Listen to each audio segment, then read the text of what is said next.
everything. You already know. Big Ben in the house talking that talk. Well, I'm glad to see you back and feeling good. Khaleesi, Nero, Eliel, Airborne, everybody doing your thing. Caesar, you know what I'm saying? Chris, Pump, Alfred, Superman, Wanya, everybody, man. I love you guys. Y'all will also keep the energy going. We gonna stomp on these motherfuckers every goddamn day. I appreciate you. Khaleesi, loving the whole value thing. You know, that's something I talked about today. Values, everything. And one thing I can say about this community, there's definitely value with every talk, whether it's the VC, whether it's the space, and that's something that's hard to find. And I can honestly say that, like, everybody who talks is value. Everybody's spitting that gas for real, so I appreciate you guys, man. Keep it going. Like I said, Ben, I'm glad you're home, brother. I'm glad everything's going on. Let's keep mobbing on these fucking fools, man. Turn it up. They crying about the market, but the real ones is accumulating because we're going to get our bags together. And yeah, that's it. You know what I'm saying? I appreciate everybody. I appreciate the floor. And like I said, sorry yesterday, I didn't see you, but I promise you I was there. I heard the whole space. Y'all did an amazing job. Like I said, Wally, I was annoying him the whole time telling him whatever's going on. But y'all did a great job, so keep it going. Can't wait to look for that Tyranny Intimidation with ladies. And yeah, just keep shutting it up, man. Shut it down out here. Y'all got a strong team. Rabbi, you should get with it. I heard you on speech a few times. You should give us some real ones over here to get you right. And that's it, man. Y'all stay blessed out there.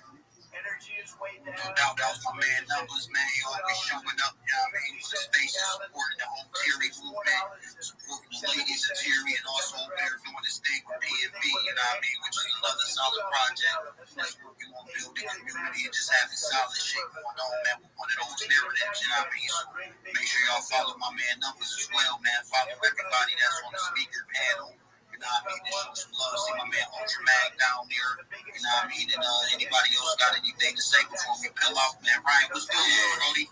You know, I was just listening, bobbing it out, you know, Ron and cut number 34. And I just realized, you know, the mindset that, you know, I got, and I know you got 2 years, right? You know, we've been together in space 3 years that I've known you.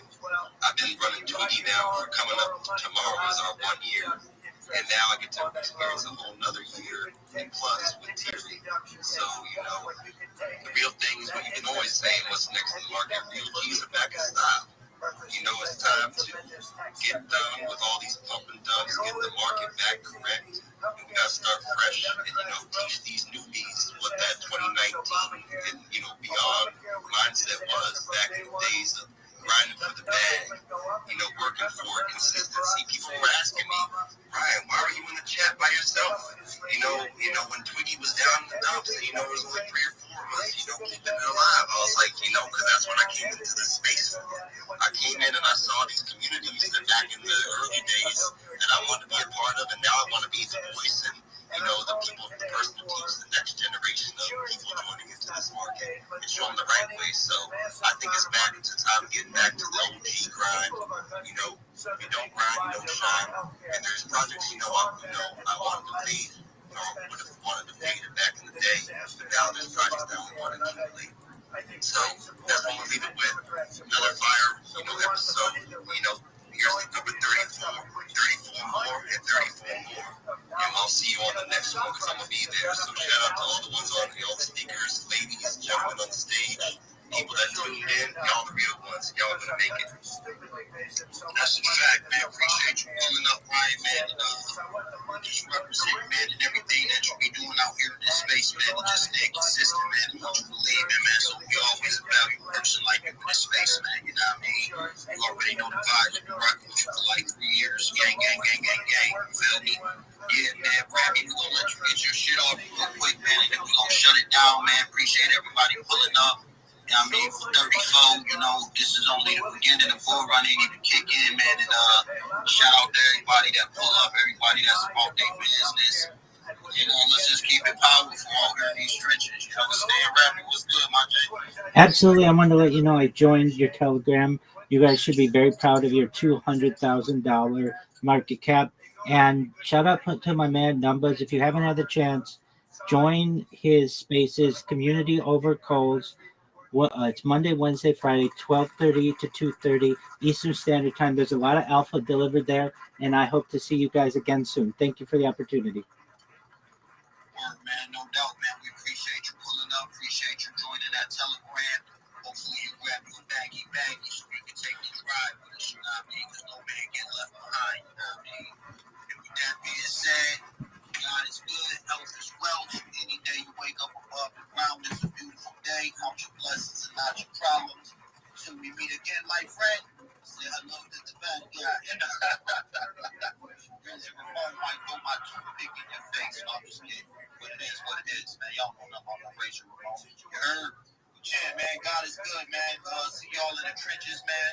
Let's keep on locking in so we ain't got to clock in, man. If you ain't locking in, and you ain't clocking in, man, you just get teardropped. You heard? So, man, appreciate y'all. Y'all mean? See y'all next week. We're going to turn the fuck up to the max from No East Side.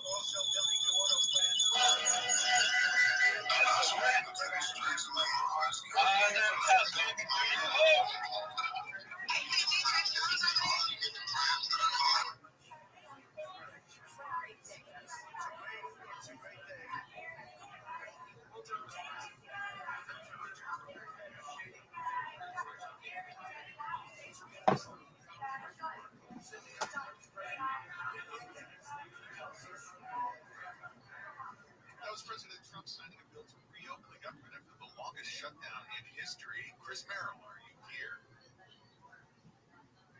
Well, I'm sorry. There you go. Yeah, I'm sorry.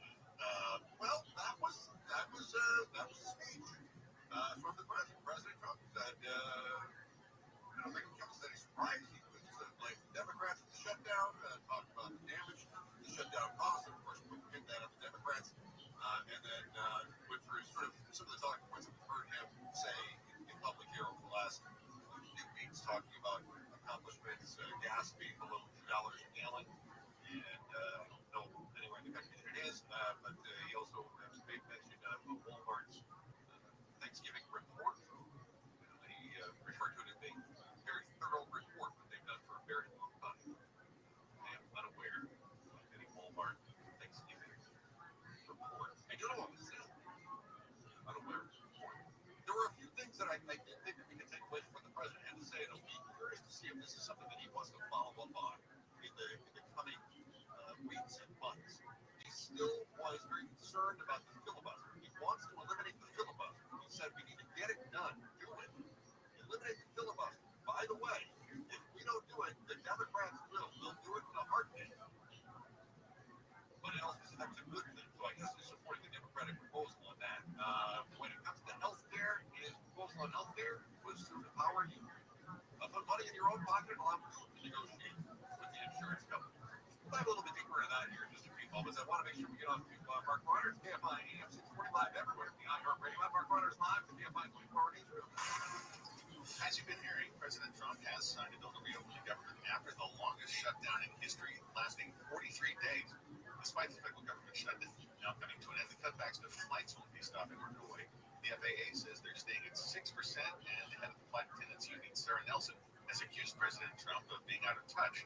Not only is it disgraceful, it is another way that we are making it unsettled for these air traffic controllers who have worked through this miraculously without getting paid. He says it also shows that Trump doesn't understand many Americans are living paycheck to paycheck. The news is brought to you by Southern California Edison.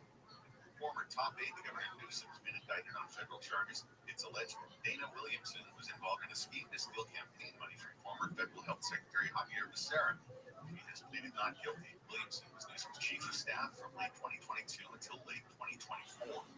Four so-called Jewish organizations are joining forces to step up security. The Jewish Federations of Los Angeles, Greater Santa Barbara, Ventura County, and the Greater San Gabriel and Pomona Valleys have announced they will share resources in order to expand security at Jewish facilities. According to the Federation's recent FBI data shows that 69% of religiously motivated hate crimes in the U.S. target Jews, although they only account for 2% of the nation's population. The initiative aimed at making the Jewish community feel safer will cover more than 700 Jewish institutions spanning approximately 40,000 square miles. Lee Gonzalez, KFI News. Democrat Adelita Grijalva has been sworn in as the newest member of Congress and immediately signed a discharge petition for a vote to release the files related to Jeffrey Epstein. Hers is the 218th signature, the number needed to push the petition forward. Grijalva won a special election in Arizona more than 7 weeks ago to fill the House seat last held by her late father. Southland weather from KFI clouds, night lows in the upper 50s. Chance of rain starting tomorrow and likely lasting through the weekend. Highs tomorrow are going to be in the low to mid 70s pretty much everywhere. Right now it's 66 in La Palma, 68 in Yorba Linda, and we're headed to a crash on the 105 in South LA. That's heading eastbound just before Vermont Avenue. It looks like it's being cleared out of the carpool and left lane. Your traffic recovering from the Hawthorne Boulevard. And And as you travel on the 405 headed northbound, that's in West LA. Once you get to Santa Monica Boulevard, it's a slow crawl there until you get to about Burbank Boulevard. And as you make your way on the 5 southbound in East LA, some traffic building up as you approach Indiana Street. It's a slow crawl until you get to the 605. It's Southern California's most accurate traffic reports. I'm Pedro Moreno. On this podcast, Incels, we unpack emerging mindset. I have illusion. Also, when we own it. In the world of resentment, cynicism, anger against women, and a deadly tipping point. Tomorrow is the day of retribution. The day in which I will have my revenge. This is Incels. Listen to Incels on America's #1 podcast network, iHeart. Follow Incels and start listening on the free iHeartRadio app today. iHeart is America's #1 podcast network. Open the free iHeart app and explore podcasts like this. We all love a good jailbreak. The elaborate schemes, the close calls, the moment when it all goes wrong, Oh my God, the twists and turns. and when things finally click into place. Thank God we live to tell the tale. I'm Arturo Castro, and I've been lucky enough to do stuff like Broad City and Narcos and Roadhouse and so many commercials about back pain. And now I'm starting a podcast because honestly, guys, I don't feel the space is crowded enough.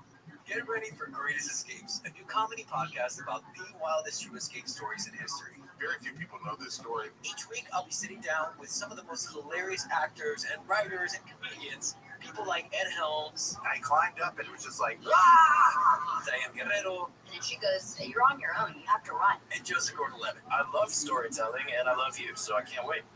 Together, we're going to puzzle our way through the most buck-wild true escape stories of all time. Like, what should you do? Maybe write a musical? I would hide under the desk. I'll tie a rope around the fish's neck and use it to, like, water ski across the boat. So we'd love for you to come hang with us for some of the greatest escapes in history.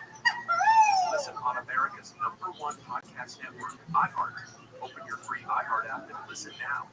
From the producers who brought you Princess of South Beach comes The Setup, a new romantic comedy podcast starring Harvey Ian and Christian Navarro. The Setup follows one man's search for love in the Big Apple. Well, the thing is that I didn't actually use the app. Every time I opened it, I got hit with this wave of nausea, and then my heart started beating like so fast. So I opened the app, closed the app, opened the app, closed the app, opened the app, closed the app. Meet Juan, the lonely museum curator. His true love? Art. His biggest fear? Everything. Well, So you've got to step out of clandestinity. but when the perfect man walks into his life, Well, I guess I'm saying I like you. Yes, that's right. well, I don't know. I think so. He actually is too good to be true. This is calling. I'm calling you. To pull off this heist, they'll have to get close Those guys trying to nervous, erratic, nauseous. Well, get to do this. and jump into the deep end together.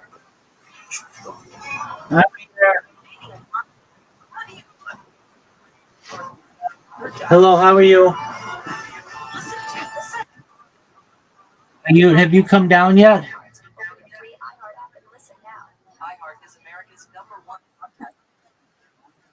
iHeart app and explore. How should I believe you? Almost every drug investigation. I'm confident. You don't sound like you've come down. You sound like you're still in the sky, son. Path forward by telling someone else.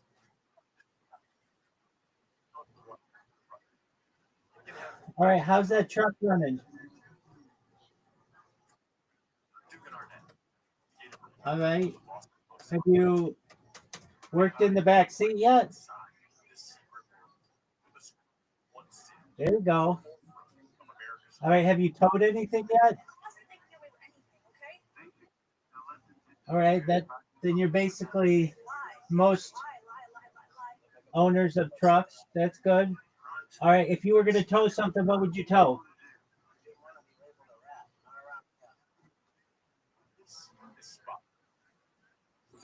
Okay, what about a boat? All right, cool. Who are you with?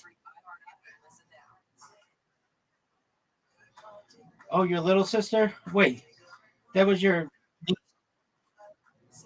big sister. Okay, hold on. Last night you were babysitting or something. Now you have your sister with you? All right, what's your sister's name?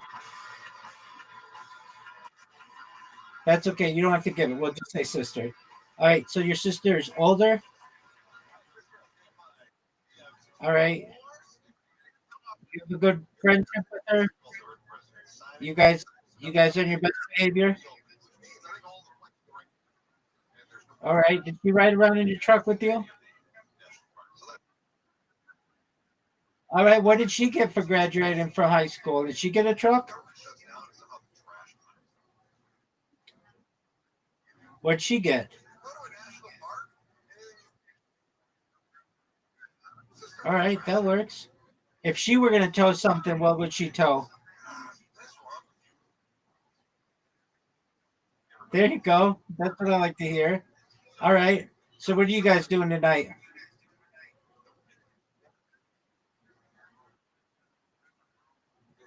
That's tight. That's tight. Does she have a better relationship with grandma than you do? All right. That's good. Tell her to be on her best behavior. Keep you out of trouble. Okay. Excellent. Did you show her? Did excellent. Good job. Did you show her Sora yet? Did you show her Sora yet? Dog, she's amazing. A girl after my own heart. Ask her what she made.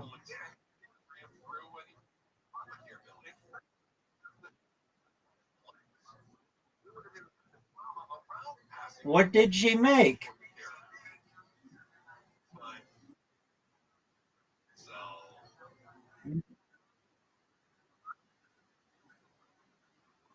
All right. Well, she wasn't on it all night.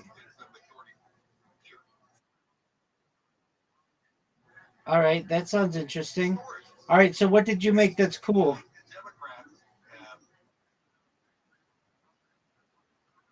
Oh, did you finally get it to work? Here, let me- All right. Okay. So are you like on basically a work stoppage until more animals come in or something? Okay. So you don't go back to work till you know when? You don't know when? Okay. What's the last thing you lassoed? All right. How big?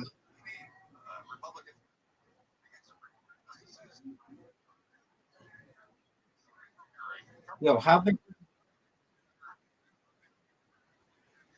All right. Have you been doing that professionally? All right. Have you been riding horses? All right. How's that been? Have you fallen off horses recently? Okay. Does that hurt like a mother? Okay.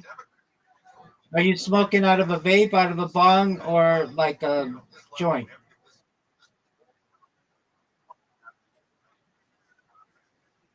Oh, that's tight. All right. Very well. So you guys are just chilling? All right. Very well. How's TikTok been to you? You made 41 cents yet? 42 cents? Are you at 42 cents yet?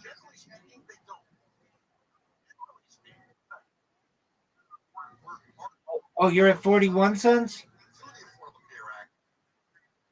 Are you serious? Did your Sora video get 5 cents for you?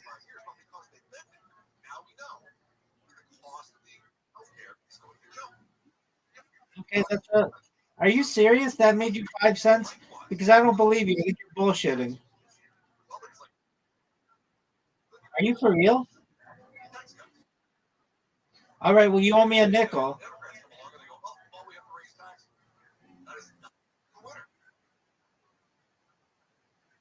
Okay, I appreciate that one. All right. Did you tell your sister my joke?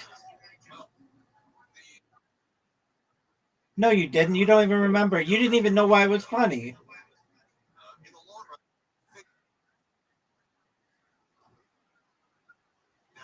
Okay, you ready? I'm going to tell it to you again.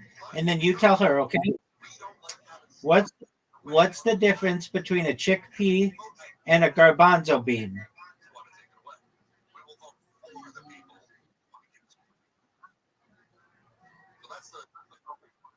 Okay, you want me to say it again? What's the difference between a chickpea and a garbanzo bean? So say it. Say what I just said. What's the difference between a chickpea and a garbanzo? Not just what. Say the sentence. What is the difference between a chickpea and a garbanzo bean?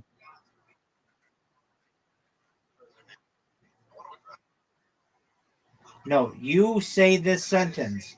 What is the difference between a chickpea and a garbanzo bean?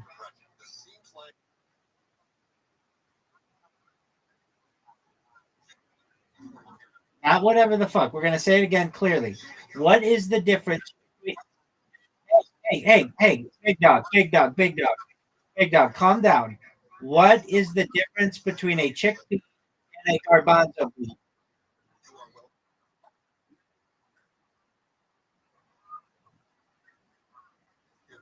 I've never had a garbanzo bean on my face.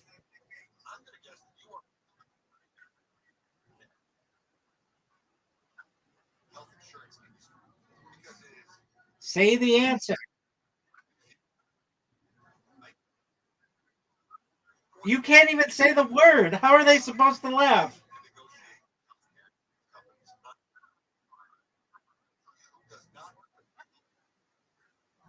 Thanks, baby. Hey, Connor, you need some new friends.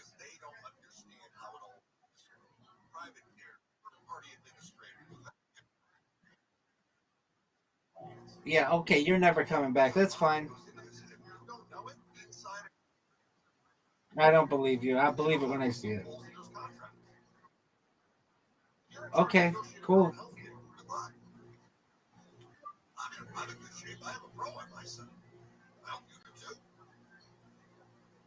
There's a reason that we have other people do things for us because we cannot be experts in all things. I pay a mechanic to fix my car because if I don't, you'll die. When I'm driving down the road, the tire falls off and hits your windshield. Back. I pay a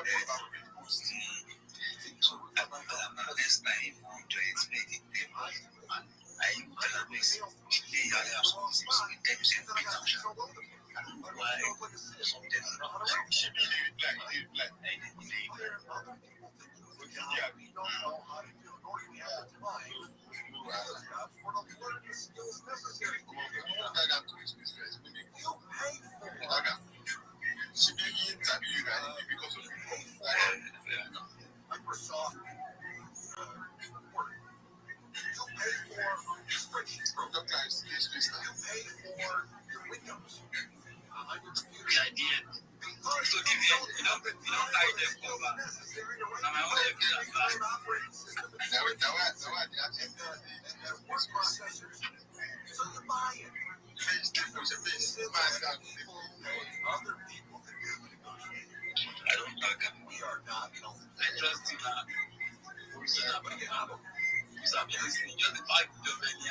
You would reject your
Yeah, that wasn't quick enough for you to take a shit.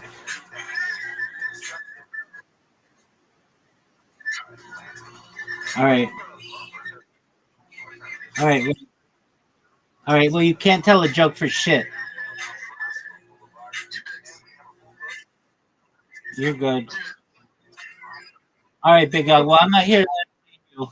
I'm about to talk in this Twitter space, so you can listen to me.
Looking for affordable blinds, shades, and shutters for your home? Don't hire an expensive pro. Check out blindster.com, where we offer custom-made window coverings at guaranteed prices with a team of pros ready to help you every step of the way. Blindster.com. Thank you so much. When you have time, do you mind if I share my project with you? Thank you so much for the opportunity. I'm Rabbi Rothschild. If you don't know who I am, you will soon. I stream my life 24 hours a day, 7 days a week, 365 days a year for world peace. I've been doing so for more than 4 years, since the pandemic. We've seen the death of a queen, the birth of AI, the coronation of a king, and everything in between. This is a real life Truman Show, a real life Big Brother. This is a timeline or a time capsule of human achievement. In the 1990s, Bill Gates coined the phrase content is king, and I'm making it true today. I'm king of the internet. This is the biggest event in global history, and here's why. In 2018, The Economist magazine stated that data had overtaken petroleum as Earth's number one resource, and I have more data archived on the internet than any person ever, which is making me extremely influential. And once I go viral, I want to make you, your friends, your family, all independently wealthy if you're not already. I want to make sure that you have generational wealth if you don't already. And I want to make sure that you have the opportunity at creating not for profits, charities, and philanthropic organizations of your own. I'm the biggest influencer on the internet. I'm not live on one social media stream. I'm not live on two. I'm live simultaneously on more than 20 YouTube streams. You can watch my life in 360 degrees. I even have a ceiling camera. If you look at my pin post, you'll see a link to all of those YouTube streams. I dare you to look at them. You've never seen somebody with so many live streams at one time. I also have my link tree there. I dare you to look at my link tree. I have more social media than any person ever. I have more content than any person ever. It would take you years to go through all of my content. I also have a link to my Discord there, discord.me/rabbi. If you wish, I'm live 24 hours a day in my Discord for you to be able to discuss anything you wish. Additionally, I want you to know that I am someone who is an advocate for ending world hunger through the use of technology such as agricultural drones, floating greenhouses, saltwater greenhouses, hydroponics, vertical farming, cloud seeding. I'm an advocate for ending world thirst. I'm sponsored by a cryptocurrency that's worth about $100 million. And one of the things that we do is we build wells and water towers in developing nations such as Nigeria for the benefit of the less fortunate. Additionally, I'm an advocate for the Life Straw program and most importantly, desalination technology, where we pump earth seawater onto land to make it drinkable. If you're a reply guy, if you're a Web3 marketer, if you're a raider, if you're a shiller, you need to be in my Discord. Everything that I will tell you is free. I am here to be a mentor. I am here to be a coach. I'm here to be your friend. I want to make you more money. And I have a proven strategy to be able to do so. I have a proven track record of success. But most importantly, I want you to know that I'm here to support you both professionally and personally. I'm here to be a positive person in your life. I'm here to have an optimistic view of the future. And most importantly, I want to give people hope. And with that, I want to sincerely thank you for the opportunity to share. Yo, what up, baby?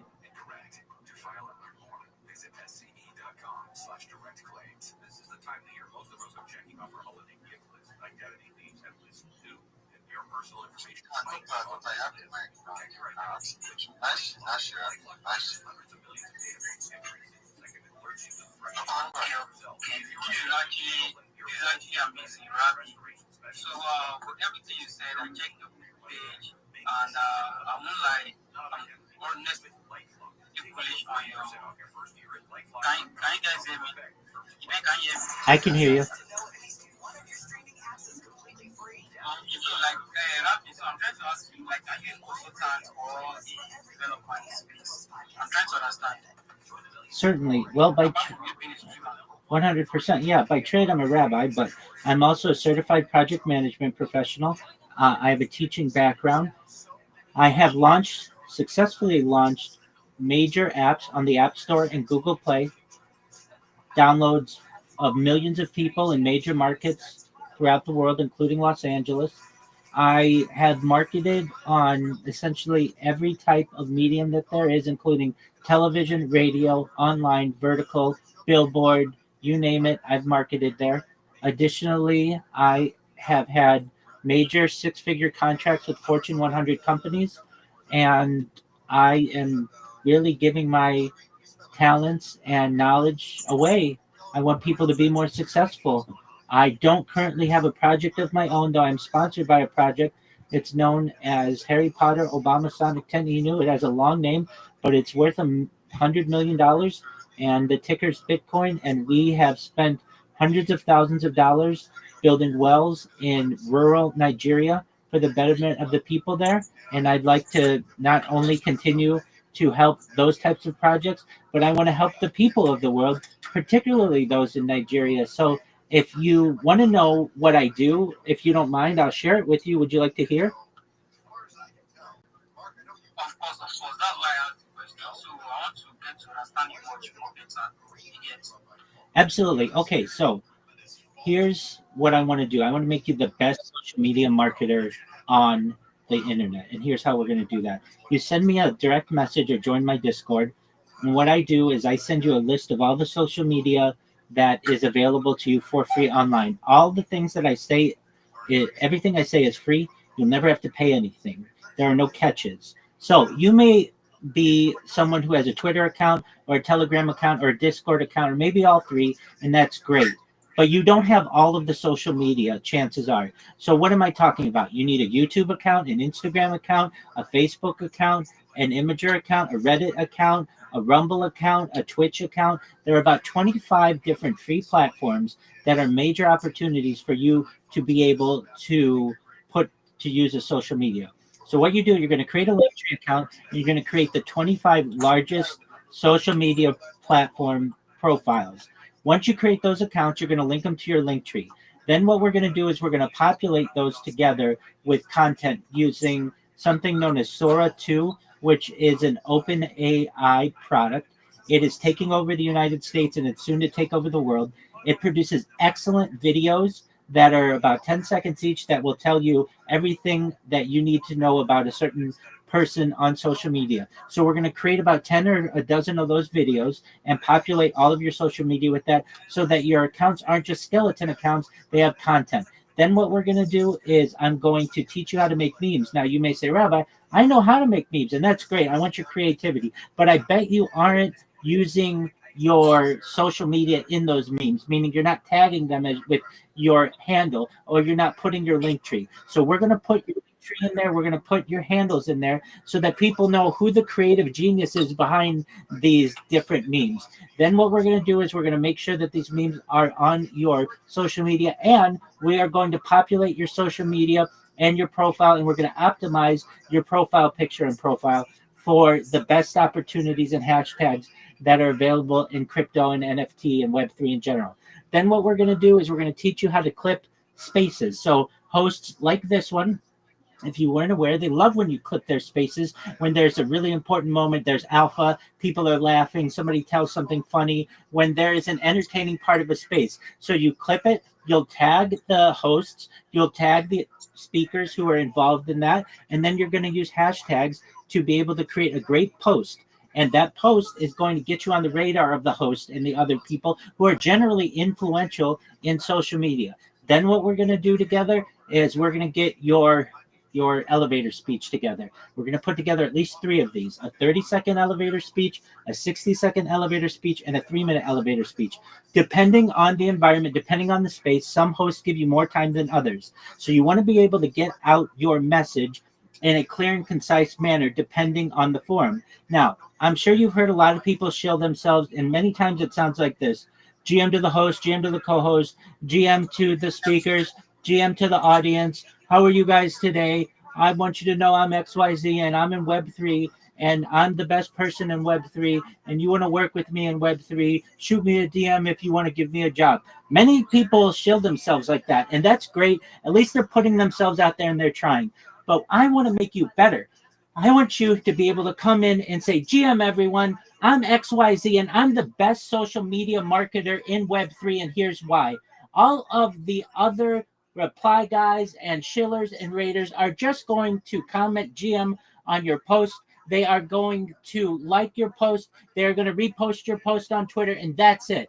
That's just the beginning from what I'm going to do for you. I'm going to create excellent replies to you. I'm going to ensure that your content is not just reposted on my Twitter, but I'm going to make sure that it's on my YouTube, the #2 website in the world, Facebook, the #3 website in the world. I'm going to make sure when people Google you, the #1 website in the world, you show up #1 because of the strength of our SEO, our search engine optimization and search engine marketing.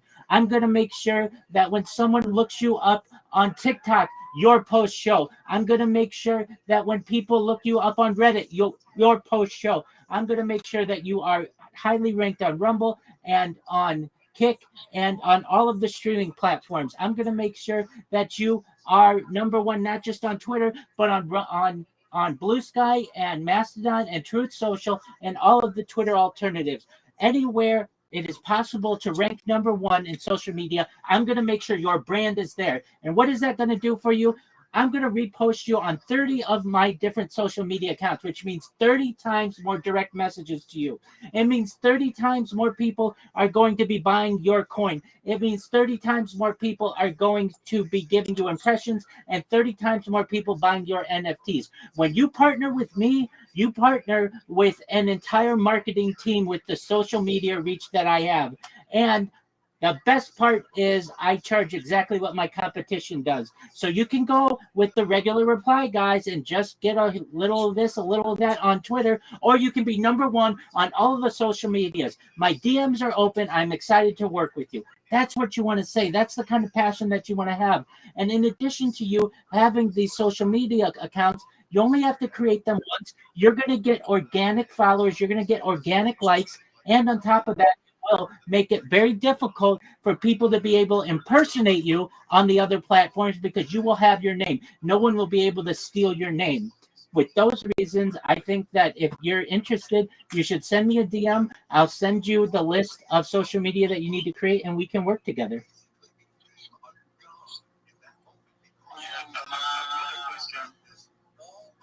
Go ahead. Really nice what you're doing, really nice. But what are you going to gain from doing this? I don't really want anything. In fact, I don't want anything. I'd like people to be more successful. I get a great joy out of that. I like teaching people. I have a teaching background and I have a lot of skills. So I get joy out of teaching people. I like to see people succeed. But again, I don't want your money. Please don't offer me anything. All I want from you at the end of the day is to be proud of your work and to know that you're a better marketer than when before we first met.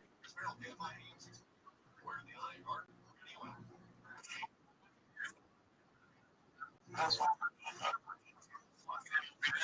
people know about you doing, and coming down from joining your company. Absolutely. And you should know I'm available. Excellent. I'm available 24 hours a day. The Discord links in my profile if you haven't had a chance to join. If you don't have Discord, I totally understand. Feel free to send me a direct message and I'll send you the list of social media that you need and you can get started. It takes about 1 or 2 days for you to create all the social media and to link it in your link tree. But once it is, you have a very, very powerful role in social media. And all of your competition is going to be left in the dust because you're going to be the best social media uh, promoter on Web3, especially on Twitter Spaces. And when we have the opportunity to work together for free, again, you can ask any of the people who work with me. I never charge them anything. I don't want to charge them anything. They have more confidence in what they say. They're able to promote themselves better. They're able to promote their customers better. I get great joy out of that.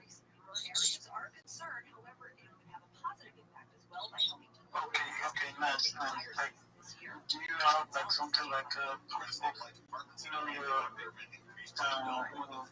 that are doing this? Do you have any? Do you like repost their works and stuff like that? Certainly. Well, we just started this not too long ago, and it takes people a while to create all the 30 accounts or so.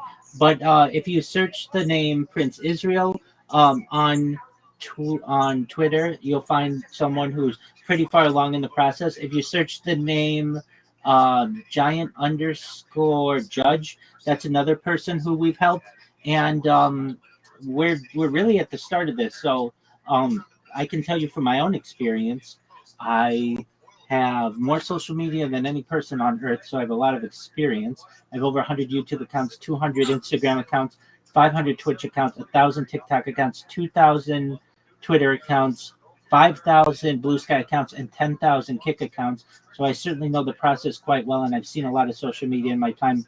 And if you give us maybe a month or so, you're going to see the 30 or so people we have who are currently creating their accounts and such all over the internet. Usually one of them is in one of my spaces. It just so happens to be pretty late where you guys are tonight and they aren't in here. But if you ask around, hey, do you know Rabbi? They're going to be, oh yeah, I know him. He helped me create my link tree. He helped me create my pitch, and I'm getting more business. So that's what I can tell you. Just ask around. I'm pretty well known in the Nigerian community on Twitter. Okay, all good. I'll be definitely telling my people about this. Excellent. And I just want to extend my appreciation to Even and Duckler and Henry Crypto for the opportunity to be able to share. I don't mean to take up your whole space, but again, if you're interested, everything that I tell you is free. I'm never going to charge you anything. All of the social media that you're going to forward, you're going to sign up, that's all free. Just send me a DM and I'll get the ball rolling. I'll send you a list of what you need to create accounts.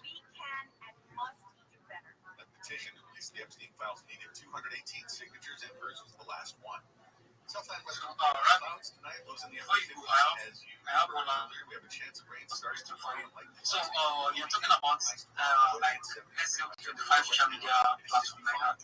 And don't you think that would not be too overwhelming for the creator or for one person to undo? No, not at all. In fact, if you consider no, not at all. In fact, if you consider yourself a social media marketer, that's the minimum that you need to have. That's what social media marketers in the United States have. If you want to work at an agency, that's what they're going to look at. They're going to want to see your social media. And if you just give me a moment, I'll read them to you so that you know that these aren't just vague ones. These are popular. So of course the link tree, we want you to have a Gmail account somewhere so people can email you. X, formerly Twitter, you have X accounts, YouTube, Telegram, Facebook, WhatsApp, Instagram, TikTok, WeChat, Snapchat, Pinterest, LinkedIn, Reddit, Quora, Threads, Discord, Twitch, Tumblr, Mastodon, Flickr, Clubhouse, Rumble, Truth Social, Blue Sky, Kick, Imager, ChatGPT, and Sora. Those are the basics, and all of you already have about at least a quarter of those to half of them already. You just may not realize it, and we just have to help you with the other half, and then you're a full-scale marketer.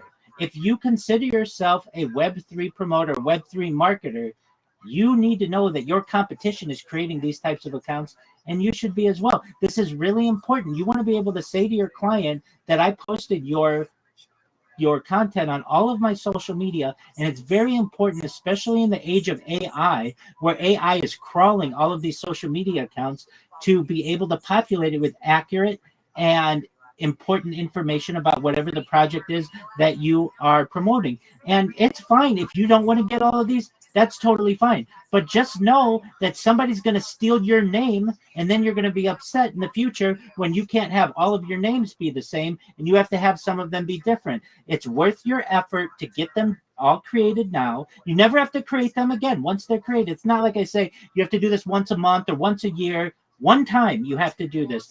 So for those reasons, I do not think it is an overwhelming amount at all. This is what agencies in the United States expect, and globally, this is becoming more common. Promote this image of small town America, but it's not. Okay, okay, beautiful. Thank you so much for explaining that and clarifying that for me. So let's say we started getting to work together, and you're putting me on some of this information that I needed. So what do you think will be our, let's say, in the nearest future, apart from me being a social media marketer and the likes? So what other things, what other gains do you think we should be looking into getting from all the social media? Yeah, this is a great question, Duckworth. So, firstly, you're going to have the opportunity to get business on all of the social media. So, not just Twitter like you were previously. You're going to have people who reach out to you on YouTube and on Reddit and on Discord and on Instagram and on TikTok.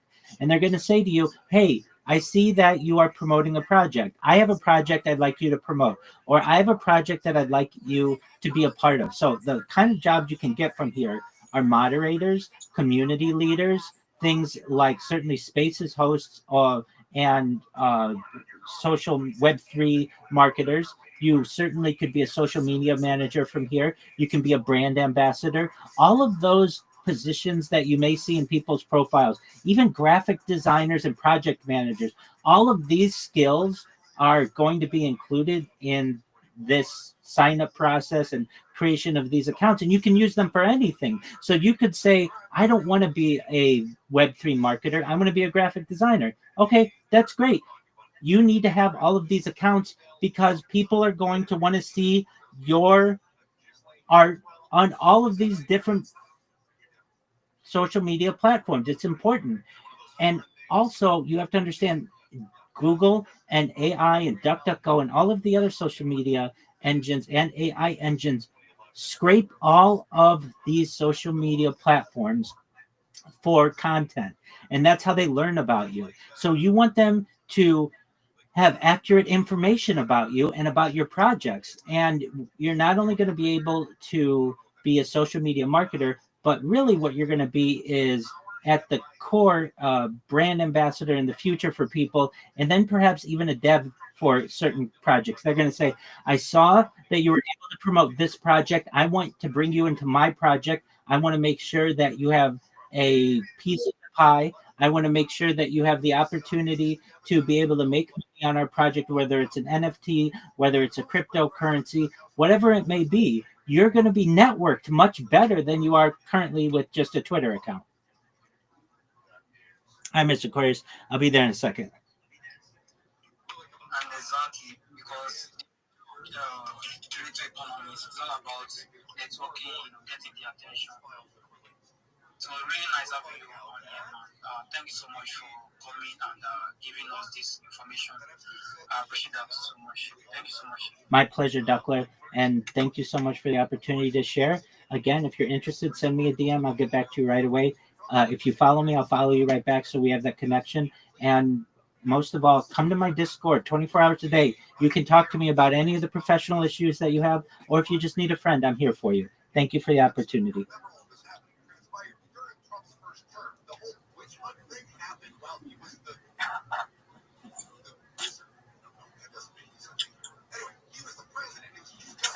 All righty, Miss Aquarius. Are you ready for me?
Is he? Is no worries. Is he okay?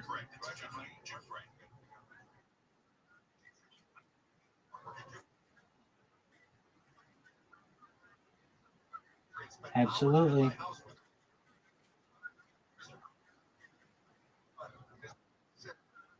Okay, I'm going. It was really good, thank God.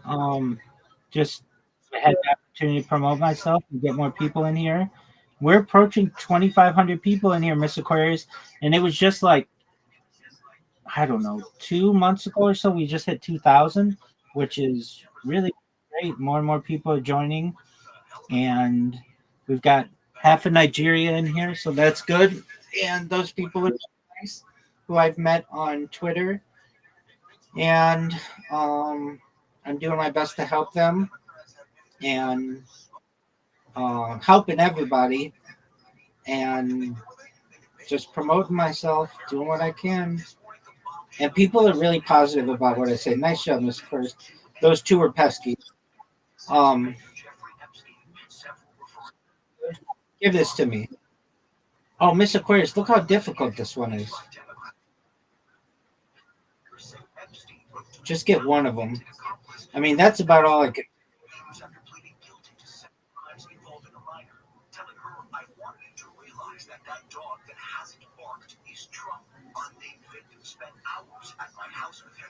Has never once been mentioned. According to the released emails, Maxwell responds, I have been thinking about that. But this summer, recorded interview with the Department of Justice, Maxwell Nice spare. Attorney General Todd Blank Ah, Trump act inappropriately. I never witnessed the president in any inappropriate setting, anyway. I was never inappropriate with anybody. thank you. He was a gentleman That's on the record. in all respects. That's a big deal that it's on the record. Shortly after that interview, Maxwell was moved to a minimum security prison camp, prompting criticism she received special treatment. Committee Democrats also releasing this January. Get it. Oh, Miss Aquarius, you even kissed it. It went. No doubt. No doubt. No doubt, Miss Aquarius. You're gonna get a strike right now. I feel it.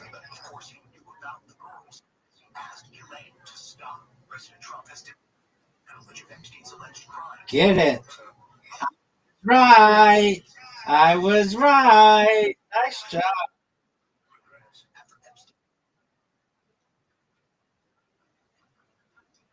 I agree.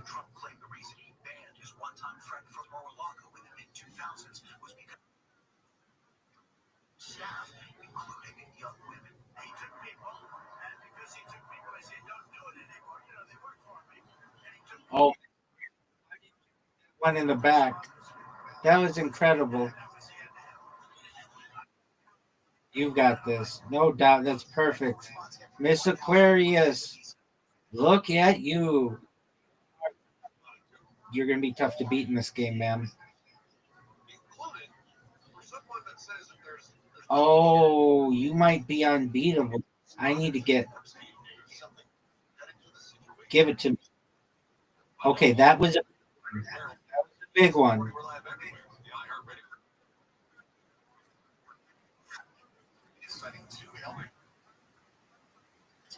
Yeah, but I needed a big score.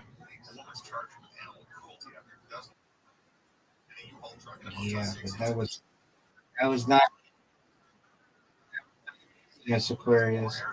All right, Miss Aquarius. You win, I win.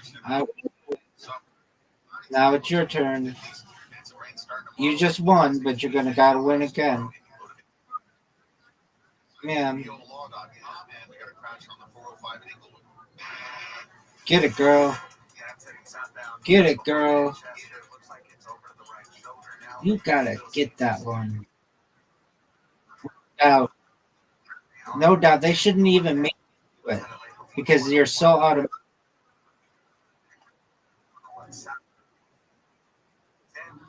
Come on, I've got the same one that you've got.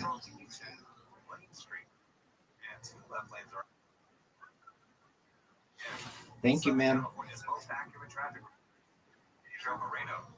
this podcast itself, Get it. unpacking the virgin mindset. Go. It's halfway off.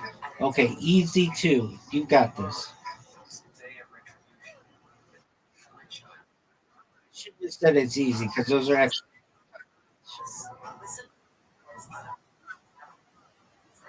You're right. All right, now this is not easy.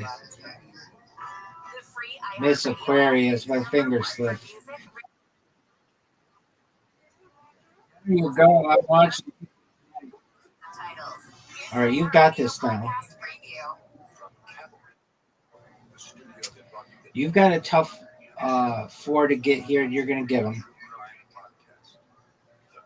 Got them. Oh,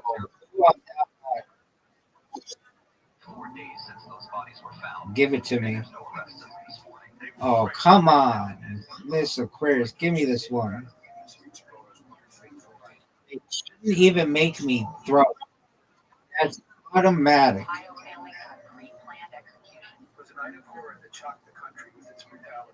Get it. Get it. This is a tough split. Please get 2. The goal is 2. Hey, you got 1. You got 1. That's could have been worse. Oh, no doubt. Okay, this is actually not an easy split. Give it to me. How did I get those 2 but not the 1? No way. No way. No way. Ooh, this is an interesting setup. Get it, girl. Get it. Oh, and she did. Folks, if you're watching at home, you should know she got one of the toughest 5 splits I've ever seen. That was amazing. Get it again. Miss Aquarius with the lead. Give it to me. Oh, uh-oh. I need to get all these. Get it. No! Miss Aquarius with the W. I win, you win, I win. Excellent job. Undefeated in bowling. Undefeated in friendship. Miss Aquarius, that was phenomenal. Good job.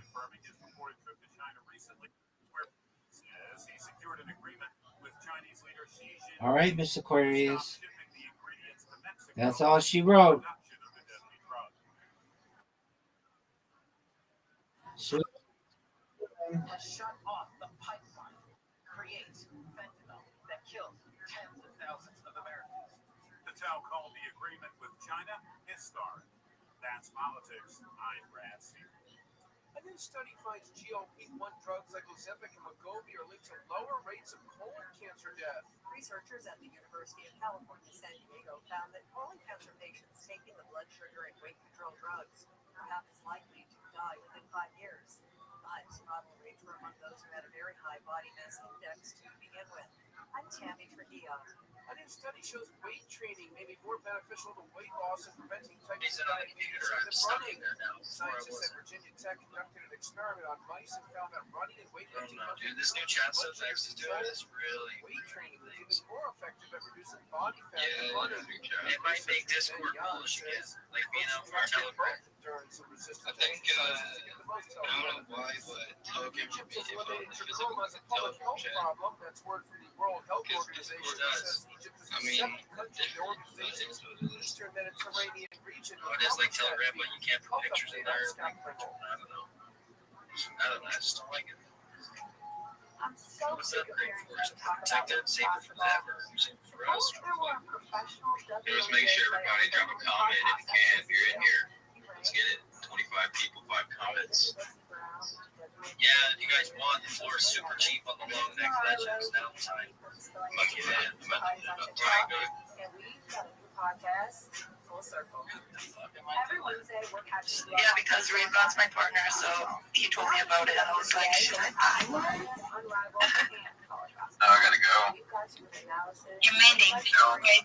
Good. Yeah, this is Hi, How you doing? I say what's up. What up, Brando? What's up, brother? Brando. Yes, you can. Sorry, guys. Hello. I just wanted to say hi. I'm driving work. Haven't been out much, but I'm in here to say what's up. Hang out on my drive home. Mr. D. Great place to be. Glad to have you in here, man. It's good to hear your voice. I know you're Bro, it's blessed having you. I heard him talk. I just checked because I'm loading the bomb right now. I had to stop what I was doing and look up to see who it was. I'm like, What's going on, guys? Yeah, so I have a question. You got that skit that's going on? You got that, when does that end? on the 15th, so 3 days. 3 days? Bro, I should pin that up. I think I'm going to win, bro. You got a good one? I didn't start it yet, but I have the concept in my head. You probably could win. I can do it. I'm going to cluster for a second. Shit.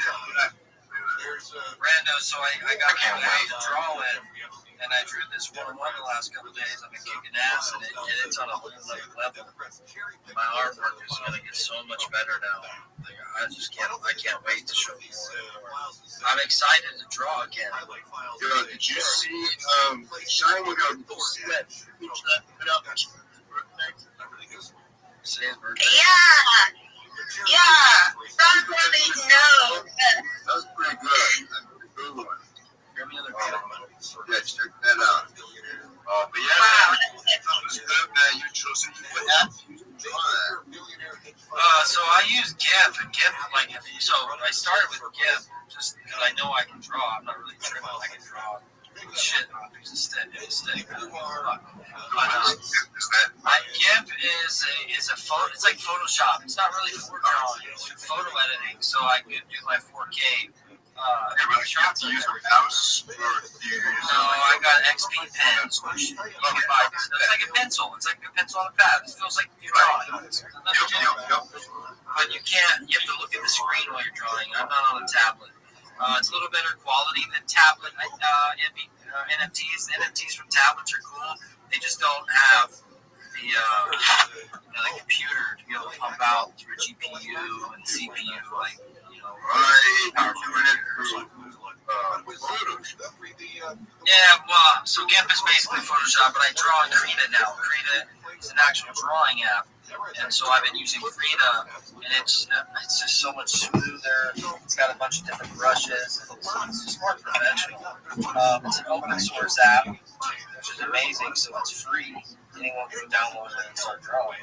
And I'm big on free apps that are open source because I think that's decentralized. That's the future. But it's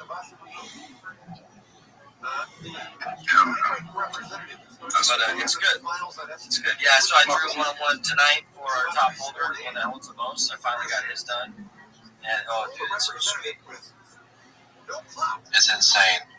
Thanks everybody for commenting. That was pretty fast. Let's go. Yeah, I mean, even the shadows under the hat, bro. I'm going hard. I'm stepping it up. Hard as fuck. I'm not slowing down. I changed my spark plugs today. My serpentine belt. Took it on a ride. Fucking drew that 1-on-1. I've been busy today. I've been kicking ass. Yeah, I'm managing project slowly. Yeah, I work on cars. Like, I can do it all. So I went and bought, like, my grandfather's tools all been fucked around by my dad. Everything's fucked up. So I went and bought my whole tool set yesterday so I can just get this shit done. And I feel so much better, you know, to have my own little setup and work on my fucking car, not knowing where a tool is stressful. Knowing where the tools are feels a lot better. dude, I can't wait for you work on your own cars. Yeah, bro, I've been doing that. Like, when I was 15, I was changing my girlfriend's brakes and fucking sending her home with new brakes on and shit. I felt manly in high school, bro. I was like, yeah, I'm always going to be like that. That's cool, man. My grandfather's old school, bro. He's from Southern California, like Compton. Back then, it's like, poor greaser guy. He's the greaser guy, so you work on everything. He pushed a 55 Chevy home, rebuilt that whole engine by himself in one night. So I got lucky, man. So he's taught me a lot, but I don't even have a quarter of his knowledge. But me, it's basically like I got a tire. Not much more than that when it comes to cars, but bound to set back or anything. So, but I'm better with like. Oh, bro, yeah, small engines. No,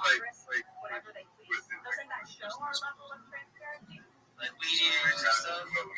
Yeah, you gotta do it like shit. Yeah, that stuff's dope, dude. I got a small engines certificate to work on small motors and stuff. My dad does too, but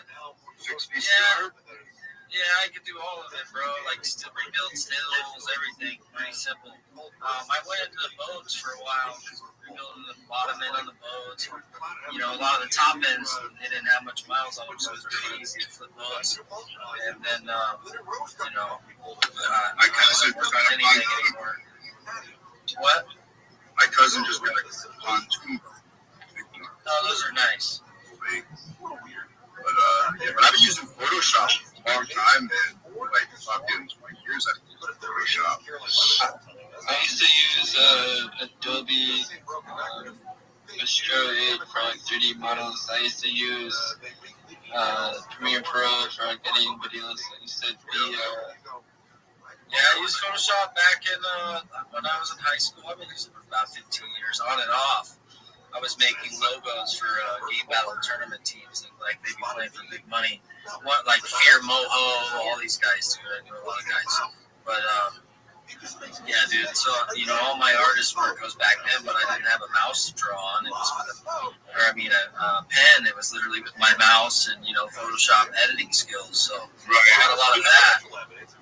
You got to use a combination of things, like I couldn't make like that. As soon as I put in there the jumbo, you can't just get that image made just like you got to make characters right.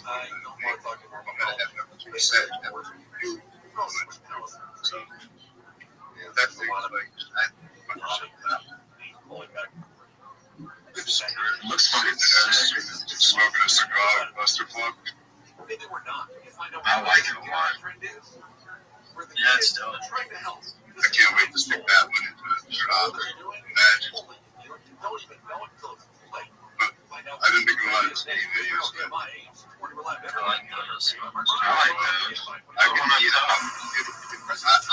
don't think I should use Steve right now. First, they're private. And secondly, sorry, it's shadow dance. Videos. Once I have it posted, but I've got 20. There's a lot. Oh, if you look at my page, I put a space. Put them all in. But I get the end, so I don't take it.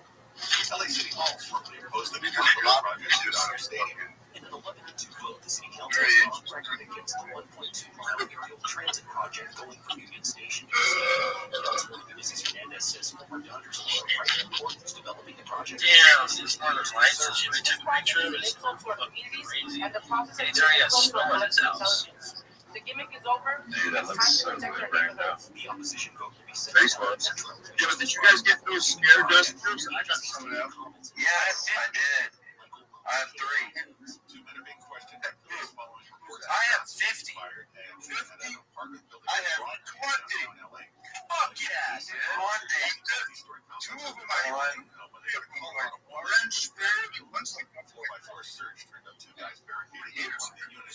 didn't get any good ones. I'm gonna be real. I wanted the pink now. I'm fucking pissed, but I got 50 of them, and I really like them. I like them, and I like that community over there. There's a lot of people in that community, bro, and there's more people coming that have been, they've been quiet for a while. So that community is getting ready to light back up out here in the space.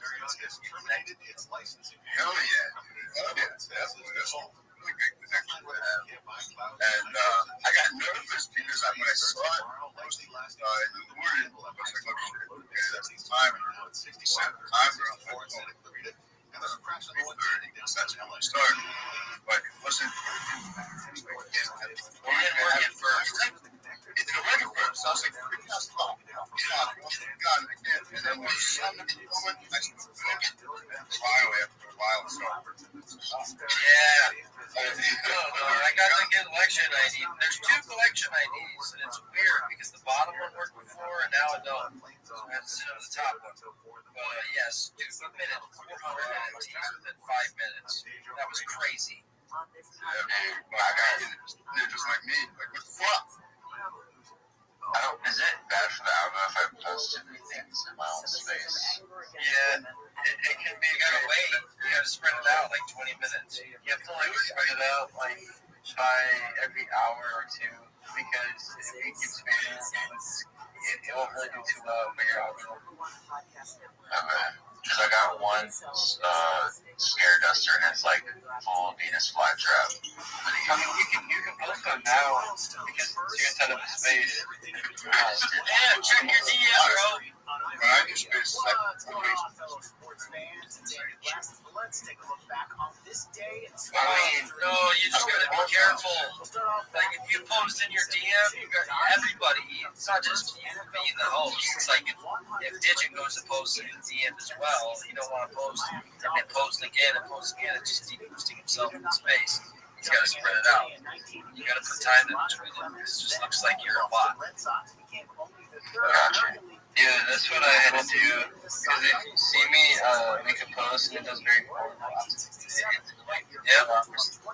to let the engagement do well. Yep, I do the same thing. And sometimes it doesn't hit the algorithm. It's weird. I think I timed my space perfectly. No, your space is good. You're fine because it's hitting in a few hours. It's hitting the European people. But Ann, I drew your one-on-one, man. I didn't know if you've seen it. I was really wanting you to see it, dude. I've kicked ass on this. You tell me, yay or nay, but I love it, bro. You should see it. I'll send it again. I'll look at it first. It's only the 512 by 512. It's not the 4K one. Which I'll send out when I upload it on the blockchain. It'll be in your wallet. I just DM'd you again, Ann. Dude, I love it. Honestly, I hate to say it. It might be my favorite one-on-one. I hate to say it. Wait, when did you guys mint out? I completely forgot because I was Like 2 weeks ago. oh shit. Oh, hell yeah. We minted 1,000 NFTs in 1 day. Let's go, bro. That's fucking awesome. Yeah, the whole NFT community came forward, us out.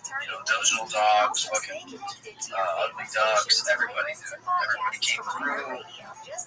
People that are here every day, Bob. I know, I think a lot of people were not expecting that. They thought it was going to be 2 weeks. When that day came, when me and Tim said we're minting out today, we minted out that day.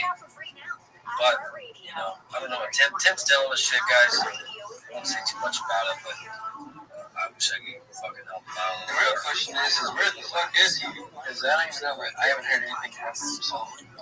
He's struggling with it, dude. Real life. I mean, I'm from the same city as him.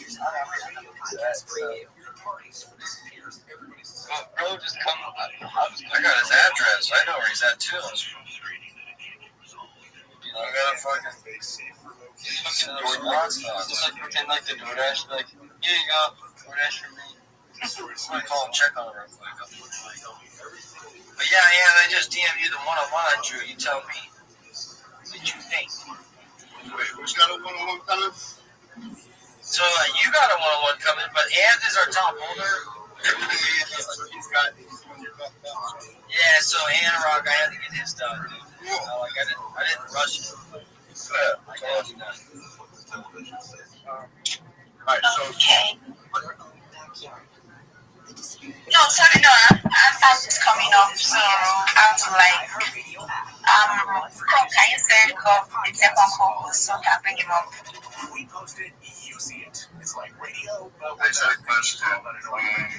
Somebody checked in the replies to the video I put and tell me if they like it and if it's going to get banned. Did you post it? I'm not pretty good at it. I'm gonna lie, it's really not gonna get you. It's a crowd. Yeah. It's pretty good, right? Yeah. Comes like, I can't say it. I got a girl. No, dude, I like it. This shit, I'm probably going to come here and like, dude. Trust me. We both like that stuff. I know. Yeah, dude. I have countries like that. You want to know the craziest thing? Apparently, X allows nudity on this app, but it doesn't allow bots on this app, which is so gay. I posted my DJ Dog thing. It was like a naked girl with a towel, anime girl, and it got like 4K views. But then when I looked at it on my second account, it was restricted. Yeah, I never once got restricted for any photos I used to post because I was actually posting. oh yeah, not me. I'm just like I could never. I mean, if you're that desperate, I'm fucking on Tinder. I don't know. I know, dude. I'm like, there are a bunch of users here. I'm not trying to like put my business out in the streets, but like I'm obviously part of like a rave festival community and like it's self-expression and whatever. And like I have a band, so I'm not trying to like post my tits on the internet. But this guy's a legend. I supported him for a while. I can't wait to go. it's gonna be so dope. Yeah, we just solidified the lineup and it's so fire. I made the new flyer and that's up like on my Instagram and that shit is gonna be fucking poppin'. And he DM me. He's here. He's sleeping right now. He had a long day. Yeah, I hear Aunt was talking. I heard Aunt's her voice. Yeah, good. I like it, but I'm so picky, man. Tell me, text me, say it out loud. I love hoodies. You know them. Okay, you want a hoodie on it? Fine, I want a hoodie over, and one more thing. Over the hoodie, no way, he's cooking food inside the microwave. I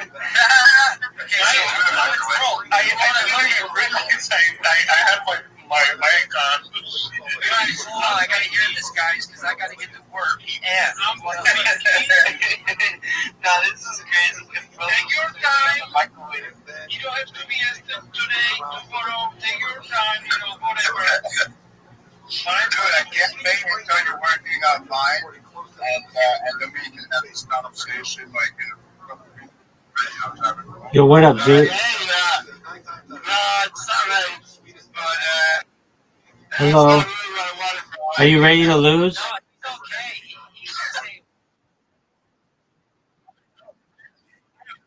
Okay, well, how was your day? What up, baby?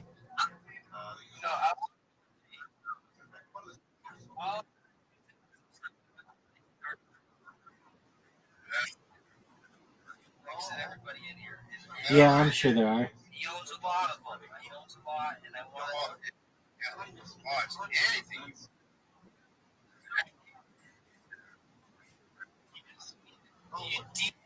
What I needed. That's what's known as the gambler's fallacy. There's the exact same, in a fair lottery, there's the exact same chances that the next choice will be a previous choice as there is a non-previous choice.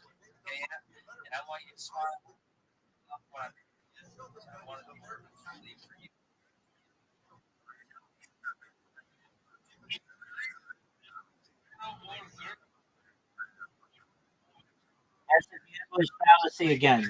It's the exact same odds. Okay, I get you. I thought about changing the. Yes. Ask AI right now. That was I love it like that.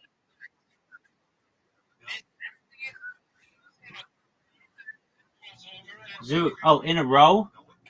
That's a different story. But just mixed up, it's the exact same odds. That necklace is dope. It is dope. Oh, I like the sunglasses. It's pretty nice. So the glasses are cool. I'll go harder. Zoo, did you hear about that guy in Australia who won, I think, like some amount of money and then won it again when the news came and interviewed him?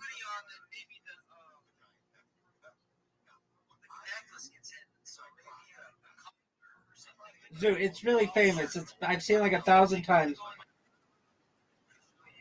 Yeah. In another Zoo, in another dimension, that's you.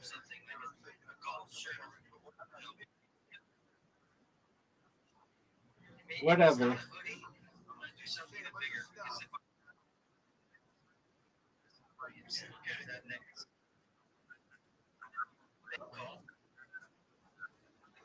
me just cook. Because I already wanted to put it on. I wasn't done. I think like shade.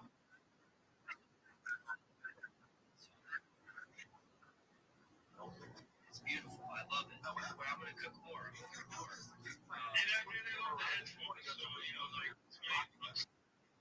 Get some headphones. What up, baby?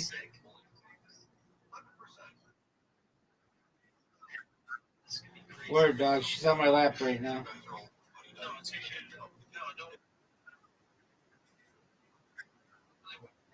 Yep. It's not your dreams. But I wanted to put back. Right. It's known as your dreams. In the tree, you're down there, the Bay Area, there's lots of trees. Trees, so you gotta have. And it may be a tree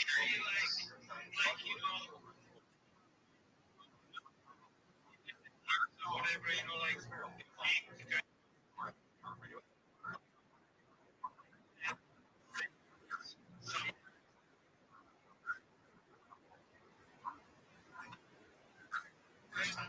that wasn't necessarily for you.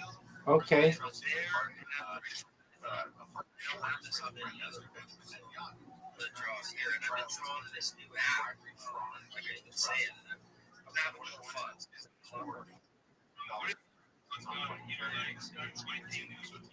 Those Bitcoin glasses are sick, dude. I love them. Zoot, have you joined the Big Steppers Discord? In that hat, I know. Okay, because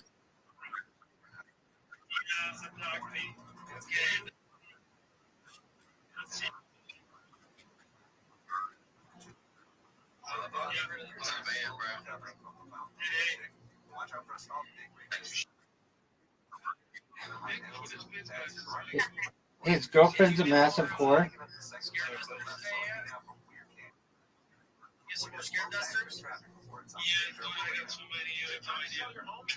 So she just sucks dick during the week or something? That's tight.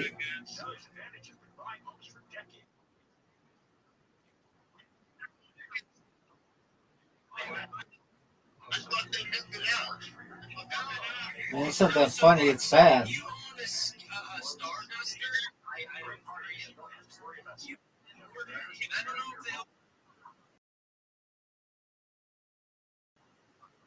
a great offer, process that will give you peace of mind so you can walk away happy. So it's time to sell your home.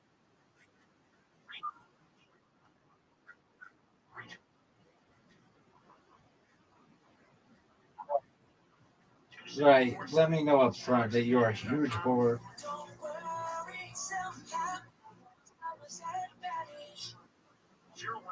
Like record-breaking whore. I'd rather know that than the alternative.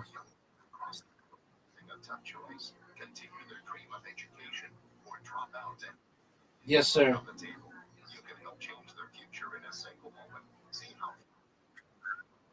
100%. That bitch is gonna get anally fucked on 25 different angles.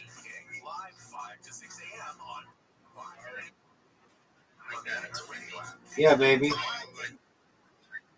Go ahead. Here's the truth. Most guns and hits are just bad breath babies. So if you were to buy it, Not really. you're assholes. Tiny dual action capsules, mint on testing. No, I definitely enjoy it. I enjoy it a lot. I love being on stream. There's like nothing in the world that brings me more joy than being able to share my life with people. I, what did you say? Shoulder as an effective bespoke you to an extent where you can say no to traditional remedies and I'll be happy natural. with I'll be happy with the power that. So, are you going to shut the fuck up and let me answer the question? Injected into the affected joint. These self-healing Okay, good. I'll be happy with the power the fame gives me. astonishing, giving you your life back. Want to learn more about this cutting edge bespoke biologics? Step 888-326 Pharma.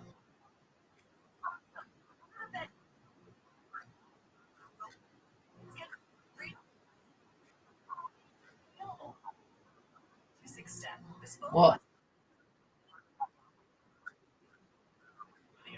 Well, I do go outside, and people don't know who I am. But even when I live stream primarily outside, people didn't know who I was. So that's not like a major issue for me. The fact that I could probably disguise myself and then live amongst the people, that's not hard. There are stories of presidential children who sneak away from the Secret Service and go on dates and go hang out with their friends and stuff, and celebrities who wear disguises. So I'll be able to do all of that. It's not hard. And I'll be able to make a huge difference in the world. So I see it as a win-win.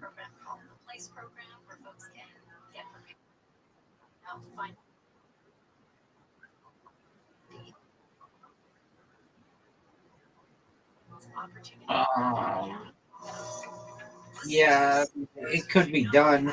It's getting more difficult though. But if you were like an indigenous person born like in a jungle, nobody knows who the fuck you are, and you could pretend to be your brother or sister or whatever.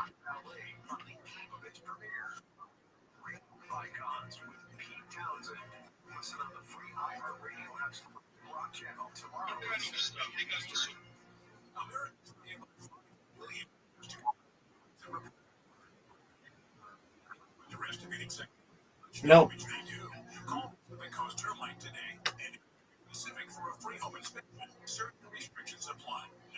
Doug, you're already within the king's clutches, man. You're in a Commonwealth country. They've known about you since before you were born.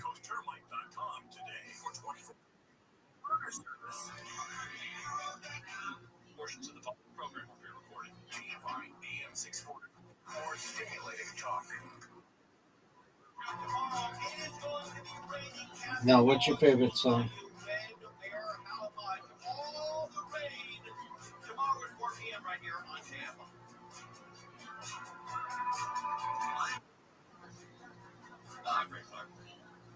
Listen anytime on demand on the iHeart Radio app.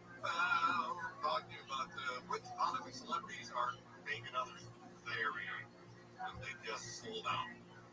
Mark's favorite new technology. We're talking about meme content, NFTs. That's not the name. It's Milli Vanilli.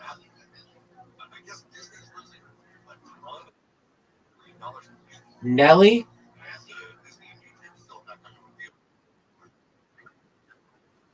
Dog, have you seen that video?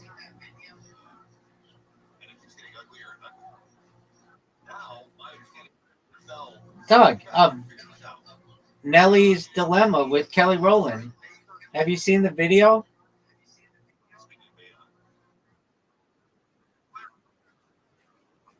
Right. It's like, bitch, he's never gonna get your message. You're using a spreadsheet program. She's all pissed off.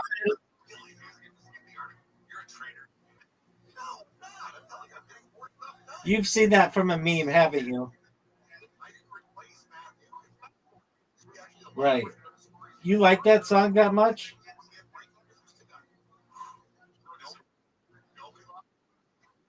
That's your favorite fucking song? You just like the background that goes, ow, ow, ow. Nelly, I love you. Ow, I do. Need you, boom, boom, no matter what I do. All I think about is you. Even when I'm with my crew. You know I'm crazy about you. No matter what I do. You know I'm crazy about you. With my crew. You know I'm crazy about you. You know I'm on a Do you like Nelly?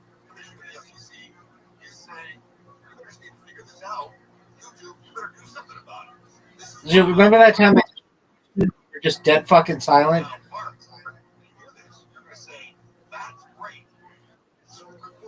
Okay, why was that?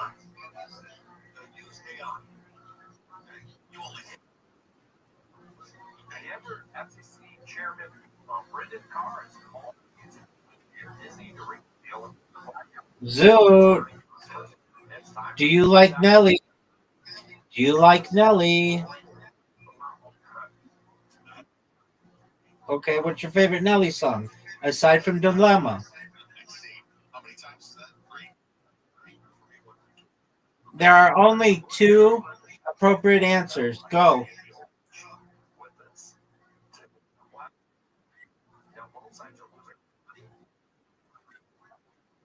Country Grammar or Hot in Here?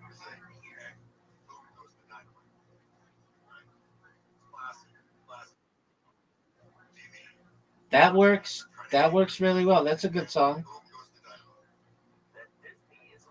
That's a very good song. And then he also did this song. He did like a remix of Cruise. Baby, you a song. You make me want to roll my windows down and cruise.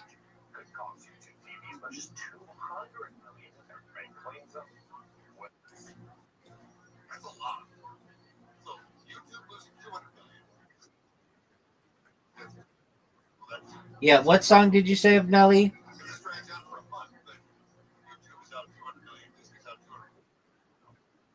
I know. What song did you say of Nelly before Drop It Like It's Hot? Ride With Me? What was it? Just a Dream. That's a good one. I think he I think he has a song Ride With Me.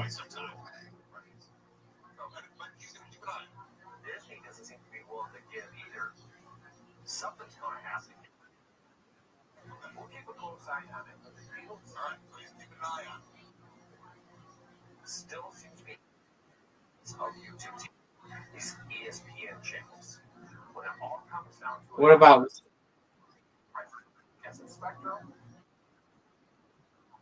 Yeah, he does. There was a time when Nelly was the biggest rapper in the world. Yeah, he is. American rapper Nelly. He's called a rapper. He's a rapper, singer, and actor.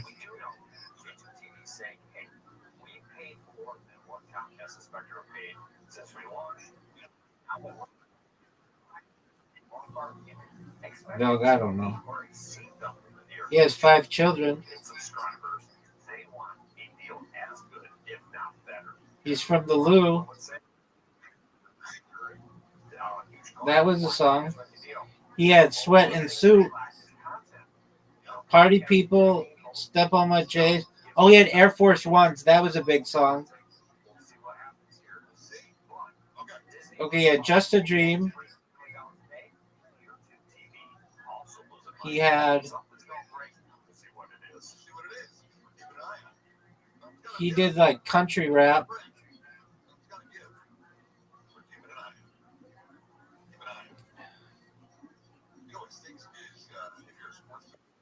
What up, baby? He had Nellyville. He had Country Grammar. Country Grammar was such a big song. Bump, bump, bump, hot shit, I'm going down, down, baby. Jones Street in a Range Rover, street sweeper, baby. Let it go. Shimmy, shimmy, take a blood, listen to me now. Ride it up and take a blood, listen to me. Find me in St. Louis rolling. Rapping on thug, fuck, marking, fucking, green, mother, some caps and hugs, mean mugs and shoulder shrugs that you all because you related enough scratch to never fully decorated and chrome and this candy painted. As I'm out painted, wild ain't it? I'm gonna fucking from St. Louis to Memphis, from Texas back up to India, Chi-Town, KC, Motown to Alabama, LA, New York, Vegas, Logos, the Heartland, Louisiana, getting paid on this country grammar, smoking, going down, down, baby, no street in the Range Rover, sweet, sweeper, baby, top ready to let it go, shimmy, shimmy, tug of war, listen to it now, run it up and take a blow, listen to it now. How'd you like that one, Zoot? He had Batter Up.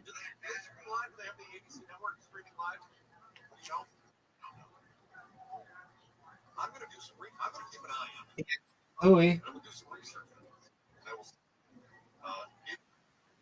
He had her, Mama, Air Force Ones, Pimp Juice. Dog, he had Pimp Juice.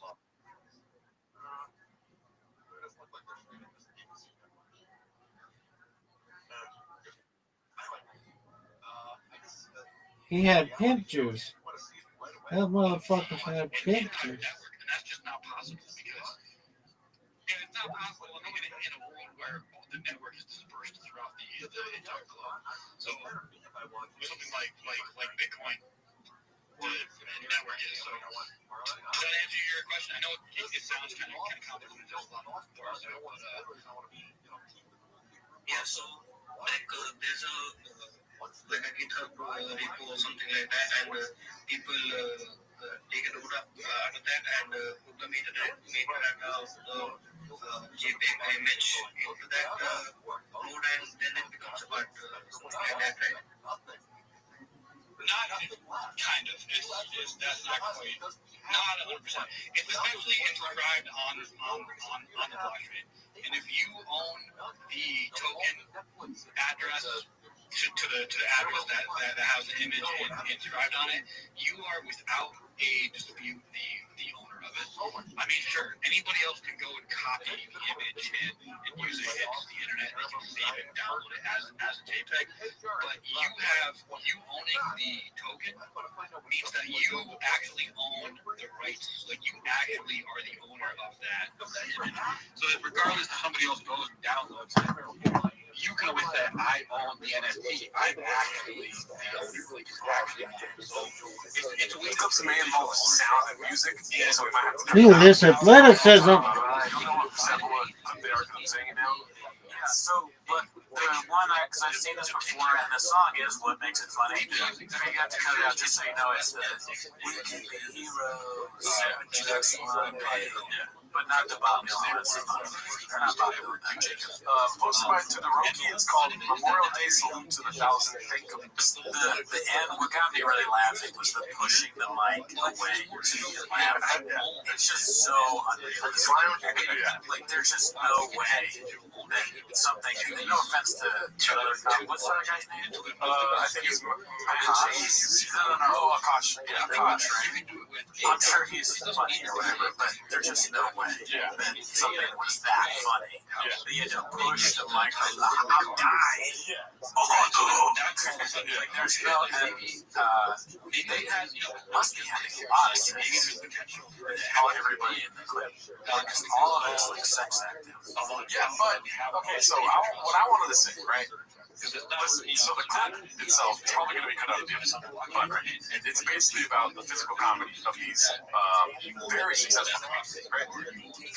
I think where all of it is wrong and what makes it all funny and okay is that Rogan is basically proclaimed as 1,000, right? 1,000. Yeah, that's hilarious. But what I don't think is funny is like to make fun of things that are funny in the moment. And taking it out of context and putting it into a video with the sets on it. That's not funny to me. Saying that there's 1,000 of them and then like seeing what they're doing, obviously the equation equals a laugh. Yeah, the setup and punch is funny. Yes. But there's something like I don't know. I'm very against like taking things out of context, especially for comedians because like they're a victim of their time, really. Right. Like right now, everything's fucking stupid. Like nothing's good, right? Right. And for whatever reason, you kind of fall in line with that. You know, I see what you're saying, and I agree. But in the video, I think the way I interpret this video, okay, so some of it, like the dolphins fuck people, that's not funny. Yeah, that was never funny. So that makes sense. The thing that Brian is doing, where he's dancing or whatever it is, I haven't seen it before, but I'm sure it's not bad. But towards the end of the video, I think he's just whoever made this, he's shitty. They're kind of, it's like it turns like a little switch because it gets to the point where it's Bert laughing with and those are like, at least Tom is good as I mean, I like Bert. Okay, destroyed for that. But I think and then it's like Shane at the end doing whatever they have on their podcast. So it's not all. I think it's kind of just like making fun of. Comedy should just, who cares what it should be, but it's just like, it's funny. It's a goofy shit. You do it to be entertaining. It doesn't have to be this thing where Joe and all those guys talk about like how important it is. Yeah. There's only 1,000 murders. That's where it gets like a little bit, because like where it's so ad nauseum cliche at this point, you just say it, but every podcast is the same. Oh, the debate, man. Remember those days, man? Oh, yeah. That was like, we were in the shit. Like, talking about, it's almost like they're the Chicago Bulls talking about Jordan's run or something. But it's also with me and you, there's like things that we say before we start recording, the things we say, right, that are very embarrassing, right? And in the moment we fully believe it, and that's what adds to the embarrassment, right? Yeah.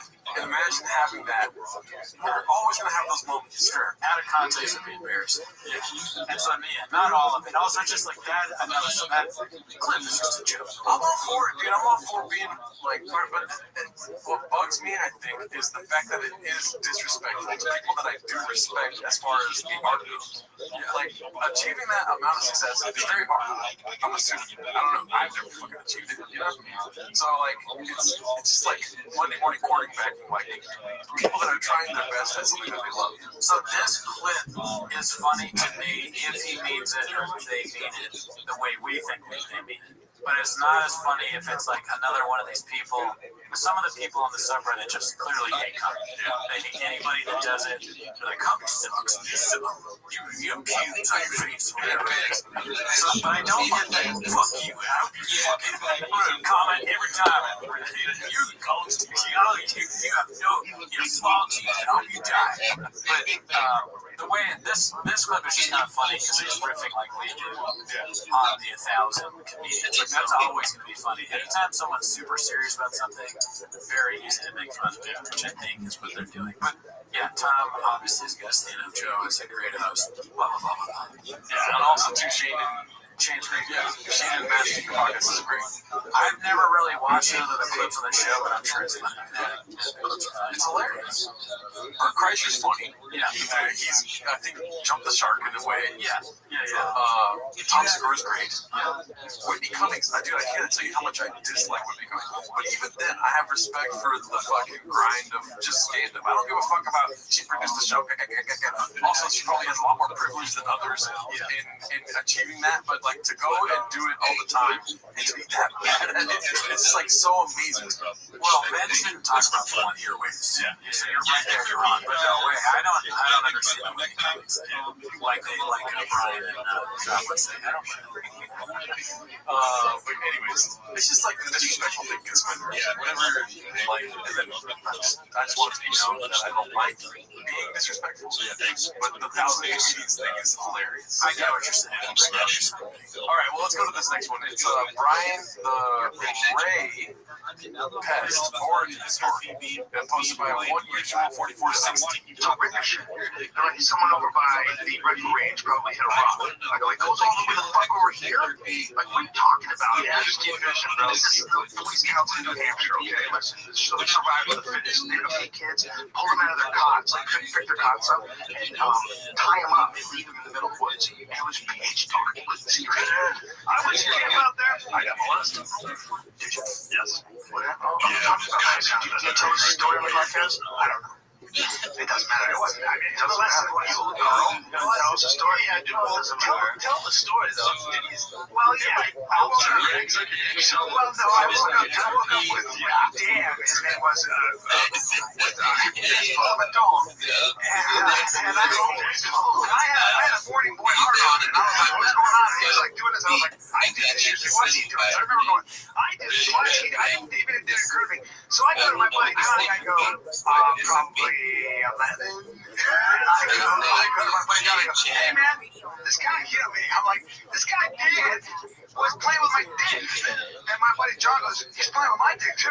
And Johnny goes, he sucked mine. And I go, I'm telling my mom. And so I waited like a little tiger in the tall grass. Sucked mine. Yep, Johnny has dick sucked. Yeah, done repeatedly. He wasn't like a crying He doesn't understand. He never. That's a great thing about Chavez. He never understands the gravity of the moment. Whether you've been molested, your fiance just died, he will never do it. And that's almost like sweet in a way. For real. Yeah, no, really, because it's like in that moment where you're talking about something really sad and tragic and sad and you feel bad, someone like Shab, he doesn't mean it negatively or like even in a sinister way. He clearly just doesn't understand how to process something like that. So he's like, he got his dick sucked. You're like, oh, I just make him laugh how stupid he is. Because it's almost like he cares, but he just doesn't get it. It's as if you focused in on one thing and forgot that it's a story about a kid getting bored. You know what I mean? Like he hears his dick getting sucked and he's like, oh, it's funny got his dick sucked. Here's blowjob, or here's like a way that he can be funny and someone's saying, he's like, oh, this could be a gay joke. It was sad, but now it's not sad because now we're pretending to be gay again. And then each of the comments where people are like, well, he did this and he did that and he did this. You know, trying to walk me to my truck, you know? So I feel like there is some sort of wherewithal inside of his head. Not that, I'm not giving him a full pass for his actions. That's just in these instances, it is almost sweet. Sure did. What's the final guy? He was probably a guy who he had a beard. I remember with bald head, terribly athletic, not athletic, I threw a ball at him and he clapped. He was clapping at a bug. And then he just loved boys. And I went to tell my mom. And did you tell your mom? How did you tell your mom? Well, my mom wasn't there, so she didn't come for about 2 weeks. And he kept asking me why I wasn't going on more trips. Because I was just taking, I was like not signing up for any more trips at one time. I did it for 2 weeks. So I was there for longer than that. That's not bad. I was in camp for 2 months. Okay, like something like that. No, he never said my name. He just had it. It was hard. We were all in the tent. My me and my coworkers, and he had his hand in my sleeping bag, playing with my little wiener. Can we jiu-jitsu positions? Have you side control? No, I'm lying next to him. He's looking at people because these tents are small, bro. There's 3 kids. He's probably like this. Oh, yeah. I can't do that. Well, you see, I don't speak Espanol, and it's something that we have to do in our language. So you have to roll your R, and if you don't, you're going to botch several things that you say. So for instance, if you say, Beto, that's for If you say perro, that's dog. And if you say pedo, pedo, I think that's butt. It's, you have to roll your R's or else you're just going to screw up what you say. Pedo is heart, perro is dog, and pedo is butt. So like saying fart or dog, ready for this?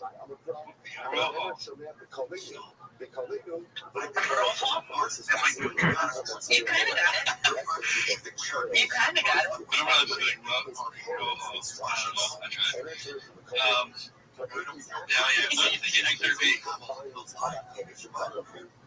This is actually, I'm extremely new when it comes to crypto, so this is the first time I'm actually hearing it. Have you heard about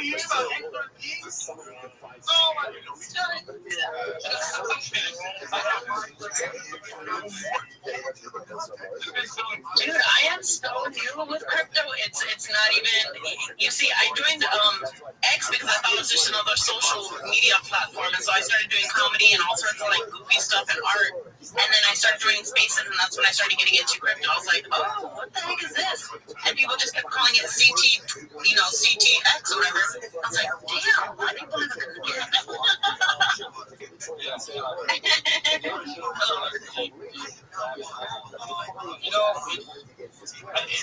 XRP is probably one of the most important resources that people should be familiar with when it comes to anything legislature of finance. It solves. Okay, so I think Bitcoin is gold. Like gold, you don't actually buy things with XRP is $40. So XRP is kind of more something that's lightning fast. Simple transactions in a couple seconds.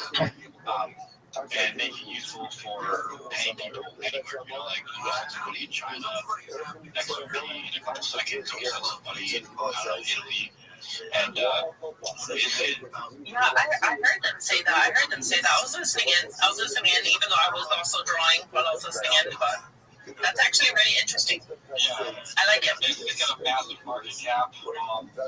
And another reason that I'm so bullish on XRP is they have people like in the White House, like when Trump was signing the Genius Act. I forget the guy's name, but there was an XRP rep standing over his shoulder. Like I saw it on YouTube. That guy, that's the guy that works at XRP. So they're putting people in food. Yep. So look,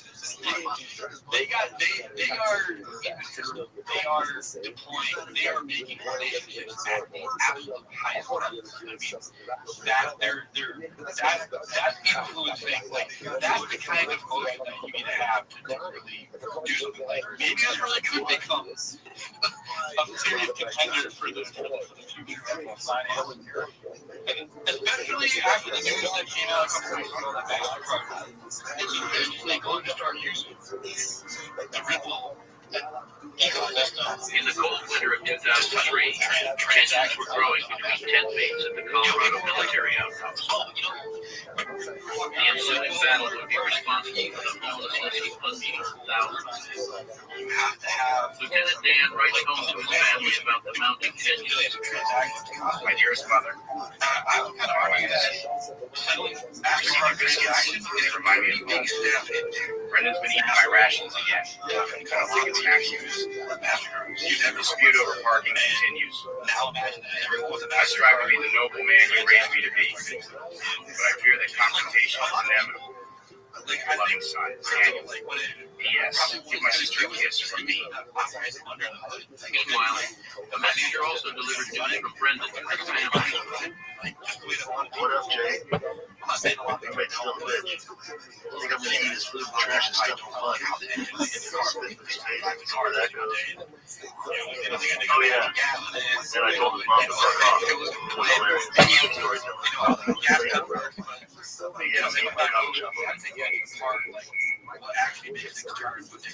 Then, one cold fateful night, tensions came to a head. Brendan blamed Dan for the work of vandals and declared battle. The first maneuver was to remove his shirt, followed quickly by an artillery volley of saliva. No, that's understandable. But I mean, I'm new with this, but when it comes to working on cars, I do know how to do. Actually, my very first project, I changed my exhaust stuff from an nitty-gritty with the tilted book. And so, I mean, I'm more than, open to learn new stuff. But yeah, no, when it comes to working on cars, I got that down pat. Before Dan fired a shot.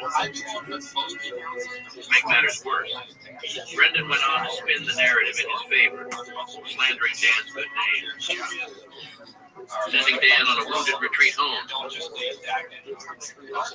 Though he may never know, thousands have been defending his honor for years, drawing attention to Brendan's many misdeeds. Really want to be part of the conversation. You definitely not like the rest of it. There's this level of curiosity, level of just like Still to come in the redacted war. I mean, those are kind of people that are the first in the backyard. I mean, like right now, we're kind of walking into uncharted territory. One of the important things about how space is talking through on their as a unit, like kind of making people think that well, it's not just it's basic. All putting our heads together, talking about the future, talking about where, we're all like putting our minds together where we think the world is heading. And at least for me, what I'm doing is I'm like, where can I place my bet and my investments so that I'm positioned before the side event happens so that I can maximize the ROI on my investment. Like some of the richest people in the world, like Warren Buffett, they got that rich by investing, and they put their chips on the table, and they bet on where they thought the market was going, and it's paying off really well for them. But the cool thing about it is, like, instead of being at a casino and just kind of flipping a coin, here you can really think through it. You can use all the data. You can talk to other people.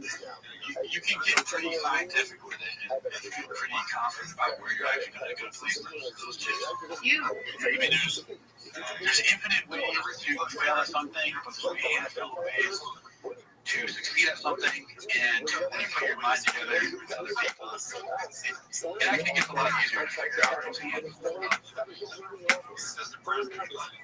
you guys are running part of the conversation. I love that.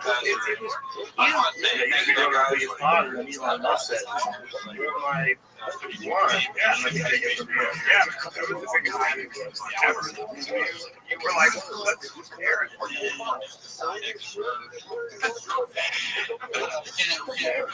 Everybody came back.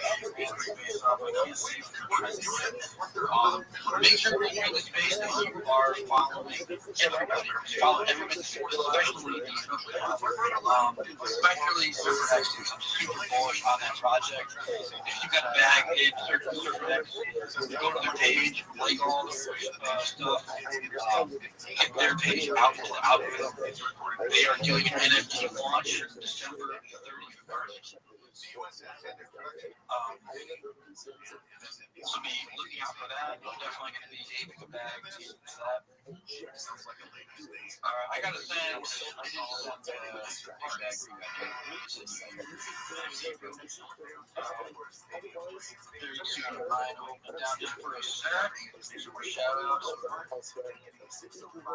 Absolutely, I love doing shout outs.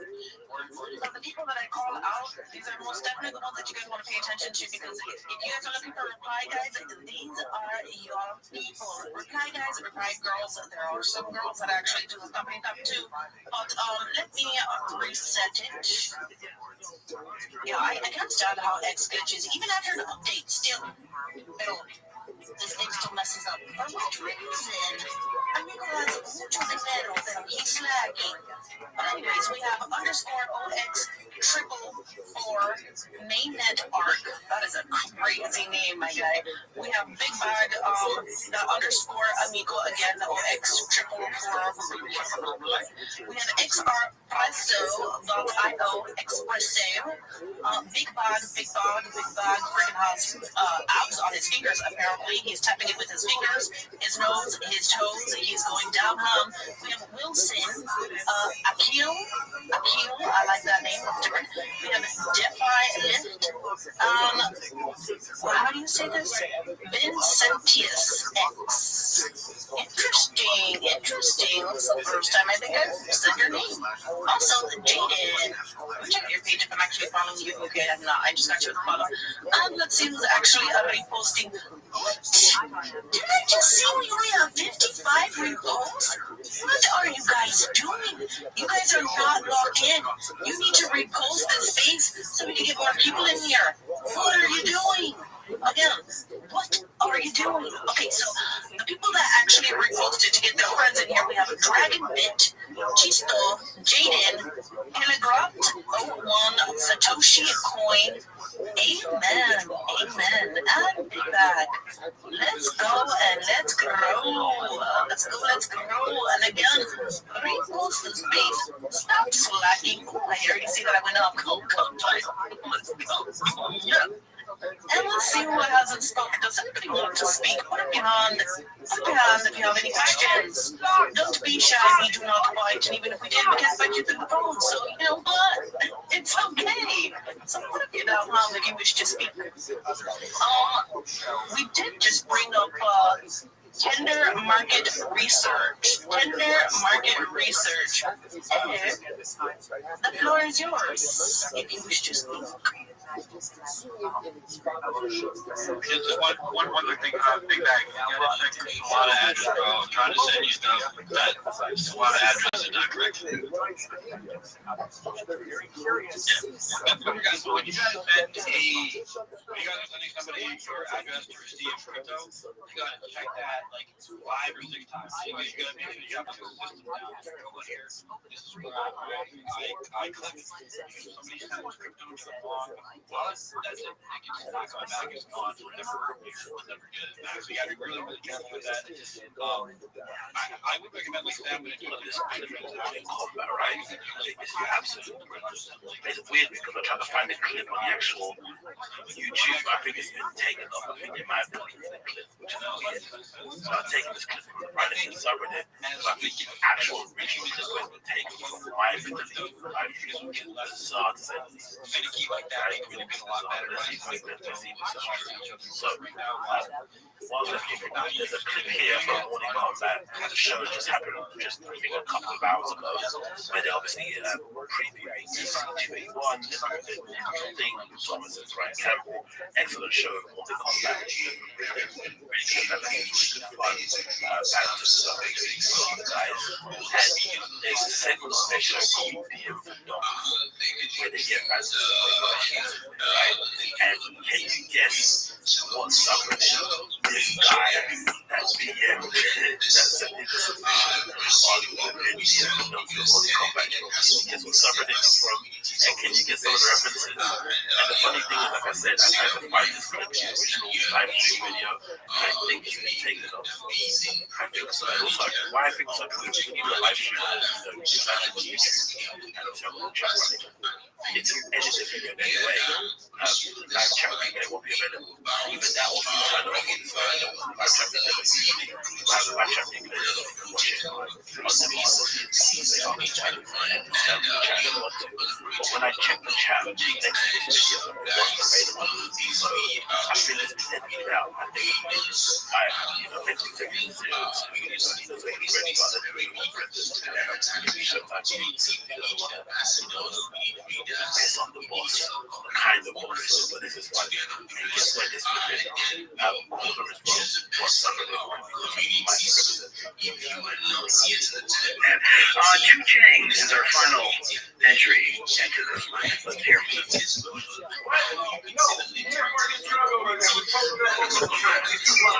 Are you doing good? How are you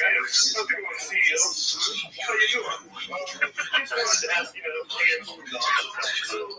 Josh Thompson isn't listening to some foreign word and yelling into the board. I need to start promoting the promotion I work for because I'm not getting my job. Does he have a point? Is it possible you're not promoting those more better? Also, do you think PFL is a smart gig? Because it is pretty impressive. Yes, it's always a you just you just fucking quiet, bro.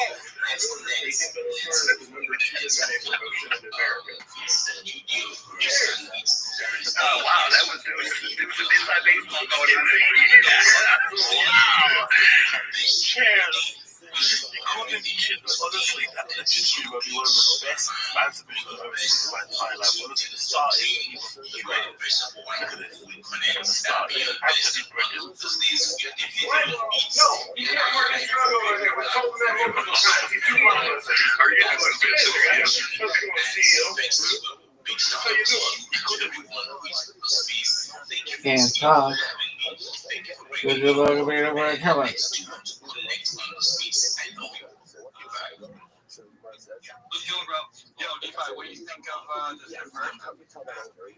Can't talk. I'm gonna give him my time. Can I give him my I can't talk. I'm gonna talk about my time.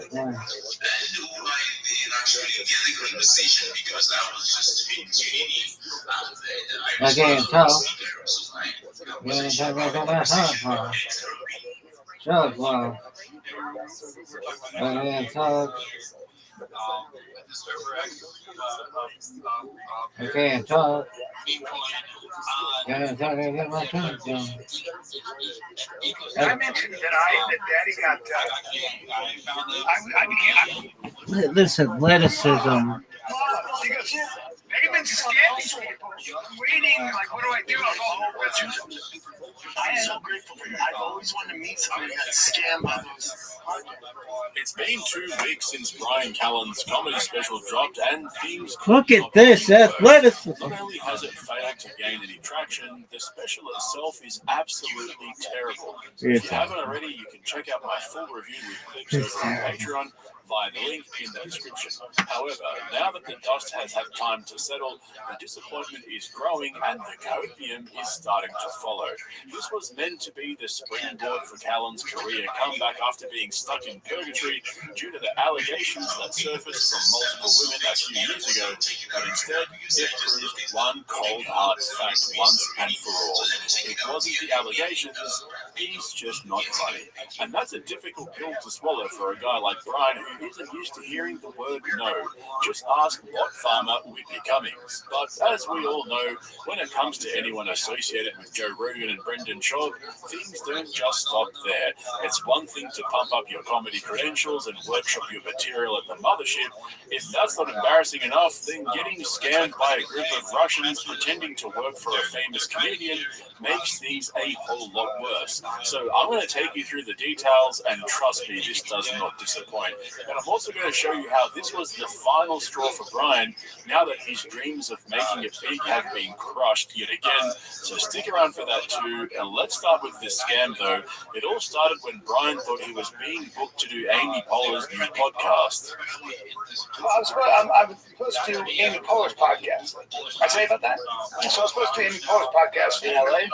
Yeah, her assistant reached out and, she was like, hey, we'd love to have you on Storytime Amy.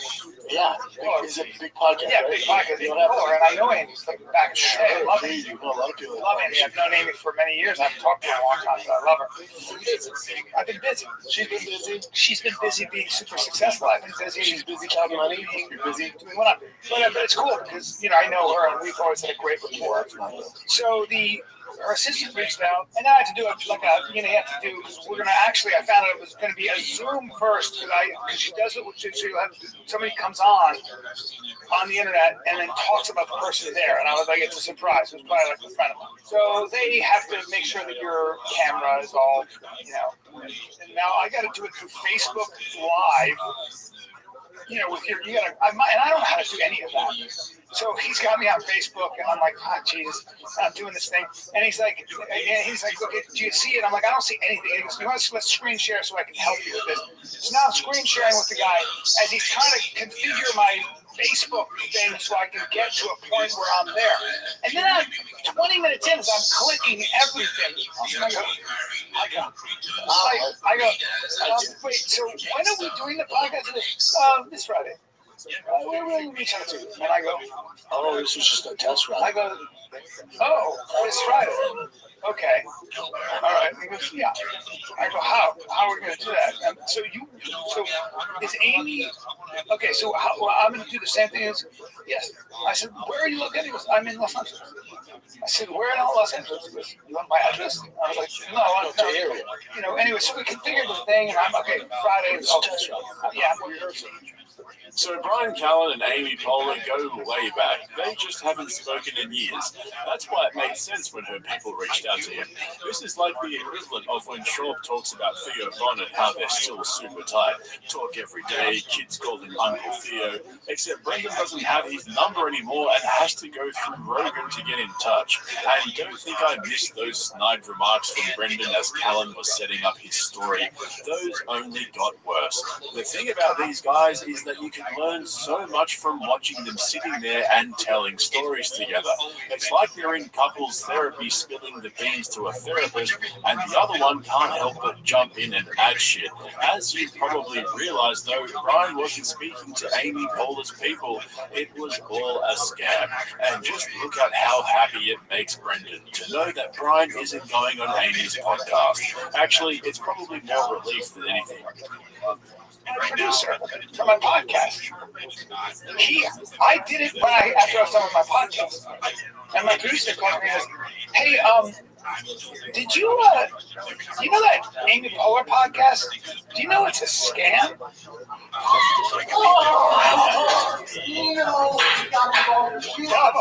Baba, he goes, they've been scamming me, bro. I was waiting to do the podcast and it never happened. And I'm like, hey, I'm waiting. Like, what do I do? I'll go, I'm so grateful for you. I've always wanted to meet somebody who got scammed by those podcasts. And when I say I got scammed so hard, I gave them all my information.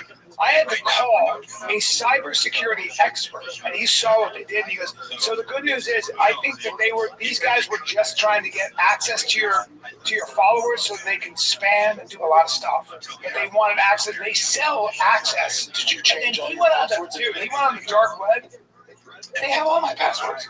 They have all my. Whatever, you changed everything. I changed everything. I even texted Amy, and I was like, I DM'd Amy. I was like, hey, I'm supposed to do your podcast. I'm waiting, but nothing's going on here. She said, no, I didn't even hear. She didn't even get my. Meanwhile, but it's been going on, and somebody else who's a comic, I can't remember her name, she got taken too. Well, they probably knew your special came out. You're probably doing some PR. Exactly. Timed The way they did it was so good. Gave me like all the questions. Like, Amy can't wait to talk to you. They know somehow that I know her. They do their research. And it made sense. I was like, of course she'd have an assistant reach out to me. Brian, Amy Poehler doesn't know who ya be. You're not on her radar. I swear this reminds me of two schoolboys convincing each other that some girl was checking them out. The desperation is real. As if Amy gives a fuck about his YouTube special. The irony is that the scammers knew more about Brian than anyone else, and they knew that his boomer ass would fall for their scam. You can just imagine him sitting there in front of his laptop, squinting at the screen as they guide him around Facebook, getting him to input his password so they could steal it and sell it for $3.50 on the dark web. But Brendan takes the cake here. Whenever he hears a story of someone falling victim to a scam or making a series of bad decisions, he sits there and acts like he would have seen right through it. You know, like the time he got conned into believing that there were 300 pages of evidence showing that Bobby Lee and Kalila were scheming to ruin his reputation off Reddit, and he probably still believes it. That's probably why he always says he's got no hard feelings towards Bobby Lee, the guy who Brendan and Brian physically threatened and tried to blackmail. Makes sense, huh? And so Brendan couldn't help himself and got Brian to repeat everything just so he could tell everyone how smart he is at spotting scammers and red flags. This is the equivalent of Joe Rogan flexing about his bullshit detector 3 minutes after falling for AI slop on Facebook. So you on your phone because I need you on the laptop, he said I need you on FaceTime? That was the red flag. He needs me on my laptop, and he was trying to tell me how to do it. And I couldn't do it. And he goes, let's do you want to screen share? He goes, would you like to screen share? I can help you.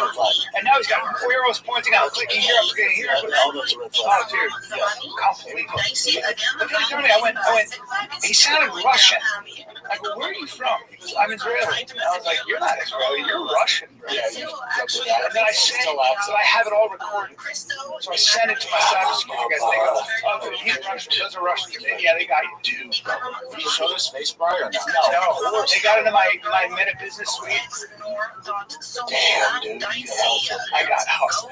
Damn. And I was all bummed out too. I was like, oh, I got blown off. I was like, no, you didn't get blown off. And you know what? So here's where things get even funnier. Fuck me dead, these guys are cooked. Brian keeps saying that after about 20 minutes into the screen sharing call, he realized it was a scam, but then he accidentally reveals that he was sitting there waiting to join Amy's podcast on the day it was scheduled and only realized the whole thing was a scam 2 days later. So not only did he get duped in the days before the podcast was supposed to take place, it took him 2 more days after the fake booking to realize it wasn't real. Oh, so good. And it didn't dawn on me until 20 minutes in. I was like, where are you from? And I was like, this doesn't feel right. That's a bummer. Yeah, it was a good podcast. What's that? I said I've done a good podcast. Son of a bitch. When did you start taking action? As far as when you found out? Like the next day. Oh, you waited. I waited 2 days. By the time it's too late. It doesn't matter if it's a day or 2 days. At that point, they've got everything. It's all. They've already sold to it. They're already broke. But it doesn't matter, right? Because they can't get back in. It honestly couldn't have happened to a nicer guy. On what planet did Brian think he would be a draw card on a comedy podcast, especially after he dropped that sad excuse for a comedy special on YouTube 2 weeks ago? Like I said in the intro, though, the disappointment from the failure of the special has taken its toll on Brian. Over the last few months, he seemed a lot more upbeat than he was back in LA. He'd scored a regular spot at the mothership. He'd taken 8 months off from writing because he felt he had nothing to say, but then the move to Austin perked him back up and got him back on the stage doing what he loves. However, now that it bombed, the reality is slowly setting in that even though he put Joe Rogan's name in the title of his comedy special and did a solo guest appearance on JRE to promote it, the Rogan bump is a distant memory, a tale that will be told in green rooms around the world. Do you remember when hacky comics would go on Joe Rogan's podcast and become millionaires overnight? They'd come back again and again, and before you knew it, they were selling out arenas and doing ad reads for $50K a pop. Sadly, those days are over. All that's left is the elephant graveyard of mediocre talent, hung out to dry by the rays of sunshine that lit up the shadows of their empty souls, revealing the shallow depths of their depraved minds, infected with the deadly bacteria of their own egos, cannibalizing their blood cells in a pagan sacrifice, starving its host one bombed set at a time, until finally the truth dawns upon them that maybe, just maybe, they were never funny, and it was all just a dream. I always look at it this way, like somebody, we were doing this thing, and Ryan Reynolds, people were talking about how he gets paid or he gets criticized, and I was like, look, man, I don't know about that. I just know that I tried really, really hard to be Ryan Reynolds. I did. I tried my hardest. I was in acting class. I went on every audition. I did okay. I was on a couple sitcoms and some movies and stuff, but for whatever reason, I'm not Ryan Reynolds. I think I'm really good at comedy, but maybe I'm just not as good, or maybe just for whatever reason I didn't do it. Maybe he was smarter in this other area. But either way, he's there. Reality is, man, there can only be like a couple of Well, that's fine. So I'm not going to hate on the guy because of it. He's thousands and thousands and thousands of people are trying. I did. I tried hard. For anybody who's listening, that people are gonna do. I'm talking Rogan about this. Yeah, people are gonna. I'll use Rogan's cool because I'm the same as you. Yeah. All good. They didn't mean anything. Rogan's cool. You can forgive, but do not forget. No, you don't forget. Big difference. But you have to forgive. You have to let them go with love, because otherwise you'll hold on to resentment. And I also think, look at that whatever happened to me. I always look at it like this. I think all of us hit chaos. Now, it could be cancer. It could be a straight bullet. God forbid. It could be something to my kids. There are so many things that are way worse. Do what you will with me. I know who I am. You stay close to the truth. You're going to eat a dick. You're going to pay a price. But I think that perspective is also really important. But all of these things are a learning experience. The only way out is through, and the only way to understand and learn them is that way. I know exactly what you mean. Like after this special, I for the past almost. By the way, everyone says it's a beautiful special. Thank you. Thanks to you and thanks to Dana. Dana's the best. Amazing. And I'm proud of it. But they're good. There's that 8-month period where I went through, I didn't feel like writing. I didn't have anything to say. I want to repeat myself. Isn't there enough chaos in the world going right now? This is weird. Well, the reason I get kind of upset in anything regarding both of you gentlemen for two different reasons. The reason I want Brian to not have to deal with the feeling of malaise, the feeling of disappointment with what he does is because, like, so many people, especially in the modern era, the last 10 to 15 years with YouTube, with social media and stuff, there's people who, like, they have this idea and then something becomes viral, and next thing you know, they have a living, they make a living.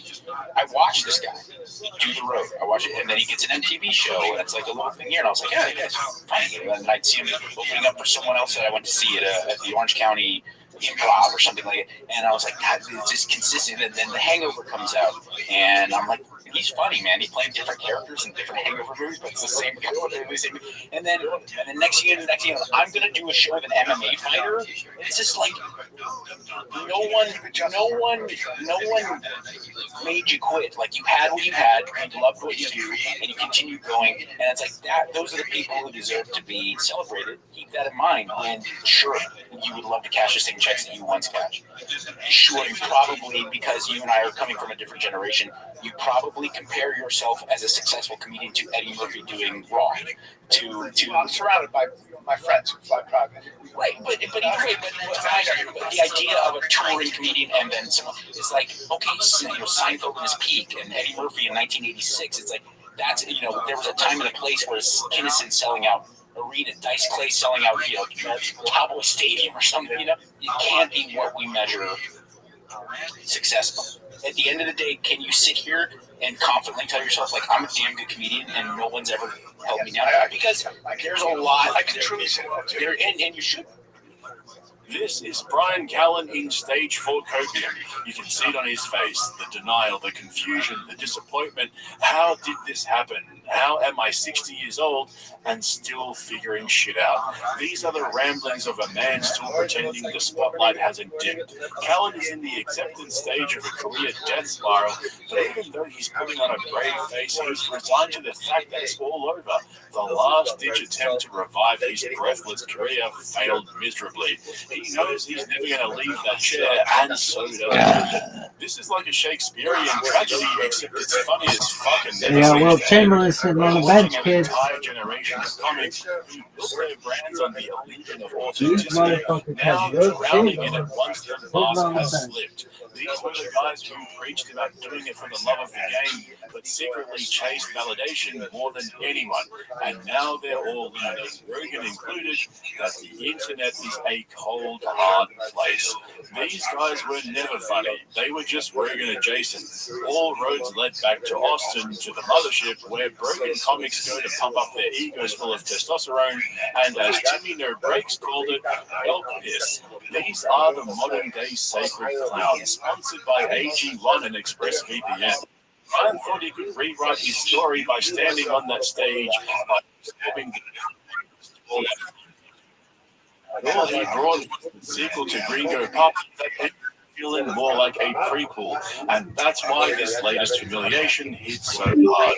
Getting scammed by Amy Poehler's fake handlers is just the surface, but the true poetic justice was just how hard his comedy special bombed. It was so bad that there isn't a timeline in which it would have succeeded. It's the universe holding up a mirror and saying, "Hey Brian, you were never funny. You fucking suck." And this isn't what I wanted for Callum. Most of you will know I was gunning for his comedic resurrection almost entirely just so we could witness him abandon Brendan in his storage unit, leaving him all alone with Jen, sending out questions from Carl Swindells on Patreon. But as Rogan puts it, the market has spoken, and it's not buying what they're selling anymore. Yo, are you gonna call them motherfuckers? Anyway, that's enough mothership slander. Yo. Make sure you subscribe to all my channels if What you up? keep up with the comedy civil war, and make sure you check out my Patreon for all my uncensored longer form videos. Thanks for watching, guys. Yo, dog. Catch you in the next one. Just so everybody knows, I'm breathing in fumes right now. Like I just heard the beast. That's correct. I love that because what happens is all that carbon monoxide sits right here, right now. So I'm getting hot. That's what this man does. I do amazing things. About 5 of my friends' houses. You know, I got to help Brendan when Brendan needed help. You know, I've got to like be there for my friends. Help with my mortgage. You just really need it, bro. I need to just hearing is right. I need to get my What's stronger than Brian? I mean, Brian, if you can, Brian, just like this. Not a chance. She didn't hold it up though, so that's pretty impressive. Yeah. I don't like this podcast. Shit podcast. Here's a body suit, Brian. Every week, Brian Callen gets closer and closer to walking out of Brendan's shop and quitting the fighter and the kids. We've passed the low energy phase of the podcast. Now we've moved into Brendan's last ditch effort to save the Thick Boy Empire by getting Richmonds on the show and paying them for money. I honestly didn't think they would last this long when they moved to Texas, but now it looks like they're running on fumes.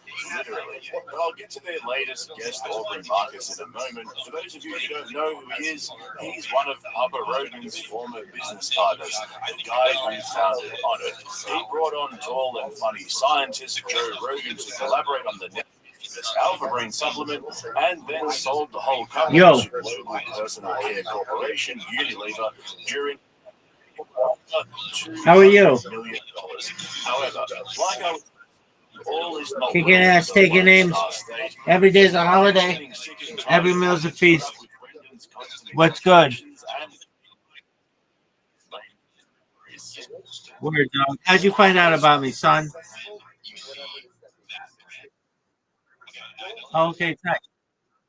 100%. All right, big dog. What's doing in your neck of the woods, son? You're looking for games to play. All right. What do you like to play?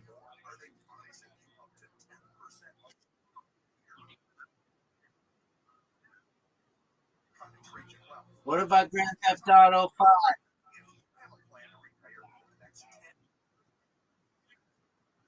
How the fuck don't you have Grand Theft Auto, son? Yes, you are. What are your thoughts on Grand Theft Auto 6 being delayed?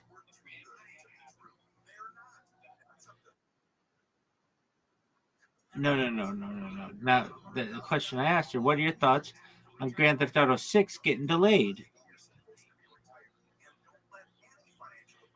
Doug, you didn't even know Grand Theft Auto 6 got delayed. That's right, my man. So it got delayed from May 26, 2026 to November 19th, 2026. What are your thoughts? Fuck that shit is the correct answer. Word, dog. All right. So what's on your agenda for this weekend? Aside from slanging dick like it's going out of style.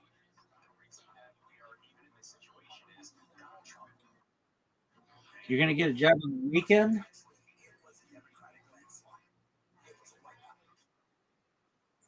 Okay, how'd you lose your job? From being too sexy?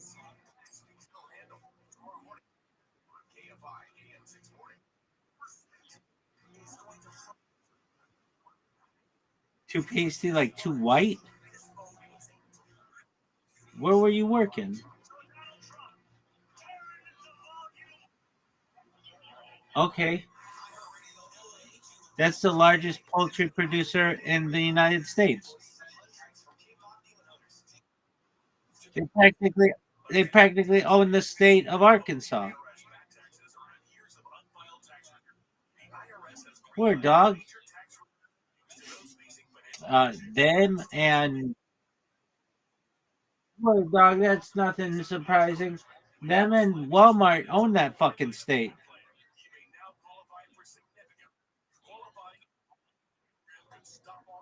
Where, dog? Okay, so Tyson Foods. That's a tough place to work, isn't it?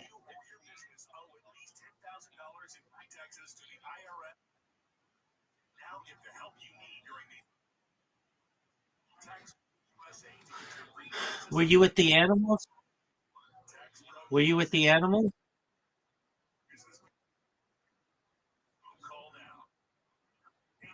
while they were still alive, or no? Yeah, it's like illegal to use. It's illegal to use to film them. Did you know that?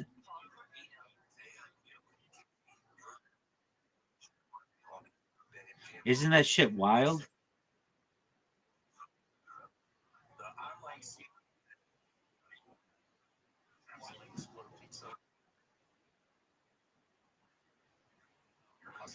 Word, dog, and I think you get criminal charges for that shit. And I don't think that's cool because how do you get whistleblowers? Number one, and number two, well, that's like a violation of your rights. And three, what are you doing that's so fucking secretive?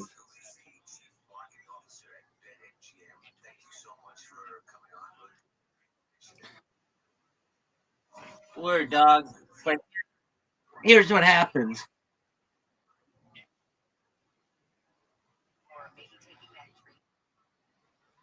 They and then they fucking elect and they electrocute them so all those fucking feathers come off. Word, dog. And they, and they don't want those videos to get out because it causes millions of dollars in bad PR whenever one of those videos gets out on anybody in the animal industry. And I think that's horseshit. All right. If I ever have if I ever have a farm, it's gonna be live streamed 24/7. Those fucking chickens are gonna be basking in the sun till the day they die of natural causes, and then we'll fuck.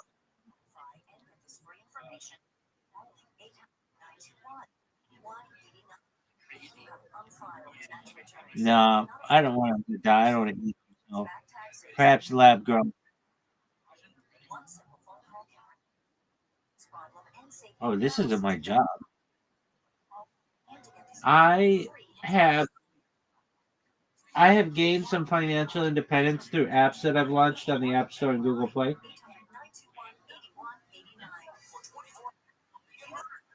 So I'm an app entrepreneur.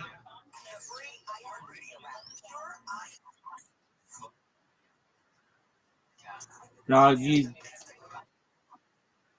don't even have the money to get it off the ground. It's so expensive nowadays.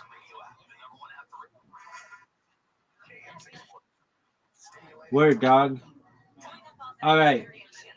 So you ready to hear what I do?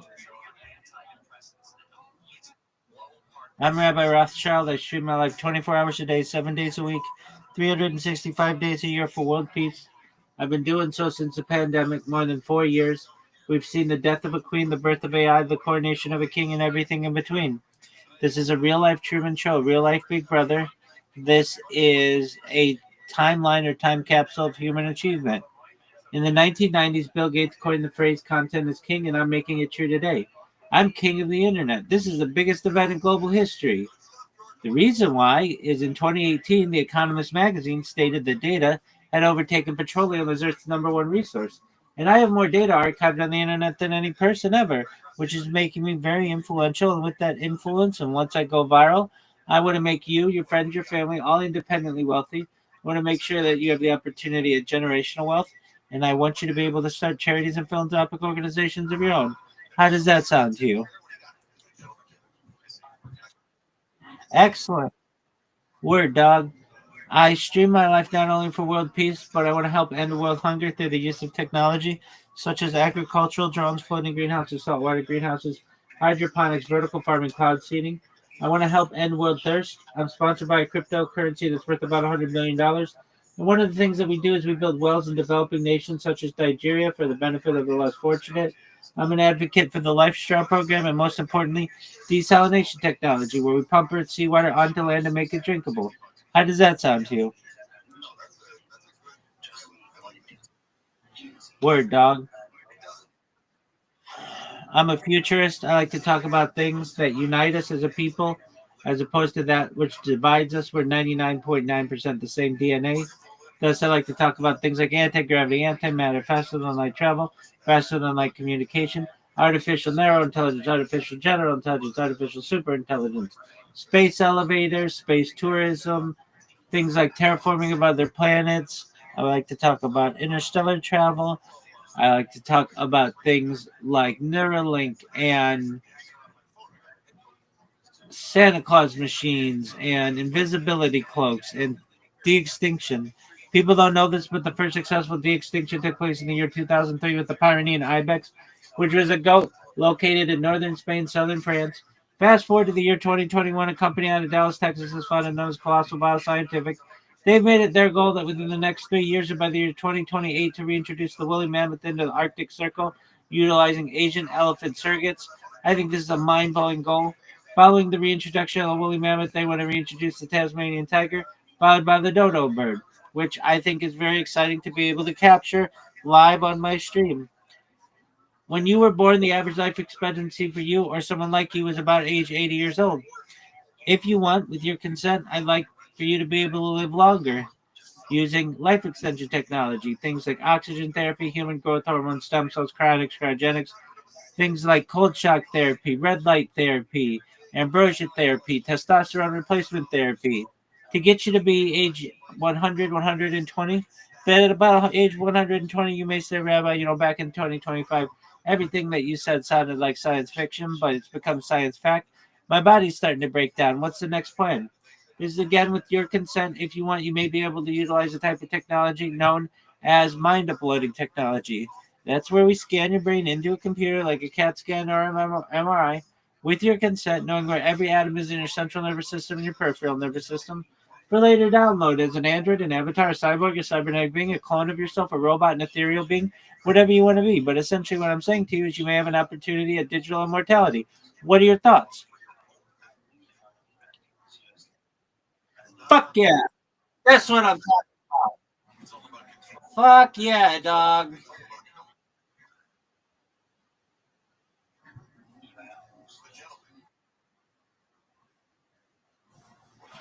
Yeah, baby. That's Neuralink. That's already happening. There's a man named Nolan Aspro who plays the game Civilization with his mind. Yeah, he was the first Neuralink patient. It's NOLANASBURGH, something like that. That's not exactly right, but it's close. Nobody can tell you that motherfucker's name though. So I'm giving you 95% of the.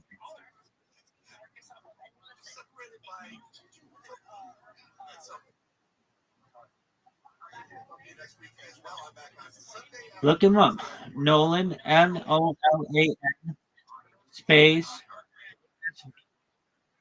Okay. Yeah, exactly. It's not for me. Nolan Arbro. Okay, there you go. Nolan Arbro. There you go. I got you 95% of the way there, baby. Nolan Arbro. Nobody can tell you that motherfucker's name.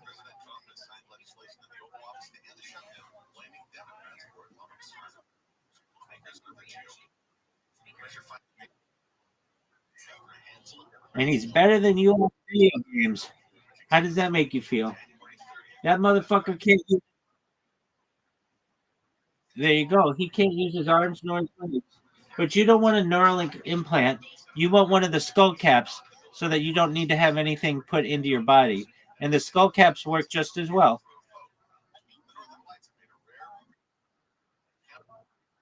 Word, dog. All right. So you want to be on the Neuralink list. Shout out to Nolan Arbro. Apologies to you, G, for always saying your name incorrectly. And shout out to my man here, Rios, who had the balls to look your name up. It's been a long time since I've seen an interview of him. But yeah, about 2 or 3 years ago, he was the first Neuralink patient, and now there are at least half a dozen of them. And so far, so good. So that's good. Like none of them have died, to my knowledge. So that's baller.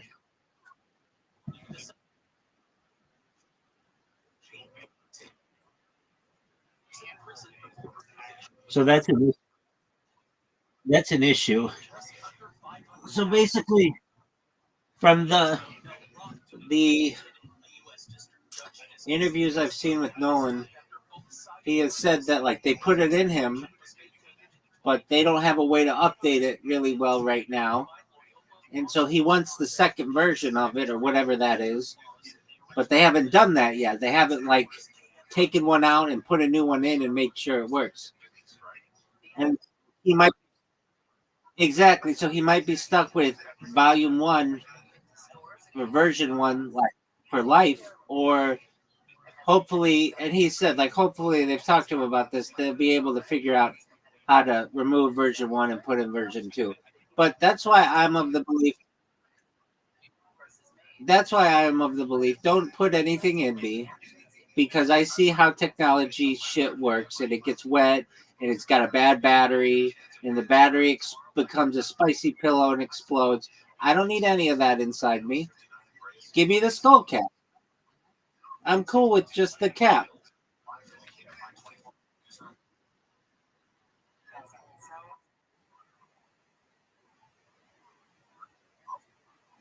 Word, dog.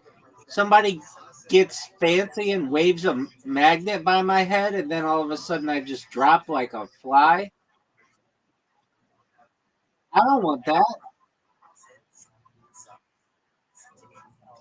Word, dog. Okay, so you like games. Do you know what Twitter Spaces is?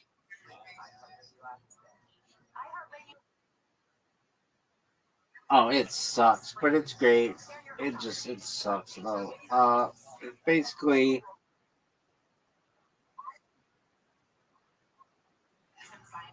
oh, I'm going viral on it, baby. It's an uphill battle, but yeah, you can use it to become successful. I'm in one right now, and you're able to speak to like 1,000 people at once. That's really hard to do, just randomly. You can't do that on YouTube. You can't just hijack somebody's YouTube stream and start talking. So this gives you the opportunity to do that. And I've been promoting myself. The thing is, you have to be very, very, very patient to get into these big spaces. Sometimes you might wait 4 or 5 hours and not even get called up to talk. But then if there's ever one of these serendipitous moments where you're paying attention and they call you up, you get to shill for like a minute. And whenever I shill for a minute, I get so many motherfucking people here at once. It's too many to talk to. And then I get a ton of DMs and I get a ton of people who follow me. So it's a very effective way to be able to promote yourself. Way more effective than any other way online, just by far. Like, I've been live streaming my life for more than 4 years, doing everything I can to promote myself, and there isn't anything that works as well as Twitter Spaces. Well, that wasn't me because I wasn't streaming my life 5 or 6 years ago, but 4 years ago I was. There you go. That could be 100%. Oh yeah,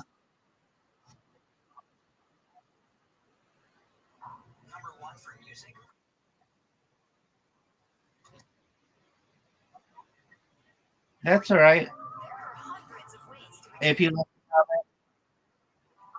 if you would have left a comment, I would have never read it, so no big deal. Uh, well, because I have so many fucking streams. I have 20 different streams going at once. Nobody's got time to read comments on 20 different streams, especially when half of them are "go fuck yourself." Nobody has time to read that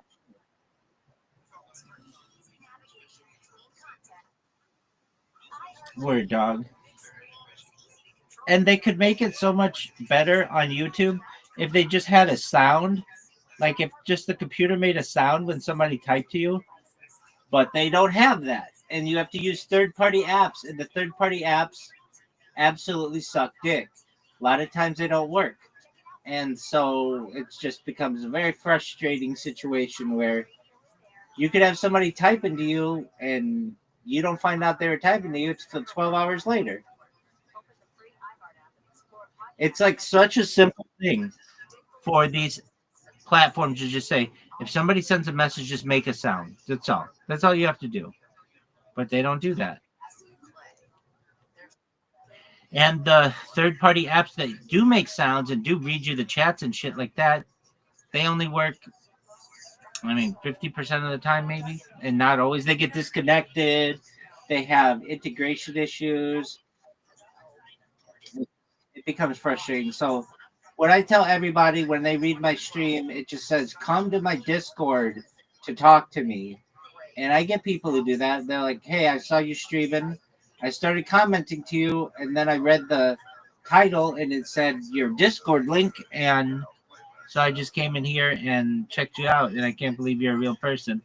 And I say to them, of course I'm a fucking real person. Nobody would make an AI bullshit. And then they're like, oh my word, I watch you every fucking day. I had a girl come in here last week. She's like, oh my god. I'm like, what? She's like, I'm gonna cry. I'm like, why are you gonna cry? She's like, I can't believe I'm talking to you. I watch you every day on YouTube.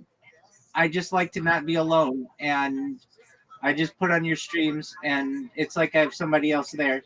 And I was like, and it took you this long to come in and introduce yourself? She's like, yeah.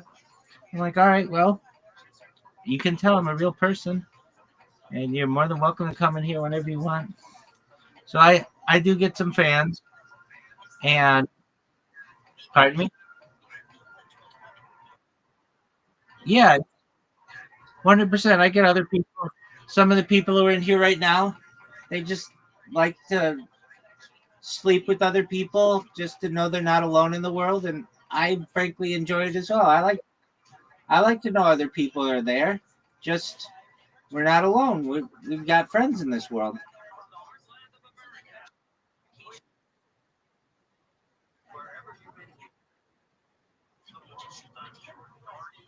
Have you ever seen the Truman Show?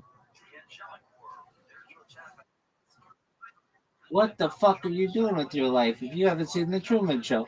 It's a movie from the 1996, starring Jim Carrey, and his entire life is on camera, but he doesn't know it.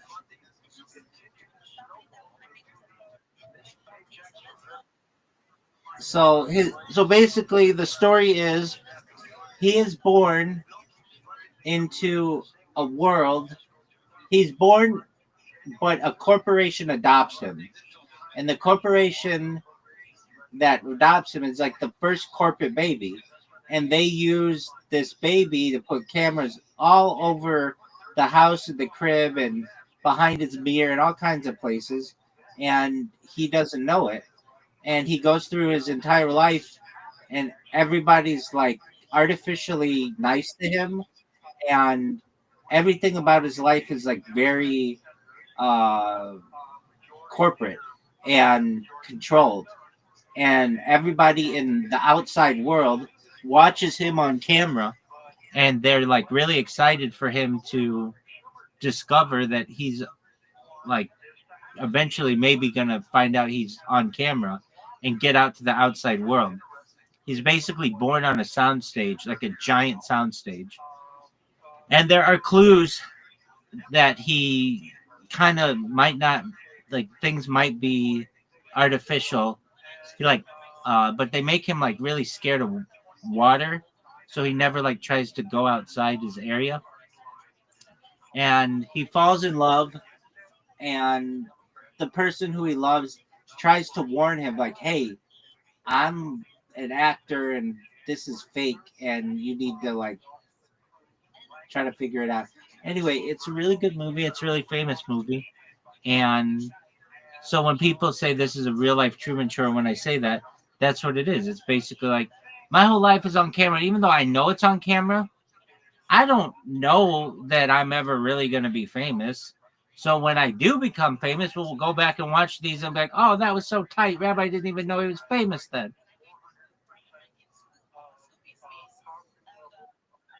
It's baller as fuck.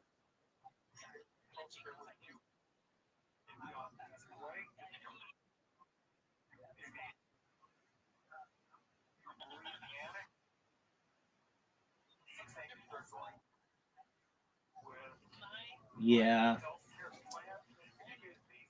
I don't know if it ever settled in. Meaning, like, right, exactly. Right.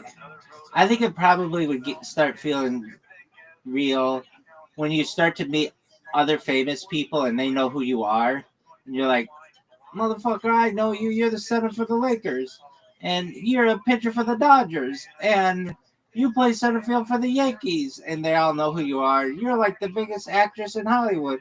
And you own such and such tech company. And they're all like, yeah, we know who you are. Like, you don't have to, like, we know who we are too. You don't have to tell us. We get it.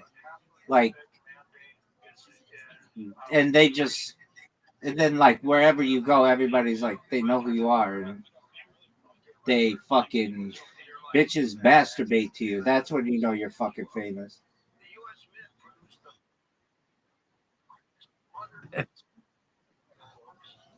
Isn't that when you say that's a pretty big standard. If you've got bitches masturbating to you, random ass bitches on the street who are just like, I fap to you, you're pretty fucking famous. Word. But it happens. Oh, I know. Definitely. 100%. Knock yourself out, woman.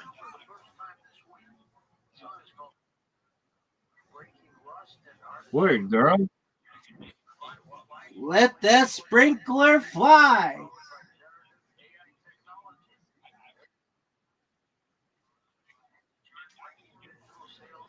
But yeah, I would definitely, if I were ever a famous person, I would definitely be the kind of famous person who would wear disguises and go out and just try to be normal and fuck with people too. I would totally fuck with people. I'd be like the biggest person to fuck with people. I would be like, I'd go to Starbucks and I'd be like, hey, can I get an apron and just pretend to work here? And the baristas would be like, yeah, sure, Rabbi, go for it. And then people would come in, random ass strangers, and I'd be like, all right, welcome to Starbucks. How can I help you? And they'd be like, damn, you look like the rabbi. I'm like, yeah, I get that all the time. What can I get for you? And they'd be like, you look just like my rabbi. I'd be like, yeah, I know. I get that all the time. What can I get for you? You want a frappuccino? Do you want a mocha? Do you want a latte? What can I get for you? And they'd be like, man, can I take a picture with you? I'd be like, look, I'm just a barista here at Starbucks. I would make that my whole fucking morning. Then I'd go to Target. I'd be hanging out at Target. people would be like, "Is that the rabbi?" I'd be like, "No, I get that all the time. I am a Target customer service agent. I'd just go in wearing khaki pants and a red shirt, and they'd just be like, "You look like a rabbi." I'd be like, "Yeah, exactly." I would do that all fucking day. I'd make that like the first part of my week every fucking week. I would just go to random ass places and just be famous. I've seen people do this before, like on Candid Camera or those Jamie Kennedy experiment kind of shows. And it's so fucking funny to me when they're like, who did I see or who did I hear about? Oh, I know. Aaron Rodgers. I heard about one of these recently. So he's a quarterback for the Steelers. He was a quarterback for the Jets, and prior to that, he was a quarterback for the Packers. And he was on one of these shows or something like that. Yeah, I read about it on social media, and he was just like, I think they had him working at some customer service job, and somebody comes up to him and they're like, "Are you Aaron Rodgers?" And he's like, "Yeah, no, I'm not. I get that all the time." And the girl's like, the team you play for is like my favorite team. You look exactly like him." And he's like, "Yeah, I get that all the time. It's common. How can I help you?" I would do that shit all the time. I would be all about that shit. I would think that is the funniest fucking shit. And I'd play along with it as long as I wanted. Like, they'd be like, "Can I get your autograph just in case?" I'd be like, "Yeah. Do you want me to sign it with my name or the famous person you think I am?" And they'd be like, "Can we get a selfie?" I'd be like, "Oh, yeah, totally." That's one thing. I don't know if you've probably ever seen, but like, there are these things on, like, I'm on social media like 24/7, so I see like all the internet, and they have these people who sign autographs for the WWE, and I always see John Cena doing it, and he can fucking do these autographs. They give him a big fucking stack of these things, and he just boom, boom, boom, and they remove them for him. He doesn't even move them. He just puts his fucking signature on, and they do the next one, the next one, the next one. And I feel like my arm would get tired. So what I would do is I would just get like a stack of paper and have it go sideways, and I would just drive by in a car with a marker, just like mark it. And I'd be like, "All right, you got my autograph," because there'd be a lot of people who would want it, and I'd want to do it in the most efficient way possible. These are the things about which you think when you're like, "Oh, maybe I'll go viral." But yeah, I'm trying to think what else I would do. I might. I definitely know I would do this. I would go to places and tip really well. I'd be like the best tipper ever. Like, I'm already a very good tipper. I'd be like disgusting. Yeah. Oh yeah, for sure. Um, there's this one oh dude, okay, so there's this show. It was called Nathan For You. Did you ever see it? It was on Comedy Central.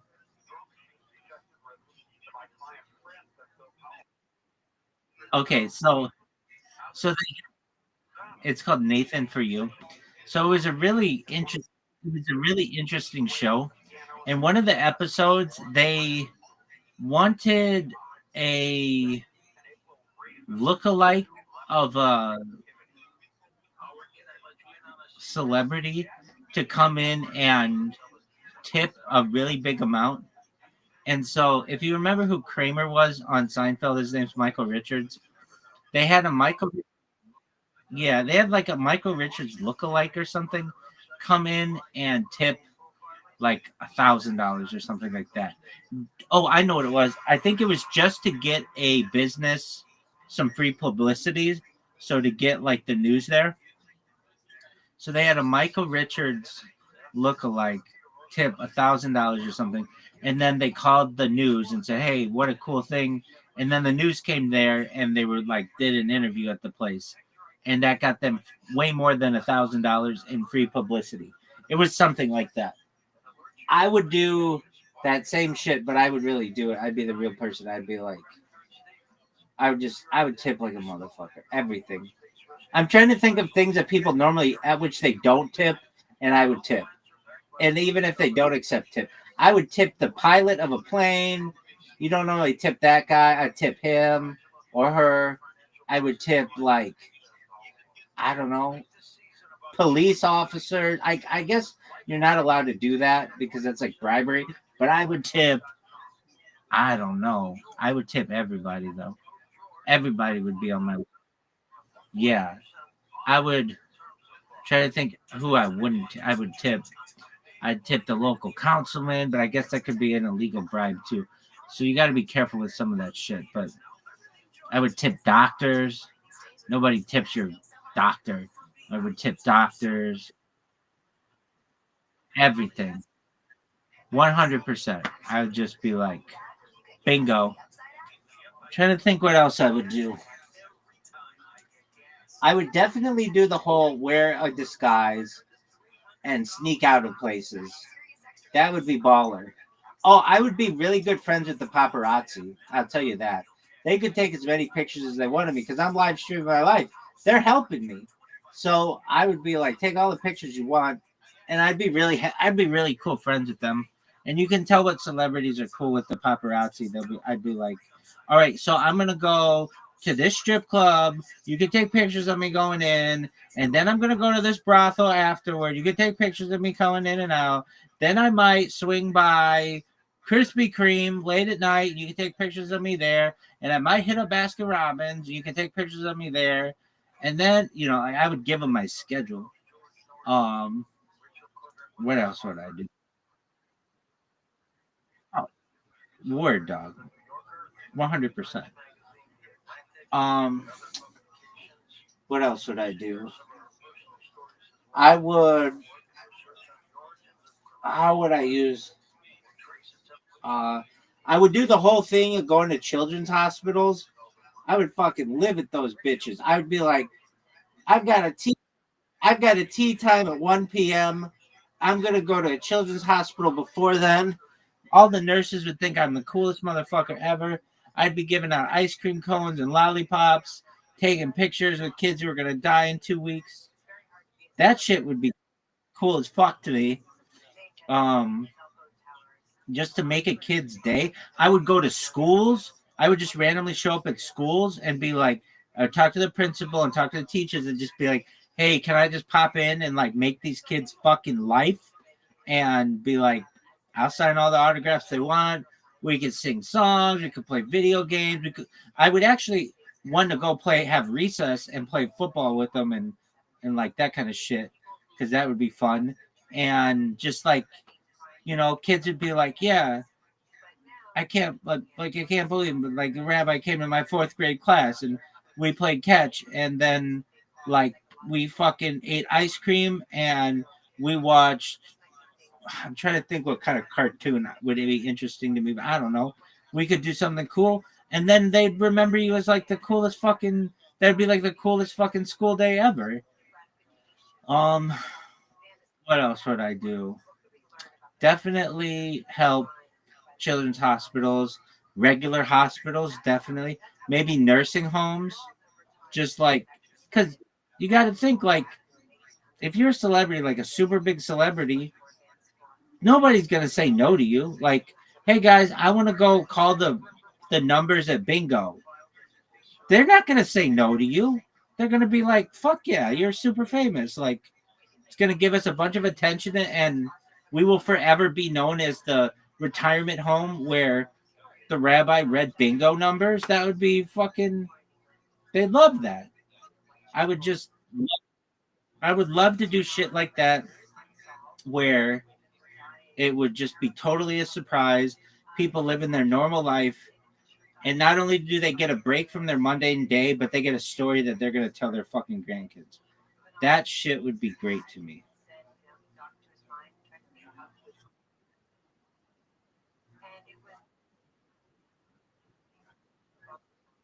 100%. Trying to think what else I.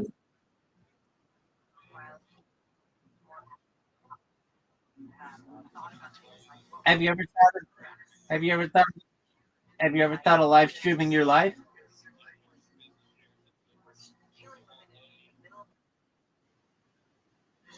Dog. It's a pain in the ass, but it's amazingly worthwhile. I mean, I met you because of it. I would have never met you, and all the other people I've met. In total, tens of thousands of people I've met or interacted with in the last 4 years, and I've learned a lot.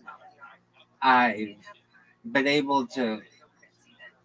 I can't tell you how much I learned. I learned so much every single day, and I learned a lot when I had a traditional career as well. I'm always a learner, but uh, I greatly enjoy it. I know I'm creating like an archive of human development that will be studied in the future. I know it has the potential to make me a lot of money, but I don't really think about that. I do think about that it's going to help society, just like with computers. Like I can show the world, like computers need to be more efficient. Here's where they crash. Here's where batteries fail. Here's where devices need improvement. Like that kind of shit, I would love, and I'm going to love to be able to help improve if I can get enough attention to it. Um, yeah, that's definitely tight. I'm trying to think. I mean, I know there will be drawbacks, perhaps, of being a famous person. Somebody was asking me about this earlier today, and I get it. The whole like not being able to go outside without getting mobbed and that kind of shit. I get that. So that part will suck, but um, I don't know. I'm sure that you get enough bodyguards to kind of take care of that shit. And celebrities aren't really like, I don't know, 30 years ago or something, they would like, you'd have paparazzi that would go through your garbage and would like stalk you. Celebrities don't really have that anymore. They basically pay for paparazzi to take pictures of them now, so they get more attention. Like, just social.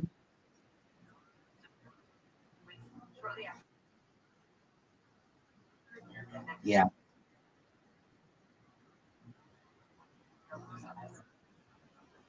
exactly. And that's what they do. Social media basically killed a lot of that industry, though, because before the people were like clamor for magazine pictures and things, but now celebrities give you those pictures, so it kind of cut out the middleman. Word dog.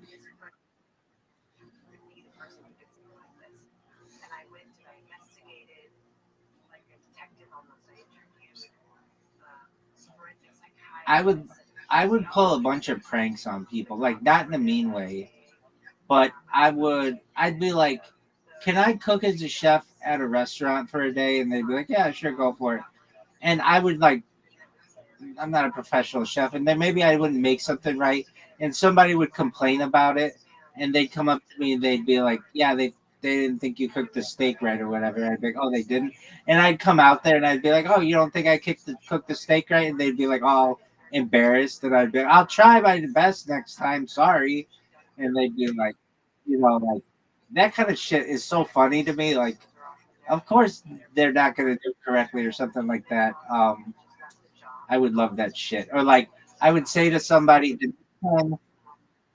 the next time somebody asks for the manager, just come get me.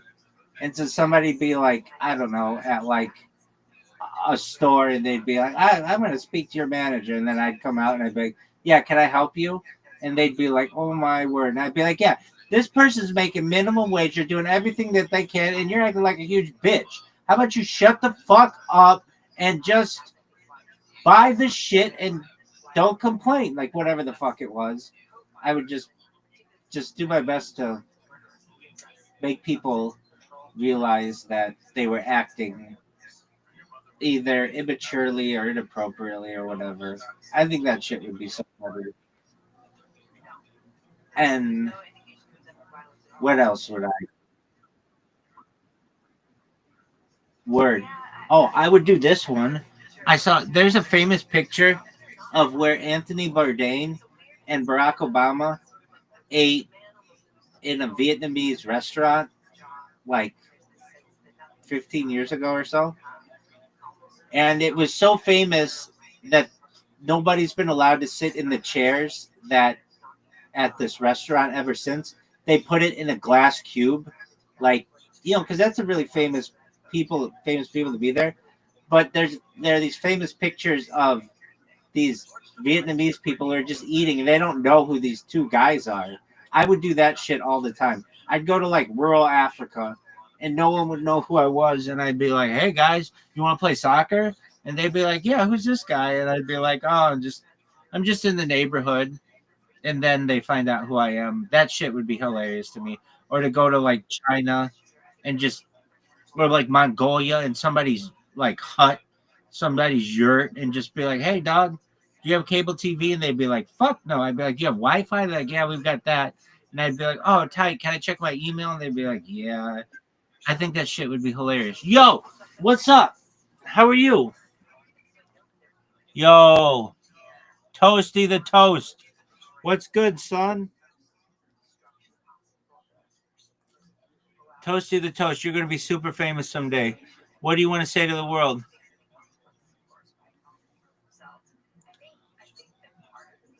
Toasty the Toast, do you speak English?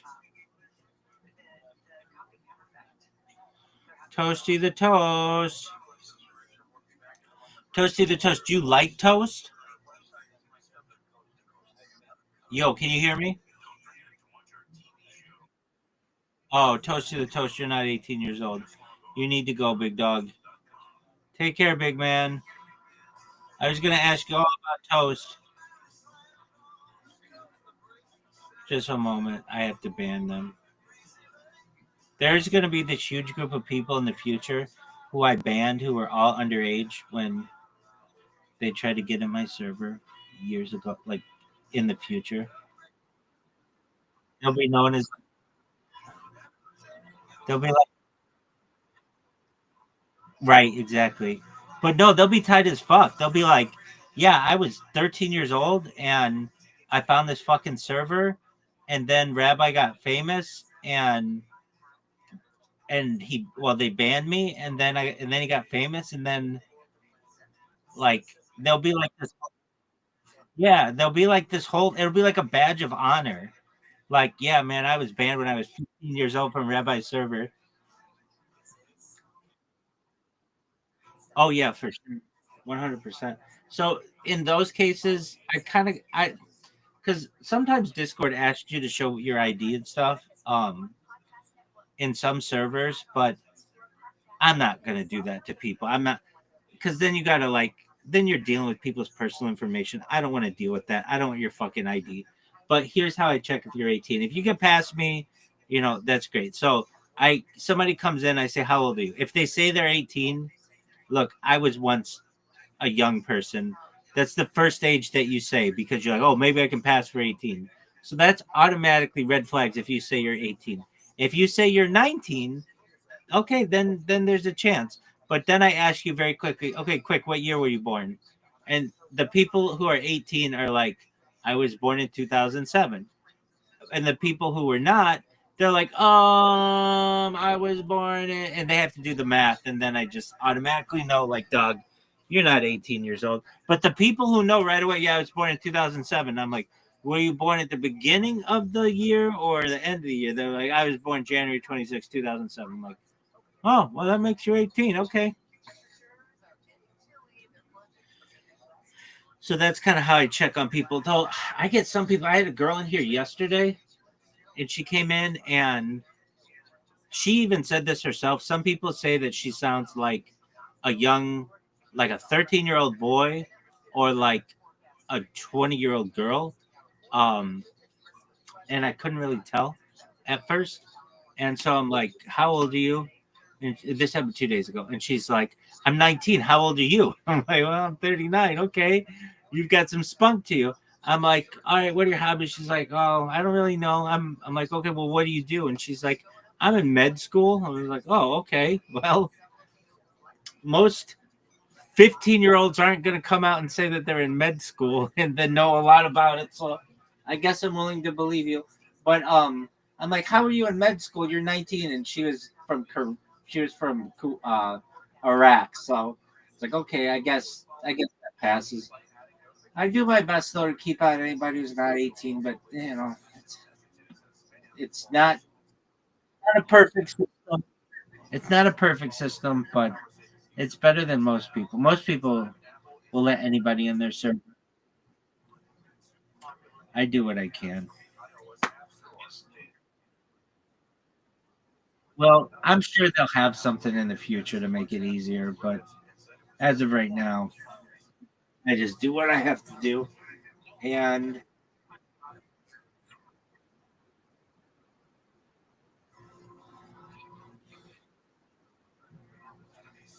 yeah, I mean, there are going to be ways around it. I know when my friends and I were like under 21, the friends who looked like an older sibling could get into bars, and that was like a really hard thing to detect.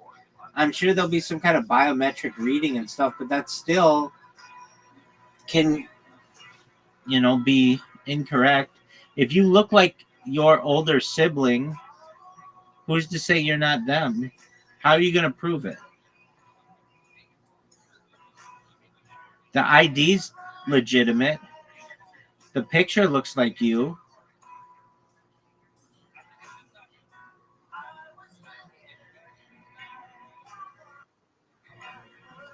So yeah.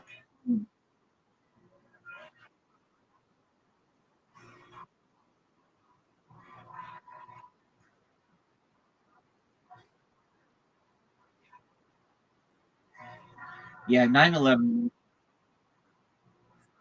really changed the game with that, where they made it like they changed, like it used to just be like a misdemeanor to have a fake ID, but they changed it and made it the punishment worse and shit. But people still do it, and then they've got the ones that scan all kinds of shit that happens. But I don't know, like the British or in England, you need a digital ID. That'll be here soon enough to get rid of all the riffraff, and I think that's something that makes my stream special. Is like this is the wild, wild west of pardon me, the internet. Like, let's say they ban my, I don't know, they ban my Twitter account. God forbid, I can just go create 1,000 more Twitter accounts. Nobody's gonna fucking. The SWAT team's not gonna bust down my door. But in the world of the digital ID in the future, they could fucking make some law that says once you get banned, you're banned, and you can't create another account.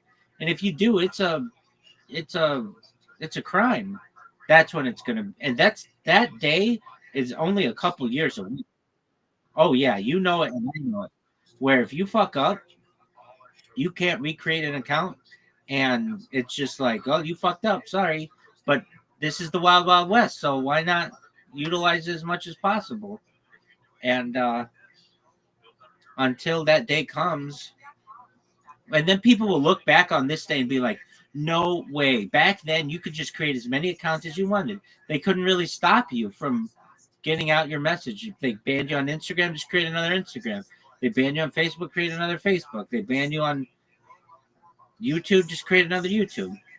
They say that you can't, but they're just like, there's no enforcement of that. But in the future, there will be, and they'll make it a crime. And then if you try to get around the system, you'll have a knock at your door. That's basically what's happening in England right now with the people who have tweets. And these tweets aren't even bad, but they've already arrested hundreds or thousands of people for like tweets from like years ago. And that's going to come to the United States. Thousands of people in the United Kingdom have been arrested over their tweets. I mean, and these tweets are like they're tame. Like in comparison to what people in the United States say, they are tame, and that's coming to the United States, and they'll use the premise of hate speech and shit, even though it's a violation of the First Amendment. You should be able to say all this shit. You should be able to, in my opinion, you should be able to say whatever the fuck you want, whenever you want, to whomever you want. That's the First Amendment. And if you want to threaten somebody, go ahead and fucking threaten them. If you want to tell people to go fuck themselves, go tell them to go fuck themselves. you shouldn't be able to put your hands on somebody. That's a different story. But you should be able to say, I'm going to fuck you up. Or you should be able to say, go fuck yourself. Or you should be able to say, I think you're ugly. Or whatever the fuck. That's the First Amendment. There's freedom of speech. That's why we have it. Because when you don't have that, then courts are legislating over the meaning of words and shit like that. And that's not what they're there for. Now, if you come out and put your hands on somebody, or you punch somebody, or then I have an issue with that. But in terms of saying what you want, say whatever the fuck you want. That's how I feel. There you go. And I should say you should be able to write whatever you want to. That's somewhat included in that. There's the idea that, well, the thing that really changed this is, what about yelling fire in a crowded theater? Well, if there is a fire in a crowded theater, of course you should be able to yell fire. So there are some times when yelling fire in a crowded theater is appropriate. And in those times where somebody does it and it's inappropriate, then people will just learn not to trust this person. Society gets to know people and troublemakers, and they'll be like, yeah, there's no fire. This person likes to yell fire all the time. Don't worry. Likes to yell fire all the time. Don't worry about them. That's just kind of how things are. It's already how things are. If you're at, I don't know, sometimes kids do this. They'll be like, you'll be in an event and somebody will be like, oh, there's a famous celebrity here. You'll be like, I don't think there's a really famous celebrity, or maybe there is. You never know. But you kind of judge those things. But should those people be arrested for what they said if there's no famous celebrity? Fuck no. That's their freedom of speech to be able to say these things. So I don't know. That's just my belief on it. That's how I feel. And what ends up happening is then laws are passed, and then it starts to become illegal to even say things that are like mundane. You can't. So, like, for instance, let's say you say, go fuck yourself, you loser, or something like that. Okay, well, what if they consider loser to be hate speech because that's a bullying term? Well, now you're going to get the book thrown at you because you're using bullying terms. It's like, what the fuck is this shit? It's like, who, that's not what the First Amendment's about. If it were, then the founding fathers would have said, you can't use hate speech, you can't use threats, you can't use terroristic language. It doesn't say anything. It says Congress shall make no laws prohibiting the use of speech, freedom of speech, freedom of religion, all that other shit. And that's kind of how I feel. That's why you have a free press. That's why you have the freedom to be able to say what you want. And in the very near future, that's all going away. And it's already gone away. Not that they had freedom of speech in England, but where you make, like, the thing that people are getting a lot of, for which they're getting a lot of trouble are memes. They'll post a meme on Twitter and they'll have the police at their house.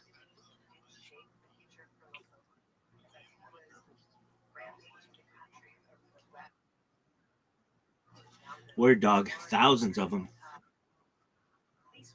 Definitely. I think they passed the law in 2023. And I'm not exactly sure the date that it went in, but over 3,000 people have been arrested. And the UK is not that big of a country. So when you think if they do that in the United States, it's going to be a lot of people who are going to be in trouble. And I mean, I feel as if I see the worst shit on the internet in terms of quote unquote hate, because I'm in all these discords and I'm on YouTube all the time and I'm a huge target and I don't let any of it get to me. I know I'm cooler than all of those motherfuckers. So bring it. Say whatever you want to me. I don't go and call the police on you. I get people who say I want to kill you. Okay, that's fine. Like, that's your opinion. Me, I get people in communities who are like, I haven't seen you in a long time. I hope you die. Okay, I mean, that's cool. I mean, the other people like me. This guy's just a dick. I get that. Do I think that they should be in jail because of that? No. I don't. I truthfully do not. Say whatever you want to me. We have a saying from where I am. You may have it from where you are. Sticks and stones may break my bones, but words may never hurt me. And your words are never going to hurt me. Yeah, exactly. So say whatever the fuck you want to me. I do not care.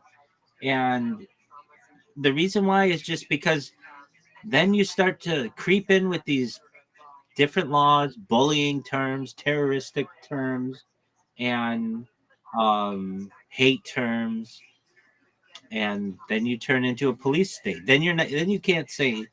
Very soon, you can't say things that you want to say, like we need a new congressperson. That doesn't seem like it's that bad to say, but they just need to pass a law saying that basically criticism of your congresspeople isn't is in line with bullying because the majority of people in your area elected them. It could be seen as a sign of bullying. I mean, does that make necessary sense? No, but it doesn't have to. In this world, they can legislatures can pass things, and the founding fathers specifically gave us this right, and you should be able to use it. So that's just how I feel. Oh yeah, definitely. I don't. I don't agree with the 3/5 of counting people. The 3/5 compromise, where they counted African American people as 3/5 of a person. That's not cool. And I didn't like that many of them owned slaves. Cool. Oh, isn't that fucking wild? One of the wildest ones to me is Thomas Jefferson had had babies with his slave Sally something, and when he died in his will, he specifically did not free them. So his own fucking kids he kept enslaved. Isn't that fucked up? And he's seen as like this amazing fucking politician and president and all this shit. He doubled the size of the United States with the Louisiana Louisiana Purchase, pardon me. I'm tired. But yet he didn't free his own children in his will. That is fucked up. It is. Isn't that fucked up? His own kids were. Yeah, dude. It's wild shit. Oh, that's as dirty as it gets. They're your own fucking kids. You rape your slave and have children with her, and you don't free them. Like, if anybody you think's gonna get freed, especially when your dad is like president, is like you'd be like, hey, can you do me a solid? You raped my mom basically, and you're president, and you have the freedom and the power to be able to let me go and give me my freedom. And he chose not to. That is the dirtiest fucking shit. That is, it's like you you are a scumbag and to the highest order. Firstly, you're cheating on your wife with Sally Hemings or something like that, with your slave, and then get her pregnant. And not only do you not think she's a fully human, but you're going to keep her a slave, and then your kids, your flesh and blood, 50% of them is your DNA, and you're not going to free them when it's done. That is some dirty shit. And right, and we hold you right. No, I get that. Just you using that word hate in the future Like, I bet you won't be able to say that kind of shit. Like, that's a perfect example. You could be like, I hate what Thomas Jefferson did in not freeing his own children. And that goes against hate speech laws because you can't say you hate anything. Like, in the future, I could easily see that happening. Easily. And that's some bullshit. I'm sure they won't let you say that's some bullshit either, but that's some bullshit.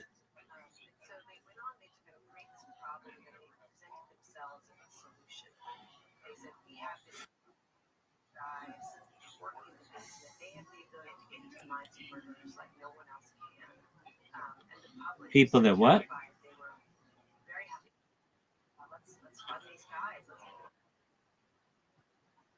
Right.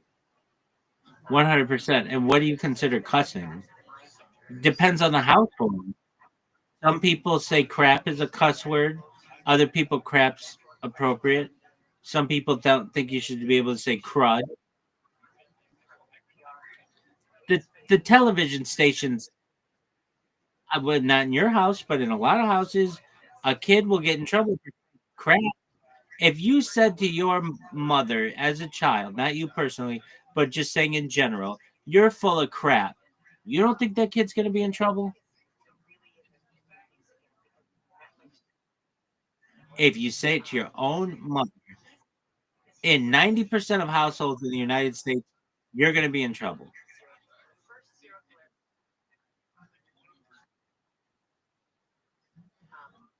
I get it. Can you say pussy willow? Can you say pussy willow? Can you say pussy willow? It's a type of tree. Can you say pussy cat? The word pussy, you can't say the word pussy in a sexual context in a lot of places.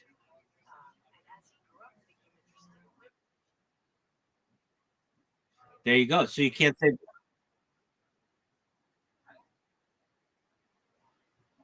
they use the term pussycat in like Bugs Bunny cartoons. Uh Tweety Bird says putty tat. When Tweety I know, I get it. It's too subjective though. The television stations can't even get it right. Meaning there are some words you can say on television. George Carlin had a very famous stand-up routine about this, and some that you can't. The term a tit is a kind of bird. You can say tit when referencing the bird, but you can't say it in referencing a breast. The term like ass is a term for a donkey, but you can't generally say it in some parts of society as a butt. The term bitch, in some aspects, you can't call a person a bitch, but that is the scientific term for a female dog. So it depends.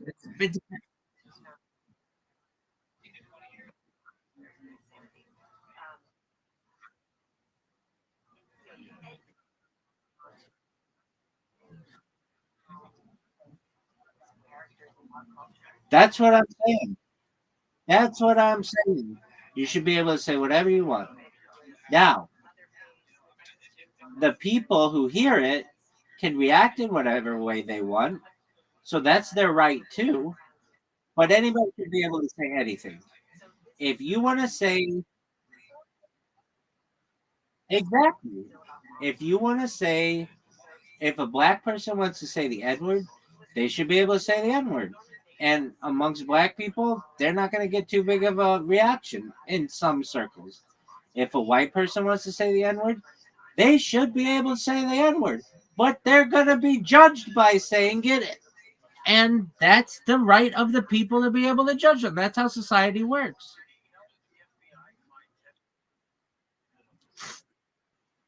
Exactly. Exactly. But especially when you start legislating that certain people can't say the word, okay, well, how dark do you have to be to say it? What if I don't think that most black people are dark enough to be able to say it? I mean, then you're starting to get into like, how dark are you? You don't want to get into that argument. If you start legislating that way, you just so the best or people who are of mixed race, you can't get into that argument. That word is used in their household, and it can mean friend, it can mean person, it can mean a whole bunch of things. And brother, absolutely. And so, who are you to take away the ability for them to be able to use that word? What if someone is albino? So they're like white looking, but of African American DNA. You're gonna take that away from them? Who are you to who are you? Who are you? They have black brothers and sisters. Their parents are black. They're black going all the way back to Africa. They should be able to use that word, as should anybody. But the albino person's not going to be judged on that. A random ass white honky kid who uses it, they're going to be judged. They're going to be either seen as very small minded or racist, or, I mean, there are situations where I hear that term being used by white people, and they don't mean it offensively. They mean it like friend or cousin or brother or whatever, and they're just around black people a lot, so they think that they can use it, and their black friends don't really get on them too much. And then they get out in the bigger world and they sound extremely racist, but they don't mean it that way by any means. It's just how it works.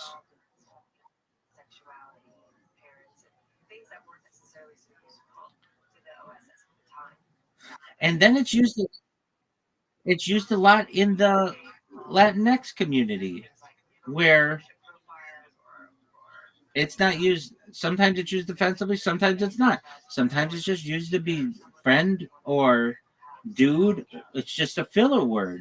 And then sometimes it's used in a mean or spiteful or racist way. So I feel that you should be able to use whatever word you want. No, you should be able to use it in a derogatory manner, and the people should be able to judge you for using it in a derogatory manner and think you're an asshole and not. But it shouldn't be illegal. That's as simple as that. People should be able to judge you for your actions and your words, all of that, absolutely. But it should not be illegal, because when it starts to become illegal, that's when a court's going to come in and say, "How dark do you have to be able to say this word?" What if you're mixed race? What if you have 3 grandparents who are black and 1 white parent, or 1 white grandparent and 3 a grandparent who is black and 2 parents? You get what I'm saying? Like, there are lots of, and you don't want to get into it. You don't want to, and you don't want to get into that, and that then becomes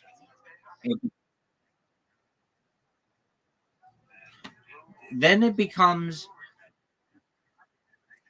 there's a Family Guy episode with this. It's completely racist, but they're joking about it, poking fun at it. There's like a thing where to get into New York City, you have to be like a certain color, and there's like super white, white, tan, and if you're any of those 3, you're fine. But then when you start getting to dark tan, darker tan, and like brown, and then black, it's like no. And then they hold the card up next to your skin, and if you're in the approved version, you can go in. But if not, they pull you over to the side and they do all kinds of questioning to you. You don't want to live in that world.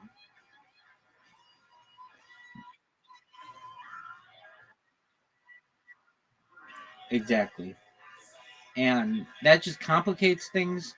It's fine for society to judge people based on what word someone uses. If someone's using a word, they are allowed to basically excommunicate that person. They're able to ignore them. They're able to yell words back at them. But you do not want to get into a world where it becomes illegal to say that. Because then when it's illegal to say that, then it becomes who gets to say it, who doesn't get to say it. How do you dictate who has the right? What skin color are you, or what makeup are you, or whatever it is? What religion are you? Like, you just don't want to get into that world. It becomes too difficult to legislate, and courts have agreed it becomes too hard to legislate that kind of stuff. That's why Congress shall make no law impeding free speech, basically, or whatever the fuck the language is.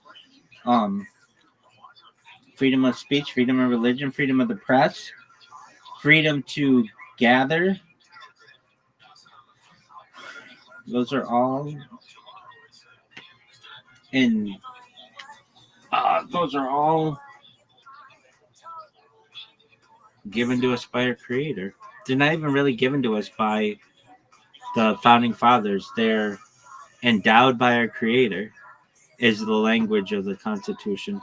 All right, big dog. I'd love to talk with you more. I'm gonna get some sleep. I hope that's all right, my man.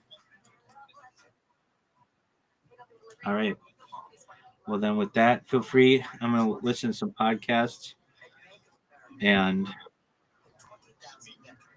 enjoy. Why do you say it's good? Because dude, you're one of those guys that you annoy me because you'll be like, the best wings, the best pizza. I'm like, it's just wings. Yeah, no, their wings were good. But that's like Brendan's equivalent to Andrew Schultz's epiphanies. When he figures something out for himself, it's the next best thing, and he cannot wait to tell everyone about it. You know, like a child. And that's the ongoing theme with Brandon. It seems like the more things slip away from him, the more immature and juvenile he becomes. There's a segment in the podcast with Aubrey Marcus later on that I'll play for you, where if you close your eyes, it feels like you're back in middle school all over again. Except then you open your eyes and realize you're watching three grown men dressed like teenage fuckboys, unironically talking out of their asses. But the thing for Brian Callen is that he's clearly struggling financially, and the daily grind of having to turn up to Brendan's storage unit to record the podcast twice a week, while being forced to inhale fumes from Bubba's beast of a truck, and then slogging it out at the comedy mothership where he's constantly workshopping new material that doesn't seem to land, well, it's all starting to weigh on him. For Brian, everything's a business transaction for him now. Aubrey Marcus, I haven't seen you in way too long. I've been here more than 4 months. I know, bro. But we get to a certain age, buddy, where it's like, if we ain't making money, if we're not doing business or learning, it's hard to just hang out. When I'm too old to be hanging out. I got kids. Often have kids. Yeah. That's how we're starting comedy podcasts these days. I'm sorry I haven't seen you since I moved to Texas. I couldn't justify it financially. But we shouldn't be too hard on Callen. It must be hard to support 5 separate families while still living in the shadows of all the allegations that were leveled at you a few years ago, forcing you to work for a guy you clearly despise as you cruise into your 60s with no end in sight. And now that Brian called out Joe Rogan for cosplaying as a scientist on the recent Fight Companion, I'd say his opportunities at the mothership are drying up too. Personally, I'm sad for him. I really wanted this move to Texas to work out for him so he could finally escape from captivity and leave Brendan behind once and for all, just like Theo Von did. But the thing is, I'd rather watch the fighter and the kid die a long, slow death of 1,000 cuts until the lights literally go out in the middle of a podcast. Oh, no, wait, that already happened. But all jokes aside, no pun intended, their most recent episode with Aubrey Marcus was eye-opening to say the least. I've been documenting their struggle to book guests on the show on this very channel, and here we are with quite possibly one of the slimiest snake oil salesmen you've ever seen, here to lecture us on authenticity, on the fighter and the kid. He's lecturing us about authenticity on the fighter and the kid. All right, I've made my point. Let's roll the tape. I'm still taking Alpha Brain now, along with the new crack supplement. Yeah. You know, there's an interesting study I just saw that was Zach Bush was talking about, where they put people in a Faraday cage and then they measured their electromagnetic frequencies and everything that was happening in their body. And when they brought them into emotions of like extreme joy, like talking about a sentimental moment with their grandmother or something with their wife or their kids, the time their kids were born, and they brought them in that moment, there was spike of energy, whether it was from the heart field or the mental field, but there was a spike of energy that was measurable. And then when they asked them about other traumatic, experiences or places where they were super vulnerable or bad things happened, they saw the same equal amount of energy expelled. And the theory being actually that it's authenticity that actually spikes the field, because our souls are in truth. Like our spirit body knows truth. We know the frequency of it. We know the resonance of it. And so when you tap into truth, actually your whole body lights up. And so truth is even more important than the positive emotions, just being real. Well, I think especially now, like with AI, like Rogan and Cynthia were talking about, like AI is going to take over, it's going to ruin the entertainment business and all these jobs. I think there's going to be a thing where being authentic, propelled, destroys all that. We're going to be able to tell what's AI, but then the people that are authentic and actually have talent are going to be bigger than So the guy who lied about his football career continues to take anabolic steroids for recreational use, got caught cheating on his girl multiple times, sued a YouTuber for exposing him, and was then forced to submit a sworn affidavit to the court admitting that he blatantly lied multiple times on his podcast. He's telling us on that very podcast, propped up by fake views and bots, that authentic creators with talent are going to be in high demand once AI takes over. And we're only just getting started with this episode. The absolute lack of self-awareness on display is mind-blowing. You've got Brendan Schaub, the human embodiment of failure, sitting there nodding along to snake oil salesman Aubrey Marcus, talking about the power of authenticity, while Brian Callen's soul visibly leaves his body with every passing minute. You can literally see Brian calculating in real time how many more episodes of The Fighter and the Kid he'll have to sit through before all his kids turn 18 and he's no longer on the hook for child support. Meanwhile, Bubba's sitting there thinking he's about to stage a comeback off the back of a supplement collaboration between him, Brogan, and Aubrey. What if I can get the Scorpions to milk themselves? When I was listening to this episode, I thought to myself, this is the perfect snapshot of a dying brand. Even the bots are hate watching at this point. Is that going to be a real fight? Did you say it was an exhibition? How do you feel? This is my thing on it. We both, like, you're closer with Jake than I. We both love Jake. Yeah. I'm with Dana when he was on Pulse, and he's like, dude, you and your brother, fight guys your size. Right. He's like, what are we doing? Like, fight people in size, man. I'm a little bit like with the Javante Davis Jake, it's like, all right, can Javante deal with the size? But I just don't. For Jake, and he has this, it appears, you know better than most, he has like this yearning, for whatever reason, he wants this cosign, this validation from the boxing community. He just that's 100% in his sights. Yeah, but my thing is like this is pushing that further and further, because I think he was kind of here, and then the Javante Davis, the Mike Tyson's going. Well, so he just did. So he has this kind of strategy where he'll fight a legit, fighter. Like Chavez Jr. was getting a little older, but it's still got him ranked. Then he'll go for something that's just a spectacle. And we remember the spectacles in the Pride days where you had some little guy versus a big guy, and everybody's asking that question. How will speed do against size? And then Jake capitalizes on this question that's in people's minds as a fight. He's making tons of and like that. So he has this strategy of like, all right, let me go do the thing that's going to get maximum attention. Netflix is going to co-sign, and then he'll go switch back and then fight another fighter who's on his track. No doubt that his goal above anything is to be the cruiserweight champion. That's what I don't get. If I'm Jake being legit in boxing, being the cruiserweight champion, I think that's going to be more difficult than he thinks. Just keep doing the circuit. All right, so let me tell you, I know Jake's one of my best friends. Of course, this guy is best friends with Jake Paul. So far, everything checks out. And did you see our boy flip-flopping around, desperately trying to agree with Aubrey about Jake Paul's career trajectory? First it was, I agree with Dana. Why doesn't Jake stick to fighting people his own size? And then after Aubrey spun on his web around Short's head, he came out with, why is he trying to push for the cruiserweight title? Just stick to the circus money fights. Oh, buddy, what are we doing here? Whenever Brendan's in a room with someone wealthier than him, he goes into autopilot and ends up on his knees searching for the truth. Helen, on the other hand, wasn't convinced. One of the only redeeming features of Brian's character is his willingness to call people out on the spot. After sitting there listening to Aubrey washing Jake Paul's balls, he finally had enough and said what we were all thinking.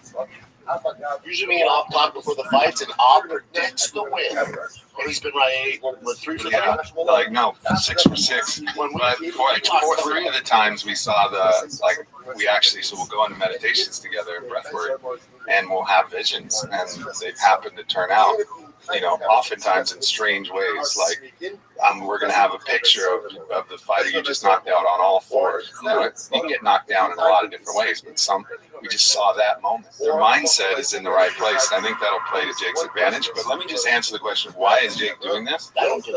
Jake's doing this because he's got plenty of money, and so at a certain point the money doesn't matter as much. But what Jake needs is he needs some kind of thing that's scary to him and dangerous to him to actually keep him on the path where he's not off the rails. I think it ends with Jake being a cruiserweight belt holder. I don't know if he'll unify the belts or whatever, but they'll find a path to like somebody in the cruiserweight who has a belt. And I think Jake's going to bring that energy of shocking somebody with the attention. Jake's positive energy that we're working on the whole time. Like, what people don't realize is this is also, for anybody who's seen Chief of War, which is a great show out now on Apple TV Plus. At the end, they have and this isn't a spoiler. At the end, they have a battle, and in the battle, it's like let the spiritual warfare begin, and their own shamans and singers start calling in the spirits of the elements and all, and like everything good to get the mind and the spirit aligned. And Jake's doing that at 100. He's got Lucas Mack, who's one of the best breathwork practitioners. He's got myself and Bailana singing the sound bowls. Like, we're bringing the best spiritual energy. He's got the best training. Excuse me, because he's not going to say it. I really appreciate that. I use like spiritual energy, bro. Because when he's in there with a cruiserweight contender, some dude who's been throwing his right hand since he was 7, I don't think a lot of that's going to matter. That's a big problem. I say that Alex Pereira does the same thing. I'm sure he does, but you know what? Alex Pereira's you also been training for a long time. So, but I'm saying it's the mix. Yeah, it's like Alex Pereira when he does that thing where he walks out. It's for real. Yeah. It's for real. He's bringing some deep jungle energy.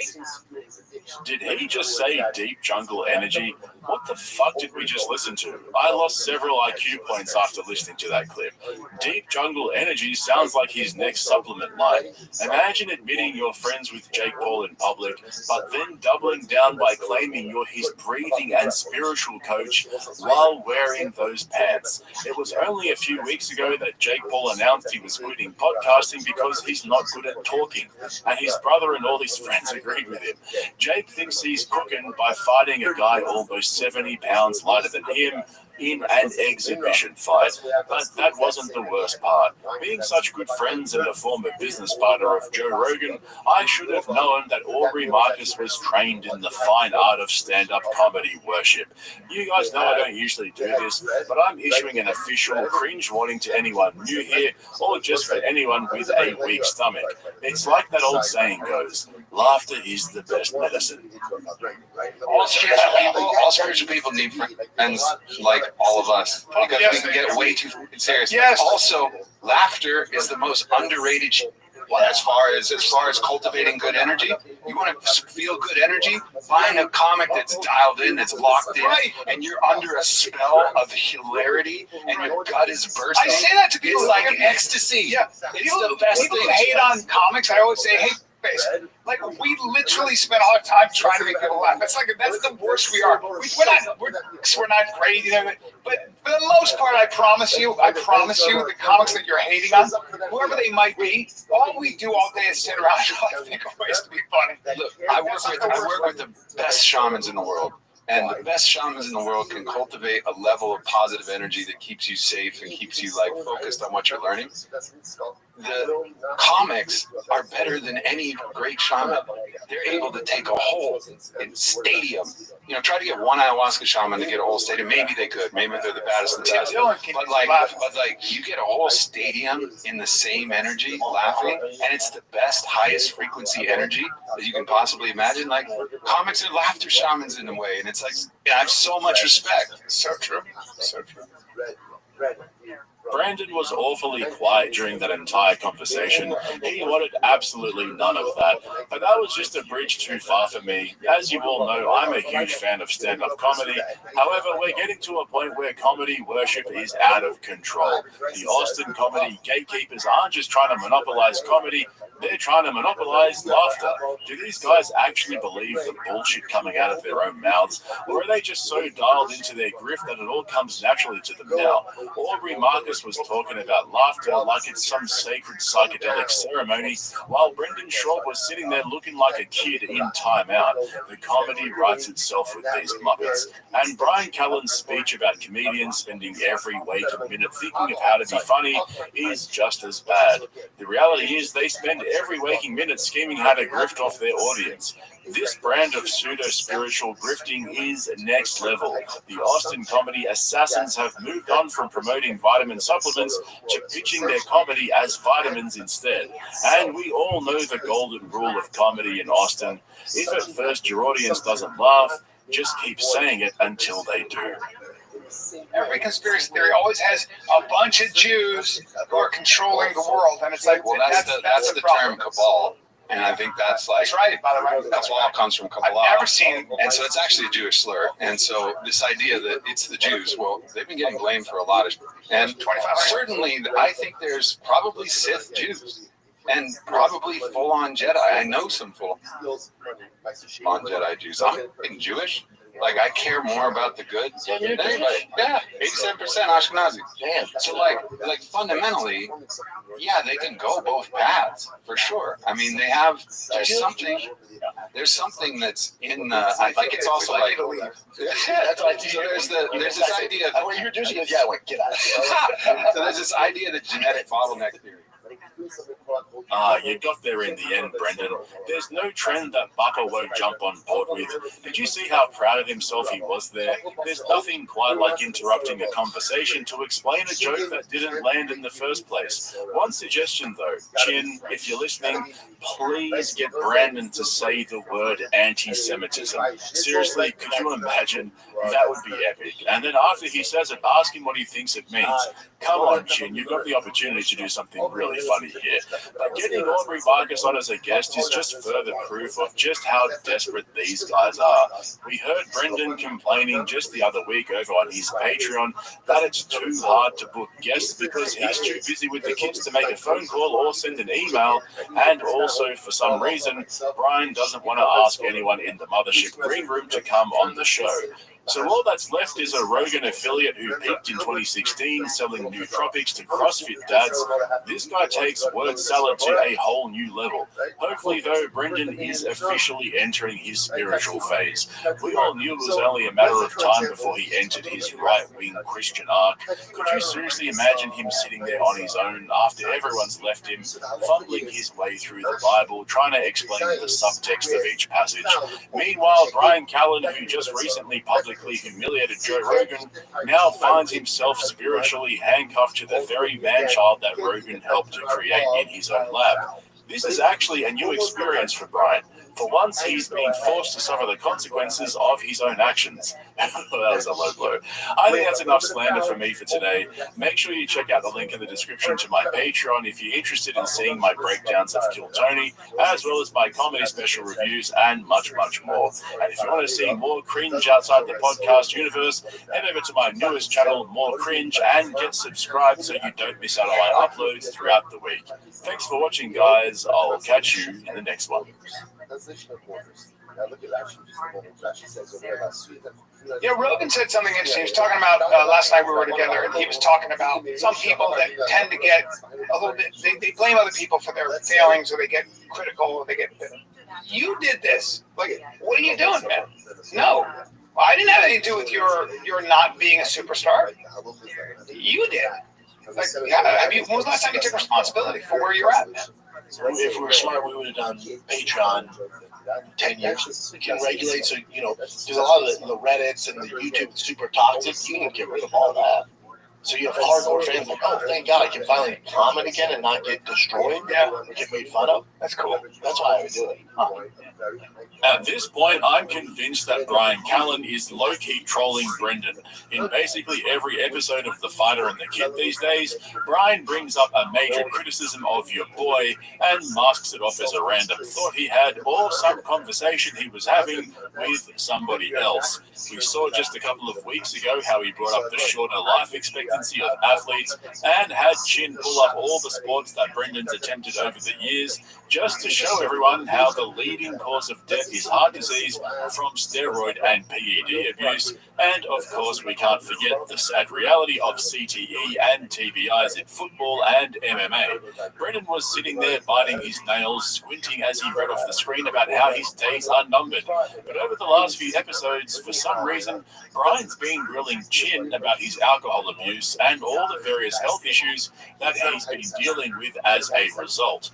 Naturally, Brian has this special way of bringing it up. He has the subtlety of a poet and the precision of a marksman. So Chin's going to die, and here's the thing. Take your pulse right now. Ironically, Brian's probably the healthiest person in that storage unit, and so in keeping with the theme of bullying his producer over his poor lifestyle choices and bad health, Brendan casually brought up his drinking issues because, it's edgy to air your employees' dirty laundry on a podcast just for a laugh. But things quickly turned on Brendan after Brian dished out a piece of advice that seemingly applied more to Brendan than it did to Chin. This was another one of those moments where Brian Callen directed his wise cautionary tale at Chin when he was really speaking to his boy Bubba. Just quickly though, if you haven't already, check out my new channel, More Cringe, which I just launched yesterday, where I plan to cover cringe from all over the internet, not just on podcasts. Shout out to all of you who have already subscribed and helped to get it off the ground. You guys are the best. All right, Chin, roll the tape. What are you going to do for that fight, Chin? Watch myself drink? So many people messaged me after that episode, by the way. What'd they say? A lot of them have my side. They're just like, you just do your thing. Yeah, they want you to die, bro. Do your thing. No, and then anyone that says do your thing. One thing about the internet is you can count on them. Yeah, I appreciate their support. And but then also some people said like, yeah, dude, we love you. Go to this rehab center in this area. Yeah, people that care about you or people that actually are in for your best interests. We care are not. Yeah, of course. That's what we're trying to help. The main thing is that anyone that says, dude, you're fine, keep doing this, is not your friend. I think Brandon and I have been around long enough. I know how it is. We've had our own issues, and so I think what happens when you get some age on you is you realize that there's a limit to what you can say and do for anybody, and we all have to be our own source of change. Rogan said something interesting. He was talking about last night we were together, and he was talking about some people that tend to get a little bit. They blame other people for their failings, or they get critical, or they get better. And he said, you're where you are because of you. You did this. Don't then turn and look at successful people and go, oh, those guys are assholes. Like, what are you doing, man? No. I didn't have anything to do with your not being a superstar. You did. So why are you turning to people that have been a little bit more successful and criticizing them? And it's exactly right. It's like, when was the last time you took responsibility for where you're at, man? Yeah. And that's an important thing to say. So you're talking about some old salty comic. Yeah, sure. Maybe. Exactly what you're talking about. Maybe. Yeah, I don't blame anyone for anything. I'm just like, no, I know you do. I'm just saying, and I appreciate that with you. But I'm saying that, we're all responsible for the condition we're in one way or another. There's things happen in life, but what are you going to do to get out of it? And but there's some salty people out there in our community, and they spend a lot of time kind of like criticizing people that have been more successful. It's like, hey, bro, that's all they are. Yeah. Or maybe that attitude is the reason you are where you are. You're not happy with it. What do you got, Jim? I seriously could not watch that clip with a straight face. I was literally cringing the whole time as Brian spelled out Brendan's entire career right in front of him. Nobody is saltier and more bitter than Brendan Schaub. His whole downfall started in the first place because he tried to be someone he wasn't, thanks to his North Star Joe Rogan, who I'll get to in a moment. Don't think I missed that bit. This Mark Maron beef is out of control. But the sheer irony and hypocrisy coming from both Brian and Brendan when it comes to lecturing Chin on taking responsibility for his actions and taking steps to improve his life when they're both sitting in armchairs in some random storage unit in Austin, Texas, making podcasts to entertain their haters and a bunch of bots. Like, imagine being in a meeting at work and your boss randomly brings up that you're an alcoholic with health issues in a meeting about the stationery budget. Brendan has to be one of the biggest hypocrites I've ever seen in my life. Stick around because in a moment I'll pull up a clip of Brendan choking up with tears while blaming everyone else for Brian's problems. He does almost exactly what Joe Rogan was describing through Brian right there in that clip. But like I said, let's quickly switch gears for a minute because when Brian was recalling that conversation he had with Rogan the night before, Brendan blurted out that he was talking about an old, salty comedian. And we all know he's talking about Mark Maron. The Rogan beef with Mark is crazy because it all started with Rogan being a little gossip queen and completely making up his own narrative. I know, right? That's completely out of character for a tall and funny comedian like Joe Rogan. When has he ever done that before? Rogan texted me the other day. Some guy was talking about me on a podcast, and Rogan texted to me, he goes, yo, he's not your boy. And I was like, he pays attention to that stuff. Joe's hyper aware of weird concentric circles. Like he doesn't care about him. He doesn't care about like even he cares about his boys and like just giving you a heads up. This guy he said it to me. And I was like, the guy. And the guy, I'm friends with the guy. I've had him on my podcast 2 times. What was it about a whole thing? Like I was on an Instagram live, just doing a thing, and I was rambling on, like I do. And I was talking about Netflix, and basically what I said was that Netflix has created this cash grab culture where a certain echelon of comics can just do, pop-up shows shit-faced and make millions of dollars. Yeah. And I wasn't talking about Bert. Right. Do you know who I was talking about? Yeah.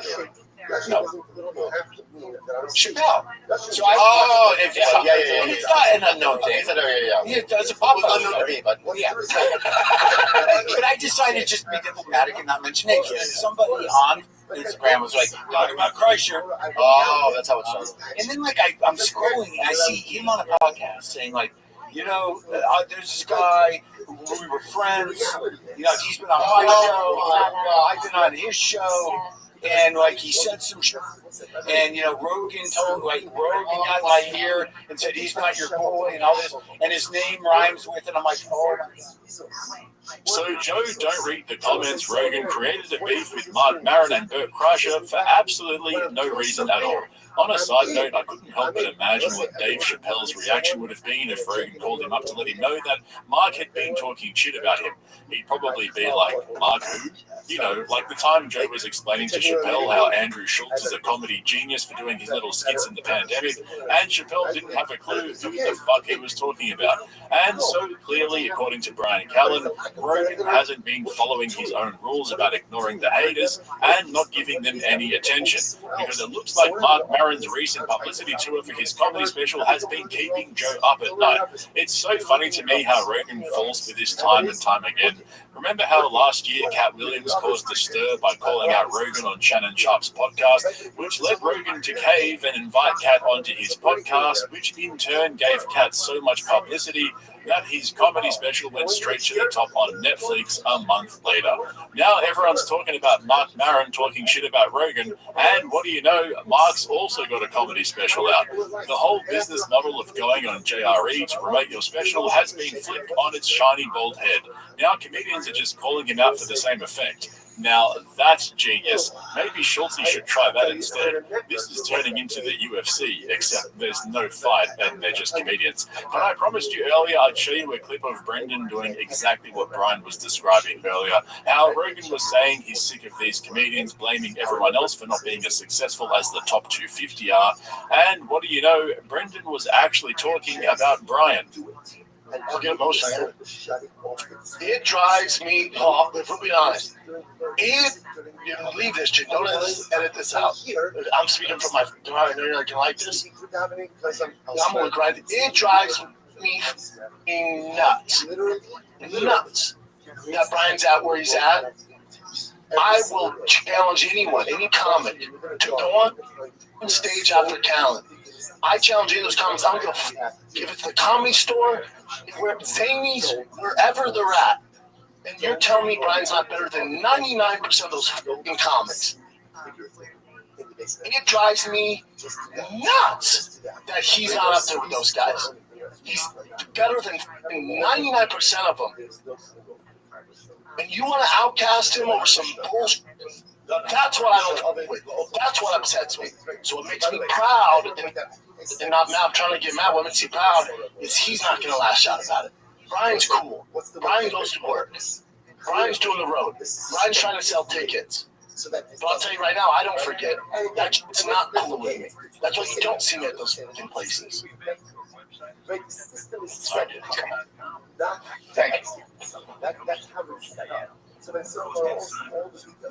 What else? I'll just read right now. 1,000 episode. Yeah. So. No, do you guys miss Brendan's side piece schnoz?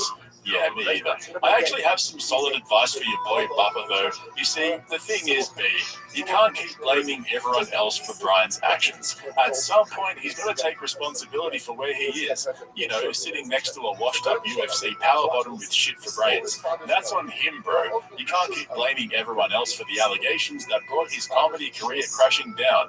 By the way, I thought the reason why you don't go to those comedy clubs anymore was because you retired to be with your family.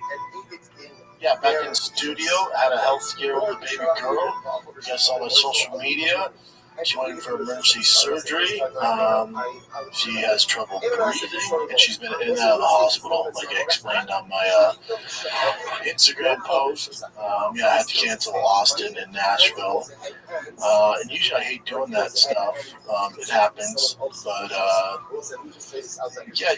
think this time I just don't care. That's where I'm at. I gotta be home more. I'm gonna pull back from touring so much, and I just gotta be home, man. I got it. I can't miss Tigers games. Can't miss my Boston growing up, baby girl. I can't do it anymore. I'm tired, man. I'm tired. Yeah, I've been hustling for 12 years now. I think I'm gonna stop doing the pods, but as far as the playing life and stuff like that, I gotta chill out. Like new spots in LA, new local, SoCal, NorCal, but going international, and, going across the United States ain't happening right now. So I'm gonna take a break from that and just focus on family and do my thing, man. Do my thing. So yeah, let's get into it. Enough of that. You need to get your story straight, B. You're going round in circles. First it was family, then it was too many soy boy comedians talking shit about you, then it was because Rogan left LA and you couldn't get any stage time. What are we doing here, B? But the haters have well and truly broken Brendan Schaub, and at this point it's more pathetic than it is sad. The amount of absolute dog shit this man has spoken into a microphone, and then changed his story to make it worse, and then lashed out at people for things that he was entirely responsible for, is out of control. And instead of following Rogan's advice to take responsibility for his own actions and improve himself, his solution is to start a Patreon to get away from all the haters. You seriously cannot make this stuff up anymore. Dude, I can't wait for the day when we don't have any reads and just podcasts. I don't know if that day's ever coming, but if it did, that would be awesome. We're just do podcasts. We don't have to worry about reads. If we're smart, we would have done Patreon 10 years ago. Yeah. And so then eventually that gets built up enough where you're making the same money you are off ads. And it's just all free for the actual fans. We're with the idea of doing Patreon, aren't we? I'd be down for it. we've never really done. I'd be down for it just because we've been around so long. Are we as big as we were 10 years ago? No. The one thing we have is hardcore fans. Yeah, so we'd be for them. Yes, that's the reason I would do it. Yeah, and you can regulate. So there's a lot of the Reddits and the YouTube super toxic. You can get rid of all that. So you have hardcore fans like, oh, thank God I can finally comment again and not get destroyed. Yeah, or get made fun of. That's cool. That's why I would do it. Like that. You'd have to give them incentives on after 12 years of a free show, why they're paying whatever is $3. You'd have to add content to it. You can't just do the same show. We're like, dude, we got it free for 10. If you give some like behind the scenes, you do some live shows, you give extra episodes, you do longer episodes just for the Patreon, you give them a reason to subscribe to it, that makes sense. Yeah. I'm down. Arya, though, that's my biggest fear. Arya, you down? I wouldn't actually commit to it. It's going to be a beast. That's more work than we do now. Go, bro. All right. What do I look like? Afraid? What do you think, Jim? I'm done as long as it gives. We'll still put out free content, right? But then just adding to it, like extra stuff for the hardcores, which have been supportive since. Yeah, extra episodes, longer episodes, Q&As, which most on there. Yeah, and the goal would be eventually get to a point where we don't have to do any reads, and we're just doing it, and they can just enjoy the content without having. That's the biggest thing too. Also, we don't have to go punch. No, yeah, just so you can just play music on there, videos. Like you don't have to edit the video. No, oh my gosh, it's the Wild West. Really? That'd be really. Just be completely raw. I mean, you guys are pretty raw as is, but every now and then we'll have to do something. It's on me. I'll say a few outlandish things and channels that will be edited out. Not just that, but just saying names of people that you don't want to put them out there. That kind of stuff. Give me something else. Oh, you incredible. Yeah. All right. Have you guys heard this story? This is wild. I love my serial killers. That is classic Bubba right there. The real reason I'm starting a Patreon is for the hardcore fans. It's for them. But also, it's so I can hide from all the toxic haters on YouTube and Reddit. Let's get real for a second here. The real reason why Brendan's never started a Patreon is because without ad reads, there's no reason to have a paid subscription because who's going to pay for all the bots? I'm being serious. Think about it. They start a Patreon, they buy a bunch of fake memberships to boost the numbers, but because there are no ad reads, they can't offset the cost of all the bots. So what would be the point? There's no one to fool. And for the life of me, I cannot understand why these so-called comedy podcasters insist on having production meetings in the middle of a podcast. Tom and Bert do it as well. Guys, nobody wants to hear that shit. Have a conversation behind closed doors, make a decision, and then announce it. Talking us through the pros and cons of a business decision is fucking boring. Not only that, Brendan's in for a rude shock if they ever do start a Patreon. Does he really think a bunch of homeless cats won't sign up to troll him for the low price of $3 per month and no ad reads too? I smell a bargain here, guys. Brendan, you should definitely do that. I can't wait. Sign me up. Incidentally, check out the link below in the description to my Patreon if you want to see my uncensored exclusive content. I'm currently working on a video covering the disaster Kill Tony show in London that Tony Hinchcliffe and Brian Redburn have been hiding from us. So check that out if you're interested, and don't forget to subscribe to my other channels right here on YouTube as well. Thanks for watching, guys. I'll catch you in the next one. Right? And this is prototypical Chat GPT. How do I talk to Brendan Shaw? Here it is. He's dumb. He's a meathead. He's bad at podcasting. He was a bad fighter. If I post a truck, did you flip it? The standards, right? The standards. None of it's original. So his team put in ChatGPT. How do I talk to Brendan Shaw? Again, he's in Brazil, so I don't know. Maybe it's a translation issue. If you think yourself as dumb, think that people that watch the Brendan Shaw show on YouTube, the comedian, the special, that's very okay, brother. Even I can do better than that shit, brother. And I don't even speak English, and I can be funnier than you, brother. So was he on, Ariel, when he said that? Correct, Brian. That's the point. Hold on. No, but did he go on? Hold on. No, but he didn't go on. Brian doesn't He didn't go on. He didn't go on to address this. He doesn't have a fight. Only that. He doesn't have a fight. Go on there for other. He doesn't have a fight coming up. Right. Brendan Schaub is losing his mind in the most prototypical Brendan Schaub way possible. This is some of the funniest shit I've seen in a while. The guy simply cannot stop taking L's. Whenever there's a new situation with his podcast or someone's calling him out or he fumbles a business venture, he always manages to misread the room and make the situation worse than it needs to be, while also embarrassing himself in the worst way possible. This beef between Brendan and UFC fighter Renato Moicano is no different. It's the same shit, different day. Brendan starts it, the other guy claps back, and then Brendan has a full-on meltdown over it while claiming, wait for it, this is the best part, he does not give a fuck.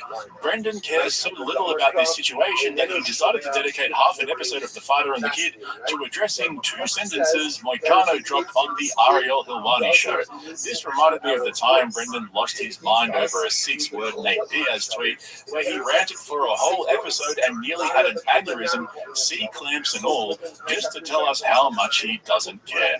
And he even brought up his beef with Nate while ranting about Moicano. This dummy spit has everything.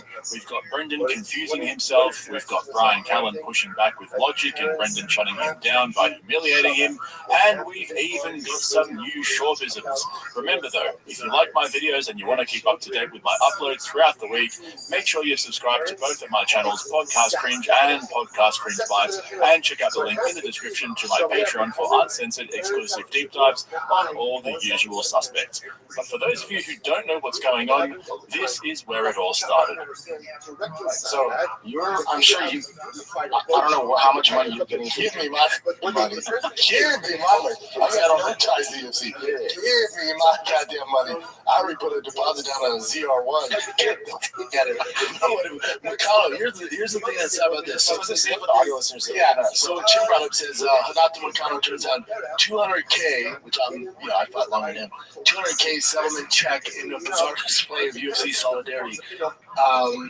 This is not what free market is about, he says his decision. Here's the thing, Moicano.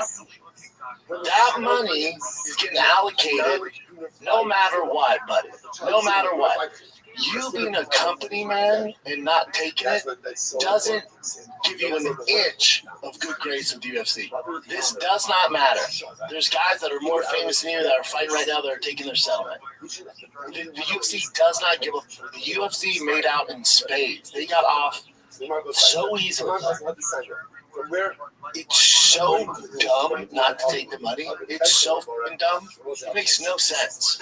I'm not his friend. If I could just take him to the side and explain to him how, if he has kids, like, but you can take this money and invest it for your children.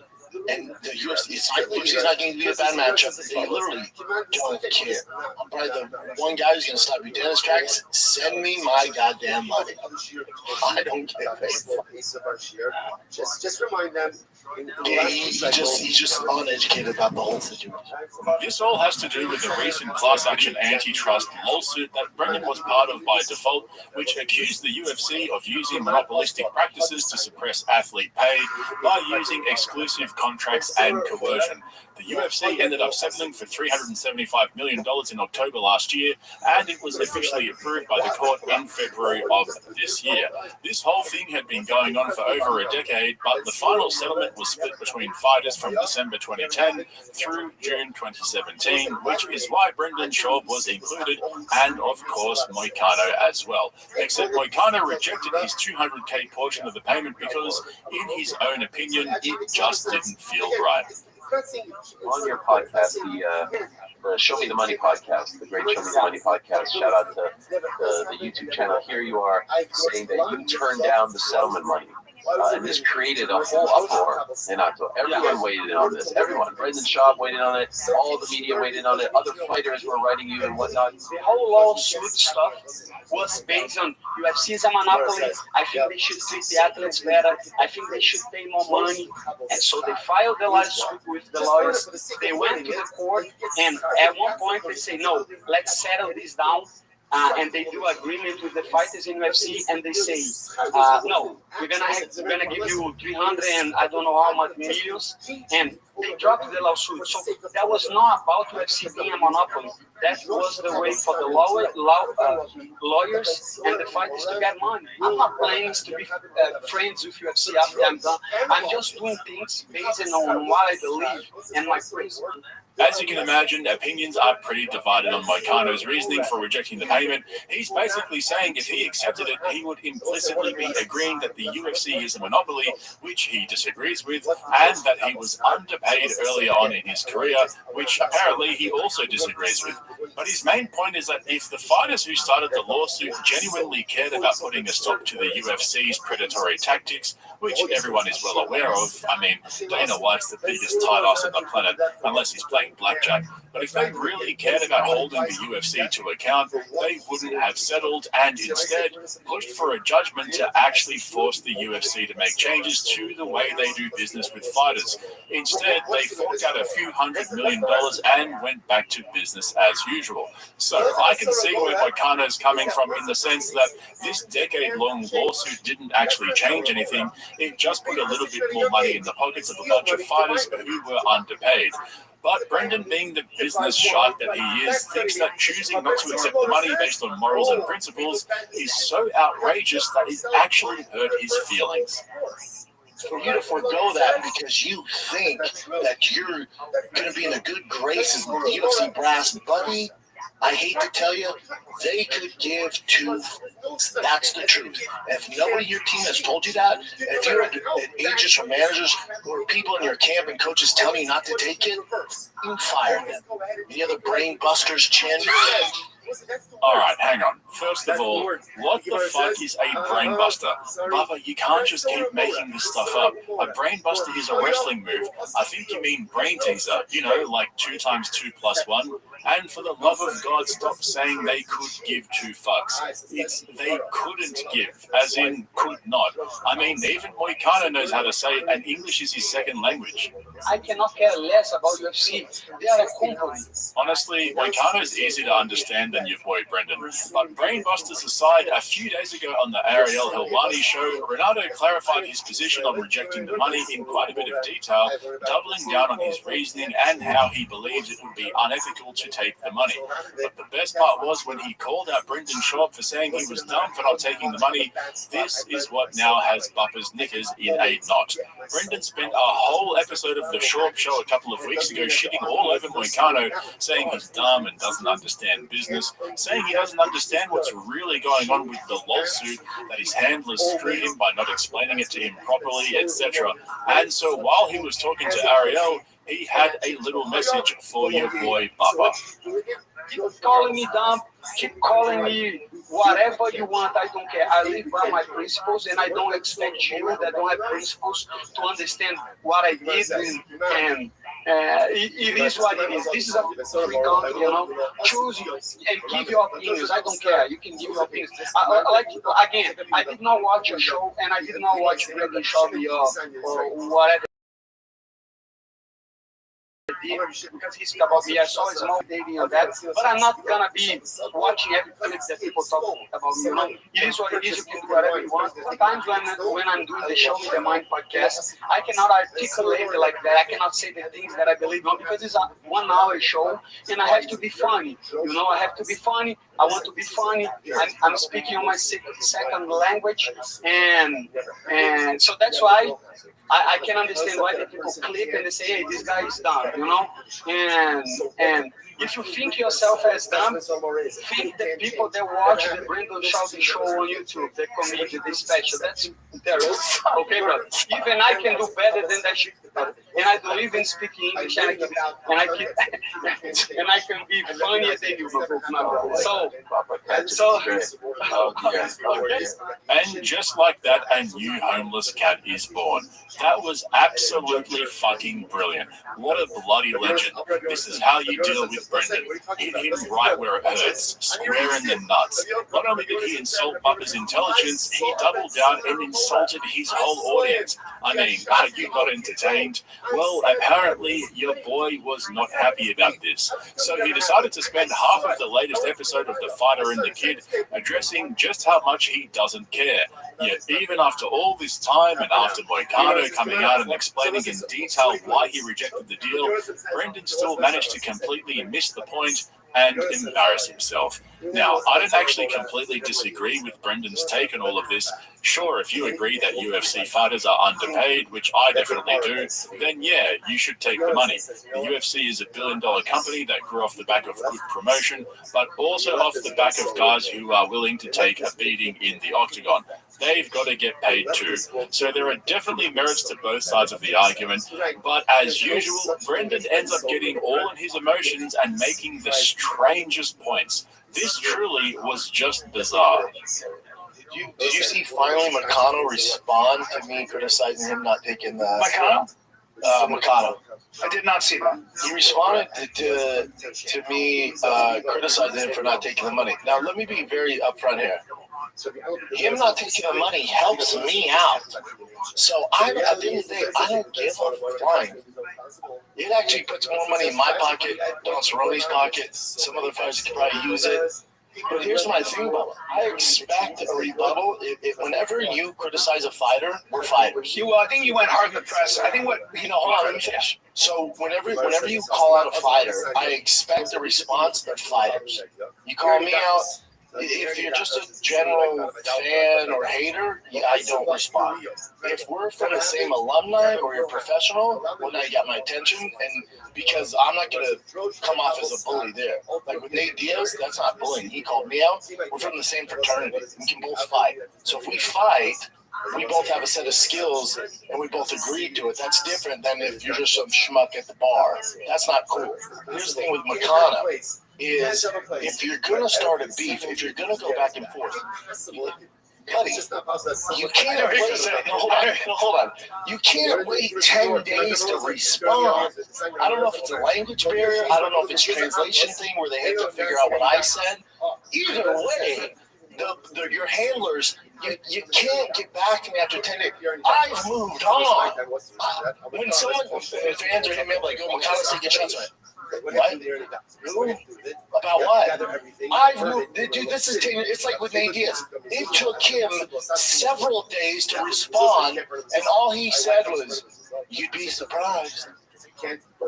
First of all, I've already moved on in my life, dude.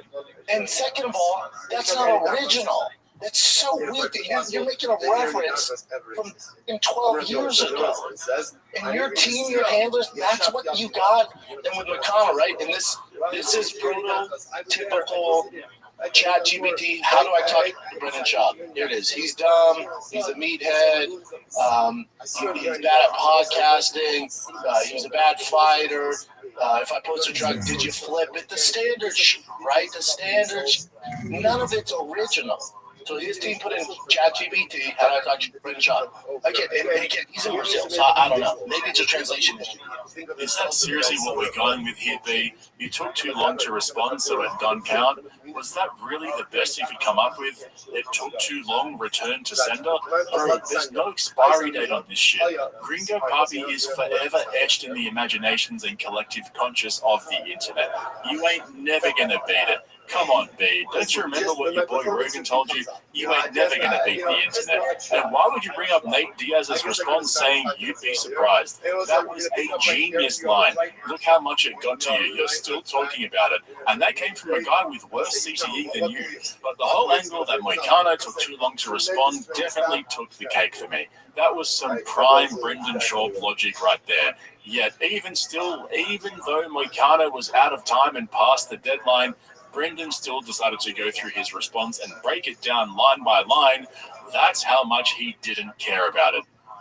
If you think yourself as dumb, I never said I was dumb.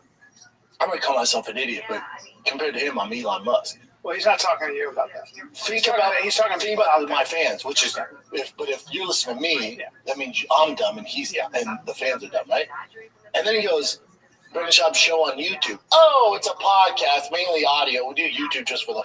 Sorry, and the comedy special. Hold on. And the comedy special. Oh, you're talking about from 5 years ago? Yeah.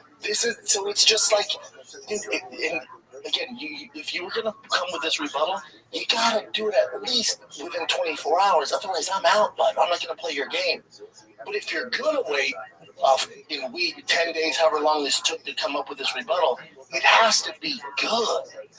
Then I'm like, all right, they took their time. We probably got some writers. Then I'm in. But when it's this, and listen, I like McConnell. Him not taking the money helps me out, helps the other fighters out. You're putting more money in my pocket. What the actual fuck is going on here?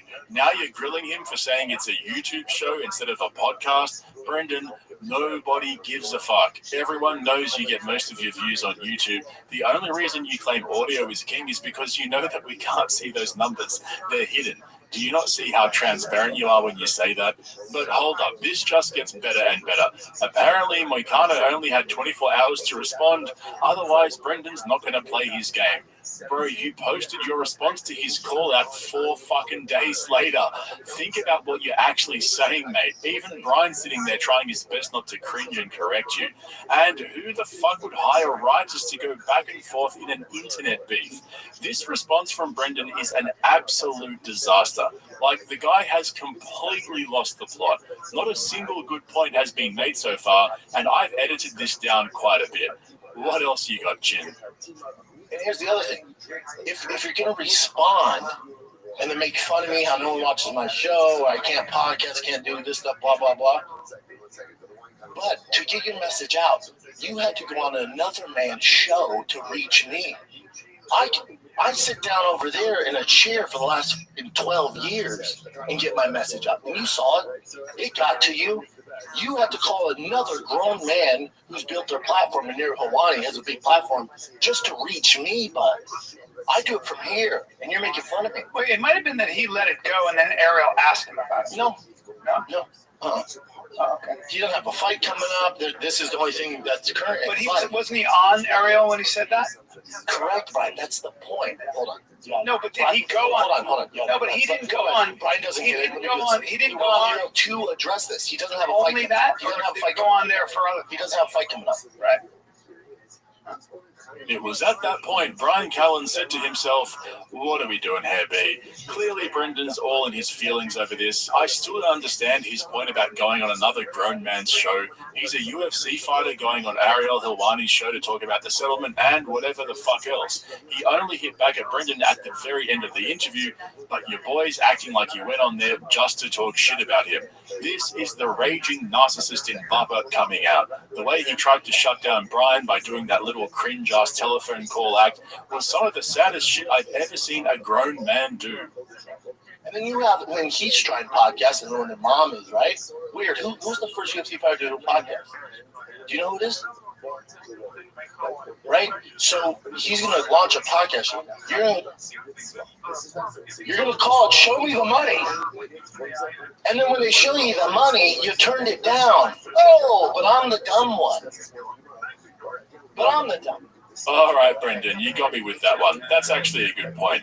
Moicano calling his podcast Show Me the Money after he rejected the money is ironic. But just to clarify, you're still the dumb one, bro. That one don't count. And I'm not going to lie, I'd never ever heard of Moicano's podcast Show Me the Money, so I looked it up and checked this out. He's only got 39,000 subscribers compared to Thick Boy's 177,000, yet they still do around the same numbers. I mean, Moicano's podcast almost does the same numbers as The Fighter and The Kid, and that's got over 500,000 subscribers, and it's been going for over a decade.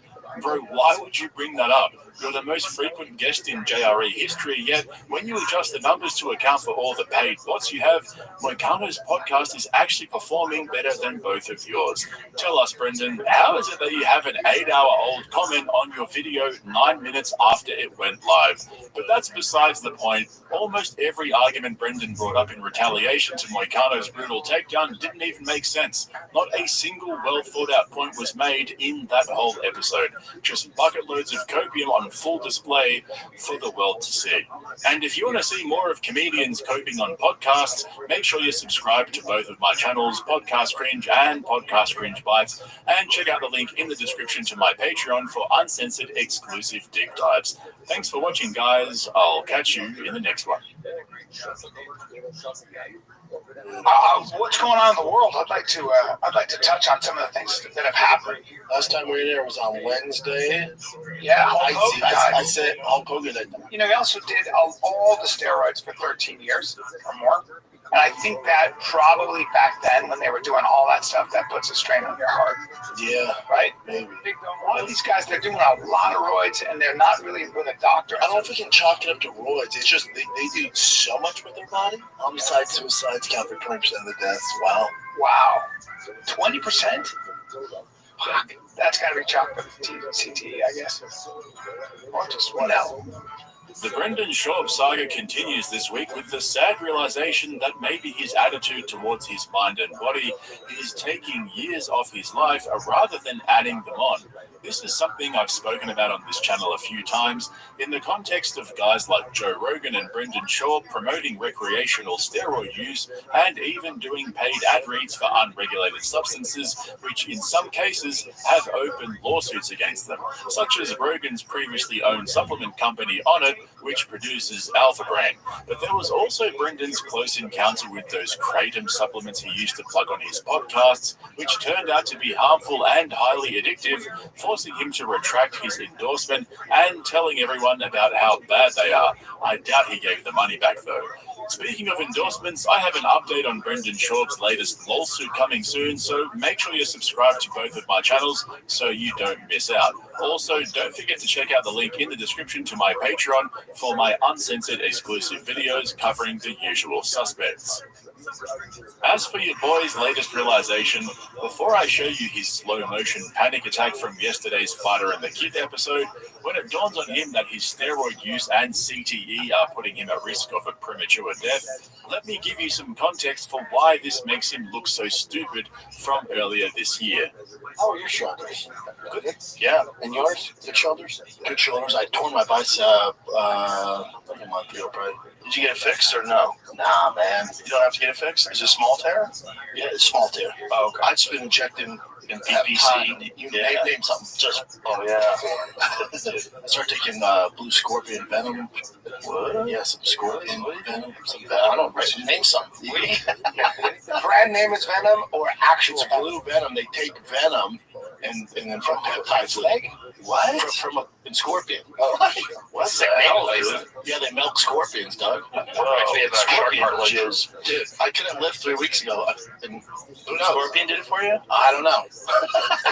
That's the thing. I take so much. I don't know. On the muscle you put under your tongue? No, you put under your tongue. Yeah, every morning, every night. Bro. And I'm like, how much does it take? I'll take double. Is there a side effect to it? Nah, yeah, being awesome. Feeling healthy. Does it make you feel great? Oh, yeah, I feel great. Wow, but you're doing a lot of stuff. That's the thing. I don't know. And then I stumbled upon, was it methanol blue? That's not how you say it. What is the actual? Methylene? Methylene. Dude, it's on me all the time. Yeah, Do you want some? What is it? I take it 3 or 4 times a day? Yeah, I think you're supposed to do 1 a day. Bro. Do it. Yeah, this one's made from Diesel subs. You're like a test rat. Yeah. When it doesn't work, I think so. Probably. Yeah. Something's working. One of them's the full combo's working. One of them's going to work. In case you missed it, that was the whole scorpion milk drama, where Brendan actually thought they milked scorpions to create a supplement, and then Brian Callen fact-checked him and explained that it's probably mostly water. And that was the perfect display of Brendan's endless pursuit for Joe Rogan's affection, where he'll try to impress Joe with his willingness to harm his body in the pursuit of Superman-like performance. You know, so he can have the edge over the competition while he sits in his sweaty leather chair upstairs in the storage unit podcast studio, sliding used nicotine pouches down the side of the cushion while squinting at the screen trying to sound out 2-syllable words. This is peak Brendan Schaub. Inject first, ask questions later. Or fuck it, just don't ask questions at all. And I know most of the substances they were talking about in that clip there aren't actually anabolic steroids. They're mostly under-regulated supplements created by savvy corporations who push them out to influencers like Brandon to promote on his podcast that nobody watches. Sorry guys, I'm still recovering from that whole Greg situation. My female AI alter ego triggered some bottled up trauma from years ago that I clearly haven't dealt with properly. But we've all seen both Rogan and Brendan discussing their recreational testosterone use and how much they love it. And whenever I bring this up, it always ends up sparking a debate in the comments. So just to be clear, I'm not talking about TRT. Obviously, there's a place for that if you have a deficiency. I'm talking about guys who take tests so they can get jacked in the gym purely for aesthetic reasons. They're two completely different things. And so when Brian Callen brought up Hulk Hogan's passing on The Fighter and the Kid yesterday, it led Brendan Shaw down a path of discovery and despair. Hulk Hogan surprised me. Yeah, and Jamal Warner, what sucks for him is 2 more famous people died. I guess he had an operation, and I heard his trachea collapsed. I don't know. At the end of the day, what's interesting about this is that he's 71, and you can have a compromise in your arterial branch. You can have an aneurysm that you don't pick up. You can pick it up on a on a sonogram. If you're good, but overall, your vitals can look totally normal, and then boom, it just breaks. Cardiac arrest. Yeah, something happens. There's something wrong with the machinery. And look, man, you know how big he was in his prime? You ever look at that list stats? What do you mean size-wise? 6'7", 320.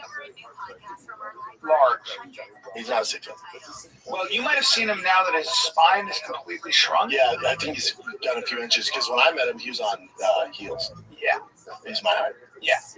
Because he's had all that surgery too. Yeah, but he shrunk. But when he was younger, 6'7", he was a tall man.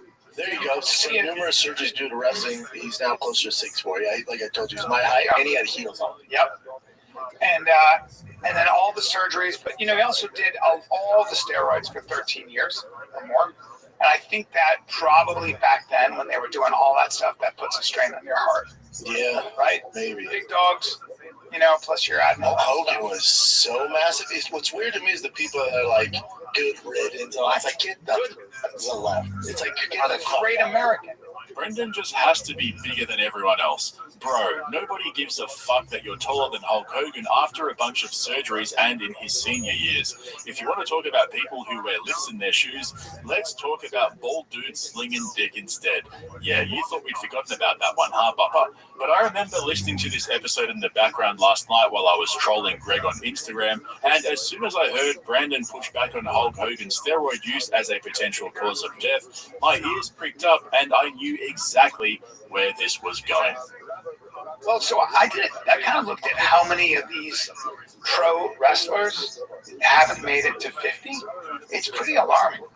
There's something about that sport, and it's so hard on their body. Yeah, man, it's so hard. A lot of these guys, they're doing a lot of roids, and they're not really with a doctor. I don't know if we can chalk it up to roids. It's just they do so much with their body. Well, there's a lot of drugs. There's a lot of tranquilizers, painkillers. You don't see tranquilizers. And then there's a lot of steroids and stuff like that. And then you bring up how many WWE guys died before 50. It's crazy. Dorian Yates was saying that. Dorian Yates was saying, I know so many people that I worked with. 480 died before the age of 50. Jesus. Damn. Yeah, because they go hard in the pain. They go hard in the pain. Yeah, things that burn hard from both ends, and then also the amount of wear and tear on your body doing that sport's insane. They're also giant men. So I think that has something to do with it.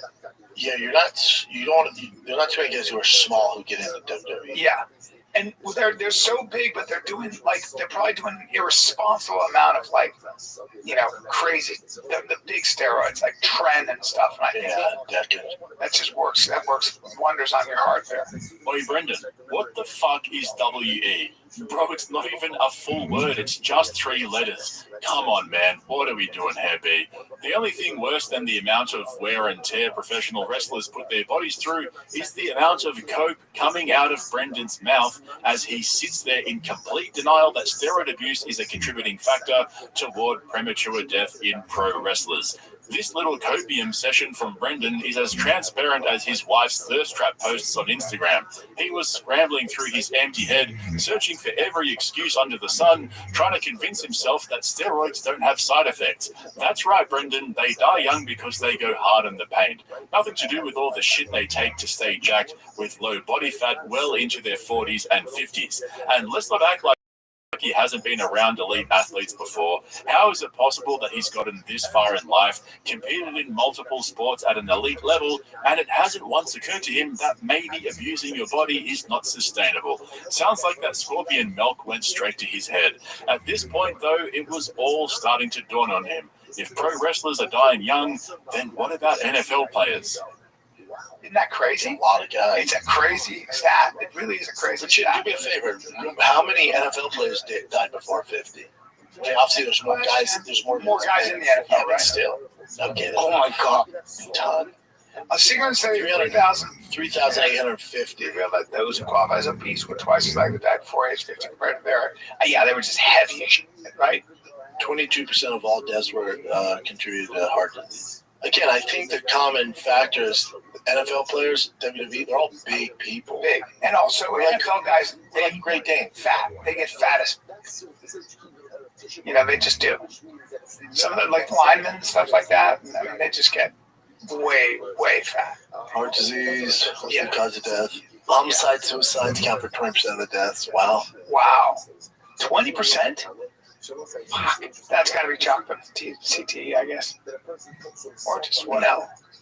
All right, guys, let's get serious for a second here. Brendan has nothing to worry about. He's never played in the NFL.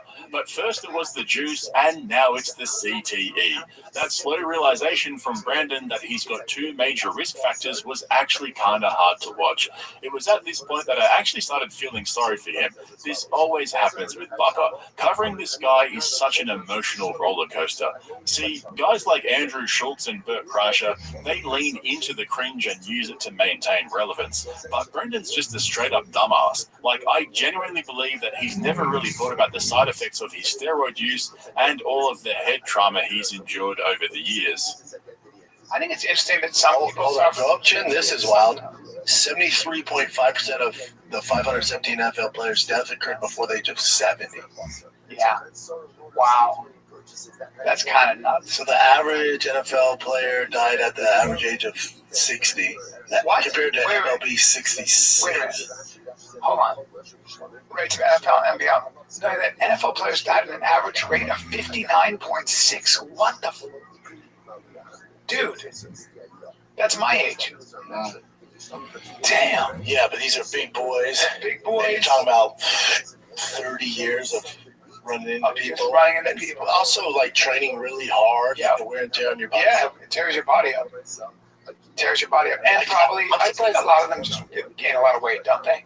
I don't know about that. But then also, MLB, the average death is 67. That's shocking too, by the way. Yeah, because that's shocking. Might just be athletes in general are dying. I think athletes, yeah, but I think that's got to be chalked up to their size. Maybe. And I also think that this is 1979, 2013. That's crazy, they weren't huge like they are now. They're pretty big. What about NBA? I think they're all just bigger people. Yeah, that's another good question. Let's see NBA. Damn. Wow. Nearly 1 in 5 do not live to see their 50th birthday. What are you talking about? Risk factors like lifestyle choices, career-related injuries, pre-existing conditions. Yeah. Also, they're just Great Danes. Great Danes. They're Great Danes. I would imagine, too, with anti-inflammatories, all the drugs you're taking all the time, painkillers, that's got to have something to do with it. It's all heart-related. Yeah. Damn. Shit. That's crazy, man. I wonder what UFC is. Believe it or not, that actually made me feel kind of sad. I mean, this guy has a wife and 3 kids, and he's only just realizing that the decisions he's made, and in some instances continues to make, have caused him long-term irreversible damage. And don't get me wrong, I don't think Brendan deserves any of the harmful side effects of his steroid use or the effects of CTE. My point is that he spent years bragging about taking everything under the sun, doubling and tripling the doses, joking about it in front of Rogan to make him laugh and to get his approval. But now at the age of 42, he's finally realizing that he's fucked himself. Like, how embarrassing is that? To just sit there on a podcast, biting your nails as you read off a screen, searching for excuses as to why athletes in sports that are known for steroid abuse are dying early. And it wasn't just me that noticed. Brian Callen could see where Brennan was going with all the questions, telling Chin to bring up the NFL data, and then finally the UFC. UFC can't be high. I feel like you are going to live longer. Dude, I did. So, Ways to Well has this test you can take. Yeah. And it looks for all cancer cells in your body, like before they become cancer. So you donate all this blood, they run all of it to see if there's any, and it catches it before it's a problem. Right. I just got the call before the show. Your boy's in the clear. Yeah. I was like, really? Nothing? But you even though you've never actually been an addict, you went through a little stage where you were drinking and taking Adderall, but you have an addictive personality. Yeah. But you've always worked out. Yeah. You've always eaten well. Yeah. And you've always, so there's all that, I feel like. I don't know. Do you have any, cancer in your family, though? In my family? Yeah, aunts, uncles. My mom had it in her thyroid. All my grandparents had it too.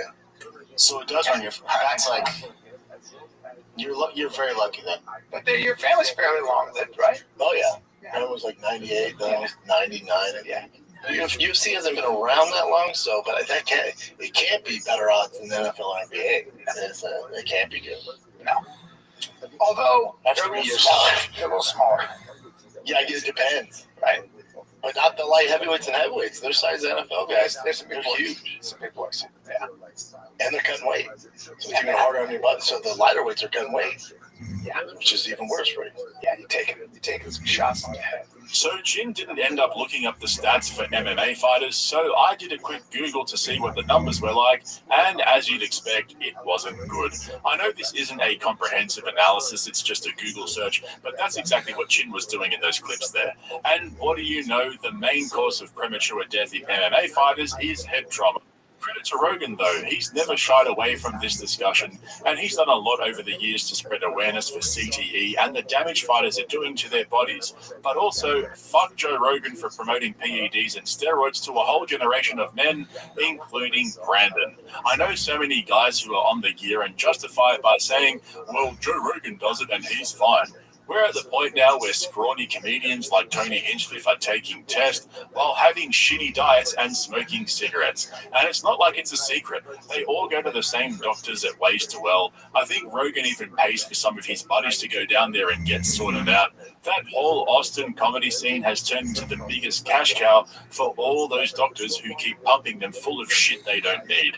And where did Brian Callen get the idea that Brendan's on a good diet? How many times have we heard him shitting on Brian since they moved to Texas for not eating barbecue the right way? Brian will say he ordered the lean barbecue option with a side of veggies, and Bubba will call him gay. Like, this is what it's come down to. They've completely revived middle school humor while dressing like Gen Z fuckboys, but have the biological clocks of boomers who drink too much. Like I said, guys like Brandon make it real hard to feel sorry for them. Anyway, that's enough ranting for today. If you enjoyed this video, please hit the like button and make sure you subscribe to both of my channels so you don't miss out on my uploads throughout the week. Thanks for watching, guys. I'll catch you in the next one.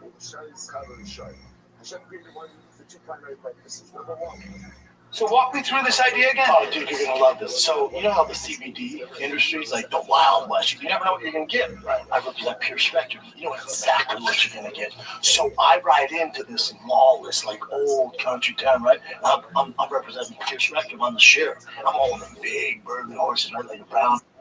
And I'm in town.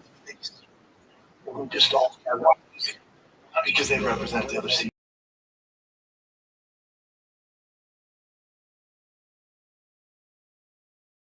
Deal. They don't want. We don't want you kind around here. I says, I'm out of bed now. And he goes, get on out of here. And I go, I want Pure Spectrum in the market. Why would they? Why would they?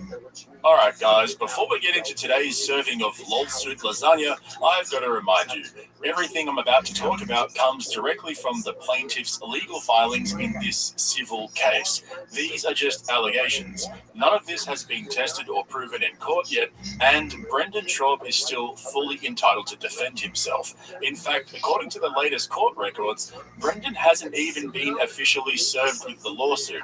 So, technically speaking, he hasn't had his chance to respond, deny the claims, or put forward his side of the story. There's a very real possibility Brendan's sitting in his storage unit studio right now, watching this video, finding out about these allegations for the very first time. So, let's be crystal clear. As of today, these are just claims made by the plaintiff. They still need to be tested in court, and Brendan Schaub has not been charged with any crimes in relation to this civil complaint. This is a civil business dispute, not a criminal prosecution. We're just unpacking what's in the public court documents. The legal system will handle the rest. Also, I will alternate between the words lawsuit and lawsuit, Texas and Texas throughout this video. No, it's not intentional. It's just the price you pay for watching hours and hours of Brendan Schaub content. And then they're all around me, and they're like, make your move, boy. And then I see one girl come out of the bar. She's like, don't hurt him. And she's like, don't hurt him. And I'm like, thanks, sweetie, I'll take you from here. And they draw their guns. I'm like, oh, we doing this? Not up in here, y'all. And then I kick you, geez, la da da, la da da da da da da da da. And then they're just all laid out. And then they're like, dang, that was sick, man. All right, guys, buckle in, because what I'm about to tell you is so peak Brendan Schaub, so classically Bubba, that even Gringo Puppy is looking like the least embarrassing thing he's ever done. See, while most comedians move to Austin to chase stage time, network within Rogan's inner circle, or just sit in traffic near a Buc-ee's for 6 hours, your boy Brendan's been busy racking up lawsuits like he racks up missed punchlines. And this latest one isn't about the so-called Reddit trolls. It's not about podcast bots. It's not even about his failing podcasting empire. This time, Brendan Schaub is knee-deep in a civil lawsuit out of Palm Beach County, Florida, with allegations so ridiculous, so on brand, that even the Fighter and the Kids subreddit couldn't have dreamed this one up. We're talking tax fraud, wire fraud, civil theft, conspiracy, and brace yourself, you guys are gonna fucking love this one. Allegedly using a CBD company's private customer database to spam strangers with promos for his failing comedy special at the time. That's right, you buy CBD oil to help your anxiety, and next thing you know, Brendan Schaub's in your inbox begging you to watch Gringo Puppy. That's not just poor marketing, that's psychological warfare. But let me back it up for those of you new to this Bubba saga, because to really appreciate how epically Brendan fumbled this one, we got to start from the beginning. Before the lawsuits, before the storage unit studio, and before the Botox. Chain smells like Brendan. Smell it. Yeah. It smells like your cologne, dude. Yeah, I wear that every day. I could have been that. How does gold hold? I got that for the thing's kind of a good luck charm. My son had his seizures. I got that like the day when we figured out CBD oil gets rid of them, so I didn't take it out since. He was, not anymore, thanks to CBD oil. Really? What was wrong with it? Story. What was causing it? They don't know. It was epileptic seizures, but benign though. And then there's like all like doctors like, oh, let's put him on some medication, let's do this. And then I went into these forums, and the mom's like, do not give him medication if everything you're doing is try CBD oil. And I have some friends who know some people in CBD oil business, so like, I'm going to try that before I try anything else. Tried it, hasn't had one since. Great. Dude. And I got that chain when we figured out that the CBD oil fixed it, so. This story starts with Brendan's newfound love of CBD oil around 6 years ago. He starts asking around, and eventually Pure Spectrum CBD, a company founded by a guy named Brady Bell, enters the picture. Brady's your typical entrepreneur trying to build a legit CBD brand. He's making moves, sponsoring athletes, trying to get into the wellness space, and for some reason, someone, possibly under the influence of one too many on-it supplements, suggests Brendan Schaub as a brand ambassador. Now, most rational people would look at Bubba's track record, fumbled an MMA career, fumbled stand-up comedy, fumbled podcast after podcast, fumbled basic geography by moving his business to a storage unit in Texas, and think maybe he's not the ideal choice. But they roll the dice anyway, and in late 2018, Brady Bell brings Brendan Schaub into Pure Spectrum as a partner, giving him 10% ownership of the company straight out of his own personal stake. All Bubba has to do is promote the brand, make a few social media posts, show up to an event or two, mention it on his podcasts, you know, the bare minimum for someone constantly bragging about being a business shark. But Brendan didn't just fumble the bag, he lit it on fire, shoved it in a Texas storage locker, and called it content. I have some stuff going on. I have some joint issues and some other stuff. CBD help with that. She told me, she told you brought it? Charlotte's Web? It's Pure Spectrum. It's the best CBD on the planet. Is that what's the brand? Pure Spectrum is the name of the brand? Yeah. And she told me to ask you for that. Yeah. Let me talk to one of the owners. Did you just talk to them? I'm one of the owners. Are you? Yeah. Oh, you started your own brand. Did you buy into it, or did you form this company with them? They formed it, and I came in as a fourth partner. Wow, congratulations. Yeah, thanks. So you brought it?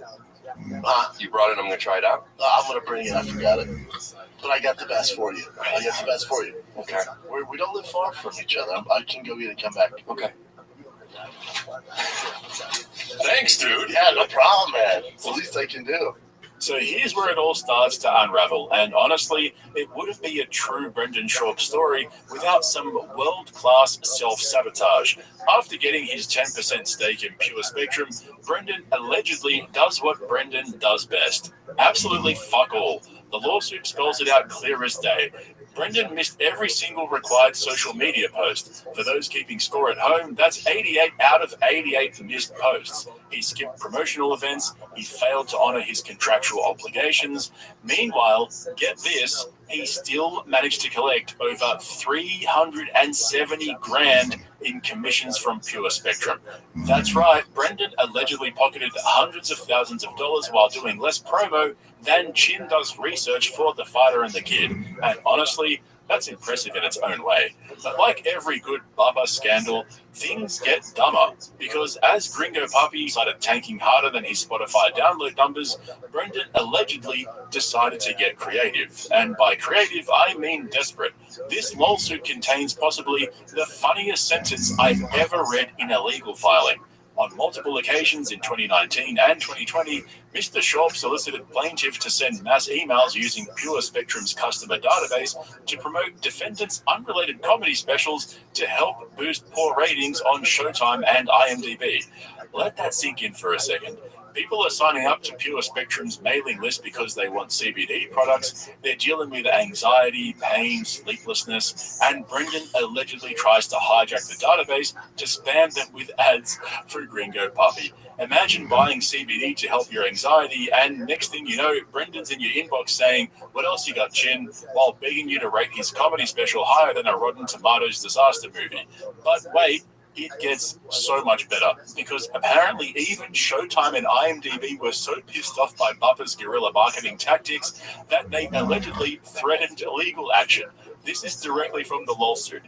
Defendants' misuse of company assets for personal gain resulted in negative consequences, including threats from Showtime and IMDb for improper promotional activities. After receiving threats from Showtime, Mr. Schaub acted like he didn't know about the promotional campaign, leaving plaintiff with Brendan's dirt on his hands. That is peak Brendan Schaub. Initiate the scam, fumble the execution, blame everyone else, retreat to Joe Rogan's bunker. Honestly, imagine being so bad at comedy that even your own promo strategy backfires, and the platforms you're desperately trying to impress threaten legal action just to get you to stop. It's almost poetic if poetry had CTE and a Thick Boy logo slapped on it. But we're just getting started. This was only the beginning of Brendan's downfall with Pure Spectrum. The next chapter, the non-compete violation, the $100,000 payoff, and what might be the sloppiest business move since he tried to trademark Tiger Thick whiskey. My CBD company, they were doing this market. I said, hey, my friends are the funniest comedians in the world. Give me whatever marketing budget you have for the next 2 months. Let me do my thing with my guys. They go, okay. So I hired Chris D'Elia, Santino, Andrew Santino, Fahim, Derek Poston. I love Derek. Yep. Hassan Ahmad and Brian Callen. Great. I had them come in. I gave them an outline. Oh, and Michael Rappaport. And I gave them an outline of what I want to do. We're just going to freestyle this. You didn't get paid. And then we're just going to do this. We did 3 commercials. So after Brendan's failed attempts to boost his comedy career by misusing a CBD company's customer list like his own personal email chain, things finally came to a head. By late 2020, even Brendan, the undisputed king of denial, couldn't ignore the writing on the wall. The lawsuit claims that after months of skipped promos, failed appearances, and illegal marketing tactics, Brendan finally agrees to part ways with Pure Spectrum, but not before allegedly pocketing nearly $400,000 for doing, quite literally, less than nothing. The terms of the deal were pretty straightforward. Brandon signs a dissolution agreement giving up his entire 10% stake in Pure Spectrum. He agrees to a 12-month non-compete, meaning he can't promote or partner with any rival CBD company during that time. Everyone walks away with less brain cells than when they started. Simple, right? But this is Bubba we're talking about. If there's one thing Brendan loves more than abusing PEDs, it's violating contracts he never fully understood in the first place. Because not even 2 months after signing the non-compete, Brendan allegedly turns around and starts publicly promoting Direct Hemp, a competitor of Pure Spectrum, founded by co-defendant Daniel Herder, one of the masterminds behind what allegedly happens next.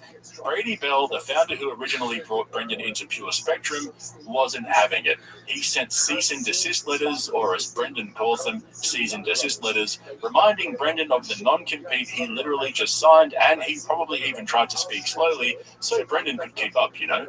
But true to form, Bubba allegedly ignores everything, keeps promoting Direct Hemp, and focuses on the only thing he's consistent with, doubling down on the dumbest possible move. It doesn't stop there, though, because behind the scenes, things are about to get a lot darker. And then I get on my horse. I'm taking slow motion. As I'm on the horse, right? Like I'm going, and there's like smoke, and the town's blowing up behind me like this.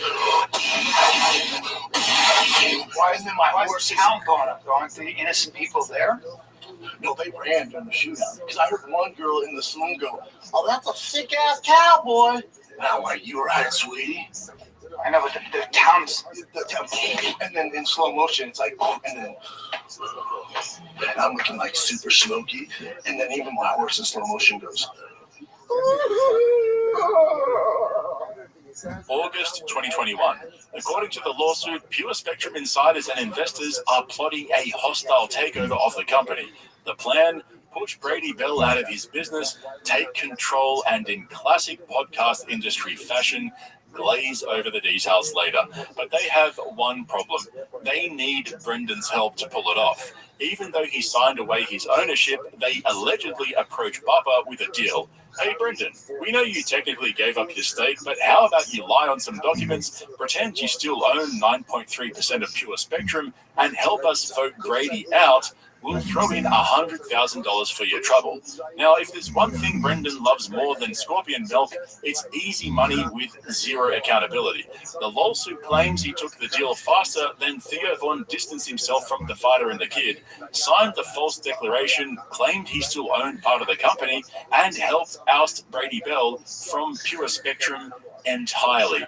All for a cool $100K, which in Brandon's world would cover Chin's salary for the next 4 years. But don't worry, the stupidity doesn't end there. You'd think after pocketing a questionable $100,000 for allegedly faking ownership documents, Brendan Schaub would ride off into the sunset, maybe retreat to another failing YouTube channel, or finally invest in a real studio that doesn't double up as a car park. But no, when Bubba fumbles, he fumbles hard. The lawsuit claims that after helping boot Brady Bell from his own company, Brandon kept the scam going with some classic paper trail manipulation, where we're talking allegedly filing false tax returns, using a fraudulent Schedule K1 form to pretend he still had partnership income from Pure Spectrum, and participating in what the lawsuit calls a civil conspiracy designed to defraud the IRS and Brady Bell simultaneously. I mean, the man's so addicted to fake numbers, he allegedly tried to bot his own tax filings. And look, this isn't just, oops, I forgot to declare a podcast ad. We're talking potential felony-level allegations. Wire fraud, tax fraud, civil theft, fraudulent misrepresentation, conspiracy to commit tax-related crimes. The lawsuit doesn't pull punches. It paints Brandon as a textbook scammer, hiding behind his MMA background, influencer persona, and ever so fragile ego to cover up for his incompetence. The plaintiff's legal team even calls out Brendan's pattern of behavior. Defendant has consistently leveraged his perceived public persona as a former athlete and comedian to mislead business partners, evade contractual obligations, and engage in fraudulent conduct for personal gain. Translation: the thick boy business model isn't built on hard work. It's built on smoke, mirrors, storage units, and allegedly illegal shortcuts. But to truly understand how we got here, let's zoom out for a second. You know, I'm in the business of likability. So when I go on the road, I think too, for younger comics or people getting into this, you think that the internet, through all the comments or whatever it is real. It's not real, man. I make a business off likability. I don't know, 10 endorsement deals. That's how I pay my bills. I have 10 endorsement deals. And this isn't a flex. It's just showing you that, you know, I'm more loved than I am liked. You know, I go to a coffee shop. I was just with my brother. I can't go anywhere without meeting nice people, man, you know, who love what I do. And then also, I sell tickets on the road. That's how else I pay my mortgage, you know. So that stuff is real. That's attainable. I see and meet those people. So I think that's what helps me navigate through all the darkness. You know, I'm a shark when it comes to business. They underpay my man. This lawsuit isn't happening in a vacuum. It's part of a long, slow-motion train wreck we've all been watching for years. Failed MMA career, blamed it on concussions. Failed comedy career, blamed it on being too big, strong, and good-looking. Botched podcasts, blame it on Brian Callen, chin, and production staff. Banned from Rogan's mothership, blamed it on protecting comedians from his fists. Now allegedly scamming CBD customers, falsifying tax documents, and panicking when the feds get involved. This lawsuit basically takes all the worst parts of Brendan's public persona, the fragile ego, the self-sabotage, the desperate clinging to relevance, and shows that allegedly it wasn't just happening on YouTube. It was happening in boardrooms, tax filings, and corporate documents. And to no one's surprise, it all circles back to that same trademarked buffer energy. Deny, deflect, distract, and somehow still fumble the bag. But if you thought this was just a civil court drama, think again, because the fallout from this lawsuit could make Gringo Papi look like a career highlight. Brendan Shaw, former UFC heavyweight, failed stand-up comedian, storage unit landlord, podcast bot enthusiast, now facing the most on-brand legal meltdown of his career. If even half of these allegations are proven true, we're not just looking at some slap-on-the-wrist YouTube drama. We're talking massive financial penalties, triple damages under Florida's civil theft laws, IRS investigations for filing false tax returns, potential criminal referrals to the Department of Justice, and worst of all, more storage unit podcast episodes while he scrambles to salvage the empire. But let's be honest, we all know how this plays out. Brendan's going to hit the Fighter and the Kids set next week, acting like nothing's happened. He'll glaze Rogan harder than ever, even though Rogan hasn't acknowledged his existence since the move to Austin.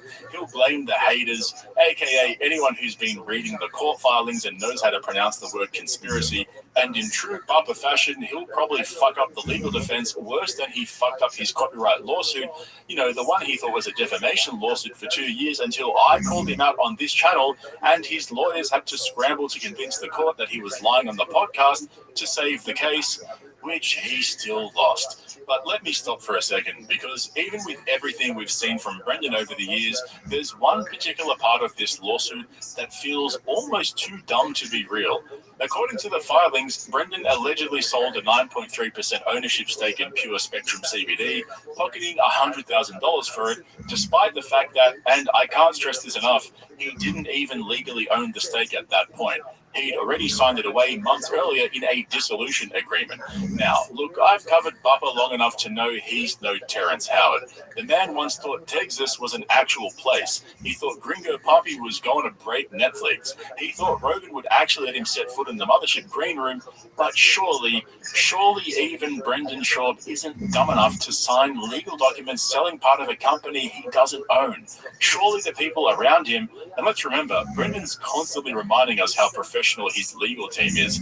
Were they just sitting there watching him allegedly sign fake declarations, cash checks for non-existent equity, and thinking, yeah, B, this is how Bezos built Amazon? I mean, how do you even end up in that situation? Where were his lawyers, his manager? Was there literally no adult supervision? Chin's back there fumbling focus, Callan's busy planning his escape, and Brendan's out front allegedly committing corporate fraud like it's another poorly planned drug giveaway. We've seen Bubba talk about being a business shark. We've seen him glaze himself on his car shows. We've seen him claim he's too strong, big, and good-looking to fail, but allegedly selling phantom ownership in a CBD company while already locked in a non-compete, it almost defies belief. Almost. Because when you zoom out and look at the pattern, the comedy career that fell apart, the Texas move that backfired, the numerous scandals, the alleged tax issues, maybe this isn't as surprising as it sounds. Maybe Brendan's been winging it so hard for so long that people around him just stop questioning the dumb moves. Maybe the entire thick boy ecosystem is running on autopilot, fueled by bot views, blind confidence, and questionable paperwork. But let me be clear, this is all just speculation. It's my opinion based on what's in the lawsuit. I believe this case will hinge on whether or not Brendan legally still owned a share in Pure Spectrum CBD. Brendan hasn't filed his defense yet, and maybe when he does, it'll make sense. Maybe there's a rational adult explanation for how he allegedly tried to sell a stake in a company he didn't legally own. Maybe he still owned it and the plaintiff has it all mixed up. I mean, it's entirely possible. But based on history, I wouldn't count on it. This is going to get messy. It's going to be public, and we're all here for it. So if you want to stay up to date on the Bubba downfall, make sure you smash that subscribe button for this channel, then head over to my second channel, Podcast Cringe Bites, and subscribe there so you don't miss out on my uploads throughout the week. Also, don't forget to hit the link in the description for my Patreon, where we go unfiltered, uncensored, and deeper than Brendan ever went into reading his own contracts. Allegedly. Thanks for watching, guys. I'll catch you in the next one. And then I look at the camera and I go, there's only one pure CBD in this town, and it's Pure Spectrum. Partner. What do you think? I love it. You do? I knew it. This makes me want to use Pure Spectrum, you know? What do you think of the mustache? Is it too much? No? Hell yeah. In comedy, because I was always like trying to like dole down my parents and how I could fight, so I never brought that side out. But then it became I was just a stomping pad. You know, shotgun kid. You can fire away, man. You can say whatever you want. And then I went so far where I was like, man, if I return to that scene and I get in that environment where I'm at now mentally, it's like I'll them up. Yeah. So I took myself out of it. If that makes sense. Brendan Schaub's back to his old ways again, threatening comedians with physical violence because they hurt his feelings. Ironically, doing exactly that to Bobby Lee was the straw that broke the business shark's back and set off a chain of events that would see him fall from grace and land himself in a puddle of his own piss in Austin, Texas. There is so much going on right now in Bubba's world that you guys might not know about. So just before we get into today's serving of cringe slop from the fighter and the kid, let me tell you what happened this morning. In the middle of the night, I woke up to what I thought was a knock at the door. I rolled out of bed, chucked on my wife's undies, and went down to see what was going on.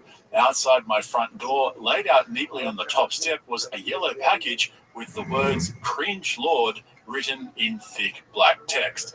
Being the naturally curious individual that I am, I scooped it up and brought it into my study, which doubles as my kitchen, and opened the package.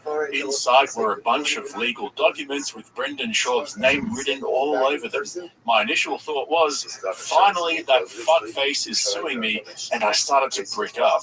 Now, I don't know if you've ever cracked a fat in women's underwear, but it's possibly one of the most uncomfortable things you could possibly do to yourself. But after I realized that Brendan was being sued by someone else, I grew an extra inch and had to take the damn things off. So I'm standing there in my kitchen, which doubles as a study, completely naked, reading about all these allegations against Brendan Schaub, from tax fraud to wire fraud to conspiracy, and I thought to myself, fuck, it's cold. And so as soon as the sun came up, I got my lawyer on the phone, explained what happened, and now we're in the process of verifying all the documents I received so I can do a full breakdown of exactly what's going on, knowing that everything is correct and accurate. But fuck me dead. Some of the allegations in these documents I was reading about Brendan had me absolutely howling. Most of the events allegedly took place between 2019 and 2022 when Bubba was in full flight, so I've got my fingers crossed that it's all legit and I can share them with you as soon as possible. So stay tuned, make sure you subscribe to this channel and my second channel, Podcast Cringe Bites, because if this shit is real, then I'll be going deep on this one. Also, quick shout out to all my members over on Patreon. There are still a few spots left in the $5 Founders tier before it gets locked, so make sure you head over there via the link in the description and sign up before it's sold out. My video on Timmy No Breaks will be up very soon, but I just uploaded a video on the worst guest in Kill Tony's history, so go and check that out if you're interested. As for your boy Bubba, life is just getting harder and harder down in Texas. If you've been following my coverage of his epic fail of a move, you'll know that Brian Callen has abandoned him yet again to go on a Mediterranean holiday with his family. So in the very first test of Brendan's move to the comedy capital of the universe, he's failed to get any big guests on to replace Callen while he's living it up on a cruise ship. Instead, we've had Tim Stoll and Vala Kennedy on twice, and the first of two appearances from Mike Catherwood. And we all know there's nothing worse than seeing grown men sucking up to Brendan Schaub. You're not someone who I don't think like you sit around thinking I would love to hurt someone right now. You're not, but your capacity, and Tim is the same way. And I've rolled and done all combat sports with Tim. It's a thing. But your capacity to hook people up is very high, very high. Tim's is very high. And so there has to be situations, a lot of situations in life where you're like, I don't know what you think you're getting into. But the reason I ask this is because I don't have a very high capacity to hurt the people of Earth. But the other day, my daughter has male friends and male buddies, and she's 11, but the oldest kid was like 8th grade, like 13, 14, like freshman, old enough. And then the youngest of the group was probably like in the 9 ballpark. A collection of brothers and their male friends. Yeah. And I like these; they're good kids and all. But I was driving around. We went to the water park, Tycoon, Texas, here in Texas. And we're having a great time, and they start getting lippy. With you, and in the back of my, they were, but they're little boys. Especially the 14-year-old. They're like, yeah, well, I'll show you what's up. And I was like, and I pulled the car over. And I was like, you're having a good time. This is fun. I was like, I wouldn't even break a sweat. Yeah, dude. I would smash all of you in the car. Everyone in this car, all versus me. I would destroy you. Just so we know, let's have some fun here, but let's get that. Does that happen to you with adults, especially in the comedy world? Because you've got to be like, I know we're having fun here. Never. In comedy, because I was always like trying to like dole down my parents and how I could fight, so I never brought that side out. But then it became I was like just a stomping bat. Shotgun care. You can fire away, man. You can say whatever you want. And then I went so far where I was like, man, if I return to that scene and I get in that environment where I'm at now mentally, it's like, oh, yeah. That's what, so I took myself out of it. That makes sense. What could be worse than two 40-something-year-old has-beens trying to convince everyone how tough they are on a podcast that gets most of their views from paid-for bots? Even the ad reads are getting shorter and shorter. Have you noticed? I keep telling you guys this podcast is on its last legs, and here we have irrefutable evidence that it's almost over. As soon as Podcast 1 starts pulling ads from the thick boy empire, Brendan won't be able to pay Callan to be his friend anymore. Chin will probably keep working for free, and before you know it, it'll be Brendan, the train tracks, the air conditioning unit, and Chin all sitting there in a storage unit with no lights on, repeating that same line over and over again. What else you got, Chin? Man, that's rough. But for all the growth that Brendan pretends he's gone through since quitting comedy to focus on being the most embarrassing baseball dad of all time, it seems like he's still harboring an enormous amount of resentment towards the top 250 elite comedy killers who used to pay the shit out of him in green rooms around the country, on like the beat. Now he's claiming that he'd beat the shit out of them if they ever said a bad word around him ever again. That's why he doesn't move around those circles anymore. It's not because he's not allowed in Rogan's comedy club, it's because he's protecting all those comedy assassins from his fists. But it's not just the mothership green room that isn't safe anymore. Even his own kids are in danger. My son, like, you know, I'm his dad, so it's all, you know, he's talking about it, it's whatever. And he was getting lippy with me, and I was like, oh, dude, you know, yeah. And he's like, no, you won't. I'm like, oh, really? Because he was getting a little arrogant, and I was like, I'll tell you what, I'm not gonna hit you hard. Whatever you want to do, dude. And I said something. I was like, if you do this, you can do that. He's like, cool, man. And he's like, legit in his mind thought he could pick me up. And I was like, go, dude. You can throw as hard as you want. I'm going to be at 10%. Because that's almost educational for him. That's all I wanted. I'm like, let me show you the difference. But then he was doing, he was like throwing like hard kicks to my leg and stuff. And I was like, Jesus Christ, dude. And he was like, yo, what's up, man? I'm like, all right, dude. All right, keep going. And he throws a kick, and I just check it with my knee, and his top of his foot hits my knee. He's like on the ground, and then he's getting up, and he's like, I can tell you he's mad. He wants to cry because he thought he was going to win. And he's still like going hard. I'm like giving him chokes. I'm like, you good, dude? And just like grab him. And we got done. It was a learning experience for him. I go, buddy, if you fight another 9-year-old like that, you're going to dominate. Like, take that energy. Anytime if you're getting bullied or whatever, even like a tough 9-year-old, oh, like buddy, that's devastation, right? Oh, I was like, buddy, if you just throw one of those leg kicks on these little, it's at the schoolyard, it's game over, dude. Like, just take that energy and put there. I would tell him, like, as long as you live, you're never going to beat me. Yeah. I'm constantly going to stay in shape, so you never beat me. So in that one interaction with his dad, Brendan's son learned 2 life lessons. My dad has the most fragile ego in the world, and it's okay to beat the shit out of kids in the schoolyard.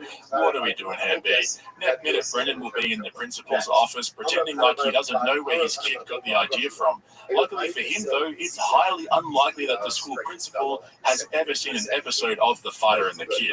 I mean, let's be honest here. But how many times have we heard these multi-millionaire podcasters pretending like they had to do it tough on the way up, having to scrape their money together to make the rent each month? We've heard it from Rogan, Bert, Tom, and Schultz. Apparently, the hardest part is having to call up your parents and ask for a couple of grand to get you through the month. According to Bubba, it's those phone calls that make men out of boys. Are you one of the guys where, not that you came for nothing, but once you have money, which you know you're comfortable now, but do you have that constant fear of going back to broke? No, what I do have, because I did not I struggled at all. I was in front. But you've struggled before. I was broke. 2001 to 2005, I was like, how am I going to make rent this month? Broke.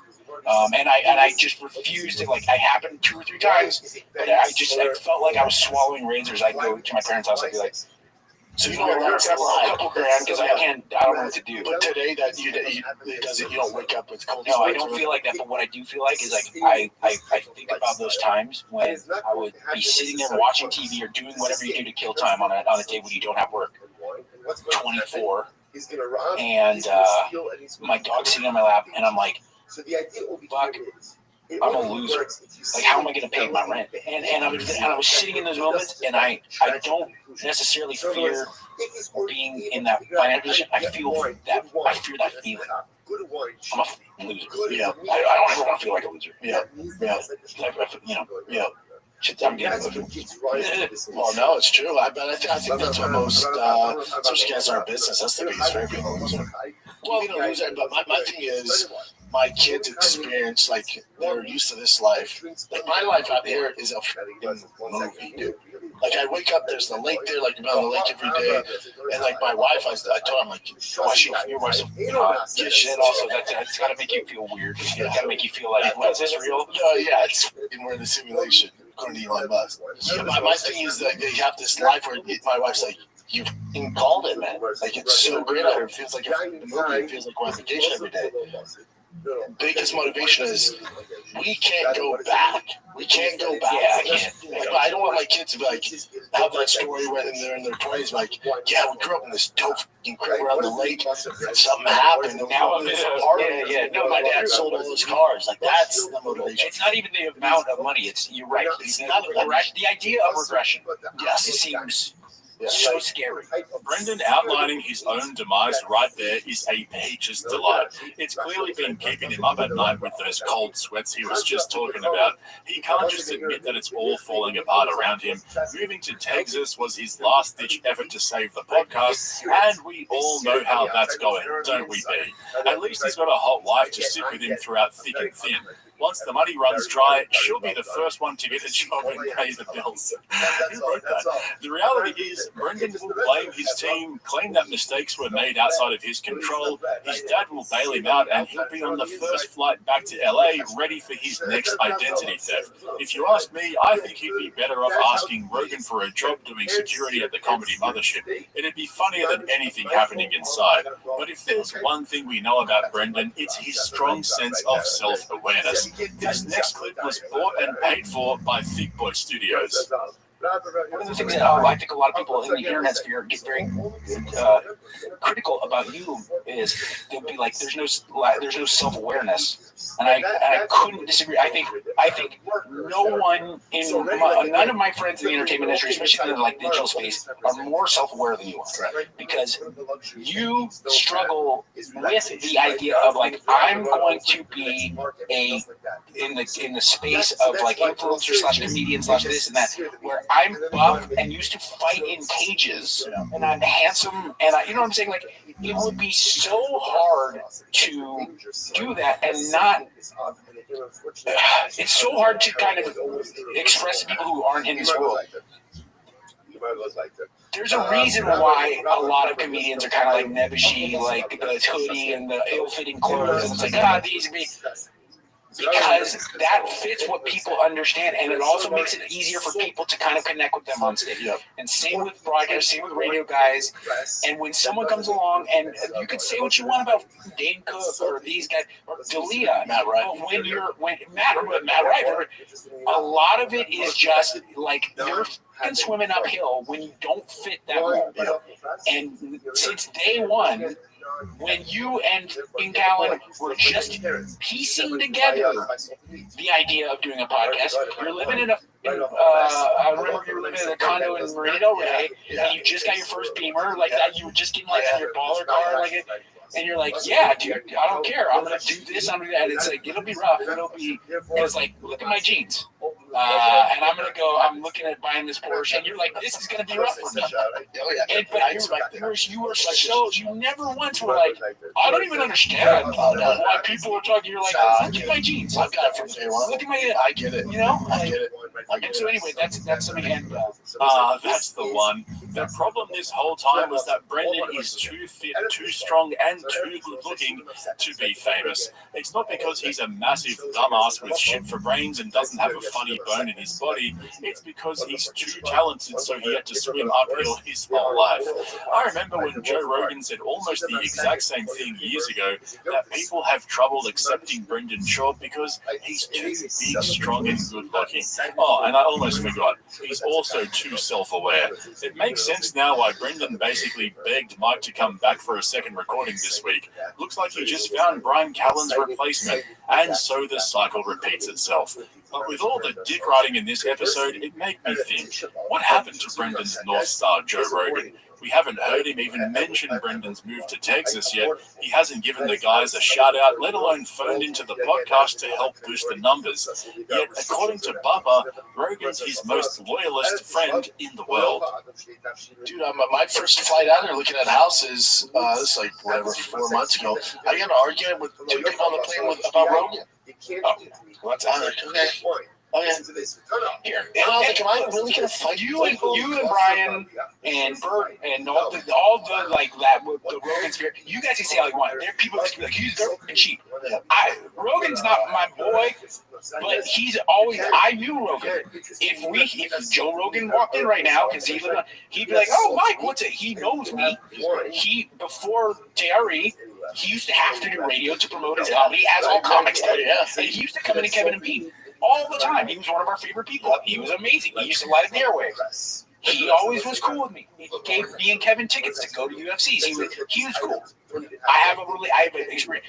What I want to say is, like, I'm not in the Rogan sphere. I'm not hanging out with him later. I'm not going to go to the mothership and do anything. I will tell you, in 2004, Joe Rogan would come in to do the radio show, and you know what he would talk about on and off the air? MMA, conspiracy theories, and wild animals that I've never heard of. They're living on some island in Fiji. Can you believe what this guy said? There's a theory about Hitler right now. Oh my God, I just got this new Porsche. He's the same guy. All of this you're seeing, this isn't a creation. This isn't a costume. There's just more people watching now. Yeah, and so I mean, it's like, hate him or love him. I will tell you, I saw it with my off the air, on the air. It's completely him. It's just him. It's just completely him. I don't know anybody who off the air without wanting to get his buzz for it was more supportive of up and coming comics. That's why, by the way, I don't want to air again. I don't want to air it. This is my shit. But that's why the Mencia happened. Not because Rogan was mad because he was stealing his shit. He was furious about Ari and the guys that I've never seen a guy more actually concerned. The Gullies are they sided with Mencia because he's a bigger actor. That wasn't beneficial to Joe at the time. Oh, dude, you're the loyalist person, right besides Lex in my life is Joe. There was a comic who went bad on me over in. I forgave them. I don't give a fuck. It happens. And he was like, you can forgive, but don't forget. I was like, dude, you can allow him to work your club. He's like, no. Yeah. Like, you don't need to do that, man. It's just a loyal dude. He is. Mike's really pushing for a job in this one. The glaze is off the charts. But does anyone know who the comedian Rogan banned from the mothership is? He said it's a dude, so it can't be Annie Letterman. It's obviously not Bobby Lee because Rogan loves Bobby and had him on the podcast last year. I mean, is it Andrew Santino? I honestly have no idea. Let me know in the comments who you think it is, because the only thing funnier than Rogan not letting Brendan into his club is banning someone else who had beef with him. And that whole thing about how Rogan hasn't changed, he's the same guy he's always been, blah, blah, blah. If you showed Joe Rogan from 8 years ago any of his podcasts from the last 12 months, he wouldn't believe his eyes and ears. All of the sheep that Mike just mentioned, Brian, Bert, Brendan, have all become more douchey ever since they got the Rogan bump. I seriously think he's angling for a job with one of them, and he's using Brian's absence to get the chip in with Brendan for when they eventually split up for good. But like I said at the beginning, make sure you subscribe to this channel and my second channel, Podcast Cringe Bites, because there's a lot happening at the moment and you don't want to miss out on any of my uploads. Shout out to all my members on Patreon. You guys are fucking legends, and I'm sorry to my wife for ruining another pair of her underwear. Thanks for watching, guys. I'll catch you in the next one. Also, I think that those guys, like, I'm a wild boy in a sense. Like, I guess my issues. You don't become a cage fighter because you're normal. We're back, and I want to apologize for leaving again. But it's only 10 days. 11 days. 10 days. It's 2 weeks. You know what you got to do? What? Just show up. That's right. Like, hey, you can't do that. Wait, Listen, I'm going to get us some great guests. I'm at the mothership. I'm at Creek in the Cave. There you Johnny Depp on. Get Johnny Depp. Leto. We're going to get Elon Musk on. Elon on. Elon's awesome. But yeah, so you're missing 2 weeks when we just got her, so that's cool. But welcome back to the most slow motion breakup in history. Just when you thought Brendan Shaw couldn't embarrass himself anymore, his move to Texas is proving to be worse than everyone thought. When this all started almost 6 months ago, there were two main narratives going. The first one was moving to Texas is going to be an opportunity for Brendan to start fresh in a new city and rebuild what was once one of the biggest podcasts in the world. The second one was Brendan's move is going to be more of the same, and instead of a slow death in LA, we're going to witness a slow death in Austin. But I could never have predicted how much worse all of this would all turn out. Both narratives were completely wrong because, yet again, Brendan has redefined hitting rock bottom. Seriously, take a look at the new studio. They've gone for a Texas-themed logo background on the wall next to the stairs, and literally at the top of the stairs on the landing, that's where the Reed Act himself sits. And why do they have so many fucking tripods? If the camera locations are fixed, why don't they just build a cheap rig to save space and hide the cables? They could have saved so much space by doing that. Then, of course, you've got the solo Redact show set up right behind, which is just more of the same. And across the whole upstairs area, there is not one sound absorption panel in sight, just some useless black rags hanging in the corners that do absolutely nothing for the human voice. So not only does the set and lighting look like a high school visual arts project, it also sounds like dog shit too. But that's not even the worst part. Wait until you see this. Brendan is using the entire lower floor to store all of his cars for the channel Drive Fast or Gas, and wait for it, they're actually in a storage unit. This gives a whole new meaning to what are we doing here, B? So let me just get this straight. They moved their podcast studio from LA to the middle of nowhere in some Austin storage unit that nobody can find, including Brian Callen, and then they squeezed 2 podcast sets in the smallest area up the top so they could fit a bunch of cars downstairs for a failing car channel that doesn't make any money. This has Brendan, the business shark Shaw, written all over it, but the studio setup is only just the beginning. Literally everyone could see what was about to happen, except for Bubba. Brian moved down there a couple of months before Brendan, and he's absolutely killing it. He's got a regular gig at Joe Rogan's comedy mothership, and he's making regular appearances at other comedy clubs and on various podcasts and shows. Now that Brian's cashed up and flying high again, he's ready for a summer vacation. And your boy Brendan isn't happy about it.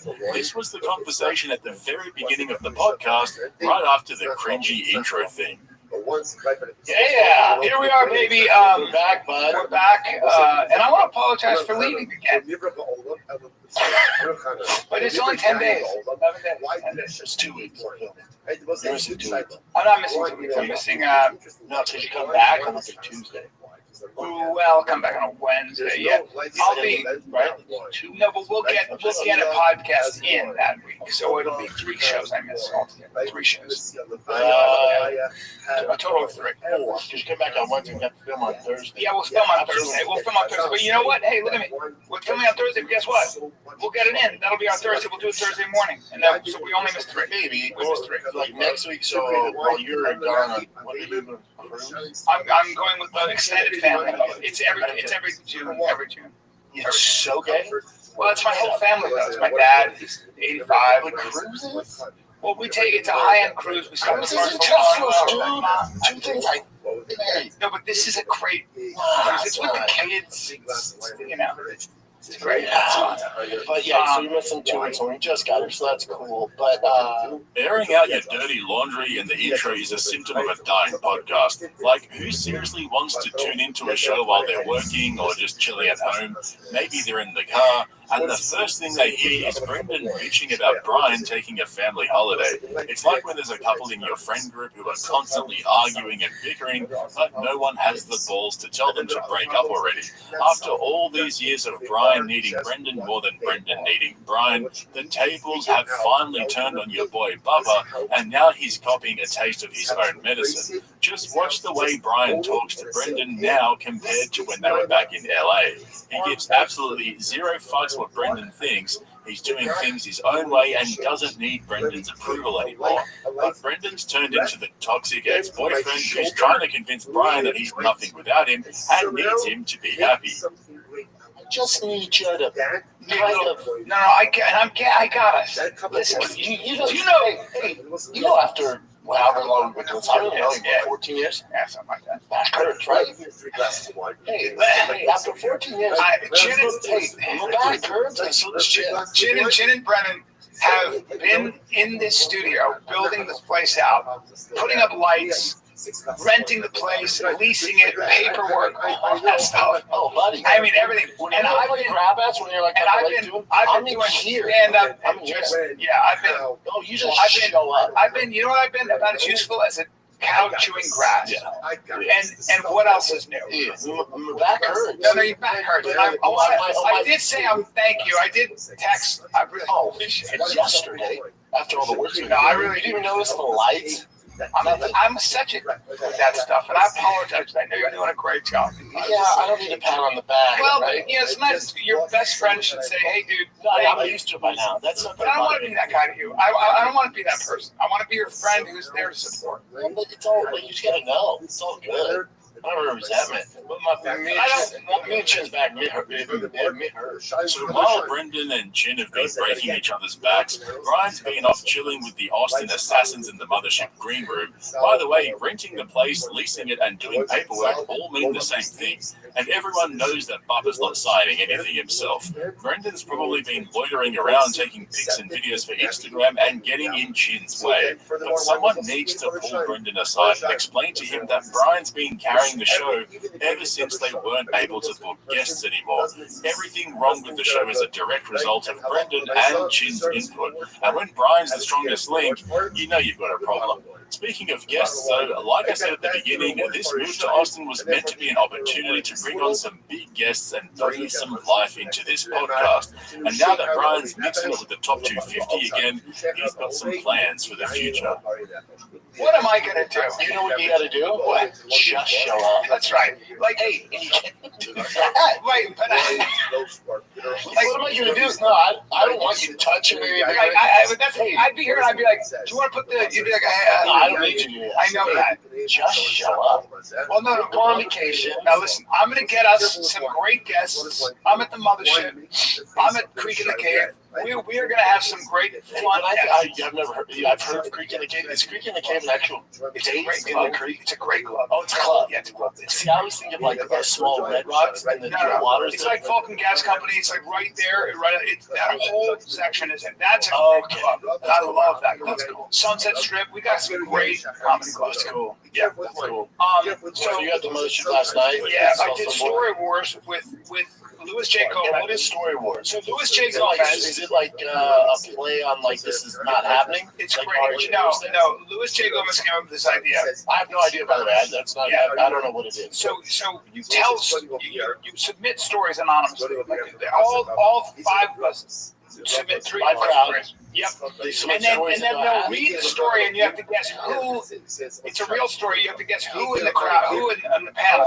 Oh, gotcha. So it's not stories from the crowd. Yeah, no. It's stories from the panel. Yes. Okay. And so I'm doing it with Big J Okerson, who might be the funniest motherfucker. I always tell you this. Like he might be doing it. Zach Galifianakis and Artie Lang to me were this raw, funny improvise, like being able to improvise the funniest people. I don't like how you picked like 2 big guys.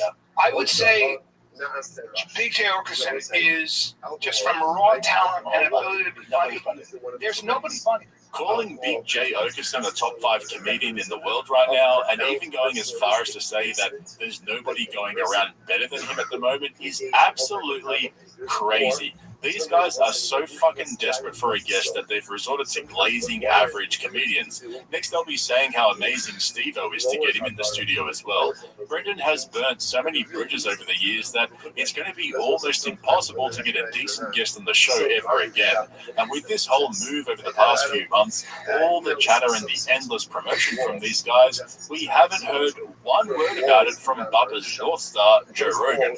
We all know how much Rogan loves to gloat when another comedian moves to Austin, yet he's had absolutely zero to say about this in any facet. Come on, B. The writing's literally on the wall. And so after they finished glazing Big J, they moved on to Louis J. Gomez. And if you don't know the history here, stick around because I'll give you a taste straight after this clip. Louis J. Gomez, you know Louis, his dad was murdered, his mom was a drug addict, he went through some shit. Yeah, everyone knows that. Yeah, I didn't know. Is who he is? Yeah. I love that guy. He's great. I did a show, he had a stand-up show at Creek in the Cave Wednesday at Story Wars. He lives out there? No, he just comes in. We'll get him on the podcast soon. Has he done this podcast? Come on. Louis, yes. Yeah, we got to get him back on. He's done it, right, Jim? He did it for sure. Big J. No, Big J. Louis hasn't done it? No, we got to get him on. All the years we've never had Louis on? No, we got to get him on. Jesus. We got to get him. We got to get Big J. So for those of you who don't know the history, Louis has been one of Brendan's biggest trolls over the years, especially after Gringo Bobby came out and Brendan started getting attention from the internet for being the world's worst comedian. Can I say not to be keto? No. It's not sustainable. You don't know a guy like you. You don't know anything about anything. I know everything about everything. That's not true. I'll listen to Brendan Schaub, who drives an Aston Martin. Thanks. Brendan Schaub is an athlete. Okay, Brendan Schaub is an Aston Martin. Let me explain. Brendan Schaub is an ass. You showed up here on a skateboard. No, I didn't show up on a skateboard. I'm Brendan Schaub is the best comedian in the country right now. Look at me.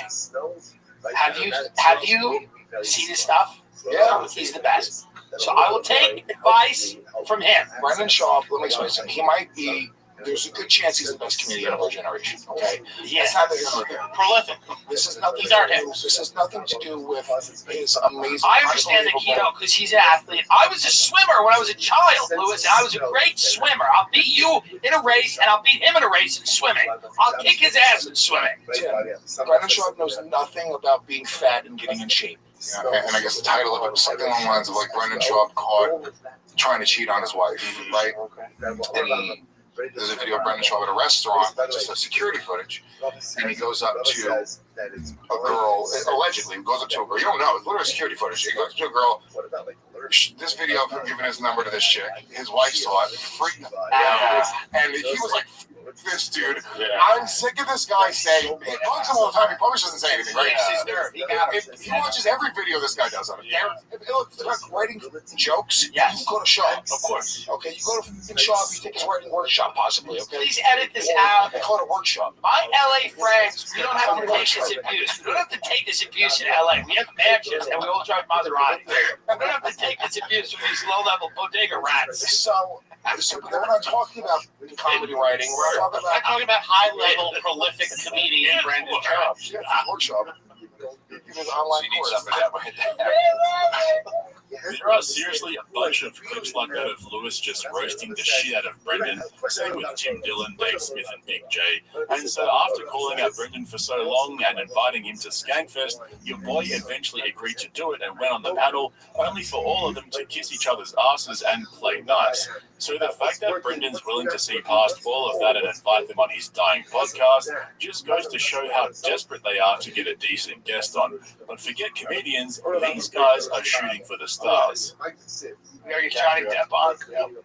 Get Johnny Depp. We gotta get Elon Musk on. Elon on. Elon's in Austin. That boy can't dream. I don't know if we're the platform for it. I mean, I'd be down, obviously, but yeah, maybe. I'll tell you guys, you know, obviously he's a good buddy, but you listen to Theo Vaughn and JD Vance, there's not another host in the world who can do what Theo does with his politician. It's hilarious, buddy. It's hilarious, bro. You listen to it, and when you get to know all the politicians should come on there. Because Theo, you see, he feels like me. He feels like me. He dips his toes in there. He kind of knows it, but he's not too into the weeds. So they're general questions that we're all curious about that no one asked them. It's his way of thinking. Dude, it's his life. There's no one else. You can find other Brians and Brennans. You can find other, insert whatever podcast host you want. There is not another Theo. When Winston, these big politicians, he's not nervous. He's doing his thing. There's information there. It's so good. He's so unique. I just talked to him yesterday. He's such a unique. Brendan went on that whole ramble about Theo Von just so he could say that he spoke to him yesterday at the end. He's more transparent than his wife's Instagram stories. But the whole Jared Leto thing is wild. Ever since Brian Callen was falsely confused by several women of essaying them a few years back, Brendan has adopted the default position to never believe any allegations that women make ever again. They've openly defended Russell Brand and Jared Leto, and I've even heard Brian trying to defend P. Diddy, but then backtrack when he realized what he just said. Becoming apologists for celebrities with allegations against them is not the path back to doing big numbers and pulling in big ad dollars. And I'll never get sick of hearing Brendan try to leech off Theo Von's success. He has to constantly remind everyone that they're still good buddies, even though Theo ditched Brendan to go out on his own and become one of the biggest podcasts in the world. Super weird too. Like he randomly texts me. I don't know if he knew I was or something like that. He's like, check it in, man, blah, blah, blah. You go through a tough time? And I was like, I just moved to Austin, man. I'm trying to find my way. I'm heartbroken about LA. Yeah. You should sell it, right? I miss my community, my routine. I'll find it. It's starting to happen. I got to talk to this guy last night, and he moved from LA, and he was like, yeah, Texas is great, my best decision I've ever made. But you should know, it's no LA. You're going to miss, there's no replacing LA. You go back in your routine and feel comfortable. It was 3 years. I went, what is? Yeah, tough 3 years. Tough 3 years. I went, oh. See, I don't feel that way. I went, hopefully it's faster for me than that. Probably not. It's only 3 years. He's crazy. But just the sweetest guy, too. Just things are not going to plan. And I'm not going to lie here, guys. As much as I think Brendan is his own worst enemy, I can't help but feel bad for the guy. He uproots his whole family while his kids are young to follow Brian to Austin. Rogan hasn't even acknowledged their presence in any facet. Meanwhile, Brian's hit the ground running, selling out shows at the mothership and going on different shows and podcasts. The new studio is in some random storage unit in the middle of nowhere. It looks shit and it sounds shit. Brendan's clearly hating it down there, but he's still pushing through with a brave face, trying to make it happen.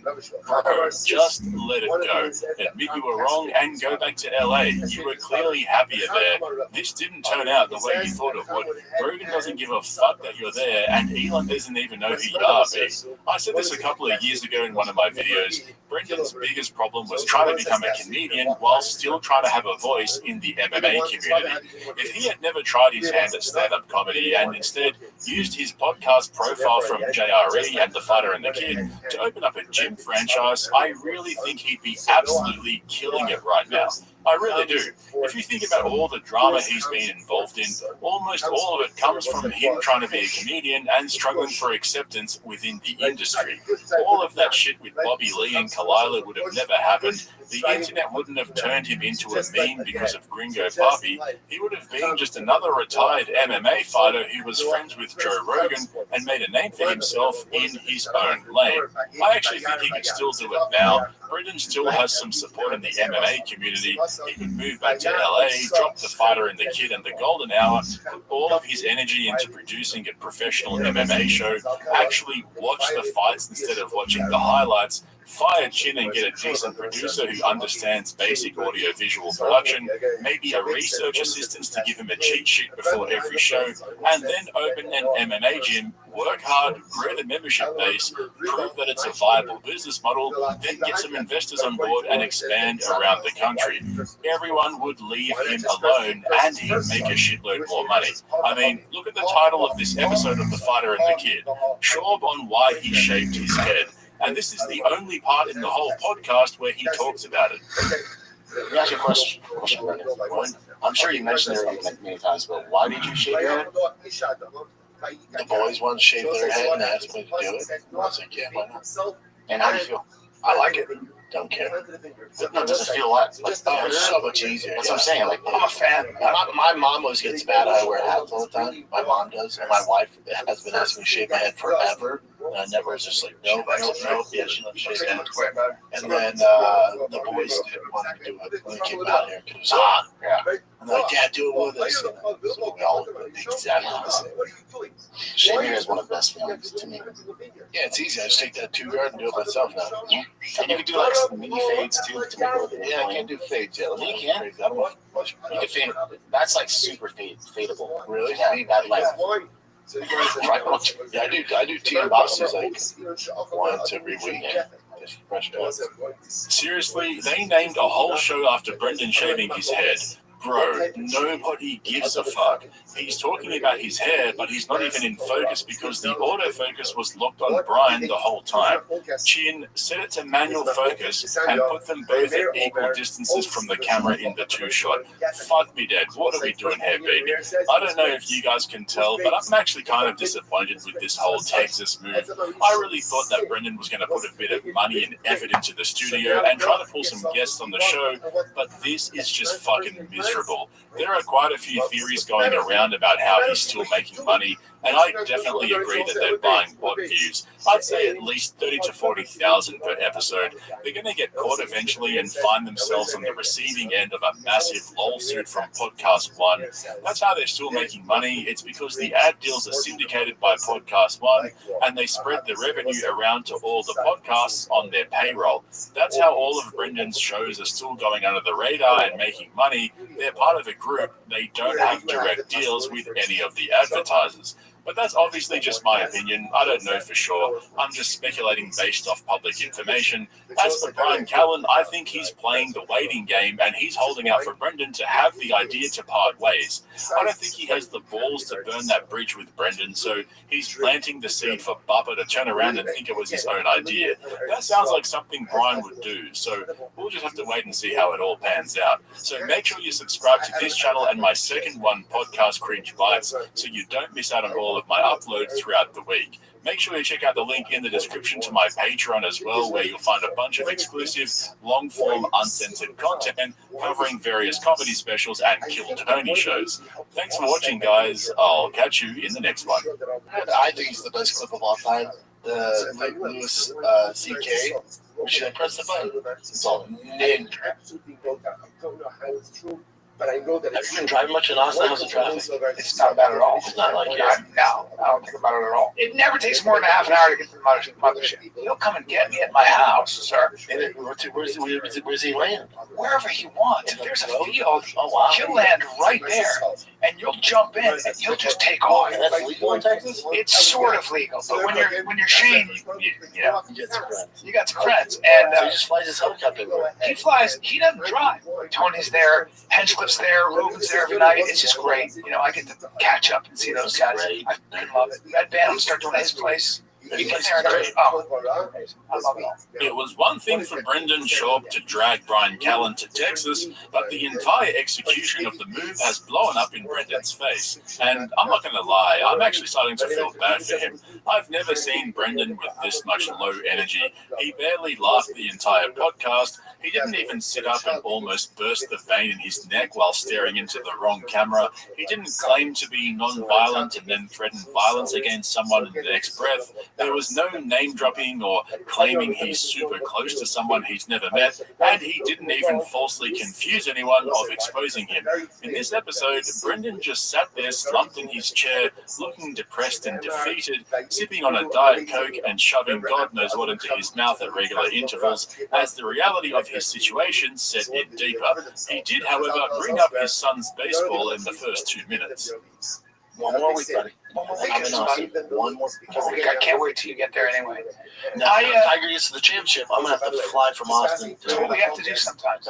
Brian Callen, on the other hand, was glowing like an expectant mother who just got back from an ultrasound. For those of you who don't know, earlier this year after the LA fires, Brendan Schaub came up with the idea to pick up shop and move to Texas. So he convinced his buddy Brian Callen to move there with him so they could continue their podcast and hopefully save what's left of the Thick Boy empire, which has been dying in the arse for years. However, what he didn't know at the time was that Brian would make the move on his own a couple of months before Brendan would, because Schaub would have trouble selling his multi-million-dollar mansion in Calabasas. Because Brian was renting, he was able to get his shit together and move down there much quicker.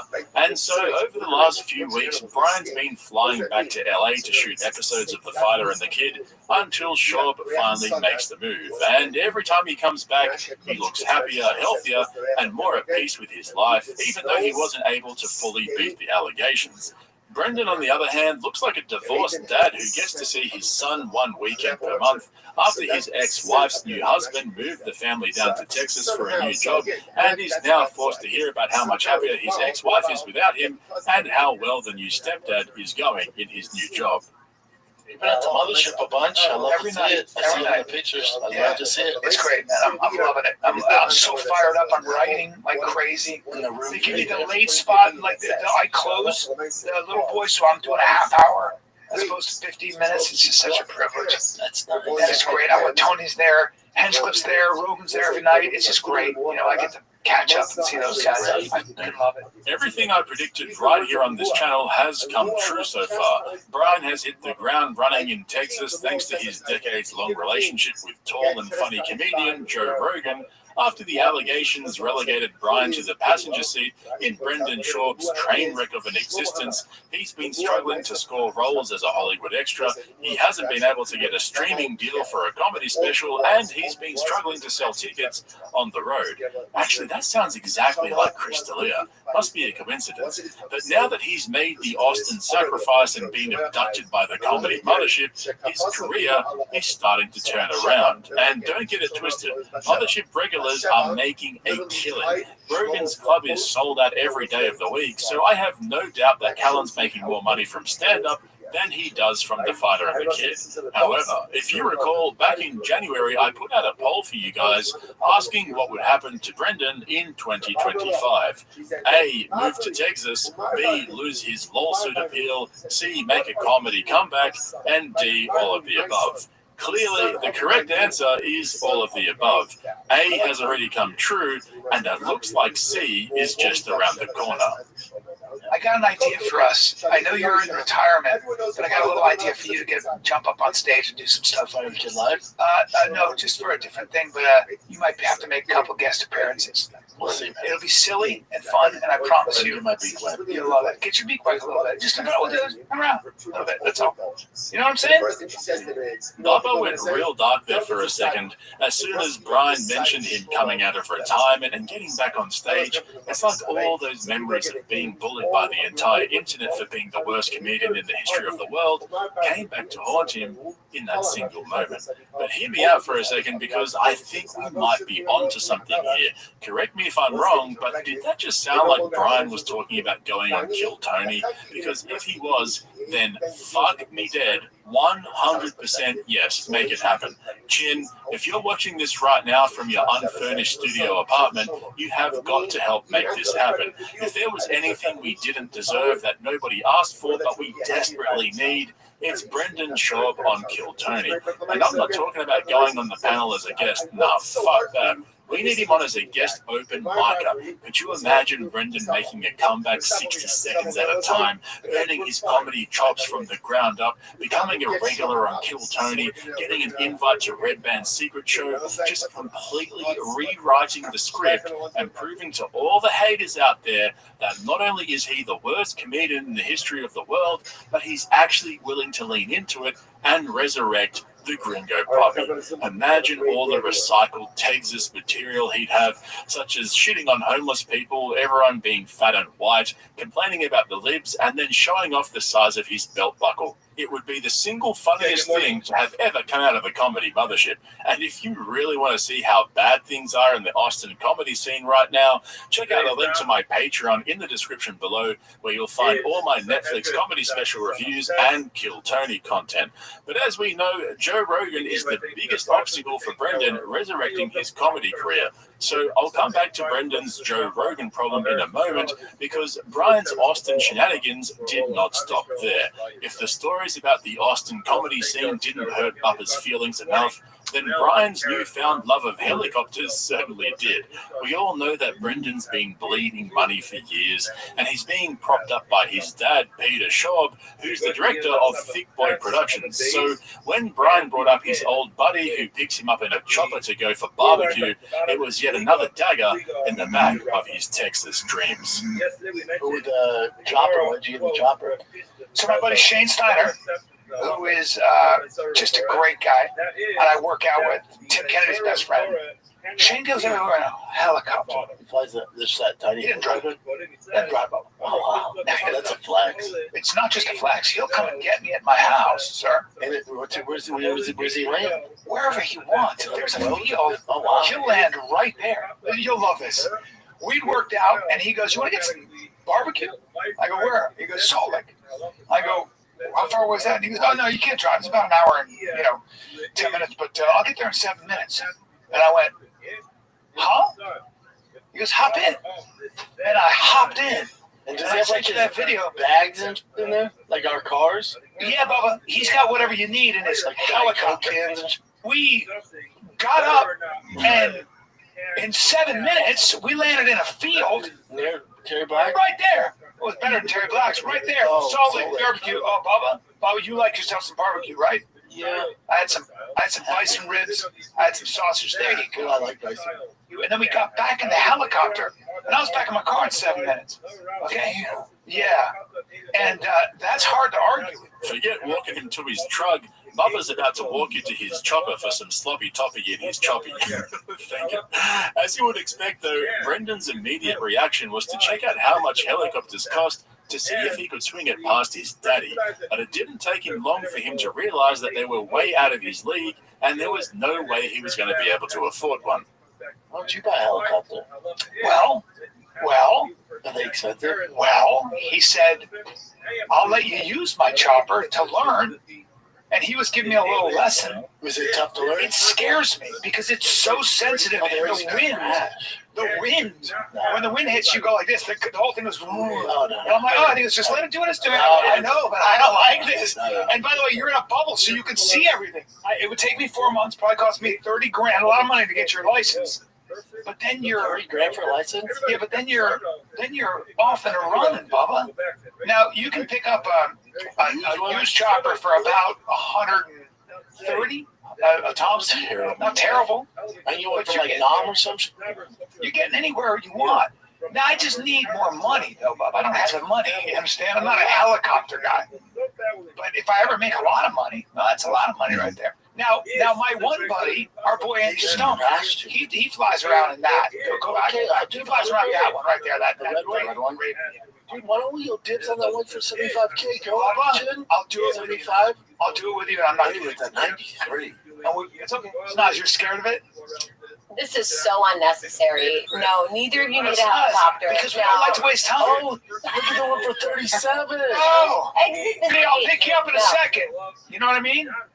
Now, here's the problem. Sometimes you got to be careful. That thing, you're gonna die. Yeah, I'm not doing that. That's not. I flipped it. Dude, look at that little trade one for 42. Dude, that could be us. Come on. Single seat. No, we'll partner up. That's a single seat? Yeah, we'll partner up. 96 though. Brian can sit on your lap. That's what I'm saying. For $40,000 though? Yeah. Now you gotta spend. You buy a good one. Yeah, you really don't want a penny pinch on a helicopter. No, you don't want a penny pinch on a helicopter. You want a penny pinch on helicopters or tattoos? And maintenance. You know, that's a good joke. Look for the best. That's a good joke. I need to steal that. If you guys see that on stage at the mothership, it belongs to Brennan Schaub and he's not getting credit. Don't penny pinch on tattoos or helicopters. That's a great joke. Yeah, that's actually a terrible joke, B. But don't let that discourage you, Brendan. Kill Tony's waiting for you. Trust me, you're gonna kill it. I'm not gonna lie, though, this whole conversation was funny as fuck. Seeing the rocks in Brendan's head slowly turning as he tries to navigate the world of aviation in real time was an absolute peach's delight. He also had a moment of true self-awareness where he acknowledged that flipping drugs is one thing, but flipping choppers is a whole other thing entirely. It's so convenient. He flies by my house. I'm with my kids. I'm with my kids, and he buzzes my house. My kids were like, ah! He's looking at me like this. That's Bruce Wayne. He comes right down to the trees. He's like, my wife is like, your friend's out there, and he's like, what are you doing, fucker? I can land that field. If you ever late, we'll just go. I was like, what? Wow. And he goes, Rogan's like a half a mile away from you. Man, I'm jealous. Yeah. Can't really mod helicopters, I assume. Well, he's been sending me options. Well, it says helicopters are statistically more dangerous than driving. Are generally considered more dangerous than cars and airplanes. What? Wait, it says helicopters fatalities per flight hour than car accident per driving hour. Okay. Well, 27 times more dangerous than driving a car. What? Well, that's because there's no fender benders. There's no fender. It's just mistake. Well, you're gonna learn. Did you see? So heaven. Yeah, like I've made a few mistakes driving my day, right? And all the cars I've had, I made that mistake. Like if you were like, oh, Brendan flipped his TRX, right? I'm fine. Got a concussion. That's fine. Brendan flipped his helicopter. All right. So if helicopters are 27 times more dangerous than cars, then for our boy Bubba, we better add a 0 to that. Like a handicap. But could you imagine if Brendan managed to convince his dad and Legs to get him a chopper, and he got his license and everything? Forget drive fast, all gas. We're talking about fly high, don't land. Fly by day, comedy mothership green room by night, all day.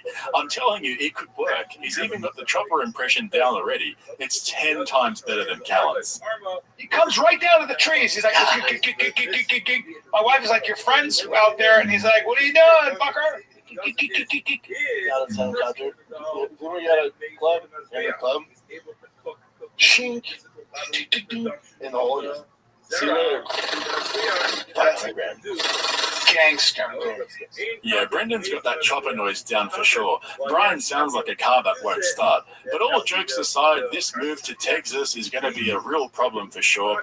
And the irony is the man standing in his way is the very man who started all of this in the first place.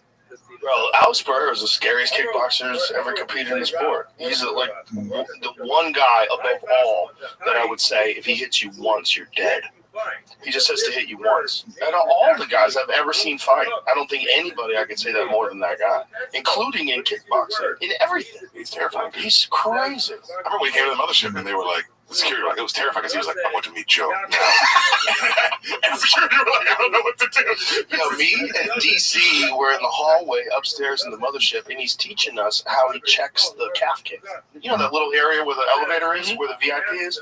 We're standing there in this little crowded area. There's like 5 of us. And Peloton's kicking my legs, and he's kicking DC's legs, and he's explaining how he lifts his leg up this way, and this is how he checks it. And you're like, oh. And both DC and I, do we tell people about this? Again, like, how does a guy like that go and become a regular person? How do you integrate and just be a regular guy after that? Yeah, it's got to be very weird. Like, Schaub's figured it out. Yeah. But Schaub got lucky that he found podcasting, and he found his car show, All Gas, No Brakes. So like he found a way to transition and still have a good time.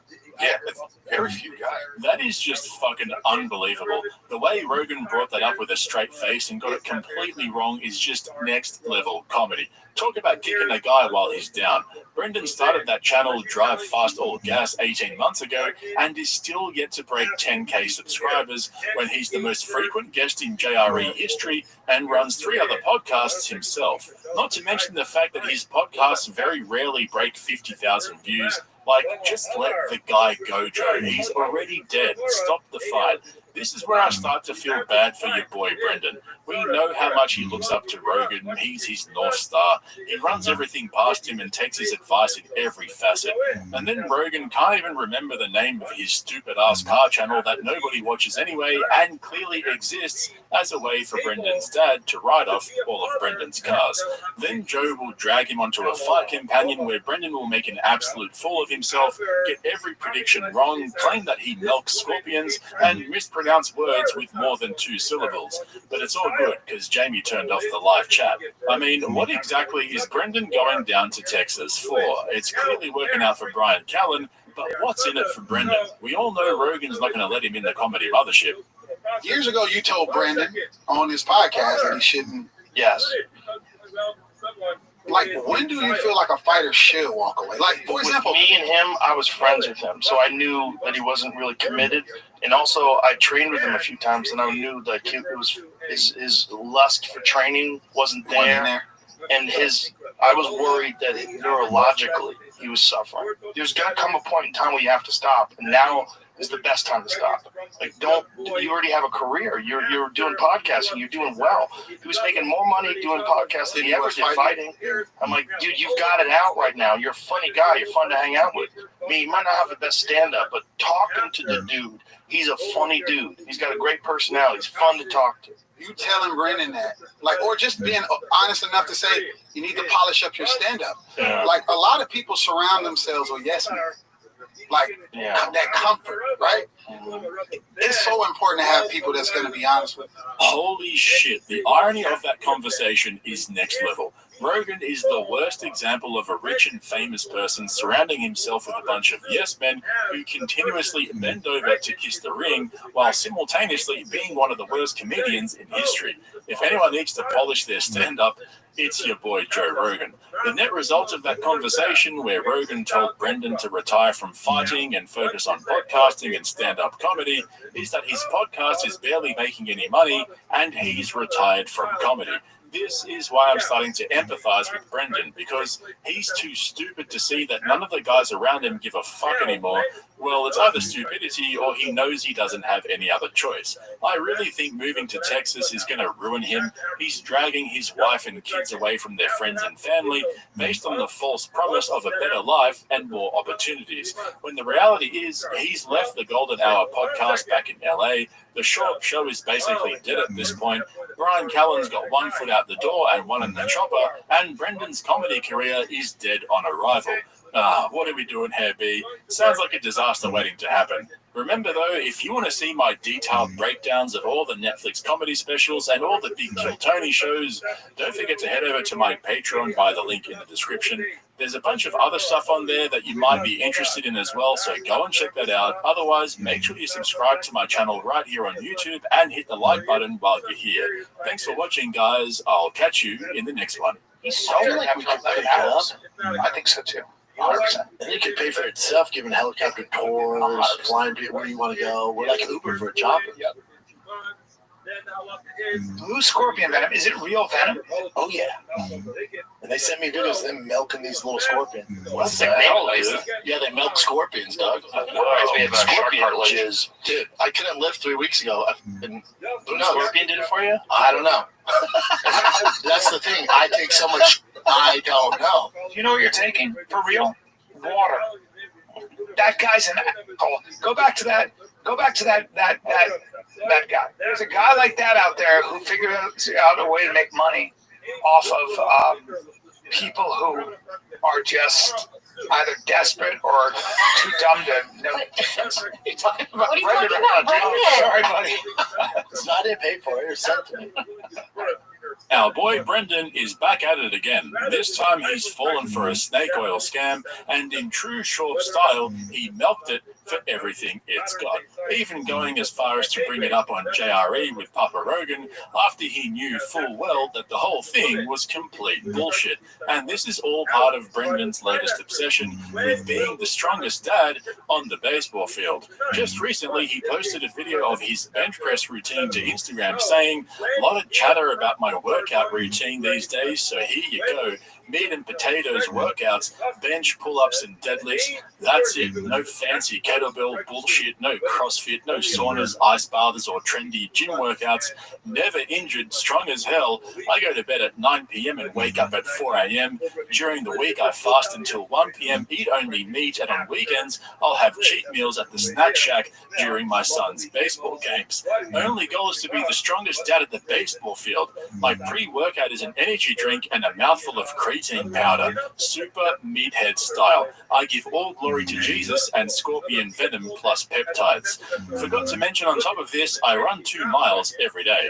If you've ever wondered why his comedy career fell flat on its face, well, yet again, we have irrefutable evidence of just how far gone this guy is. And the worst part is that he's genuinely a super strong dude. He played D1 football, he was a top 10 UFC heavyweight, he towers over Joe Rogan by a whole foot at 6'4", and he weighs upwards of 240 pounds. The guy's an absolute fucking beast. But that's not enough for him. He still has to brag about how strong he is. He puts everyone down around him for absolutely no reason. And at the age of 42, he's jacked up on TRT and peptides. He gets stem cell injections. He takes a bunch of unregulated nootropics and supplements, all so he can post videos on Instagram of himself doing half reps on the bench press. But more on that later, because I've got all the clips lined up for you guys from the last 6 episodes of The Fighter and the Kid. So stick around for that. To start off with, though, let's take a look at how one of Bubba's friends duped him into squirting snake oil underneath his tongue several times a day. I don't know if his buddy was trolling him or he's just genuinely a dumbass like Shaw, but this was absolutely hilarious. As usual, it starts off with a flex and ends in embarrassment. And for those of you who don't understand Shawbanese, when he says milking, he means to say milking, as in milking a cow. But he just says it differently because Bubba just goes. And so after his recent bicep tear, which apparently doesn't count as an injury, Brendan was explaining to Brian on the podcast how he was able to cure it overnight using scorpion milk. But your arm, so my arm, right? It looks big. Yeah, that's because it's swollen. Yeah, well, yeah, thank you. Hard work. A friend of ours goes, you need to get. You love this. I can't let it. Oh, we didn't talk. That's why. He goes, you need to get on scorpion, blue scorpion venom. And I go, bring that up, Jim. Who's milking scorpions? Yeah, who's milking scorpions? And they're like, and I go, you inject it? You know, I'm all about injecting. Yeah. There's no, you just take it orally underneath your tongue. I couldn't hold the baseball glove for Tiger. I couldn't play catch with him. I benched this morning. Well, you don't use your bicep for bench. Blue scorpion venom. Is it real venom? Oh, yeah. And they send me videos of them milking these little scorpions. And they're only, I think it's the DR, it's a special kind of, because you can't get that fat Arizona scorpion. That ain't going to work. It has to be these blue scorpions from the DR. Taking real scorpion venom. You are. You're putting it under your tongue? Yeah. That's so interesting. How'd they figure that out? When you started milking the scorpion. Yeah. I was like, yeah, I grabbed that little dude. And they're showing me how they milk. So much. And they put into 4. I don't have the video. So they milk, rotate, milk, and they just keep going. Yeah, dude, someone's milking a goddamn tiny scorpion. They can be cheap. Yeah, I wonder if this is complete both, and this is placebo, or if this is real. That's what I wanted to me, dog. I'm also on a lot of. I can inject straight BC 157 my body. So just in case you missed the graphic that Chin pulled up on screen there, Blue Scorpion Snake Oil costs $299 per month as a subscription. Seriously, the amount of shit these guys take and how expensive it is absolutely boggles the mind. That was like watching an 8-year-old kid brag into his buddies at school about what he did on the weekend. And of course, he had to slip in that bit about not being able to hold up the baseball glove for his son, just to remind everyone that he's the world's greatest baseball dad. Strongest too. But thank God for Brian Callen, because if it weren't for him, we'd be none the wiser. He called bullshit straight away and found out it was a massive scam within a couple of minutes of Googling. I've noticed that Brian's pushing back against Shaw more and more since the move to Austin. He's got an exit strategy now, so he looks like he's less inclined to put up with Bubba's endless bullshit. He also looks more relaxed and happy than he ever did over the last couple of years. I mean, let's not get carried away. away here. He hasn't completely beaten the allegations, but having a strategy for life after Brandon is a winning move in my opinion. I can even see a tell-all book on the horizon about how he survived some of the darkest years of his life. I mean, he was literally a lol cow at one point. Anyway, once Chin pulled up an article breaking down the Blue Scorpion snake oil scam, it was all downhill for our boy Bubba. Cancer patients around the world have been traveling to Cuba, blah, blah, blah. Studied effects of venom on some 10,000 people, but the company has published none of its research, which means they're foolish. Demand did, however, become so great that Labiofam had to change its tag because it could not supply enough venom. So the company decided to produce a homeopathic version of the venom. Uh-oh. That means it's not venom. If it's a homeopathic version of the venom, there's no venom. Under the name Vitatox, the homeopathic version is now sold to Cubans for 4 cents and to foreigners for $220.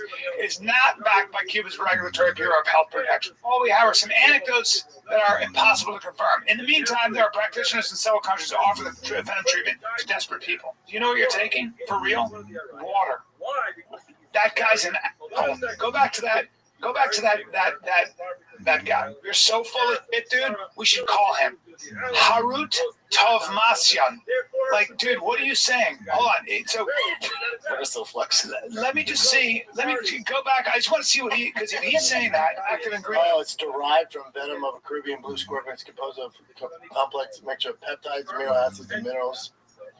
It is a highly diluted homeopathic form. Okay, guys, what that means is that there's no venom in it. God, that's so bad. And it sounds cool. Look at that guy. Well, who is that guy? Yeah, right? That's a marketing. Oh, God. Yeah, there's a guy like that out there who figured out a way to make money off of people who are just either desperate or too dumb to know the difference. What are you talking about, Brendan? Sorry, buddy. It's not even paid for. It was sent to me. Yeah, Brian knew exactly what he was doing there. Like I said, he's got a safety net down in Austin now that he's closer to his old friend Joe Rogan, and Brendan knows it too. But seeing Brendan fall for a scam in real time is an absolute peach's delight. And it wasn't as if he was curious or ambivalent about it. He went balls deep without doing a lick of research, just because he thought it sounded cool to say that he squirts scorpion milk under his tongue 4 times a day. And if you notice the date in those clips, that was actually last month on March 18th to be exact. So 4 days later, your boy Bubba would appear on the Joe Rogan Experience Fight Companion with Eddie Bravo and Gordon Ryan, where he would randomly bring up his bicep and miracle snake oil cure, even after he knew full well that the whole thing was a scam. Just to remind you, if you didn't hear it, that company sells this stuff in Cuba for 4 cents and marks it up to $200 to sell in the United States. Now that's some solid business sharking right there. How are your shoulders? Good. Yeah. And yours? Good shoulders? Good shoulders. I tore my bicep like a month ago, probably. Did you get it fixed or no? Nah, man. You don't have to get it fixed? Is it a small tear? Yeah, it's small tear. Oh, okay. I've just been injecting in PPC. Yeah. Name something. Just. Oh, yeah. I started taking blue scorpion venom. What? Yeah, some scorpion venom. Some venom. I don't know. Name something. The brand name is Venom or actual blue venom. They take venom and then from peptides. What? From a scorpion. What's the name? Yeah, they milk scorpions, Doug. We have a Scorpion cartilage. jizz. Dude, I couldn't live 3 weeks ago. The scorpion did it for you? I don't know. That's the thing. I take so much. I don't know. Something's working. Something's working, dude.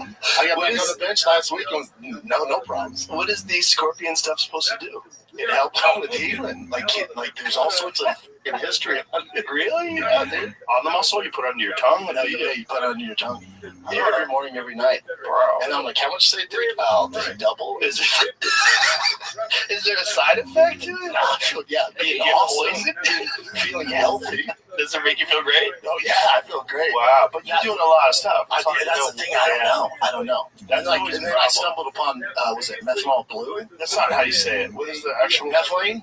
Methylene. Dude, it's on me all the time. Yeah, do you want some, Gordon? Yeah, I take it. I take creatine for the neurological reasons and for muscle recovery. Yeah. And then I'm taking so many nootropics, I feel like I leveled out. and then someone recommended this methanol blue, methylene blue. 3 or 4 times a day? Yeah, I think you're supposed to do one a day. What are we doing? I need to get that done. Yeah, this one's great from Diesel Subs. You're like a test rat. Yeah. When they get this workout, I think so. Probably. Yeah. Something's working. One of them's the full combo's working. One of them's gonna work. The look on Gordon Ryan and Eddie Bravo's faces at the end there was the best part for me. And can I just say, we all know Brendan's a massive fucking idiot, but a part of me kind of felt happy for him just to see him in his element, cracking up his North Star in Joe Rogan, kicking it with the boys. Jamie disabled the live chat before they jumped on, so he didn't have to worry about getting roasted by the internet. And I can't help but feel that he leads such a miserable life full of redaction and rejection, always getting shit on by the internet. But in that single moment right there, when he got Rogan to laugh and then leaned into it more and more just to keep it going for that little bit longer, it tugs at the heartstrings, you know? It's like going fishing with your dad for the first time. You hook on a massive fish, you start reeling it in, and when it gets to the side of the boat, your dad bends down and scoops it out with a net. And in that moment, you see the look on his face and you think to yourself, you know what, maybe it wasn't my fault that he left us to start a new family one suburb over. Anyway, I really got to stop drinking before I record this shit. And so after Brendan's embarrassing yet entertaining snake oil scam, he moved on to his next obsession, which is bench pressing 225 pounds. It all started with a visit to the now infamous Ways to Well, the health clinic that services the top 250 down in Austin. And while you're watching this, make sure you don't forget Brendan's Instagram post. He never gets injured. If the TRT, peptides, scorpion milk, and nootropics weren't enough, now our boys onto stem cell therapy. No Ways to Well's those. It's sick, huh? Bro. And so you got I've never seen anything like it. and they'll hook you up with peptides and all that stuff. Dude, that might be placebo. From running all the time, I was like, they're like, what's wrong with anything? I'm like, I think just structurally, like, because all the pounding, it's just kind of up. Yeah. They shoot it, and when I would get on the plane, and usually on the plane, my knee will start aching. But my knee is 100%. I ran this morning, got off in Fox. Really? Zero. Like a fox. Now, they said it would take 4 to 6 weeks to see the benefit. I don't know if it was just whatever maybe they looped it up and I'll start having pain in a few days. Dude, I'm telling you, insane. They shot it with stem cells. Yeah. Hey, if it works, it works. In my bicep. And they give you a skin infection. No, that's not them. That's from my own. I don't know. It might be AIDS. Magic fun. It's tears in here. And then you'll be fine. Yeah, I'll be fine. It'll what? 100%. So now the stem cells fixed the tears in his arm. Who knew your biceps could cry? Actually, now that I think about it, it actually checks out. But now that he's cured all of his injuries, Bubba decided it was time to hit the bench. And like I said earlier on, it's obvious that Brendan's fucking strong. He can clearly bench 225 for reps without any assistance, but fuck me dead, what's with the half reps, dude? I don't know if it's an American thing or even just a football thing, but where I'm from, most of his reps wouldn't count. And you can tell that it's not hard for him. After he's punched out a dozen or so reps, he slows down and goes full range, so he can clearly do it, right? But Schaub's obsessed with being the best and breaking his own imaginary record of 40 reps, even though absolutely nobody gives a fuck and nobody asked him for this. He literally brought it up on every single episode in the last month. That benching is it's ridiculous. I've shown that to people who are like, Jesus Christ. Like, girl hit me up and goes, Jesus Christ, dude. Yeah, I mean, that's crazy strong. And people are like, you're not fully extending. I'm like, oh, you don't think I can do that? Oh, so this morning I posted, just literally, out of bed, no warm up, didn't run my miles because I want to do it after with my knee. Yeah, I was going to see how it feels. No warm up, nothing. I put 225 on and just 20, easy as pie. Wow. Full extension. What do you just as a warm up? All right, I'm doing some CrossFit kind of stuff routine. Do they not have bench? So I haven't. Okay. So you were one of those chest that don't use my chest is a sloper. I ate too much this morning. Back, boys. Back. Did you do 37? Did you do 225? 35 and a half. 225, 35 and a half. 35 and a half at the end of my workout. At the end of your workout? It was deadlift day and pull-up day, and I thought, you know what? Let's end on 225. And I don't use spotters. I think spotters are for gays. And so then I did 225. 60 sets. You can't do one pull-up, Ken? Can you bench 225? I can bench a lot better than I can. I didn't ask that. What's that? How many plates? I look like I can do a pull-up, right? I know you should be doing 10. I should be able to do at least one. But have you ever looked at the stats I posted on how many men bench 225 in the world? It's like less than 1%. That's 200, 210, I think, but 220. Yeah, 225 is the marker, buddy. Yeah. It's difficult to give an exact global location because there's so many people out there, but it says approximately 1.3 Americans can bench 225. So it's not many, which was surprising to me. I'm not even trying to be smart here. It's a standard since high school. Like we made fun of Yeah, we can work, even somebody like me can work up to that, but it's a lot. If you're a regular guy. Yeah, most of our guys can't do it. Nice shoes, dude. What's up with your boots? Are those Danner boots? I don't know who Jeffrey Dahmer is, but these are Brunt boots. They're what? They're sponsored of the show, Brunt. Brunt? Dude, they sent them. I've had them for a while. You would love them because the inside is so comfortable. They feel like my Jordans. They're a sponsor? Yeah. Where's my pair? They don't want you to affect our sales. What do you mean? Because they go, you can only wear these boots if you bench around 225. Dude, I bench, man. Dude, bring up the thing our boy Catherwood just posted. Sean's a freak. He puts up videos of him just. I comment. You know what I'm talking about, Brendan. I DM you there. Sean's freakishly strong. So then I did 225 this morning 34 times. So I'm 6 off of my ultimate goal. How many times? 36. But I just gotta get this bicep back. 100. 100, and I think the 4 I can crank out. That's a lot of. So you did it 34 times. 36. I'm sorry, 36. You did 36. I'm 4 off. You did 36. 36 this morning. I'm 4 off.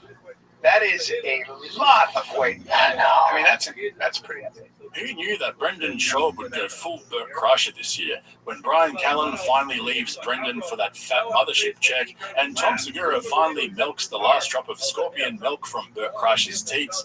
Bappa and Bart seriously need to join forces and start their own podcast. I'd honestly trip over myself to watch that every week. Just imagine the conversation. Brendan would start bragging about how he's the best baseball dad in the world. Then Bert will try and one-up him with the story about his daughter's period party, and then Bappa will challenge Bert to a push-up competition, and so they'll both end up on the floor doing half reps until failure. Maybe Bert can get Brendan back on the bottle for some real laughs. Now we're talking. But this is also typical of Brandon. He gets an idea in his head and goes full redact with it. And don't get me wrong, I think it's a good thing for him at the age of 42 to be setting himself goals and training towards them for his own personal health and well-being. Sure, he'll probably inspire some of his redacted audience to get into shape as well, but the guy's on everything under the sun. How is that an achievement? He was born with great genetics and he's on thousands of dollars worth of steroids, peptides, and supplements so that he can push out half reps on Instagram for a weight that he can clearly easily do proper reps with. If that's not the most Brendan Schaub thing you've ever heard, I don't know what is. Actually, no, I stand corrected. Losing a 3-year lol suit to a degenerate live streamer no one's ever heard of after falsely confusing Bobby Lee of trying to sabotage his marriage is the most Brendan Schaub thing you've ever heard. All this guy ever does is punch down on the people around him. In the studio, you saw him giving Brian shit for not being able to bench 225. I mean, Brian's 58 years old, and he looks pretty damn good for his age. Sure, he's got multiple families around the country, but come on, B, cut him some slack. And as for Chen, actually, fuck that guy. I can't stand him. He deserves everything he gets from Brendan. All that we're waiting for now is the Austin Podcast Studio reveal. I don't know when that's coming, but when it does, you know I'll be the first one to bring it to you. Until then, if you want to see my detailed breakdowns of all the Netflix comedy specials and all the big Kill Tony shows, don't forget to head over to my Patreon via the link in the description. There's a bunch of other stuff on there too that you might be interested in, so go and check that out. Otherwise, make sure you subscribe to my channel here on YouTube and hit the like button while you're here. Thanks for watching, guys. I'll catch you in the next one. I feel like you got a good nose for fighting. You're like a no homo. You have like a button nose, like cute button nose. Cute button nose. Does he have a good nose? So does that. Yeah. 333 Vader wants to know, how do you guys always keep positive, especially when any hate is thrown your way? because at the end, some people that edit these videos of these reaction videos or, the downfall of Shane Gillis or Andrew Schultz or Brendan Schaub. It's like, buddy, clearly you have editing skills. If you just focus on it, you have a career, dude.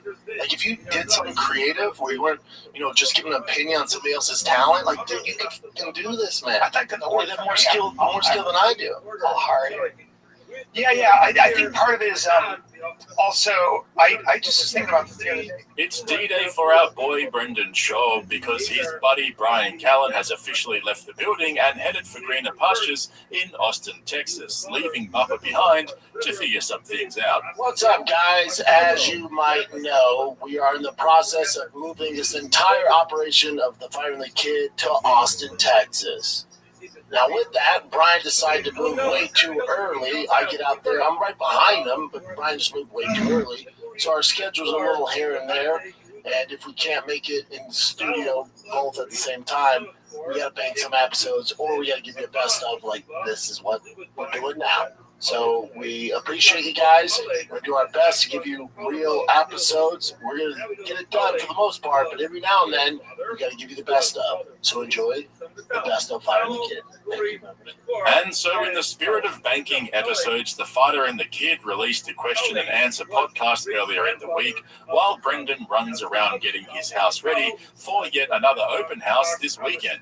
But the irony of doing a Q&A session reflecting on their careers and still not realizing that it's Brendan's own attitude and actions that led to their downfall and not the external factors that he's still continuing to blame is actually crazy. This whole episode was filled with the most dogshit excuses, including I got given the wrong information, I trusted the wrong people, I was going through a rough patch, and at one point he even justified his actions with the classic line, "Who cares?" Mind you, this was all in relation to when Brendan and Brian falsely confused Bobby Lee of trying to sabotage Brendan's life in retaliation for Brendan trying to smash Bobby's girlfriend at the time, Kalila Kuhn, and walk one of her friends back to his truck after bombing on stage. And so I've dissected and decoded this train wreck of an episode using my advanced editing skills in the hope of gaining employment at Thick Boy Studios as an unpaid intern. So if you've been following their move to Texas on this channel,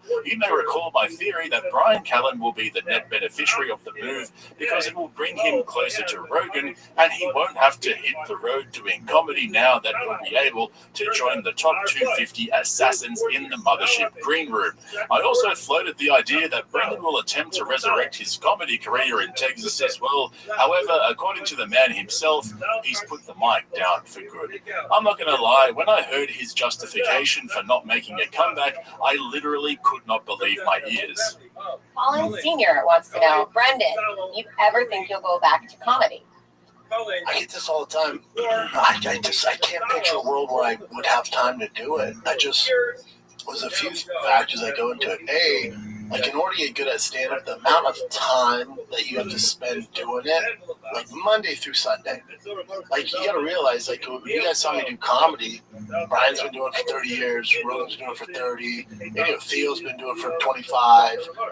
Shane Gill's been doing it for 20. Schultz, 20. Santino, 20. So I'm behind the 8 ball. So not only just to even touch the tip of the iceberg, I have to do so much work just to get even at any level, and I just don't have the time. I don't miss it. I miss the hang. Sometimes I miss certain things about it, but overall I don't miss it. And then I would miss my kids' sports. It's just not worth it. And I don't miss the travel. That was the worst part of stuff. And the late nights. Doing it by 8:30. I've never been healthier. I've never been happier. It just doesn't make sense for me. I do live Firing the Kids every now and then, but not if you make me commit to it like once a week. Fuck me dead. Alright, first things first. The Shane Gillis cope from all these guys is funny as hell. If he started comedy 20 years ago, that would mean he just turned 16 years old when he started. Brendan started doing comedy shortly after he retired from MMA, which was only a couple of years after Shane started. So technically, if Schaub had stuck with it, he'd basically be a 10-year guy by now. Instead, he dropped his first comedy special through Showtime barely a few years into his so-called comedy career, which was one of the first steps in making everyone hate him. I'll come back to this a little bit later on in the video when Brendan explains the 2 things he thinks ruined the Fighter and the Kid podcast. But to hear him finally realize what literally everyone has been saying for the last 10 years about how he sucks at comedy and needed to take a step back and actually put in the time and effort required to actually become half decent is one of the most Brendan Sharp things ever. Talk about being late to the party. Fuck my life. What a redact. But like you saw in the intro, our boy Bubba isn't such a big fan of channels like this one. Not because we document his lies and stupidity, but because we're wasted talent. 333 Vader wants to know, how do you guys always keep positive, especially when any hate is thrown your way? because at the end of the day, when hate's thrown our way, I always laugh at this. I'm like, I spend, you know what I do all day? I spend, and this is all I've ever done, I spend all day trying to figure out ways to make people laugh. And then I do a podcast. I don't know what I'm doing that's causing, like, if you hate me, I don't know what to tell you. You know, what are we supposed to? Like, what are we supposed to do? You hate us? Also, name somebody that's not, like, anybody that, and we're not celebrities, but, like, anyone doing anything of note, like, hate's just what you sign up for. I don't know too many people that, like, just focus on that. If all we did is focus on that, we wouldn't be here. Yeah, I don't read comments, good or bad. That's the thing. I never. Good comments, bad comments, I don't read because they give you the same power. If you put weight in that, you can't win with the internet. I just come to the territory. And sometimes people are just good with you anyway. Sometimes it's fun to hate on somebody.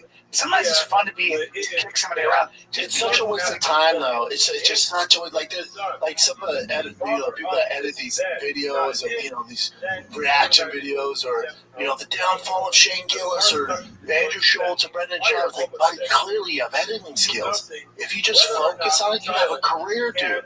Like, if you did something creative where you weren't, just giving an opinion on somebody else's talent, like, dude, you can do this, man. I think that you have more skill than I do. All hard. It comes with territory. It's just the culture we live in, I think part of also when you get older too is you look back and, man, you get it wrong a lot more than you get it right. You fail a lot more than you succeed. But one of the reasons, like, we started a podcast, like, both of us have a lot of opinion. Brendan shitting on reaction channels for making a career out of commenting on someone else's talent when he literally has a whole podcast dedicated to giving dog shit takes on the MMA world is peak irony even for your boy. But the best part for me is how Brendan tries to normalize the hate that he gets as simply it comes with the territory. Bro has a subreddit dedicated to exposing his every move with almost 170,000 homeless cats. It's literally in the top 1% of subreddits. No one else is dealing with that shit but him.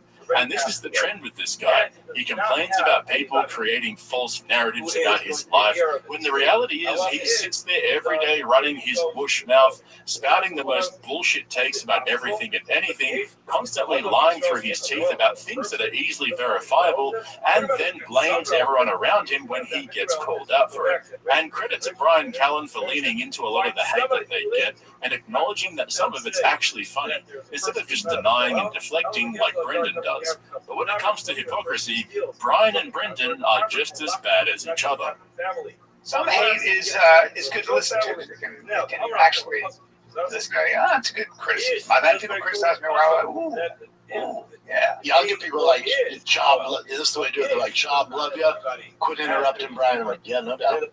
Yeah, some guy said to me, he goes, I was on Rogan a long time ago. He goes, hey, dude, you get on there and all you do is try to show us how smart you are and how many books you've read. I was like, you know what? You might be 100% right on that. That was me. Oh, that was you. You trolled me. So there's a lot of that too. It's like, are you getting on there to promote something, or are you getting on there to show off? No, it's just a hang. Like even when when you promote a special, if you're just yourself, which everyone loves, you don't have to promote anything. Yeah. People go, and then you have a special like, God, Brian was great on that. I'll check out a special. Yeah. You don't have to. I can't stand when people come on this show, Rogan, Schultz deal, and have an agenda. We can smell it a mile away. I told you this. Whenever I have to go on, and I feel like people like, you got to promote your stuff on the road. I hate when you do that. I had this. I hated so much. I hate promoting. We had an evacuation order. I looked at her and I go, I got to go do Joe's podcast and then shoot my special at the mothership, but I feel guilty about leaving you here. And she goes, what are you going to do You can't change a tire. I got this. I was like, all right, see you later. Raise my kids. Save them. Tell my story. I'll be in Austin. Sorry about the fires. Tell them to watch your special. Tell all the kids at school to watch Daddy's special. They watch Daddy's special. It's going to be good. False gods. I'm excited. Are you sure YouTube? Yeah, That's the move. yeah, I think so. Right? YouTube's the move because you get the most views for sure. Not me.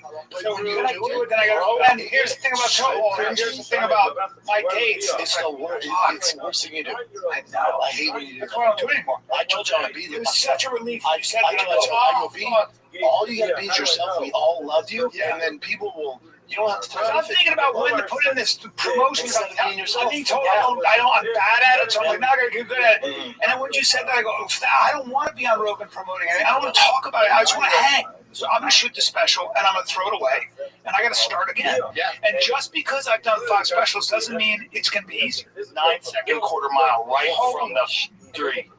Motherfucker. 9 is what you need. That's what you need, count. It's very where your special kicks it and you start selling out giant theaters. Let's go, baby. Let's get a little. That's what I'm away from looters. I don't want to do that. Yeah. Like, I just don't. That's what It's you're best. so unnatural. That's what And you're I best. know this thing about me. Gosh, I don't want to go see me when I do that. It's just not you. So when you do it, it's over. Yeah, I'm just not going to do it. You don't do it anymore. No, I can't. It's such a Again, our boy Bubba with the truckloads of copium when it comes to comedy special talk. If he has something to promote, which he doesn't, he'd be the first one to blurt it out on JRE for the world to hear. But when it comes to his buddy Brian, it's just fucking cringe. And it honestly drives me nuts that Brian has to self-publish his comedy special on YouTube because no streamers will touch him after the allegations. Not even our boy Rogan could broker a deal with Netflix for him. That's how fucking toxic he is. On a quick side note, there's nothing more American than Joe Rogan propped up on his booster seat in his Corvette, hitting 9-second quarter miles under the Texan sun. How does he reach the pedals though? Anyway, the Bobby Lee situation came up yet again, and if you ask me now what Brendan's biggest talent is, I'd definitely say his ability to butcher a narrative into the ground so badly that it's barely recognizable. I honestly have no idea what he's trying to say here, and after all that's being said and done about this, Bappa really needs to take the cue from Brian and go with his narrative instead. Here's another question from the same person. Do you guys think you'll ever fix the relationship with Bobby Lee, and who gave you the info about Tiger Belly that caused all the mess? Look, Bobby Lee and I on text had fixed that relationship. We will, I think you'll see us together in something, in the future. And, yeah, I've apologized and taken full accountability. I love him. He's a great guy. I won't go into the Tiger Belly stuff, but it's over. It's over. It's done. It was a huge mistake, and he's our boy. I love the guy. I think he's really funny. I don't make any excuses. I never have. I acknowledge him right away several times, and I throw myself in the mercy of the court. Yeah, I mean, I don't know where I would see Bobby. I'd be cool. I have no animosity towards him. I don't care. I think he's hilarious. He's so talented, but I'm sure he feels the same way. It's like my life doesn't get better if me and him are friends. Neither does his. So all good. All good. Wow, I think he's a great guy. Yeah, I've always. We were never that close here. You came up with a county store. I was never that close with him. I've always appreciated him. He's such a talent. And he's great. Podcasting and stand-up. It's not like I missed that. Putting him in the mix in that mix was wrong, 100% wrong. And I was working on that information, and I take full responsibility. I don't even blame the information I got. I take full responsibility for that. I blame the information I got. I always say it was when I spoke to him. He was always my friend, always somebody I cared about. Didn't deserve any of that at all, not even a little bit. And I've not made a lot of mistakes in my life, but when I make mistakes, I've always accounted for them. And I believe a man should say, I was wrong, I fucked up, huge learning experience, no excuses. And I had a bad moment, and I was in a bad way. I was personally and emotionally in a bad way, man. I was in a dark place. That was bad timing. And also, I should have had in hindsight been like, what are we doing? No, we shouldn't do this. Like, we just weren't thinking. I had a million things going on. Like, It was so dumb. Whether it was or wasn't behind it, But which we don't somebody think that he we was. cared about, who was a good person, who had nothing to do with it in the middle of it, that was outrageous. And that's my mea culpa. But like, if it happened now, like, if we're in such a better spot, if someone would have came to us with the same information, I'm like, get that out of here. Yeah. It was a weird time. It was so stupid. Yeah, so stupid. But I think you'll Who see. cares? I think you'll So see us, stupid. certainly me and Bobby, in the future. And I love him. Yeah, I don't know what me and Bobby would do. You know, it's not like. So when Brian says who cares, I think he means that's how he should have approached the whole situation way back when it happened. As in, when he was presented with the fake 300 pages of evidence that Bobby Lee was behind the fighter and the kid subreddit, he should have just said, who cares, instead of threatening violence against Bobby Lee over phone and text. I mean, are you fucking kidding me? The whole point is that you didn't say who cares, and you effectively intimidated and threatened a little Asian boy for absolutely no reason. And then he'll completely contradict himself in the same breath by saying, I still blame the information, not the way I reacted. So which one is it? Do you regret your behavior at the time, or do you regret being so naive as to be duped by fake evidence? Fuck me dead, now I'm falsely confused. But the icing on the cake is Brendan's answer to this next question. This perfectly encapsulates why Brendan is where he is today, and why he'll never claw his way back into being the famous comedy podcaster that he always wanted to be. The delusion is strong in this one. Martino77 wants to know, what's one thing you would both do differently if you had to start this podcast over again? Not the Bobby Lee stuff and listen to people. But as far as do things different,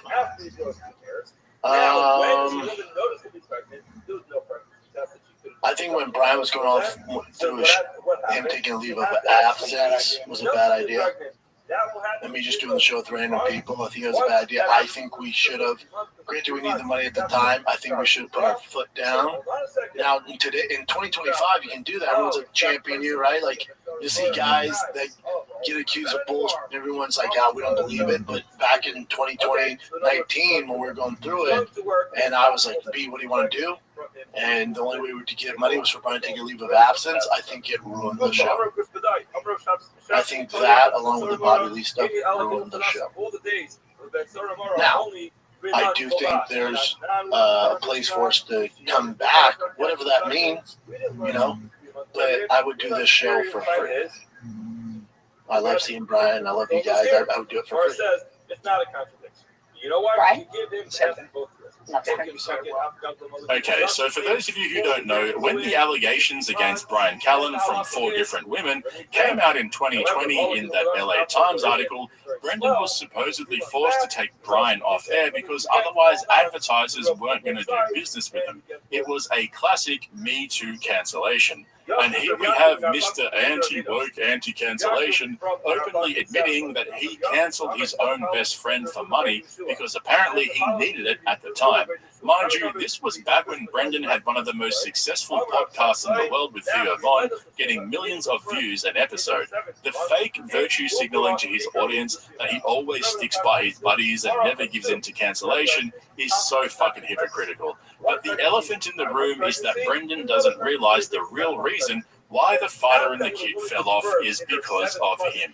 Remember earlier on how he gave us those words of wisdom about how a return to comedy would be too late? It requires too much hard work, and he's too fucking lazy to make a comeback at this point. The part he left out was that not only did he do everything too quickly and rely on his MMA fame and friendship with Joe Rogan to get his Showtime deal, but he was extremely fucking arrogant the whole time. That's what he still refuses to admit to this day. His whole attitude back then was so toxic that you can see it just by looking at photos. And it wasn't just his attitude. He actually hit back at his critics at the time, pointing out that he's rich, successful, and good looking, and they're not. Imagine trying to become a comedian and going full Karen on your audience, and then 15 years later admitting that you needed to put in the hard work to make it in comedy, and you're just not prepared to do that. And that's not the only reason. His podcasts are so lazy and boring now that he just got left behind. Thanks to Papa Rogan, Brendan was an early adopter of the podcasting format and got in while it was growing exponentially. There wasn't anywhere near the amount of competition there is nowadays back then when he was getting the big view counts, but he didn't do anything with it. When Theo Von left to do his own things and figure some things out, Brendan used to make fun of him. Instead, he chose to hang out with sex pests and go down with the podcast. So his whole narrative of blaming everyone around him for feeding him false information and Brian leaving the podcast for a period of time in 2020 as the only two reasons why the podcast is ruined simply isn't the full picture. The real reason is him. And so now that Brian's officially gone to Texas, things are about to get really interesting. I stand by my prediction that once Brian gets settled at the mothership and builds a following down there, he'll start bringing home the cash, etc., etc. He will then leave the fighter and the kid. Brendan's already announced he's leaving Golden Hour. They're staying behind in LA. So once Brian's gone, he'll have 2 short shows that nobody watches and no comedy career because it's too hard. All that will be left is Bubba, the truck guy. What a fucking dumbass. Anyway, remember to check out the link in the description to my Patreon if you want to see my full review of Bert and Schultz's comedy specials. There's a bunch of other exclusive content on there as well, so check that out if you're interested. Otherwise, make sure you subscribe to my channel right here on YouTube and hit the like button while you're here. Thanks for watching, guys. I'll catch you in the next one. When or if will we ever see Theo back on the pod? What is your current relationship with him now? I talked to Theo yesterday. He posted happy birthday. Theo's doing his thing, man. Busy. He's swamped. Yeah. Then he goes, man, I talked to Brian, so, how long do you guys think you can find the kid? I'm like, why? He goes, yeah, clearly you guys don't like doing it. I never said that. But he was like, what? And I'm like, you're so off? Yeah, that's hilarious. Yeah. Isn't that weird, though? It's going to go strong. Yeah, isn't that weird? Yeah. I was like, oh, you're so off. Get different ideas. Yeah. Weird. They've only just announced their move to Austin, and already there's trouble in paradise. Brian Callen's been talking shit, and it came back to Brendan, who decided to bring it up during the latest episode of The Fighter and the Kid. Instead of talking about it off camera, Brendan thought he'd make it as awkward as possible by bringing it up on their failing podcast. And gone are the days when Brendan would straight up bully Callen on camera. Now he's refined his style into a more passive-aggressive confrontation, where he drops an accusation while smiling through gritted teeth. He does the same thing with Brian's allegations. Brendan's the sole reason why everyone still knows about them, because he'll randomly bring them up to remind everyone and then mask it off by saying how funny Brian is and the allegations have ruined his life. I have a very close friend, my best friend, who's falsely confused. But I'll get emotional here. It drives me, if we're being honest, leave this shit. Don't edit this out. I'm speaking from my internet. Can like this? I'm gonna look right. It drives me nuts. Nuts. It drives me nuts. You want to outcast him over some bullshit? That's what I don't. That's what upsets me. So it makes me proud, and now I'm trying to get mad. What makes me proud is he's not going to lash out about it. Brian's cool. Brian goes to work. Brian's doing the road. Brian's trying to sell tickets. But I'll tell you right now, I don't forget. It's not cool with me. That's why you don't see me at those places. The irony is, Brian's comedy career had a massive boost at the beginning of this year when he went down to Austin to record his new comedy special at Rogan's Comedy Club and sold out every show. That's the power of Rogan's celebrity. He'll drag in an average comic for a weekend and every single show will sell out fast. But not only that, Brian also did a solo episode of JRE to boost his profile, which is something our boy Bubba hasn't had the pleasure of doing since 2022, almost 3 years ago. Bear in mind that Brendan Schaub is the most frequent guest in JRE history. I don't think about ratings. No, you know, I'm saying. But that's why I have them. That's right. See what I'm saying? Like, it's not about ratings. Like, if you sit around thinking about the ratings, do you think you would be on? No. What do you mean? You be on this show right now. I suppose like saying things. Yeah, how'd that come across? Let me do that again. Let me do that again. Get it. You didn't even catch it. Oh, you fucker. Hey, you motherfucker. And so this move to Austin is looking like it's going to mostly benefit Brian. Instead of traveling around the country doing gigs to feed his families and pay child support, he will likely tee up a regular spot at the mothership, which will honestly probably pay more than his tours do, because Joe Rogan's known to be quite generous and give comedians most of the door. However, one thing we know about Brendan is that he's a shark when it comes to business. He will no doubt have massive plans to make a comedy comeback and finally get a spot on stage at the mothership as well, a place he's previously been banned from performing at. But I'll get into the rumors that Brian Callen is leaving The Fighter and the Kid in just a moment, because today I'm wearing my fresh new Business Shark tee and hoodie, which you can get exclusively from the Podcast Cringe merch store. Anyway, check out the links below or just head straight over to podcastcringe.com to get your Business Shark tee and hoodie, as well as a bunch of other exclusive designs only available from the Podcast Cringe merch store. Well, I know I told you to remind me. I'll do this out there, but we can do it here. A mutual friend of ours, barely talked the other day. Talked to him and he goes, man, I talked to Brian, so, I mean, how long do you guys think you do Fighter and the Kid? I'm like, why? He goes, yeah, clearly you guys don't like doing it. And I go, huh? You're talking to Brendan, man. It's me. He goes, yeah, I know. You know, for a short leash, you guys can stop doing it and get to Austin. I go, Fighter and the Kid? He goes, yeah, I go, Bubba, let me go through this right. Fighter and the Kid can make $0, and me and Brian would still do it every week. Yeah. It's never been about the money. Yeah. It has nothing to do with that. Right. He goes, really? Yeah. He goes, oh, I just figured the vibe, like, after talking to Brian, talking to you, and talking to you, and I went, oh, you're so off, dude. Yeah. So I talk to Brian every day. Yeah. He's like, oh, I thought you only talked to me in the studio. I'm like, buddy. I said, dude, I can't tell you how off you are. He goes, really? I go, yeah, I'll tell you off there. I said, you're either taking what I'm saying out of context or what Brian's out of context. I said, we're not talking enthusiastically because I said, I can't emphasize it. Or maybe when he's talking to us, there's just issues, maybe. I don't know. I never said that. But he was like, what? And I'm like, you show up? Yeah, that's hilarious. Yeah. We're going to Austin together. Dude. Yeah, I told him, I said, Brian bought a house before me. He was really? I never thought he was going to go. Yeah, he bought the house before I did. Yeah. Now we're doing. We both have houses. Yeah. It's going. Isn't that weird, though? It's going to go strong. Yeah, isn't that weird? Yeah. I was like, yo, you're so off. Get different ideas. Yeah. Weird, right? Weird takeaway. Yeah, you know.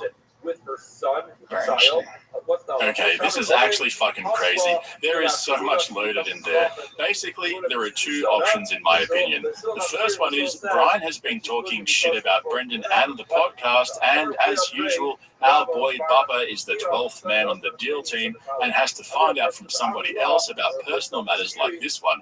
Alternatively, Brian and Brendan's mutual friend was trolling Brendan. I think both options are equally valid. I've honestly heard it both ways. If you ask me, though, I'd say that Brian's been hinting to people that he's going to part ways with Brendan, depending on how things go down in Austin. And there's something that Brendan said there that makes me think that. I didn't realize that Brian was the first one to buy a place down there. I think a lot of us were thinking that Brendan was going to be more keen to move than Brian was, and Brian would either need a lot of convincing or would just end up staying back in LA. See, Brian's made a career out of being a Hollywood extra, as well as doing stand-up comedy, and the options are going to be limited when he moves to Texas. However, like I was saying earlier, it makes sense that Brian has a massive opportunity to resurrect his comedy career at Rogan's Comedy Club, given that they've been friends for decades. But there's one more thing that I just can't get past. Brendan saying that they'll keep doing the podcast even if it's making $0 is absolutely wild. That right there just proves that somebody else is bankrolling his whole operation. How is it even possible to pay several staff as well as Brian's monthly appearance fee with $0 coming through the door? You guys know my theory. His dad, Peter Schaub, is keeping the lights on and covering the bills as a tax write-off and to keep his boy busy and out of trouble. but there's no way to know that for sure. I mean, I've also speculated that Brendan secretly isn't getting paid for doing ad reads. He's just doing them to keep up appearances and be like his buddies. Just take a look at how he throws one of his sponsors under the bus by admitting his gums are wrecked from sucking on too many nicotine pouches. You know, go to Texas, I got to go under and have someone work on this deep, but I have to go under. Yeah, I'd have to be knocked out. What are they doing? I don't know. Yeah. I can't touch anything. Really? Nothing with sugar. Because they're Daddy's in shape because I can't eat sugar. Wait, but because it's you're so sensitive. Oh, buddy. Really? Oh, buddy. Like, wow. Like pain to my knees if I eat sugar. What? Yeah, but I haven't touched sugar in a year. Man, I know, isn't it great? That's really good. There's no Ozempic. That's just get cavities. Pick your poison, get cavities or Ozempic. Yeah, that's I impressive. chose cavities. Does it hurt on the outside too? Like the side was just on the side. Sensitive where I do my nicotine, like the gums are all that. Of course, because yeah, you do a ton. Go to the dentist. You drill that, Bubba. You have to put me under like a Bengal tiger. No. They can give you Novocaine, can't they? No. I can't do that. No, I can't be awake if you're gonna touch my mouth. But you ever had a dog that has a paw joint touching? Yeah. That's me with my teeth. Bubba, But I'm 240 pounds. Bubba, just Yep, you touch my teeth. Well, she's with some numbing agents. Here's the thing. I get anxiety even walking into the dentist. The big old T-Shob. So I don't know how his sponsor, Rogue, would feel about Brendan saying a product that he's the ambassador for fucked up his gums. That's the kind of thing they probably don't want Bubba advertising. Stick to the script, B. Thank you. But let's get back to this move to Austin because this is going to actually be really interesting. We know this time last year, Brendan announced he was quitting comedy to focus on being a baseball dad and to be at home more for his sick daughter at the time. However, just a few weeks earlier, he divulged the real reason why the comedy scene in LA had become so unwelcoming towards him. I feel like Joe Rogan really like shifted the mindset in comedy of like we're not against each other, we're really together, and we can like a rising tide can lift all boats. He seemed to be like the tip of the spear on Yeah, that. but then he took that chip and he went to Austin, so it's the same philosophy out there in Austin. But now LA's like Game of Thrones because the king's had a guy's head cut off. By head cut off, I mean he moved to Austin, and then now it's back to survival of the fittest, which is fine. I can do both. Yeah, I adapt with both. I'm down, but it was a better time when Rogan was in town. How was it different? It's just when you got a guy at that magnitude going, this is how we do it. Everyone respects everybody. We support each other in every way possible. Whether it's podcasts, put each other on shows, like this is how we do it.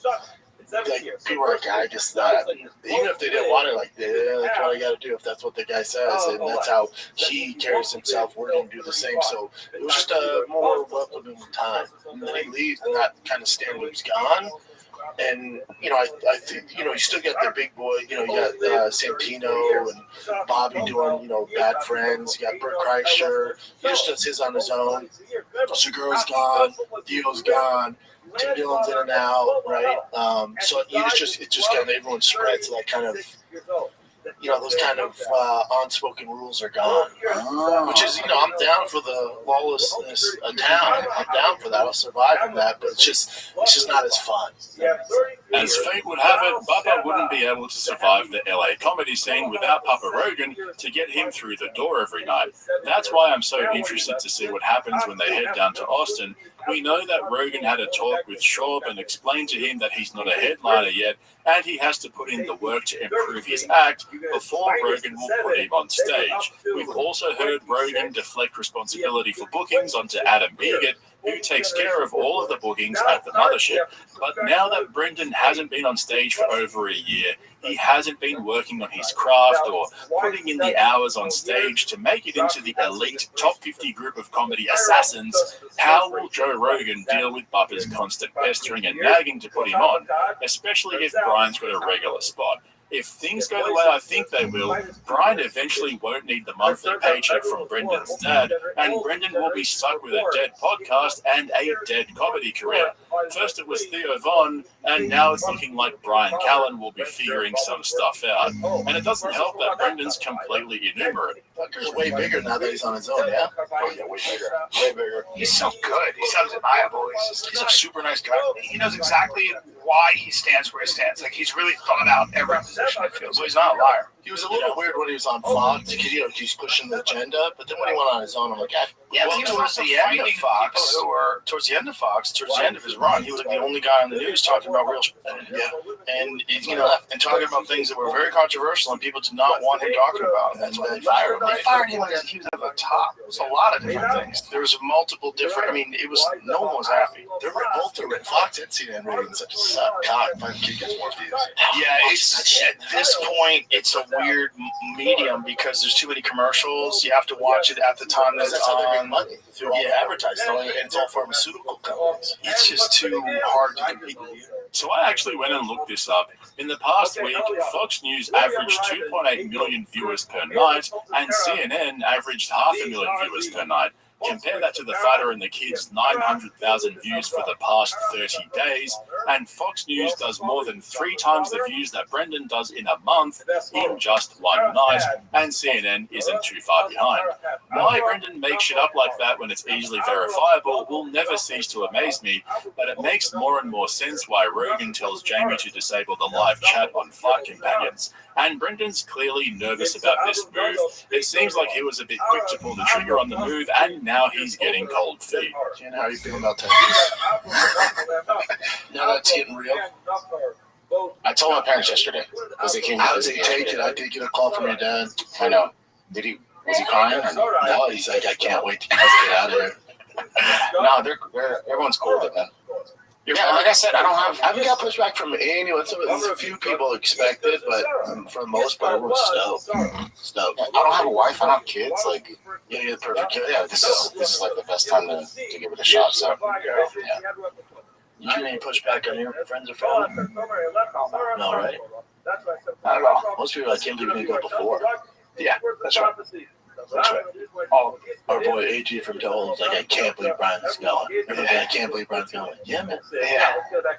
Come on, man. Let's go. Yeah, Brian's 100% been talking shit behind Brendan's back. He's got a plan, and I'm totally fucking here for it. Now, you guys know I don't like to be cynical, and I never make assumptions or create my own narratives. Seriously, who the fuck keeps adding shit to my scripts? Sorry. Anyway, apparently Texas has much looser family laws and actually caps monthly child support payments at $2,760 for 3 kids. I mean, everything helps, right? You Austin look, dude. Dude, hair transplant, cowboy hat, and I fixed my teeth. Oh, dude. And your wife didn't divorce you for that gay search history, dude. My only issue with all of it, there's a million things you have to figure out. Leave the studio, all this. But we'll figure all that out. The kids are stoked, but I just don't think they realize the magnitude. They don't yet, but they'll get. You know, what kids do, especially boys. They adapt this quickly. They will, especially all the finest teams, stuff like that. I think we'll end the season in May, so we'll leave after that. You'll get you some Tesla. You'll be driving around with me. It's gonna be great. Not never. Yeah, I'm excited. Be fun too. I can't wait. A new journey, a new chapter. I can't. Be great. Okay, is it just me, or is the whole vibe of this podcast fucking weird? It's like everyone in that studio has Stockholm Syndrome. Brian sits there like a hostage, nodding and smiling, picking away at his hands, while Brendan looks around, forcing everyone to laugh at his shit jokes. It'll be interesting to see how much money Brendan's dad puts into the new podcast studio down in Texas. Maybe Papa Rogan can lease them some space for cheap in one of his warehouses or something. But honestly, at this point, they should really downsize everything and do it out of Brendan's house or something. Tiger Belly does way better numbers, and it's all run out of Bobby Lee's garage. Either way, it's going to be an interesting few months to see how it all pans out. Like I said, I've got my money on Callan coming out of this in a better position than he's in now, and Brendan will no doubt continue to redefine rock bottom. The guy would survive a nuclear holocaust. Anyway, make sure you check out the links below, or just head straight over to podcastcringe.com and check out all my new merch designs. Otherwise, sign up to my Patreon via the link in the description for my longer form uncensored content. And don't forget to like this video and subscribe to my channel on YouTube while you're here.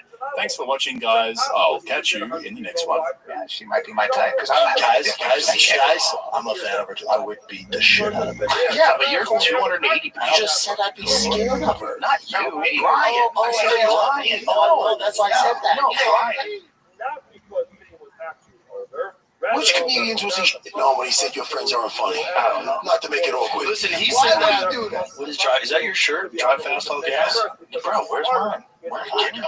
I don't get why you drive like Tesla. I like those.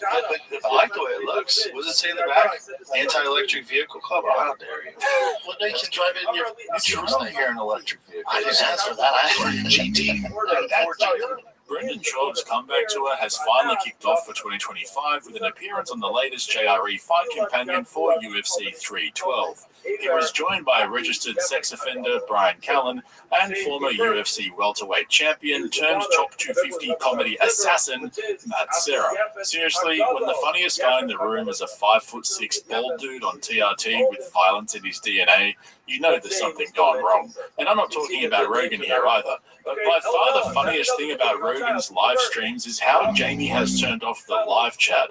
There's absolutely zero doubt in my mind that it's mostly to do with the fact that everywhere on the internet Brendan goes, he gets trolled in the comments. Even after the stream was finished and Jamie took it down to edit a few bits out before uploading it as a video, the comment section was going hard. Love how Brendan Schaub can be so wrong so often with confidence. Schaub's self-awareness is almost as good as his MMA career. Always love listening to Brendan talk like an expert, then be wrong about everything. Brendan's podcast logic. 1. Agree with the person talking. 2. Repeat person talking. 3. Number 1. It's a good vibe with 3 comedians and Brendan Schaub. Schaub is so bad, and he's moving to Austin to be closer to Daddy Joe. Yep, that's right. Brendan confirmed in this episode that he is in fact moving to Austin. More on that later though, because seeing Rogan and his buddies getting so worked up over the comment section is some of the funniest shit you'll ever see. When it comes to interacting with their fans, nobody comes close to being as sensitive as these green room murderers. Remember last year when Brian Simpson just wanted to see what the internet thought about the controversial split decision between Gamrot and Dan Hooker at UFC 305, but got absolutely shut down by Rogan Hinchcliffe and Brendan Schaub. Split decision. Y'all don't do live comments? What? What are you doing with this stuff? Let's be with the people in the room. Let's not connect with folks outside that have nothing to do with us. No. You're watching us on YouTube? Yeah, what are you doing? I'm just keeping up with the zeitgeist. Yeah, you don't do that. Don't do that. I want there's 3 other people in the room, and we're also on YouTube. No. Were you just watching you on YouTube right now? Yeah, bro, this is ridiculous. You want a mirror or something? Look, guys, we are making too much of this. Let's see who agreed with me. You were about to be watching you. Don't ever let them know you're doing that either. Well, y'all are more famous than me. It doesn't bother me. It doesn't matter. It's like you're dealing with crazy people. Yeah, you'll stay as famous as you are. You keep doing that. Also, you're doing it while you just hang out. Yeah, take you in a moment. Yeah, what was your take on it? What I missed? I was right. You were wrong. 1, 2, and 3. Split decision, though. Yeah, I said split. I actually agree with Rogan about staying in the conversation. It is kind of weird to have your laptop out while you're on JRE on a live stream to read the live chat. You could have just asked Jamie to check what people were saying on Twitter or whatever. But the quote from Rogan and Tony calling their fans mentally ill and crazy is so fucking wild. These guys will sell anything and everything to their fans with a straight face. But when it comes to the live chat and comment section, all of a sudden their fans are crazy people who should not be heard under any circumstances. And heaven forbid their fans know that they read any of their comments. Like Tony said, you're not going to get famous if you read the comments. It's all about dick riding Rogan to fame and fortune while ignoring the people who got you there. And speaking of dick riding Rogan, did you hear Brendan the Parrot Schaub agreeing with everything Rogan was saying as if he isn't the most hated man on the internet? I don't know if you guys have heard or not, but Brendan's back in charge of his socials. Papa will take it from here, B. Like I was saying though, on the latest JRE Fight Companion, the funniest guy in the room was Matt Serra. And for the first time since it happened just over a year ago, finally someone brought up Cat Williams talking shit about Rogan, and he's never been funny buddies to his face. Honestly, when Matt blurted this out, I bricked up almost instantly. I've been waiting for someone to say this for so long, and Rogan's response was some of the biggest cope I've ever seen on an episode of JRE. Which comedians was he shitting on when he said your friends aren't funny? I don't know. Not to make it awkward. Listen, he Why said would that. he do that? He said that because he thought for some crazy reason that I didn't want to have him on, like somehow or another that he would be showing up people or something like because he's so good. Maybe he thought that because he's isolated. That's not even. He doesn't know me that well. The first time I met him was in the studio. Yeah. I love Cat Williams. I've always been a fan. He's so wild, and I've actually taken advice from him. There's 2 pieces of advice that I took from an interview that he did once that I use to this day. One, he said, I never eat before a show. He said, don't eat. He goes, I want to be hungry. I'm better off being hungry. My brain works better. And then 2, he said, I have a music playlist that I make that just gets me in the mood to do a show. And so I'm like, that's a good idea. The Green Room playlist that we have on Spotify, that's all the songs. It's like 35 hours. It's smart. You guys should do it. That's what athletes do. It was a smart thing. I was thinking, I was like, why don't I do that? Like, that makes sense. Like, you want to turn it into a little bit of a party. You get that music going. It feels good. Like we do at the Green Room with the mothership. Get that music going. Everybody's having fun. So basically, Rogan's response was, I don't know, I love Cat Williams. Great guy, never met him. Bro asked him who Cat Williams was talking about when he said he's been pushing the same 6 never been funny comedians, and Rogan's answer was, I don't eat before shows anymore and I listen to music. He even dragged the sacred Green Room into the mix as well. And fuck me dead, out of the 10,000 hours of Brendan Shaw podcasting I've listened to, I've never heard such crisp silence from your boy. Bupper and Brian got real quiet for a minute there, but for someone who insists on promoting the most dogshit comedians in America on his podcast, Rogan hates it when any of them get their flowers when he's in the room. See, Rogan's the John Wick of comedy assassins. He's the queen bee of the hive, the tallest, funniest comedian alive. So when Matt was passing on a compliment to Brian Callen, Rogan changed the subject real quick. I want to give you a compliment. Longo, who doesn't give compliments? I don't know where he saw you, but he said, oh, I was fucking dying the whole time, dying. That was a good She show. killed him. Yeah. I love it. This That guy, was the stress factory. Jake Matthews, I'm very high on this kid. I like it. Very, very high on this kid. Oh, He's elite. Yeah. Rogan and Callen have been friends since the 90s, but man, Rogan likes to shut him down. Imagine if that were Shane Gillis. He'd be giggling and smiling like a high school cheerleader crushing over the quarterback. And I've heard people say this so many times. Schaub and Callen must have something over Rogan to keep getting invited back on for the Fight Companions. I mean, Brian even had his own appearance on JRE a couple of weeks ago to promote his comedy mothership appearance and the recording of his latest comedy special. So they must have a compromising video or 300 pages of evidence or something to keep getting the royal treatment from Rogan. And just in case you didn't know, Brendan Schaub is the most frequent guest in JRE history. Brian Callen's also in the top 5 most frequent guests, yet in almost every single Fight Companion, they're the weakest link, and Rogan lets them know it too. I remember Matt Serra when he fought Matt Hughes. And, Matt Serra dropped him. And I did drop him. Let's talk about that. But Can only because I wanted, every time I hear him say it, it's like, oh, it was a headbutt. My head hit him. The head connected. He was still Look at your standing. head. Look at that head. It's That head. it's That head. You take a building. my head. I said that head hit Tower 7. This thing can go through a wall with a chuck it. That's how the thing collapsed. When my head touched his chin, my hand went. Yes. It was bold. And that's It was what certainly dropped. bold. But it was definitely your head hit him first. Yeah, but I feel You 100% correct. Look, Matt, you've always had crazy power. He went through a lot. He did. But He's coming back. He looks really good. Who's coming back? Matt Serra. No, I don't mean fighting. I don't mean fighting. No. GFL just I mean coming back from his injury. Matt Hughes got hit by a train. You know, and so his recovery. No. It was car stalled out or something. I don't know what happened. I don't know, but it's depressing. I don't know what happened. Either way, it sucked. What are you talking? What the? You introduced me to the conversation. A man can't ask questions. I don't know. Christ. It's a train track like it's literally 2 times. Maybe he has somehow information on NASA. There's a massive opportunity for Rogan to have some awesome guests on his Fight Companions, like ex-fighters or even former MMA referees. Instead, we get 2 fucking degenerates who can't seem to capitalize on the Rogan bump.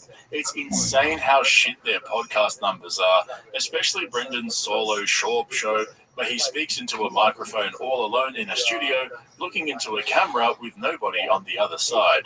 And speaking of, let's get to Brendan being an absolute fucking dumbass. And let me just say up front, I get it. Brendan cops a lot of shit. Some people think it's bullying. For me, I see it as a public service. In fact, even the first judge in his lawsuit who ruled against him in the lower court described videos shitting on Brendan Schaub as being heavily in the public interest. Thank him, B. But the thing that people seem to forget is that your boy does it to himself. He tries to attack or go hard on someone, but it always ends up backfiring on him. I mean, on what planet did Bubba think it would be a good idea to call someone out for being a poser? Bro lives in the glassiest of houses. Brodo's busted up on his right eyebrow. Yeah.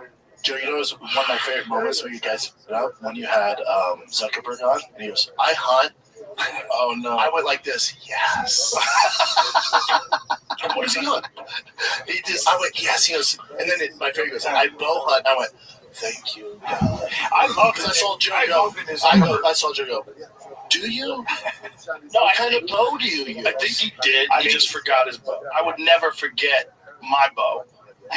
But I'm a fanatic. Like, I shoot archery every day. Yeah, they just shoot bows and arrows. Yeah, he does. He does a video of him has. No. He definitely It's has. like saying I played laser tag. He definitely hunts pigs. He lives on an island. He has an island in Kauai that's infested with wild pigs.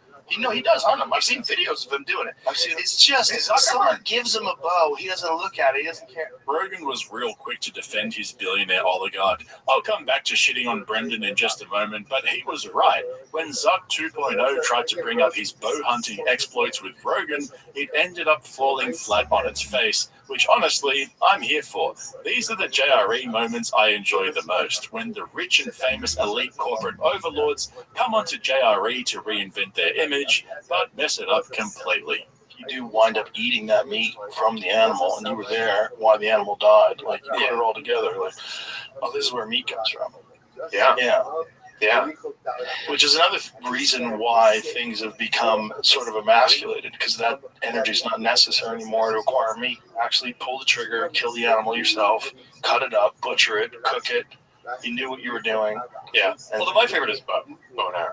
Mm-hmm. And that's, I think, like the most, that feels like the most kind of sporting version of it. Yeah, if you want to put it that way. Yeah. I mean, you're just trying to get meat. It's not the most effective. The most effective is certainly a rifle. Yeah, no, I mostly use a rifle just because it's so much more efficient. Your conversion rate is so much higher, but it's, but yeah, what kind of bow do you have? Gosh, I didn't get to do it this season, but, do you know the company that makes it? not off the top of my head. If you have to know. Yeah, no, this is embarrassing. I can get you hooked up. Yeah, I think it's like just a compound bow that I got strung to my draw length. And did you get someone to coach you? Yeah. Who coached you? It's basically a bunch of the guys who help run security around the ranch. Okay. Bro was planning that moment for months, only to come on and completely bomb.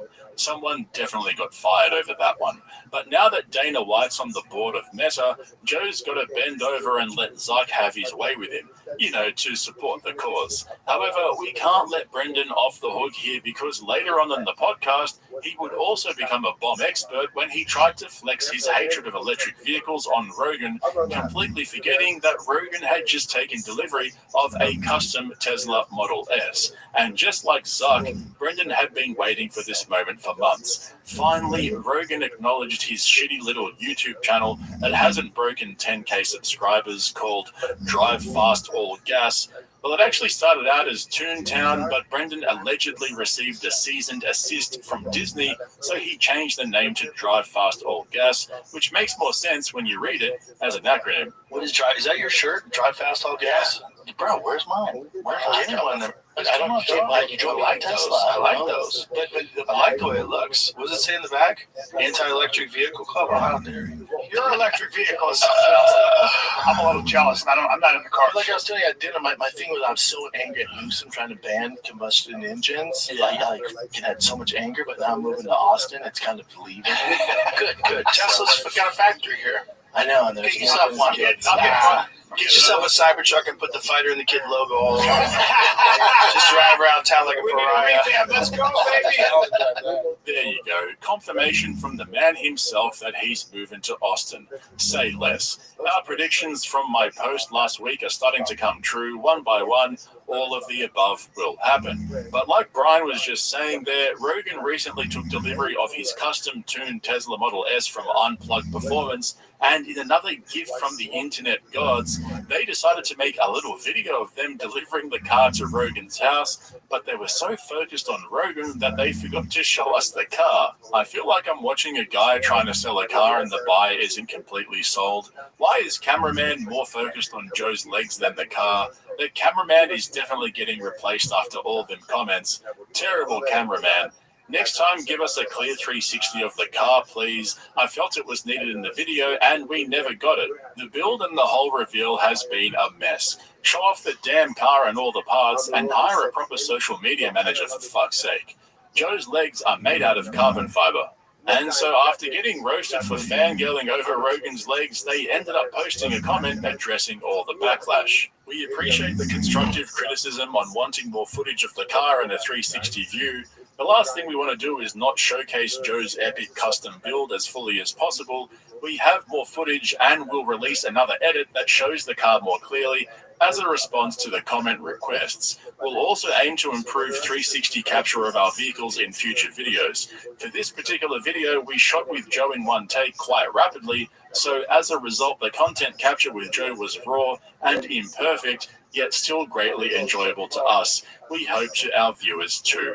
Okay, seriously, who the fuck wrote that? That sounds like something out of a drive fast all gas video. And why is Bubba promoting his car brand when the last time he posted was over 4 months ago?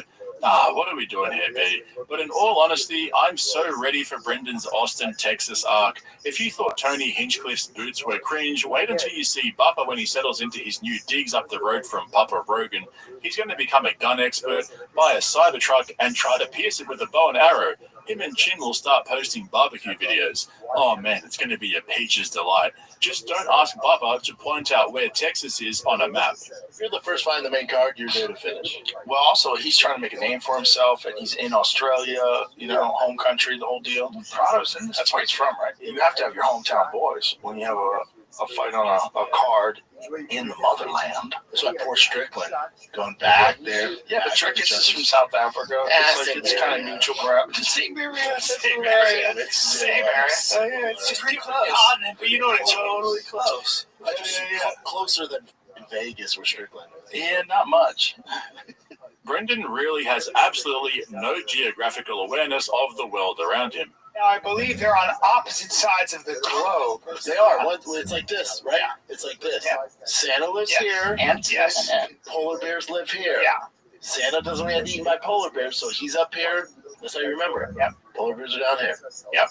Well, why do they show polar bears at the North Pole? Because polar bears are in the Arctic. Yes. And the Arctic would be the North Pole, and Antarctica is the South Pole. Make sure I'm right about that. I think we all learned something here today. Where's the North Pole? The North Pole is the Arctic, and the Antarctic and the South Pole is Antarctic. The Arctic is the center of the North Pole. Okay. So the Arctic has the North Pole where Santa lives. South Pole, as I said. So Santa lives in the Arctic. Why is it important? The amount of Why is it important to know? Let me ask you this. Why is it important to know where Australia is? Why is it important to know where Africa is? It's the same thing. How long was it on? 2 seasons. Yeah, and you enjoyed doing it? Yeah, it's fun. Season 1 we went to Asia forever, and then season 2 we went to Europe, Africa, and you went to Africa? Well, just for one location. We were in Morocco. Jesus Christ, dude. People say Africa like it's a country. I do it too all the time. Africa is a country. That's a big continent. Oh, yeah. So, like, Egyptians are technically African, and Moroccans are everybody's claiming Africa. But it's Africa so many different places. Yeah, but it's like I'm American. I know. I know. Hey, guys. No, that's different. No, but it's not a continent. The whole continent is North America, though. You know, I've often said that Brendan needs to get as far away from a camera and microphone as possible, but to be honest, at this point, I think it's the safest place for him. Imagine if he had a real job that people relied upon to live their lives. At least this way we can check in on him and make sure he's still safe and not hurting anyone, you know? It's like those parents that would rather their teenage kids drink at home rather than going out and getting drunk and getting up to no good. Better do it at the house where it's safe. But like I've been saying, I am so ready to embark on this journey with Brendan from LA to Austin, even though he probably has no idea how far apart they are or where they're located on a map. Brendan's determination not to quit is only matched by his stupidity and lack of self-awareness. I honestly think he's going to make a comedy comeback this year and try to make his way onto the stage at the Mothership. And if he somehow gets a spot on Kill Tony as a guest on the panel, that would literally break the internet.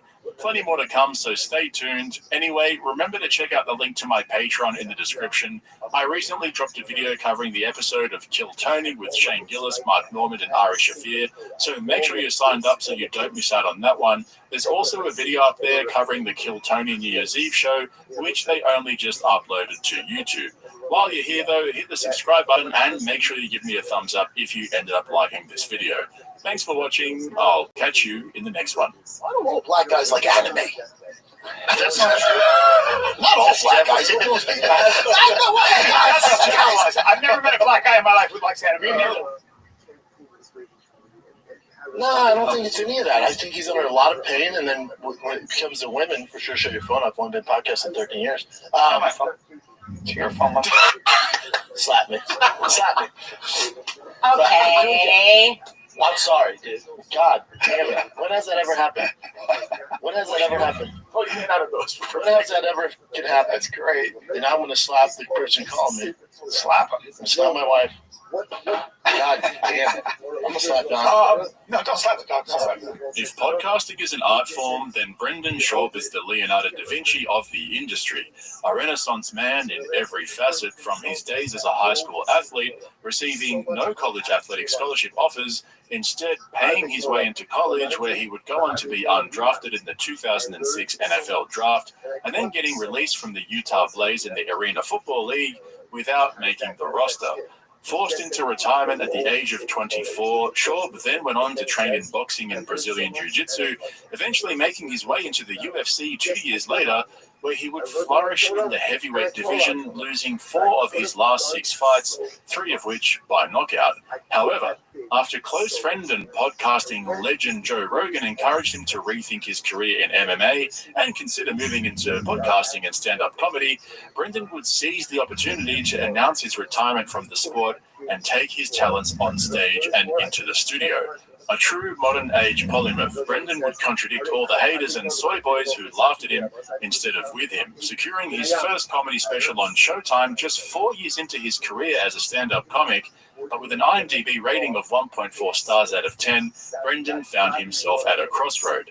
Do I apologize to the comedy world and open a gym back in Colorado where I can lead a quiet life, raising a small family, attending all their baseball games, and pass on all my athletic knowledge and abilities to a new generation?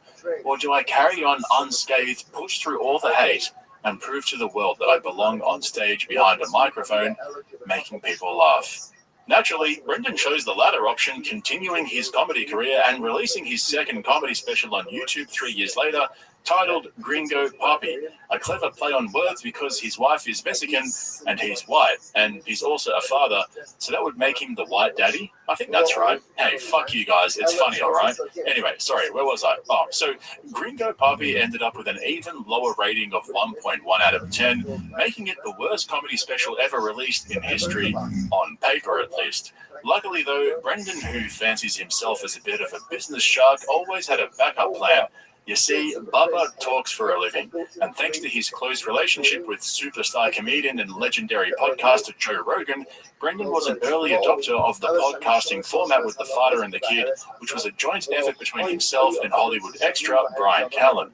Schaub would also go on to spread his talents across other podcasting ventures, including a 3-year stint on The King and the Sting with widely loved comedian and podcaster Theo Von, which turned into The Golden Hour, as well as his own solo podcast, The Schaub Show, both of which are still in production despite extraordinarily poor performance. Meanwhile, Theo Von's solo podcasting venture has gone on to perform amongst the best podcasts in the world. And so this would become a theme for Brendan Schaub. His extraordinarily poor performance in any facet would see him become frustrated with the world around him, resulting in some of the most embarrassing scandals on the internet, From truck walks gone wrong to 300 pages of missing evidence to hundreds of thousands of dollars wasted on beast lawyers pursuing unwinnable lawsuits. Brendan went from high school athlete to UFC heavyweight to stand-up comedian to a massive fucking lolcow podcaster who can barely string a sentence together. Oh, I think he's a car guy as well. For some of you, this might be news. For others, this story is all too familiar. You see, Brendan fancies himself as a man of many talents, an athlete, a comedian, a thinking man, a beast of a baseball dad. But where Joe Rogan has flourished with his down-to-earth, relatable character who asks his guests the questions we're all thinking, Brendan doesn't have access to guests. So it's up to him and his co-hosts, and increasingly his producers these days, to provide the hot takes and analysis on topics that all of them know absolutely fuck all about. Brendan calls this the deep dive. Now you did. I know you like these deep dives. Yeah, that's why I wake up and like the deep dive on this stuff. Yeah, I gotta get. I've covered many a deep dive on this channel, most recently from Brendan Schaub, the lawyer.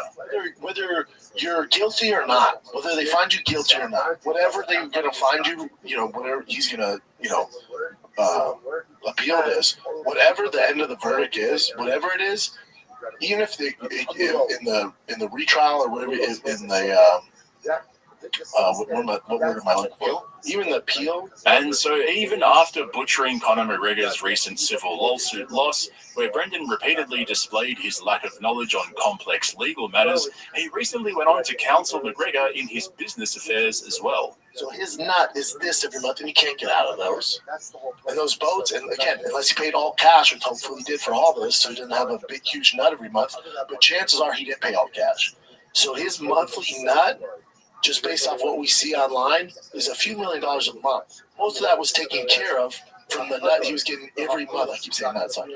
Most of that was taken care of from the money he was getting from Proper 12. I'm getting $5 million a month. That covers my nut every single month. So you go from your nut of making $10 million a month to zero. So to clarify for those of you who have no idea what in the fuck he's talking about there, when you're rich and you can't beat the allegations, you have less money, so you can't afford to continue living the high life. Those are the basic nuts and bolts of it. But it was this past week where we really saw Brenda go off the deep end with his take on the healthcare CEO shooter, where true to form, he identified with the CEO and not the shooter. Now, all jokes aside for a moment, because this is actually a fascinating look into this guy's brain. And just to cleanse the palate and set the tone, let's look at two hot takes from people who have managed to successfully read the room with regards to the CEO shooter situation, and then compare it to Brendan's breakdown. You know what's annoying me about this kid who killed this CEO is none of these news programs are talking about the incredible lack of empathy from the general public about this because of how these insurance companies treat people when they're at their most vulnerable after we've all given them our money every month, and now we finally need you, and all you do is deny us. And then these police and all of these things are taking the pictures of their CEOs off their websites. I got to be honest with you, okay? I love that the fucking CEOs are fucking afraid right now. You should be. By and large, you're all a bunch of selfish, greedy fucking pieces of shit, and a lot of you are mass murderers. You just don't pull the trigger. That's why it looks clean. That's why these people look, oh my God, he was just, walking into a hotel. It's like, okay, well, what was his job? What did he do? What was the results of it? Well, Jamie and I were just talking. They think they have a photo of the guy who whacked that insurance CEO. Oh, yeah, huh? Yeah, they think they have a photo of his face now. Oh, they do, huh? Well, I would think from around the time or they picked it up later. I think, there's cameras everywhere. Yeah. If I had to guess, some guy got fucked over. Apparently that company is really bad on denying claims. 34% denial rate. Something almost like 16. Yeah. So those guys. I don't think anybody's gonna be crying too hard over that guy. Maybe his family, but that's about it. Yeah. It's a dirty, dirty business. The business of insurance is gross. It's gross. At a moment where the stakes are high, the tension between rich and poor is on a knife's edge, and the social contract with government is hanging by a thread, Bill Burr managed to capture the thoughts of the masses without inciting violence, without condoning murder, and without spreading hatred. He simply said the quiet bit out loud in the most Bill Burr way possible. Joe Rogan and his guests also understood the underlying tensions at play between the insurance industry and the everyday person. Brendan Schaub, on the other hand, had a much simpler explanation.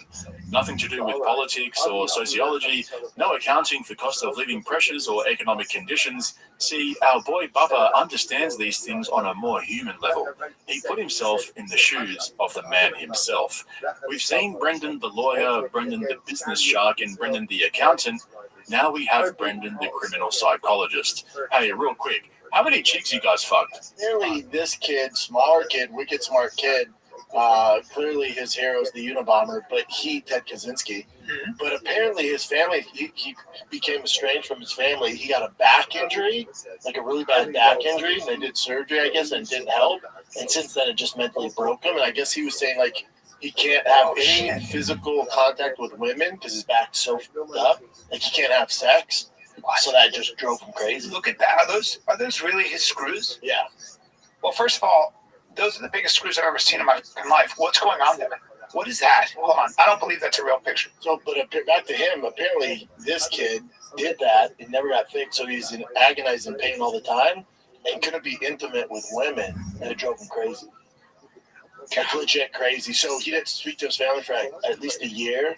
His friends and family on his social media reached out like, hey, hope you're okay. His one best friend was like, hey man, try and plan the wedding. You committed to it. What's going on? Get back to us. He's in Hawaii. I know people that have those huge screws. Well, they're not football and stuff like that. And sometimes that's why they get away with it. It helps. Yeah, sometimes it helps. Yeah. But for him, it didn't take. Who knows what happened? God. Who knows if it was a botched surgery? That looks like a joke. I mean, I can't believe it. I'm sure there's other ways you can deal with it. You know, the PRP, stem cells. You go down to Tijuana. That CEO would probably still be alive if this kid went down to Tijuana. What I heard is I don't know how he injured his back, but he tried to go surfing afterwards, and then it was just he was in pain for weeks after. But apparently he had a really bad frame. But that's why he had the was surgery. telling his buddies dude, I can't even have sex. It hurts too bad. I can't be intimate with women. I think that he might have just gone crazy. There's a thing. Young men, schizophrenia and stuff like that kicks in when they're in their 20s. See, I don't think that's it. Never know. I don't think maybe the drugs he was taking. No, I don't think it's any of that. I think he's under a lot of pain, and then when it becomes a women. It says he had pain for years, but it didn't say exactly how he got it. That kind of revealed they had been dealing with severe back make you crazy. Make you crazy and just be and everything's dark, this world, and then you can't hook up with chicks. So then you wouldn't call him an incel, right? Usually incel, because it's not that he hated women. Clearly, women like him, you just can't bust nuts. There's something. So that's a good looking boy right there. Okay. That is fucking brilliant. Honestly, when I heard this for the first time, I paused and I thought to myself, what did we do to deserve such high-grade podcast slop? Our boy Bubba's got it all figured out. Despite the protest of his producer and co-host, it had nothing to do with the manifesto found with the guy or the socioeconomic climate, and sure, this kind of shit builds up over a long period of time with various factors involved. I mean, it's a complex situation with a lot of moving parts. I'm sure you've all heard this by now, but the healthcare company the CEO was in charge of had the worst policy payout ratio in the entire industry. But not for Brendan. Nope. Bro just needed to bust a nut. Fucking amazing. That has to be one of the most redacted takes I've ever heard come out of his mouth. I mean, that's the kind of explanation you'd expect from a middle schooler joking around with his buddies, not a 41-year-old baseball dad of the year. However, as per usual, things got worse. And can I just say, what's with this endless fascination these days with SA in prisons? First, we heard Andrew Schultz fantasizing about it over Kendrick Lamar, and now our boy Bubba has let his own prison fantasy slip. This kid had a crazy IQ as well, so I'm sure he related to the Unabomber in that sense. And then you have this super darkness because you're always hurt, and then you can't bust nuts, and you're an attractive dude. So I guess you roll up on a But to kill someone, come on, dude. I mean, if I'm in insane, crazy pain, guess who I'm gonna kill? Your dog. Myself. Yeah. Or the doctor that put the screws. No. No. You to end the pain. Because I could see that happen. For him, your pain's going to get worse, dude. Also, that CEO had nothing to do with your back. You're f***ing with that guy's family, too. Everyone that loves him, you can't do that to someone. Also, that guy's not recommending that doctor. It had nothing to do with the screws. No, he's just But also, dude, you come from money. So there's other avenues you could have took to figure this back pain out. Your back pain's gonna be so bad in prison. Oh my God. You know what the beds are like at Pelican Bay, son? God, yeah, I was gonna say. They're not memory foam, bud. You know? You're not gonna have posturepedic back pain. Oh, you think you have back problems now? You just pulled landscaping duty, bud. You know? That's how that goes. And also, I'll get ripped in jail. He's a good-looking guy. That's going to give him crazy back pain if he's going to get hurt. That's gonna hurt. Yeah, you have to lay down and take it. Yeah, nobody when they're taking you from behind, nobody's going, "You're back okay on this?" It's just no, not prison. No, they're not gentlemen about it. You have to lay down. There's limp fish. He's bad. You know, and then you get that label. You already have mental issues. Goddamn. And you're limp fish in prison. It's gonna be a bad time for him. His back's gonna get blown out in prison, man. Yeah, they might fix it. Because he's a pinched nerve, you just gotta wiggle that bad boy out. Go in with the hose on the train. Oh, wiggle it out. Yep, all you got to do is wiggle it out, B. Thank you. But like I was saying, it's interesting to see how none of them understood the connection between the actual CEO that got shot and the company he worked for compared to the entire healthcare industry. Not to mention the shooter was apparently just getting started. And as usual, the comment section did not disappoint. Mixed in with all the paid bots were some clearly agitated listeners. Hearing Brendan speak about this shooter is hilarious. The horrible take, the continued use of the word compromised, and the mispronunciation of all the words. I love this. Thank you, Brandon. Do they all have CTE? Their take on Luigi is embarrassing. So many minutes wasted because these guys don't even know why Luigi killed the CEO. You know Brendan comes from money because he's been able to go this far in life dressing and having the mindset of a middle schooler. Even if you don't agree, it's easy to understand why he did it. Brendan and Brian missed the point so hard because they're so out of touch in their little bubble. Brian totally misses the point of why Luigi shot the CEO of United Health. Crazy.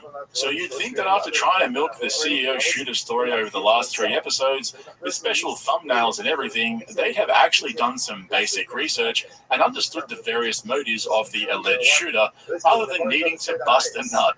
But as usual, they misread the room and came up with the most dogshit take possible. And the funny thing is, Brenda wasn't trying to be funny. He was actually being serious. He really thought he'd figured it all out. But there is one saving grace about Mr. Schaub. He has a tendency to blurt out the truth from time to time. We all know he has a track record of lying through his teeth about almost everything.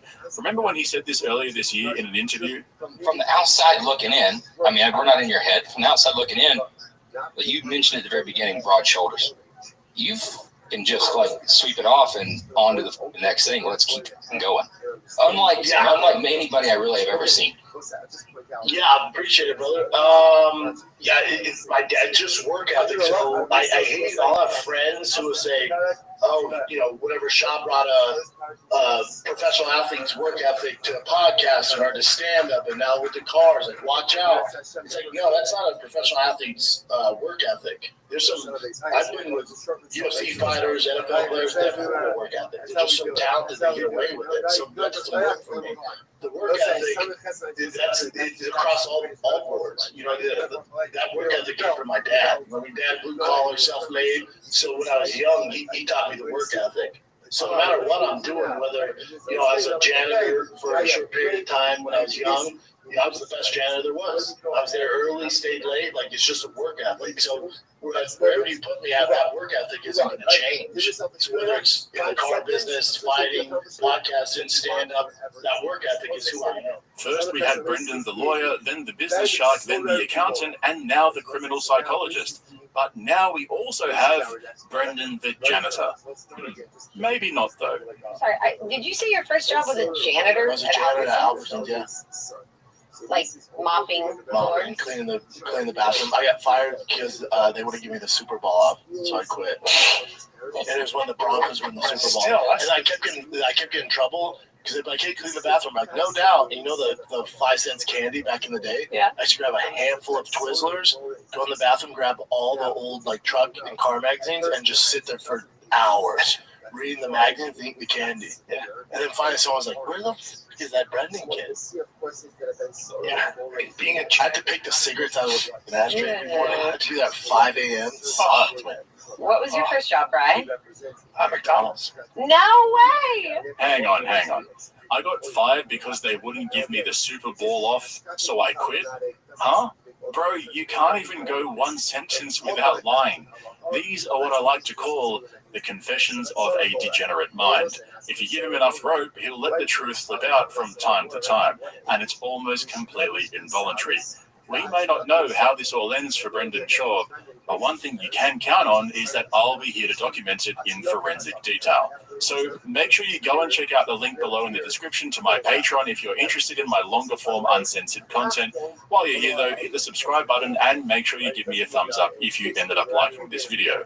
Thanks for watching. I'll catch you in the next one. I don't have to tell you this. Everybody's got an opinion, and they love to be able to tell you what their opinion about you is, right? And it can be flat out hurtful at times. You have to have the thickest skin out there. I have a very close friend, my best friend, who's falsely confused. Whether you're guilty or not, whether they find you guilty or not, whatever they're gonna find you, whatever he's gonna, appeal this, whatever the end of the verdict is, whatever it is, even if in the retrial or whatever, in the what word am I looking for? Even the appeal. Bro, you just said the word. How did you forget it that quick? Not a lawyer. I don't know if you guys know this. Not a lawyer. I have CT. Probably. Nice splash of it. Not gonna lie to you. Watching Brendan Shaw try to reinvent himself every couple of years is like watching a baby never learn to walk. Full marks for effort, but 0 marks for execution. And while he threw in the towel in his stand-up comedy career at the beginning of this year, the unintentional comedy he offers every week on his podcast keeps us coming back for more. The Top 250 lolcow business is booming this year.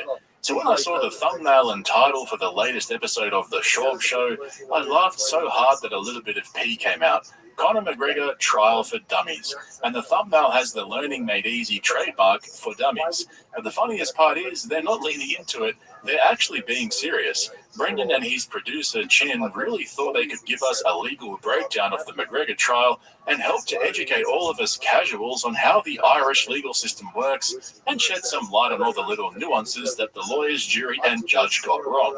Because being thousands of miles away in a podcast studio gives you the best vantage point when it comes to analyzing all the facts and evidence. For dummies, by dummies. Nailed it. And honestly, who better than Brendan, the business shark Shaw, to break down a complicated legal case for us? This is the guy who didn't know he was suing a YouTuber for copyright infringement until over 18 months into the case. He actually thought it was a defamation case. So his lawyers had to get him to sign a declaration that he understood the difference between copyright and defamation and then submit it to the court. But not only that, he lost the case to a degenerate live streamer who was representing himself, or as Brendan likes to call it, pro bono. Now you can start to see why I got so excited to hear Bappa's breakdown of this lawsuit. I don't want to say it's not a thing, but the Conor McGregor being accused of assaulting a woman, it's not big news here unless you're kind of a hardcore, you know what's going on.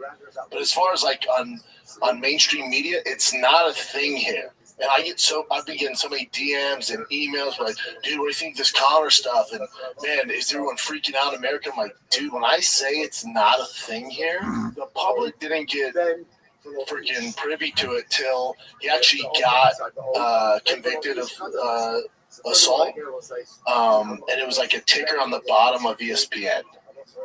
That's it. I'd say 98% of America didn't even know this was going on, which is insane because over in Ireland, over in Europe, this is like mainstream paparazzi. If people are following it day by day, it's a big deal over there. I knew that was going on, but for the rest of, especially casuals, had no clue.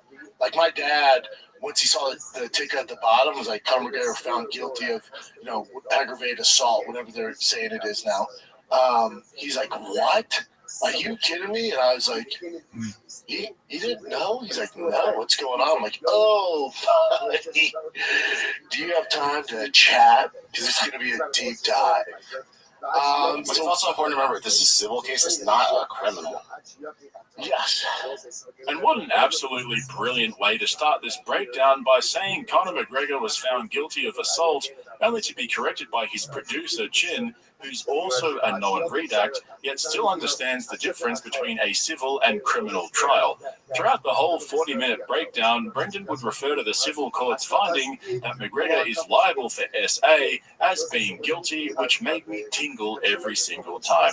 But the sheer arrogance on display from our boy Bubba cannot be ignored. Of course, he had to start it off by explaining to us listeners how he's in a unique position with his ear to the ground on such matters. He's been following this closely because of his ties to the UFC and his dedication to covering all things MMA in a timely and considered manner. However, there's one unique factor that apparently qualifies him as an expert on this particular legal matter, and it's his relationship with Brian Callen. Never has there been a media personality that threw more people under the bus every week for absolutely no reason at all. You'll see what I mean in a moment. So not only is he part of the 2% of Americans that actually knew about this case, he ain't just some casual who regurgitates what he hears from so-called experts and podcasters.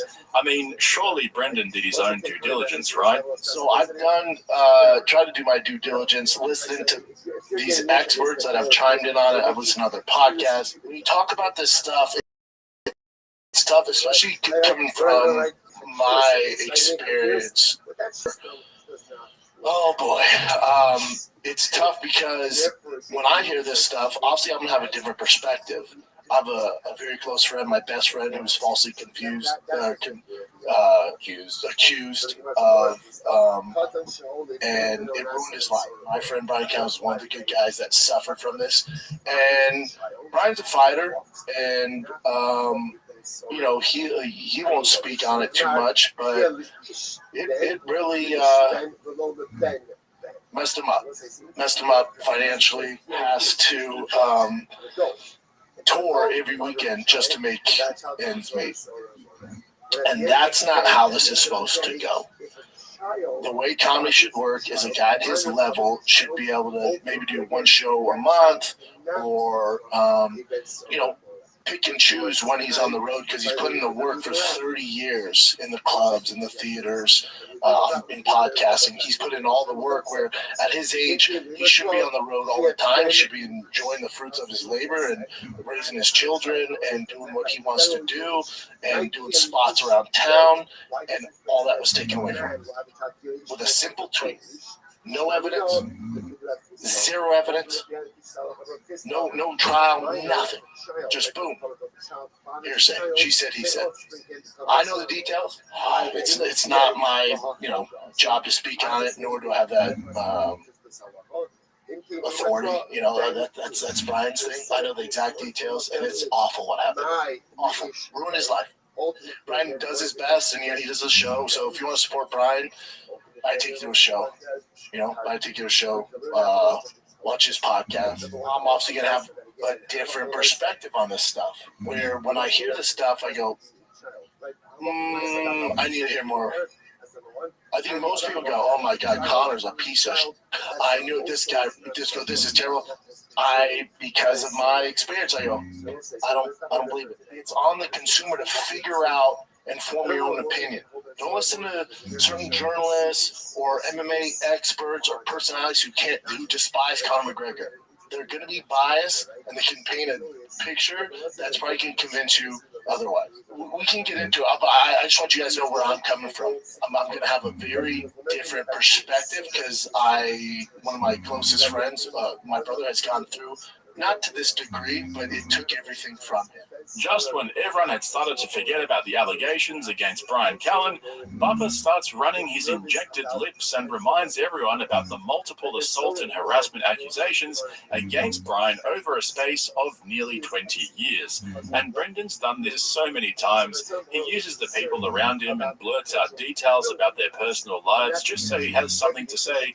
Most of the time, he doesn't actually have a point, though. For example, he just tried to convince us that he's in an unbiased position relative to other commentators and McGregor haters because he's close to someone who was accused of similar acts but was unable to clear his name despite trying to sue one of their husbands and failing. Honestly, it drives me nuts how often Brendan brings up Brian's allegations. I'll get emotional. It drives me, if we're being honest, you leave this shit, don't edit this out. I'm speaking from my, I'm not gonna like this.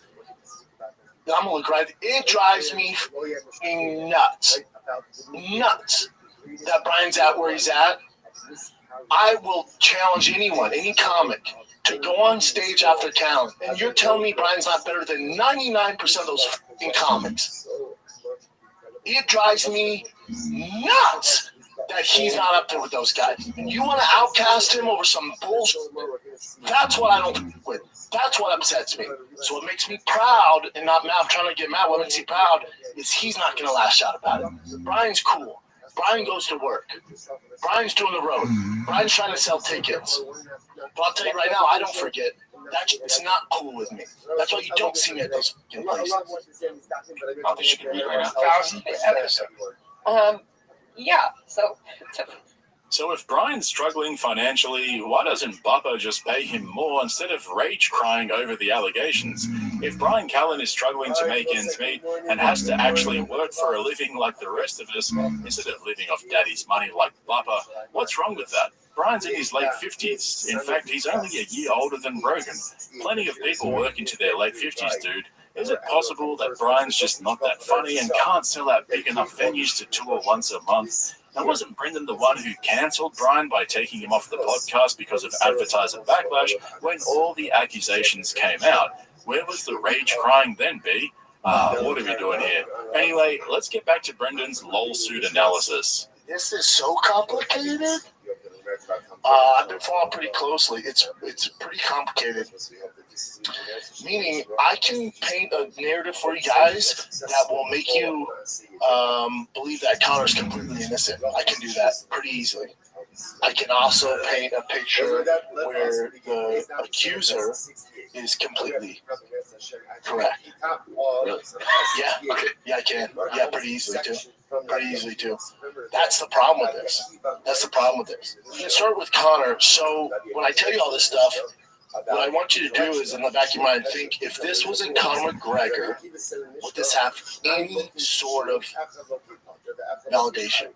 If it wasn't the most famous mixed martial artist of all time, if he wasn't the biggest name in UFC history, is this even, are you believing any of it? This is what, 2018? So he goes out, it's not out in the town, right?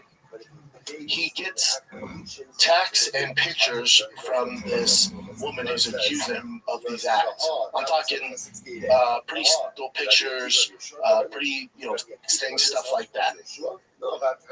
She does have a boyfriend and she does have a child. So there's that, right? And this is where you're just like, Jesus Christ, Connor is a party animal. This isn't like one night. This is a 2 to 3 day bender on cocaine and alcohol. 3 days, 2-3 days is insane. I've never done coke, so I guess you just go all night. I don't know how it works, but I guess that's what you do on coke. Chin's done it. Apparently they're partying, they're doing their thing, and her claim is then Connor forcibly held her down and had his way with her. During all this, she's texting her boyfriend, lying to her boyfriend, of where her whereabouts, who she's with. She didn't mention Connor or anything like that. There's CCTV, so in the hotel, that shows her after the time when she said she was, assaulted, that she is hugging Connor, kissing Connor, taking drinks, convincing other people leaving the party to stay and party more. Apparently she saw some therapist that said, no, it's just a delayed reaction, and that's PTSD. That's tough for me to believe. So she went to the hospital. I think she went to the clinic, and the bruises on her arms and legs and body, they're like, we've never seen anything this bad. That's not good. That's not good. I think that's ultimately what convinced the jury that Connor's kind of at least liable for some of the damages. And now remember, he wasn't found guilty of. He was found guilty, I think, of assault. Okay, so Brendan brings up some valid points there around credibility. However, these days in courtrooms around the world, especially cases of this nature, there's no generally accepted standard of behavior for an alleged victim. A lot of the things that Brendan pointed out are irrelevant when judges and juries are determining whether or not consent was given. However, this is the most important detail that they missed, and honestly, this is why guys like Brendan and Chin shouldn't really be talking about this shit or giving their opinions. Connor was not found guilty of anything. It was a civil case. Connor is an innocent man in the eyes of the law. He was found liable for SA, resulting in an award of damages to the plaintiff of around $250,000 US. So, for someone who claims to have been all over this case and following it from the beginning, listening to expert analysis and various breakdowns on different podcasts, he still can't understand the simplest legal terminology. It kind of makes sense, though, why he spent hundreds of thousands of dollars in legal fees himself with absolutely nothing to show except for a judgment against him. I thought he was a numbers guy.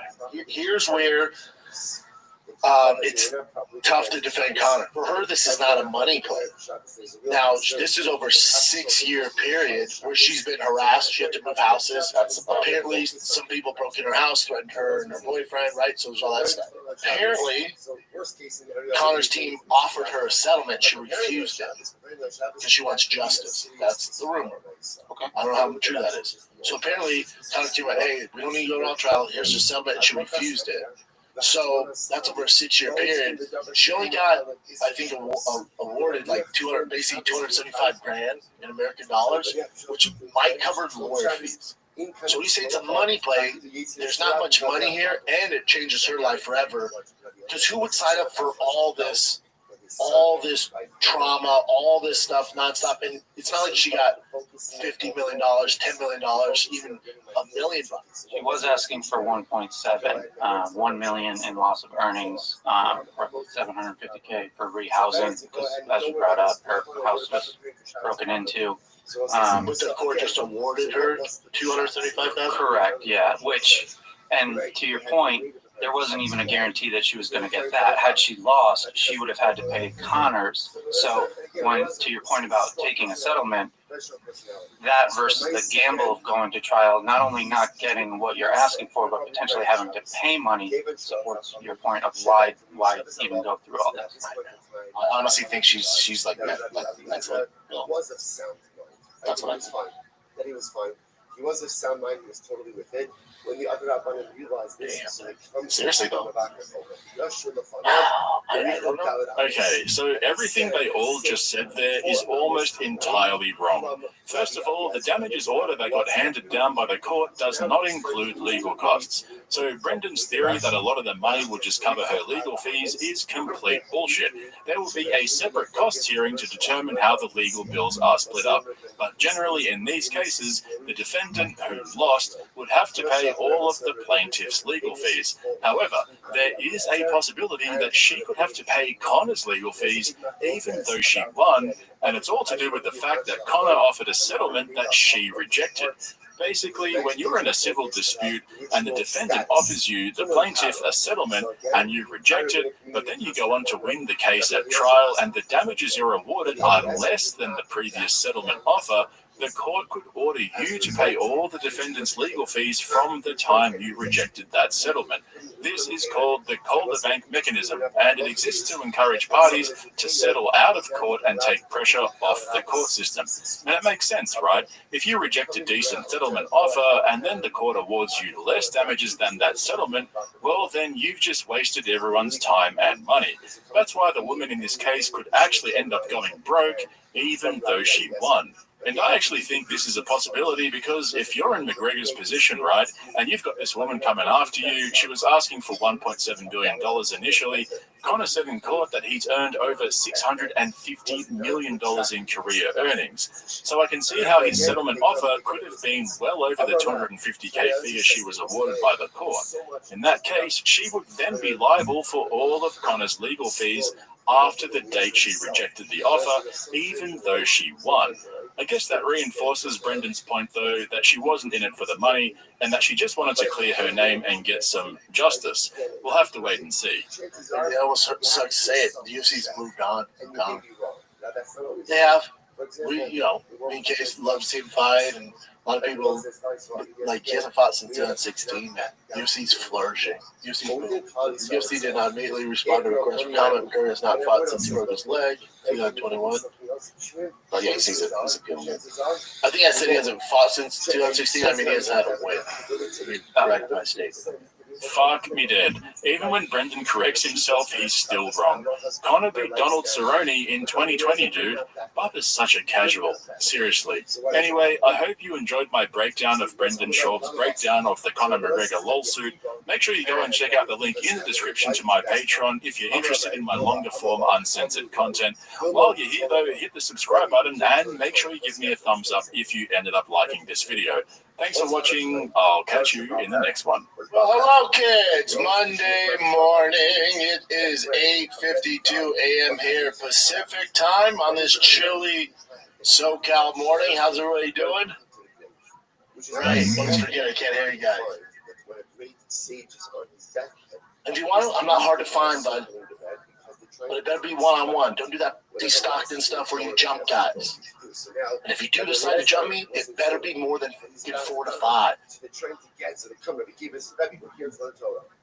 Brendan Schaub's back at it again, making headlines for all the wrong reasons. What started out as a seemingly genuine effort to bring attention to a progressive degenerative disease that he suffers from himself, commonly known as CTE, or as Brendan likes to call it, SAT or just CT, it ended up turning into a back and forth between him and Nate Diaz on Twitter.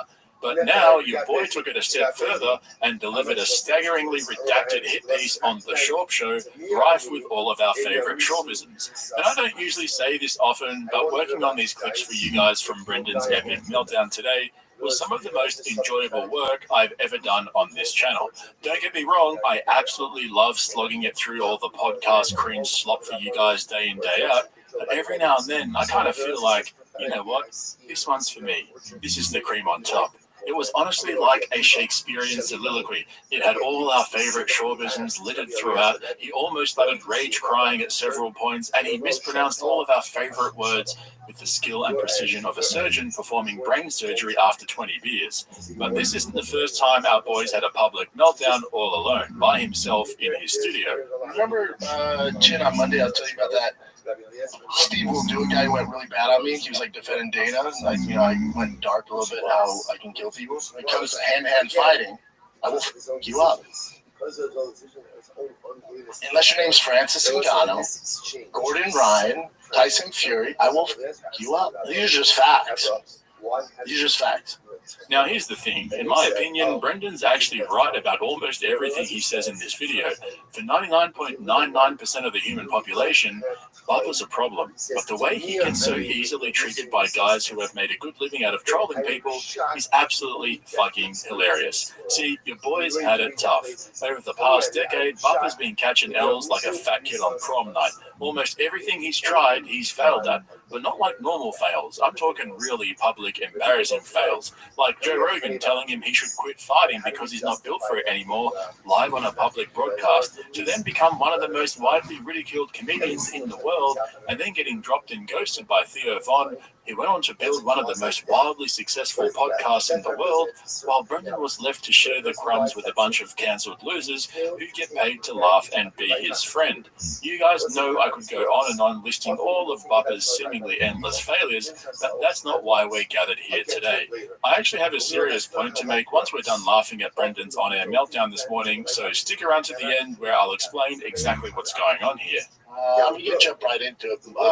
Some of you, especially the new viewers, you're probably tuning in. Oh, how's Brendan responding to Nate Diaz?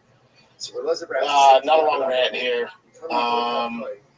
I've never had issues with the guy. So 4 minutes into the latest Schaub show, Brendan declared that he wasn't going to spend too long on this. It didn't really bother him anyway, you know, and he was only going to talk about it because his fans probably expected him to, as well as any new fans, of course, because we know Bubba's got such a big reach these days that he's always fielding new fans. But after making this declaration, he went into a 20-minute uninterrupted rant trying to convince us how tough he is and how he could easily snap Nate Diaz in half. Oh, and he doesn't care. None of this bothers him. Remember that. It's important. Luckily, though, he actually provided some context to this beef with Nate, which goes way back to 2017 when Conor McGregor fought Floyd Mayweather Jr., and I managed to find a clip of the interaction he's talking about here to give you the full context. For those who don't know, how long ago was that? I mean, when Conor fought Floyd? I was paid by Showtime. A little background there. I was paid by Showtime to sell the public that Connor has a chance. Now, he was going to win, but he has a chance. That was my job. That's what I was paid for. I was the Connor expert. Still am. Love the guy, right? Hopefully he fights soon. Probably not. So that was my narrative. And I was leaving after doing my job, and I was walking, and the entire arena is pro-Floyd, pro-boxing. There was no familiar faces. So it's not awkward for me because my Showtime boys are there, Brian Daly, everyone's there. They're walking me in the back, and I see Nate, and I'm like, oh, thank God, another UFC guy. Alumni, yes. I go to say what's up, and he just start talking. You know, his own insecurities. I don't know what's going on there. That's a weird one.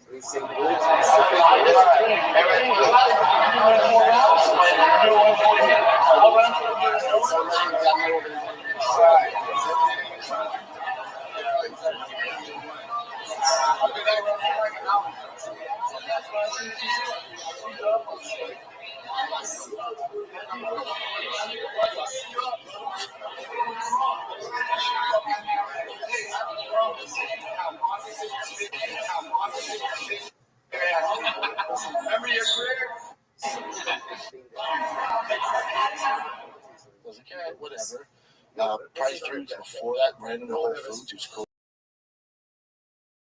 So that's why I was like, oh, no cool. So, you know, all good. None of that bothers me. Of course, none of this bothers your boy. That's why he decided to dedicate half his show to a single tweet from Nate Diaz. But as you could see from that interaction 7 years ago, Brendan was the one who walked away, saying he didn't have a problem with Nate, which, to be honest, was probably the mature thing to do and de-escalate the whole situation. Nate Diaz was probably just trying to be friendly or something. Who knows what goes through that guy's head. Anyway, so last week on the short show, Brendan got all emotional when talking about his buddy's experience with CTE and how much it's affecting his life. This is where the whole Nate Diaz beef started up again. Used to laugh. God, we're idiots. We used to laugh because we'd get in our car and we wouldn't know how to get home.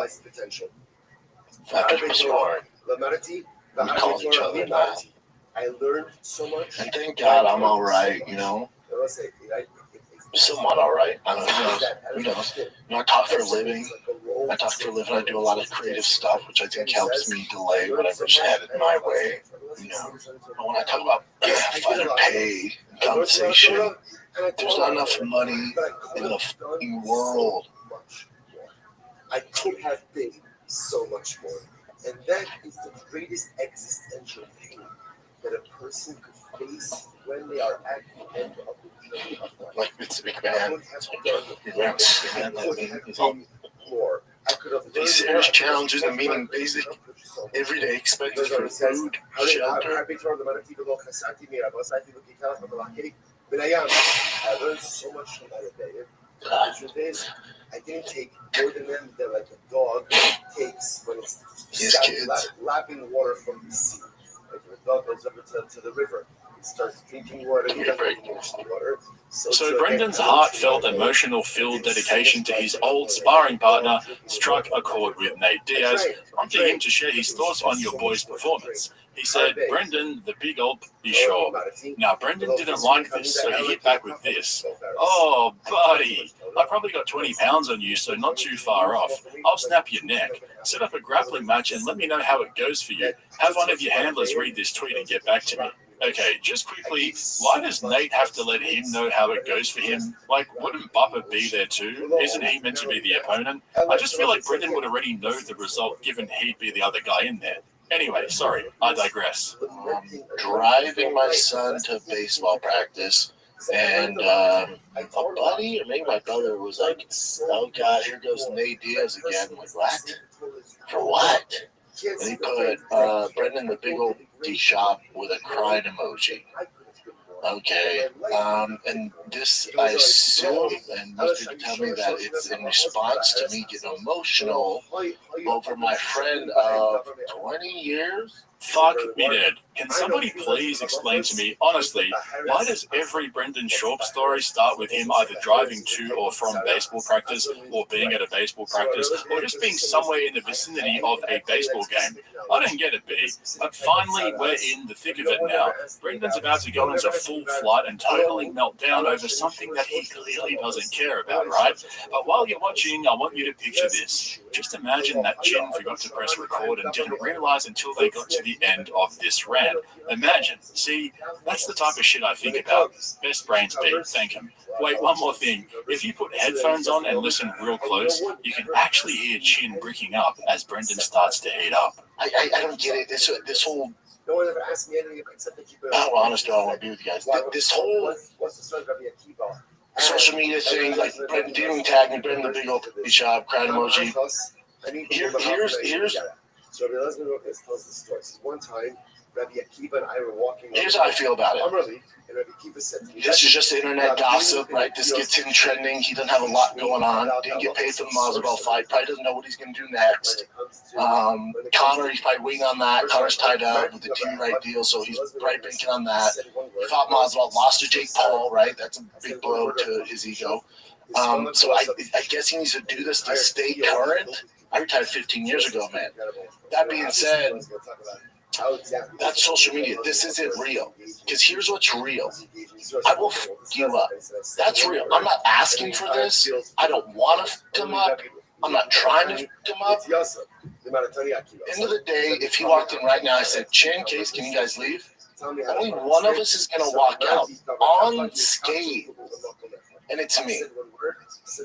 Every fucking day of the week, 365 days a year, I will snap his neck. I know. What's his generic code? 209? I know, 209. I get all that. Very cool. None of that is real. Oh, but he did great against Donald Cerrone.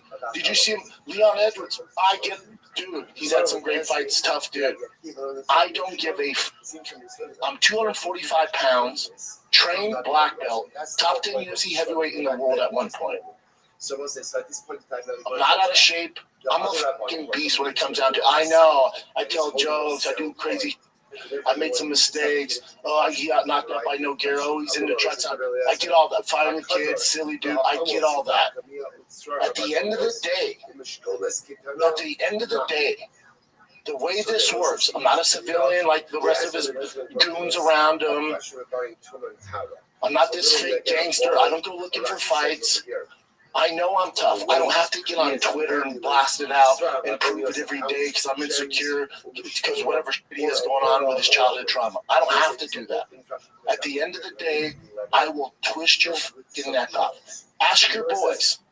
There's many of guys that you fucks with that I've rolled with. Ask them how it went. Go ahead and ask them. Very close guys to you. Ask them how it went, bud. That's real. This isn't real. Oh man, that was fucking poetry. A-grade podcast cringe slop, straight from the deep fryers. Thank him.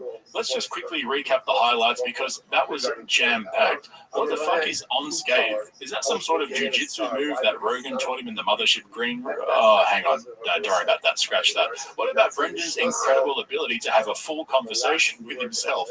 He's so good at it that he can anticipate what the other person would theoretically be saying. According to your boy, this is what Nate Diaz would be saying if he was there. Brendan tells jokes, he's made some mistakes, but he's also into trucks. He has a podcast, The Fighter and the Kid, and he's a silly dude. Bro, what? No, wait. This takes the cake. There's many of guys that you fucks with. Oh man, that's unbelievable. Seriously, what did we do to deserve this? Christmas came early this year, boys. It came early. Except we're not done yet, because as usual, it got worse. The difference between you and I, if you start crying because your brother USCT, the difference between you and I is if your brother, and Shane's a brother to me, if your actual fucking brother came out and started getting emotional, or if you started coming out and getting emotional about your brother's issues with CT and fighting and all this, because we know he has his issues, I would support you, even though you've been to me the entire time. A few moments later. The elephant in the room is guys do have some issues. Not everybody. I'm not saying everybody. I feel like I don't. I don't know if you do. I'm not getting get on here and make fun of you. None of that shit. I don't know if your brother actually has it either. He has some issues. I don't know if it's from that. I don't know you guys well enough. But what I do know is you're not going to do shit. That I can guarantee you. So after Bubba cooled down a bit, he tried to backpedal Nick Diaz having CTE. Amazing. How did he do it? We'll never know. But then he ramped up again. Seriously, this is the last clip I'm going to play for you guys before I explain what's really going on here, in my opinion. But Brendan went on for almost 20 minutes uninterrupted. Like, dude, that's fucking wild. That is not normal, B. Imagine you're some random who clicked on his video and started watching, and this is what you saw. It's all fake, bud. You're not fooling anybody. I've seen how the sausage is made. You're not tough to me. I know tough guys. Tough guys don't get on the internet and tweet at another grown fucking man who beat the shit out of them when they're crying or they get emotional because their friend of 20 years is having major issues, suicidal thoughts. That's the difference between you and I. I'm not some moron who buys into your tough guy narrative, bud. I don't give a f*** you're from Sacramento. That's your biggest thing? That's it? That's the narrative? I know tough guys from Sacramento. What are you going to do, Nate? What are you going to do? Volume punch me, motherfucker? That's what you're going to do? What are you going to do? Out-grapple me? In what sense? What world are you living in? This is the real world. You can show up with all your boys, do all that stuff. But what a real man will do is pull up one-on-one. I don't have a posse. I don't need one, bud. I'll drop my kid off at fucking practice, roll over, twist your fucking neck off, and then pick him up just in time unscathed with a Diet Coke. If you wanted to make me laugh, Papa, you got me. But can someone explain to me what suicidal thoughts are? Is that like a depressed Instagram model? And did you see his neck in those clips? Jeez, man, talk about breaking up. Anyway, let's just calm down for a minute, because this is where I wanted to get to. Here's the thing.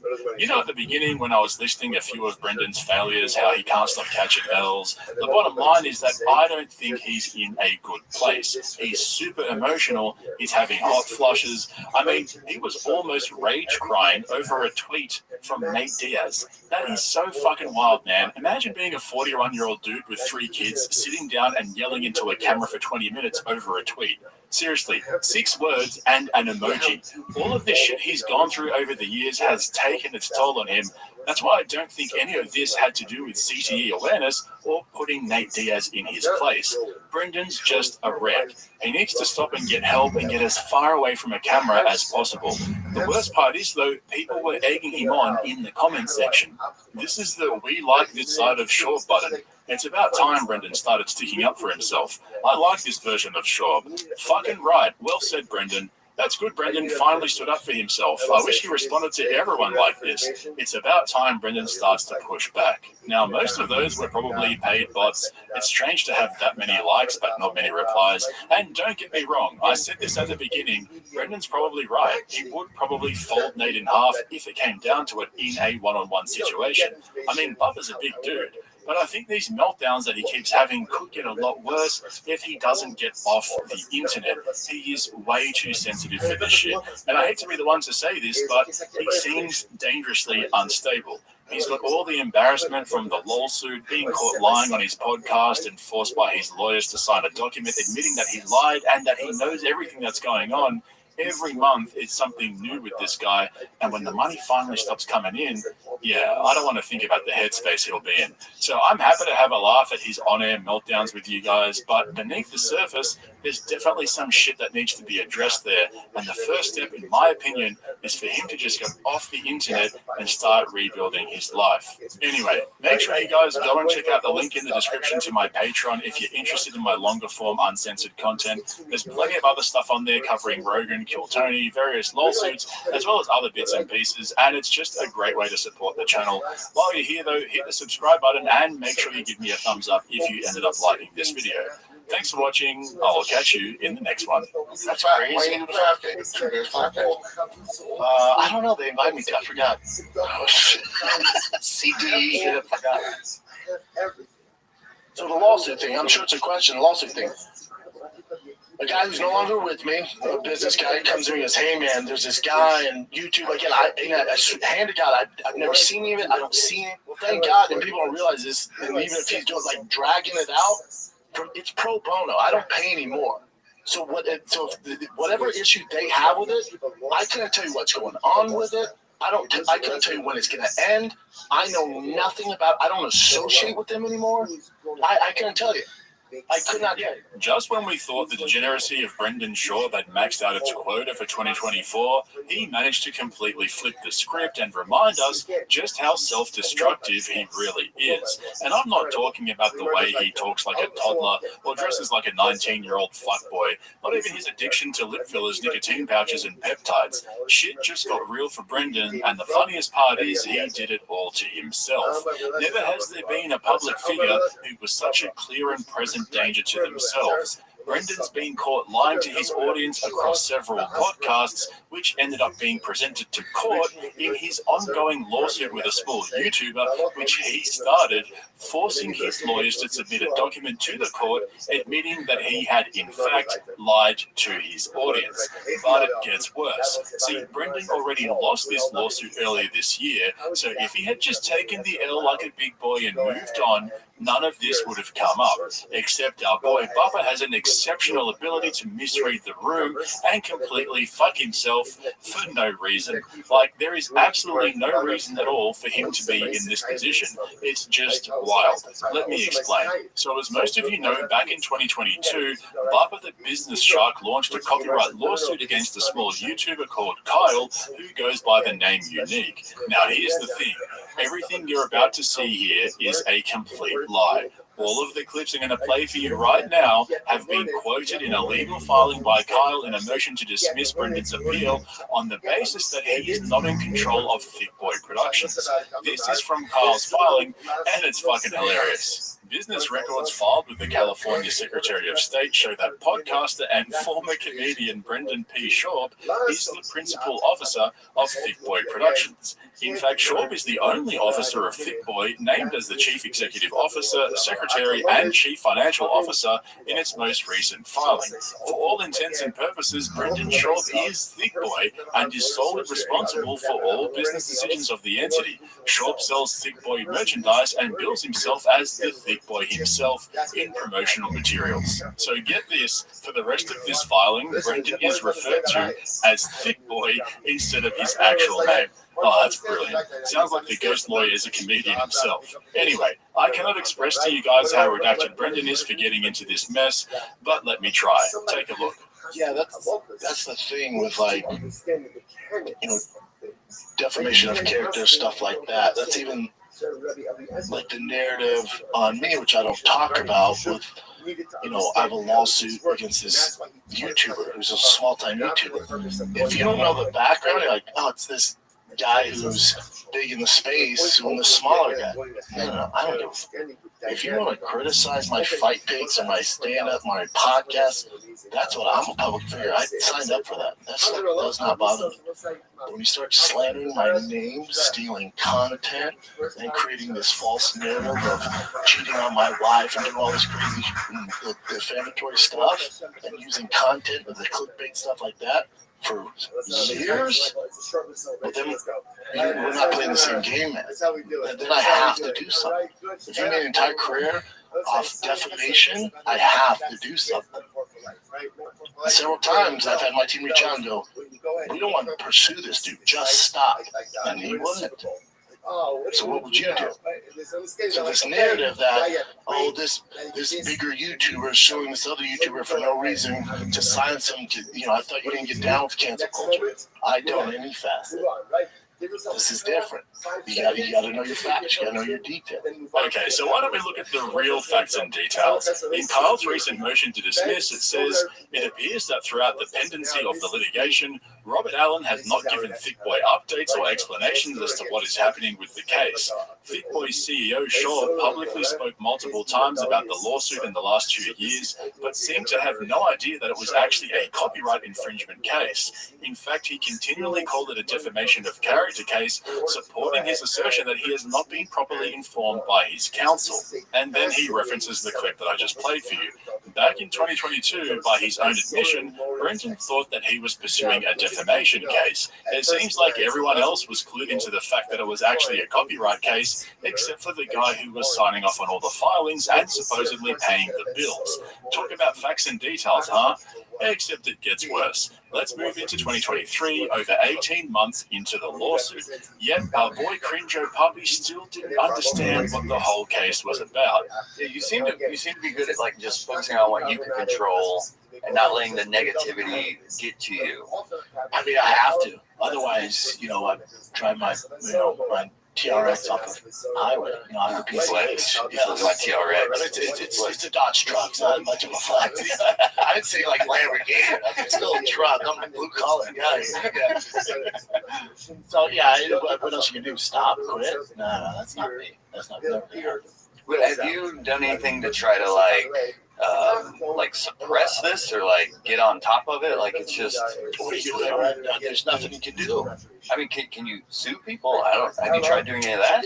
No, I mean we have a lawsuit with a guy who made like 3,000 videos. Again, if you're gonna critique stand up or my fight pics or my football pics, all good. That's what the internet's for. Now, if you're gonna go out there and defamation, like whatever Brendan hits his kids or beats his wife, and got my attention, I'm gonna come after you.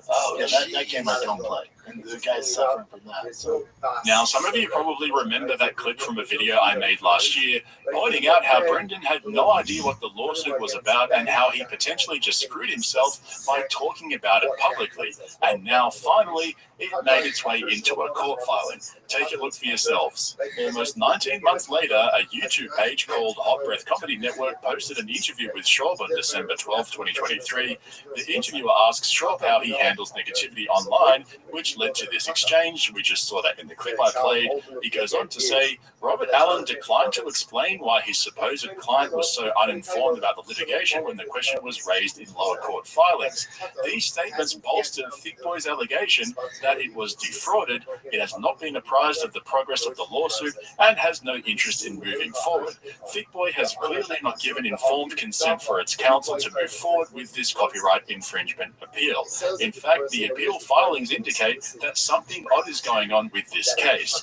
Thick Boy Productions is a Colorado corporation based in California with a principal office address in Calabasas, California. Yet this appeal was filed under a mailing address in Florida that has no official affiliation to Thick Boy Productions or its legal counsel, and appears to simply be a single-family house in a residential development.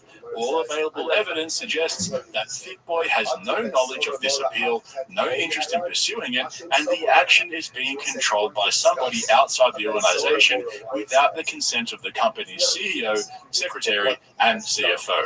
Well, fuck me dead. How many videos did I have to make about this for Kyle and his ghost lawyer to finally figure this out? But it gets worse. We're now in 2024. Brendan's lost the lawsuit on the basis that Kyle used clips in his videos under the provisions of fair use, except instead of walking away and licking his wounds, Brendan supposedly doubled down and filed an appeal. Or did he? So, but that was a time period. It's like the same thing I'm sure you get brought up. Like, even with this lawsuit thing, right, with this YouTuber, that's all around the same time. I have a whole team, right? You have business manager, you have this entertainment manager, you got lawyer, you got this. I have a whole bunch of people working for me at the time. I've never been the guy to give people like, you can control this. Never. It's not my thing. That's why I'm at where I'm at. But somewhere along the line, I lost my way. I started delegating certain things to people. And you notice, like 2 years ago, 3 years ago, 4 years ago, my social media was awful because it's not me. Those days are gone. So this was part of the Fighter and the Kids 1000th episode celebration, where they couldn't get anyone to actually come into the studio to hang out with them, so they phoned it in instead. Minor detail. Anyway, for some reason, Brendan and Brian thought it would be a good opportunity to clear up a few things about the last couple of years. You just heard Bubba explaining how at the time of the lawsuit, there was also all of that bullshit with the wrongful accusations against Bobby Lee and Kalila over the Fighter and the Kids subreddit, and so Brendan simply put it all down to delegating his authority to people who didn't have his best interest at heart. By the way, all of this is quoted in Kyle's legal filing. So the lawsuit thing, I'm sure it's a question, the lawsuit thing.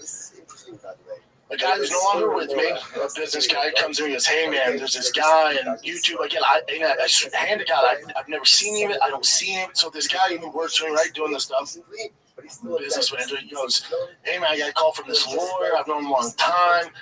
There's this guy on YouTube. He's making thousands of videos, bad mouthing you and using your content." Blah, blah. I said, "I don't care." I go, "I don't care, dude. Like, there's a million of them. What are you gonna do?" He goes, "That's bad, man." He said, "You hit your kids," and I was like, "Okay." Next week comes back saying, "Dude, I'm telling you, I really think you should do something." And they know how to pull out my heartstrings. He goes, he has a rap sheet where he beat his son. It's on video on there. I'm like, "Whoa, all right, do what you gotta do." That's right. And I was told, this is easy to take 3 months. It's still going on. That was really 3 years ago. It's still going on. But here's what people don't realize is, so they told me 3 months, and I don't know if they were in cahoots together, just getting money out of me or whatever. Me 10 years ago, I would never. You're never gonna beat the internet. It's just, internet's gonna internet. There's nothing you can do. And at the time, like the initial cost, good amount of money, but again, at the time, whatever, your boy's balling. So at the time, like, do what you got to do. So according to Brendan's lawyers, everything he just said in that clip was a lie, and he was forced to sign an affidavit confirming that it was a lie, which I'll show you in a moment. But here's what Kyle's filing said about those clips you just saw. Thick Boy initiated the lawsuit only after the unnamed business manager told Thick Boy 2 unequivocally false statements. 1, that Swindells said Shaw hits his kids, and 2, that Swindells has a rap sheet where he beat his son. These 2 statements are absolutely untrue, yet form the basis for Thick Boy filing this action. In that respect, Thick Boy was defrauded by his former business manager and entered into this action under false pretenses. This is also evidence that Thick Boy has never had an interest in litigating its copyright interests in the 4 videos in question. It goes on to quote one of the clips. Here, Thick Boy bluntly speculates that the business manager and Robert Allen were possibly scheming to defraud him of money. Shaw appears to state that he knows nothing about Robert Allen or possibly the business manager and would not recognize him if he were in the same room. This shows that Thick Boy was neither involved nor informed in the litigation at any point, even now before this Court of Appeals. Well, thank God, and people don't realize this, and even if he's doing, dragging it out, it's pro bono. I don't pay anymore. So whatever issue they have with it, I couldn't tell you what's going on with it. I couldn't tell you when it's going to end. I know nothing about. I don't associate with them anymore. I couldn't tell you. I could not tell you. Yeah, I take accountability because that's all. I have to give these people jobs. I have the wrong people around me that I hired, horrible people, right? I have this business guy that should have no business managing any of my bad information, and I'm at a time where I'm not steering the ship. And it's not good. So Brendan thought he was clearing things up for the record. He was doing his best in every facet to explain how he's no longer associated with the lawsuit. It's out of his hands. These other guys are taking care of it pro bono, which clearly he has no fucking idea what that actually means. And here is what Kyle's filing said about that clip. So Thick Boy had ended its association with the former business manager who was handling this case and knows nothing about the litigation. Thick Boy is not receiving updates from its legal counsel. This raises an important question regarding that previous allegation of authority. If the employee who was controlling the litigation is now gone and Thick Boy knows nothing about the lawsuit and has no interest in it, who is making the decisions? Thick Boy makes it sound like the former business manager is still handling the case without authority. As far as decision-making authority, Thick Boy stated, "Your boy's back. I've been back about a year now. I run everything. Everything you see is me. Everything you see is my decision."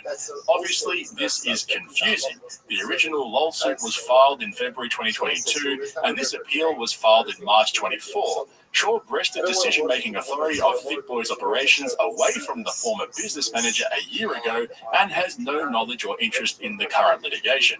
This indicates that Thick Boy never gave consent for his appeal to be filed and move forward. Wow, that's some good ghost lawyering right there. Thank him. And speaking of lawyering, I would pay good money to see the look on Brendan's lawyer's face when he saw this legal filing and then went to watch all the clips that were quoted. Imagine the slow closing of the eyes, the acceptance that your client is a redact, and then scrambling to undo everything Bubba just said. Well, this is what they came up with. And I'm going to try my best not to laugh while I read this to you. Stay strong, brothers. Here we go. Declaration of Brendan Shaw. I am the CEO of Thick Boy Productions. In February 2022, I appointed Robert Allen as Thick Boy's lead counsel in this action. Mr. Allen has regularly communicated with my business manager, Lex McMahon, and me regarding the status of this action. Mr. Allen had full authority from Thick Boy to file the complaint against Carl Swindells on February 28, 2022. Mr. Allen had full authority from Thick Boy to file the notice of appeal of the district court's decision on March 1, 2024. Mr. Allen continues to have full authority to act on Thick Boy's behalf in all matters associated with this action. I understand that Thick Boy has fully participated in this action as required, including making the decisions to file the lawsuit, responding to discovery, and deciding to file the appeal. I understand that Thick Boy's complaint in this action alleges that Carl Swindells committed copyright infringement and not defamation. Oh, I almost made it. I understand that Thick Boy filed its opening appeal brief in early May 24, and that the parties are currently waiting for a decision from the court. So here we have a signed affidavit from Brendan Shaw basically refuting everything he said about the lawsuit over the last 2 years. This is the signed confession of a compulsive liar. And for those of you wondering why this is so serious, it's because if what Brendan was saying on episode 1000 of The Fighter and the Kid, you know how the lawsuit is out of his hands, he's not up to speed, he knows nothing about it, well, that would imply that somebody was submitting the legal filings without Thick Boy's knowledge or approval, which is illegal, right? Like, that's potentially a criminal act. But here's the best part. Now that Bubba submitted a sworn affidavit to the court, if he says anything to contradict any of those 9 points on his podcast or in an interview or whatever, well, that would be perjury. Seriously, only Brandon could get himself into this much shit over absolutely nothing. And don't forget, this whole thing is over $13,000. That's right, 13K grand. Take a look at this from Carl's filing. Clearly, Shaw is misusing the term pro bono, as an attorney at a top LA law firm would not switch a rich celebrity's case to a pro bono cause.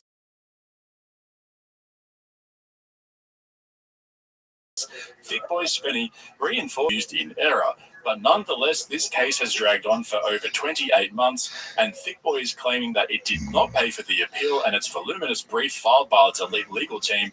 The Thick Boy legal team sought approximately $13,000 in damages in the lower court, so a contingency or no cure no pay agreement does not make financial sense. This raises more questions about who is controlling this litigation and whether improprieties are afoot. Regardless, all evidence points to the conclusion that Thick Boy Productions is not a willing and active participant in this lawsuit.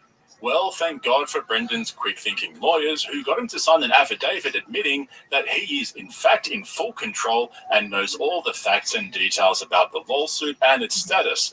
Ladies and gentlemen, we now have a legal document proving that Brendan Shaw is full of shit, and he fucking signed it himself. So normally I wouldn't do a video like this on YouTube. This is more of a Patreon style video, but I wanted to share this with a wider audience because it's not all jokes, right? I mean, people deserve to know when they're being lied to by a public figure. That's why I've always said Brendan is not built for this. He needs to get as far away from a microphone and a camera as possible. He just cannot stop taking L's. This is why lawyers will always tell you when you're involved in a lawsuit, don't talk about it. Keep your mouth shut until it's over, because you can potentially perjure yourself. And not only that, Brendan went so far to save face in front of his audience that he ended up throwing his lawyer under the bus. He just doesn't get it. When it comes to the legal world, the things you say matter. You can't just make shit up and create false narratives to save your own ass. So if you want to stay up to date with this lawsuit and the appeal, make sure you check out the link in the description to my Patreon, where you'll find a bunch of videos, not just lawsuit stuff. It's also a great way to support the channel. Also, if you're not a regular here on YouTube yet, hit the subscribe button and make sure to give me a thumbs up if you ended up liking this video. Thanks for watching, guys. I'll catch you in the next one. You know, I'm a shark when it comes to business. They underpaid my man. They underpaid. He should have got paid a lot more. I'll bet that's his thing. Dude, I almost got a fight this morning. Straight up, closest I've ever been to get in a fight. Physical fight. Not just an argument and an emotional fight. Straight up, I got out of the car and threatened again. Okay. Well, that's the beginning. Why didn't you start the podcast with that? Okay. I don't know. Okay. Because we're talking about movies and stuff. I didn't want to just jump in. All right. So All right, I'm going to share the story of what happened to us yesterday, to me and the kids. It was very scary at the time when it was happening, but also it made me realize that there's like superheroes and vigilantes, and it happened to be Brent yesterday. It must feel so good for her, dude. She was like, I've never been so turned on. There you like, go. That's what it took? Of course I can whoop his ass. I'm like, you don't know that when you're killed? Arrest? Yeah, it's not. Oh, dude, I'm talking under 45 seconds. Yeah, no, I know. All right, so what happened? Easy there, thick boy. Let's take this one slow. So, if you haven't heard, Brendan's wife found herself the victim of a road rage incident last week in a drive-thru at Starbucks. Luckily, though, Crinjo Puppy just happened to be 45 seconds away and came to the rescue of his wife and kids in what can only be described as an heroic effort. However, like everything that happens in Brendan's life, there is a problem. Which story do we believe? You see, his wife came out and posted a now deleted Instagram video explaining what happened and bragging about how her beast of a husband came to the rescue and saved her and the kids from imminent harm by giving the alleged perpetrator diarrhea. Yeah, she actually said that. But as if this was all scripted by the man himself, Brandon just couldn't help himself and shared his version of events on the latest episode of the Golden Hour podcast, which was posted in full Starbucks theme.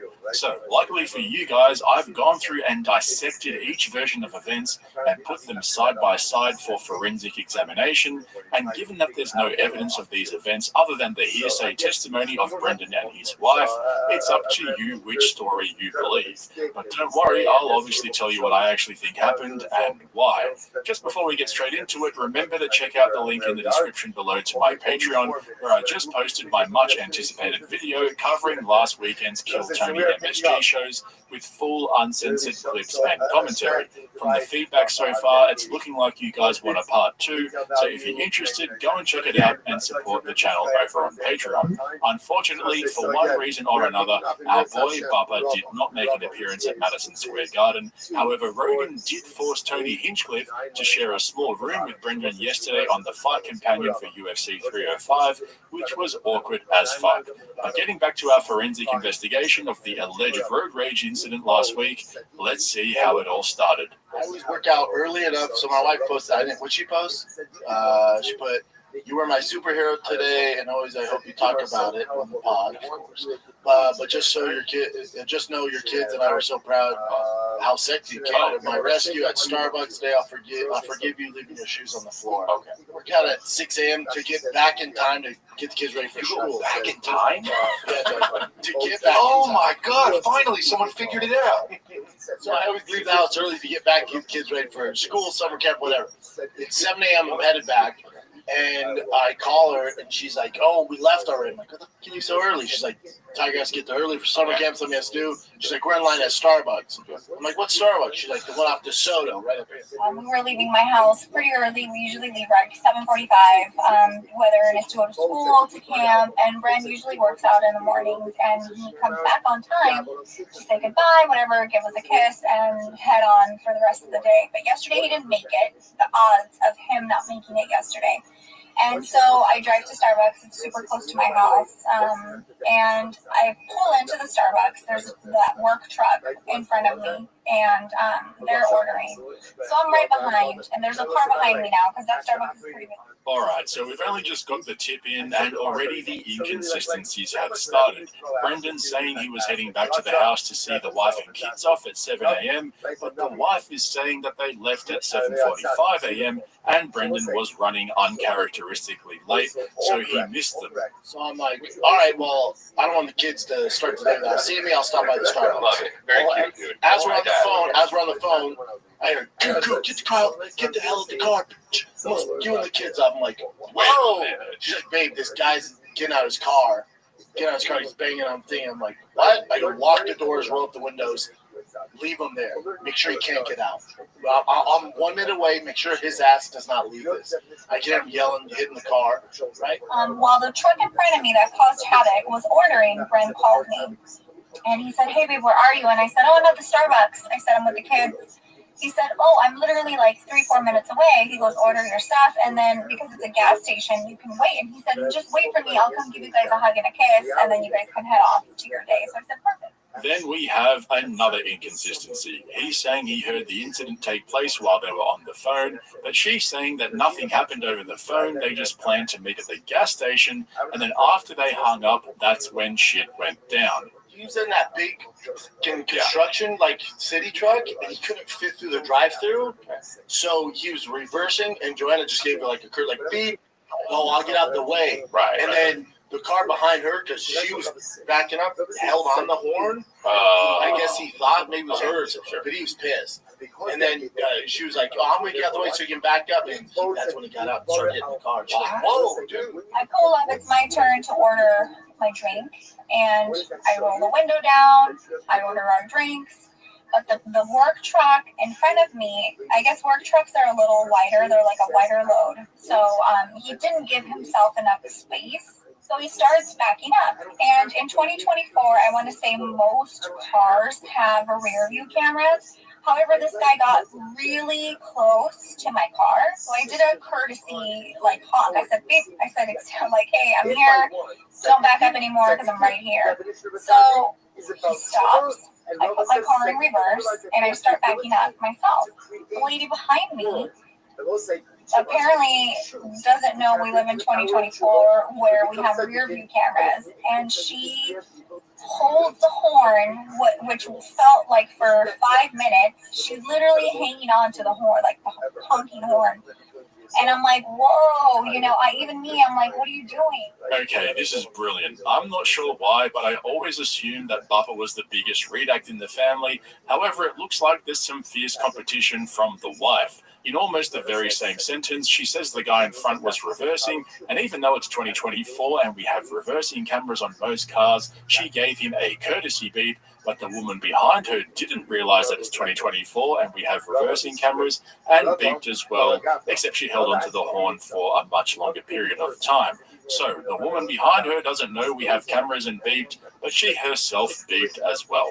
Yeah, makes sense. That's the kind of logic I would come to expect from Bubba's better half. We see this guy coming, and he starts shouting at me like horribly. Bitch, what are you doing, honking at me? And then he comes to my car and slams the hood of my car. I told the guy, I said, back up. I said, if you get any closer, I will run you over. I said, you are scaring my kids. You need to back up. And he goes, who do you think you're talking to? Blah, blah, blah. He goes, I will you up. When he said that, it clicked in my mind that my husband was on his way to give me and his kids a kiss before sending us off to summer camp. And so I said, oh, okay. I said, you really want to do this? I said, that's how you feel? And he goes, yes, I will. And so I'm like, all right. I said, you know what? I'm going to call my husband, and he's the one that's going to F you up. I said, you don't talk to a woman like that, let alone you don't talk to a woman who has her kids in the car. So again, this supposedly happened while Brendan was on the phone with her the first time, except she's saying that she called him a second time after she was threatened to summon her beast of a husband to come down and commit a felony in front of the kids. I giggled and I looked at him and I said, you're going to regret you said that in about 1 minute, 1.5 minutes. You're going to regret you just said that to me. And he goes, okay, I'll be waiting. I said, okay, dude, why don't you get back in your car? We'll see what happens. So I go, what kind of car is he in? She's like, he's in a construction truck, like a white truck. I'm like, big dude? She's like, looks pretty big, has a beard. I'm like, cool, say less. So now I'm shaky, and I call Bren, and I'm like, babe, where are you? And he's like, oh, he's like, oh, hey, like, happy go doodle guy, driving to Starbucks. And I'm like, where are you? And he's like, whoa. He's like, what's up? He's like, what's going on? I said, the MO in front of me just threatened me and your kids. And he said he was going to meet up. And Bren goes, what? He goes, what does he look like? What is he driving? And I said, he's in front of me. He's in a white work truck. He is a Caucasian male.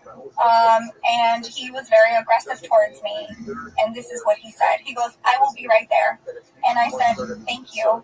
I will be here too. Okay, so this is where things really start to get interesting. I don't know if you guys just caught that, but did you notice how Brendan allegedly asked his wife if the driver of the truck was a big guy, and she said yes, and he said, all good, I'm coming. Her recollection was that she only told him the type of car he was in and that he was Caucasian.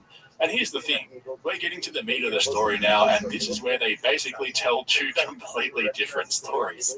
She's trying to flex that her beast of a husband came down, super aggressive, he saw red, she's never seen him like that before, except Brendan says the complete opposite. He says that he was super calm, he was in control, and he took care of the situation in an orderly and civil way. He even says that his wife was so surprised about how calm he was, and that it turned her on. Yet her recollection straight from the G-Wagon completely contradicted that. So who's telling the truth? Pulling up, I'm taking a left-hand turn. I see that construction truck trying to get out of the way. I cut through all the lanes, middle of traffic. I cut him off. I'm in my F100, the velocity F100. Cut him off. This dude freaked out though. Your boy just got done with buys and checks. Next thing you know, I hear like screeching tires. And I'm like, oh shit, that's definitely going to be Brent. Brent comes and intersects him in the middle of Ventura Boulevard. So this guy has no idea what's going on. He thinks he's God Almighty, calling me up, saying he's going to pick me up, saying all these hurtful and horrible things to me, and thinking, cool, I just get to leave now. He's like, nah, man. He's in the car going, nah, man. I go, no. And I'm calm in this situation. So I go to open the door. I go, what door? His door? His door. I go to open it. I go, get the and car. It's this thing? That's it. That's him. And he goes, no. And I go, get the car. He goes, no. I go, roll down the window. Rolls down the window. I just very calmly, I go, do you have a gun? He goes, what? I go, do you have a gun? He goes, no. I go, very cool. Get the car. Out of nowhere, I see Brent get out of the car, like out of his truck, with like a death stare in his eye. Like all he saw was red. He was so upset. He slams the door and he tries to like open the passenger door of this guy's work truck, and it's locked. And he starts like yelling, "Open in window!" And this guy looks over and he doesn't know what just hit him. She goes, you know what's fucking terrifying? She goes, how calm you were. Yeah, that scared the shit out of me. Yeah. People that can fight and can handle themselves aren't all crazy. She goes, you just walked in and went, do you have a gun? I gave them several warnings. Don't get out of the truck. Get out of the truck, your day's going to be a lot worse. Don't make me do this. Get out the car. He's like, nope, not get out of the car. I'm like, dude, get out of the car. He's like, I'm not going to fight in the middle of the road. I go, all good, dude. Just turn around. You see that dumpster behind the Starbucks? I'll fight behind there. I'm telling you, no, I won't touch you. Just drive your fucking car to there, and I'm going to get right by that dumpster. He's like, nah, the thing is, and I'm like, I'm just super calm. And I'm like, no, dude, just, we'll do it here, we'll do it there. But either way, you can't talk to people like this, man. Like, you think you're tough?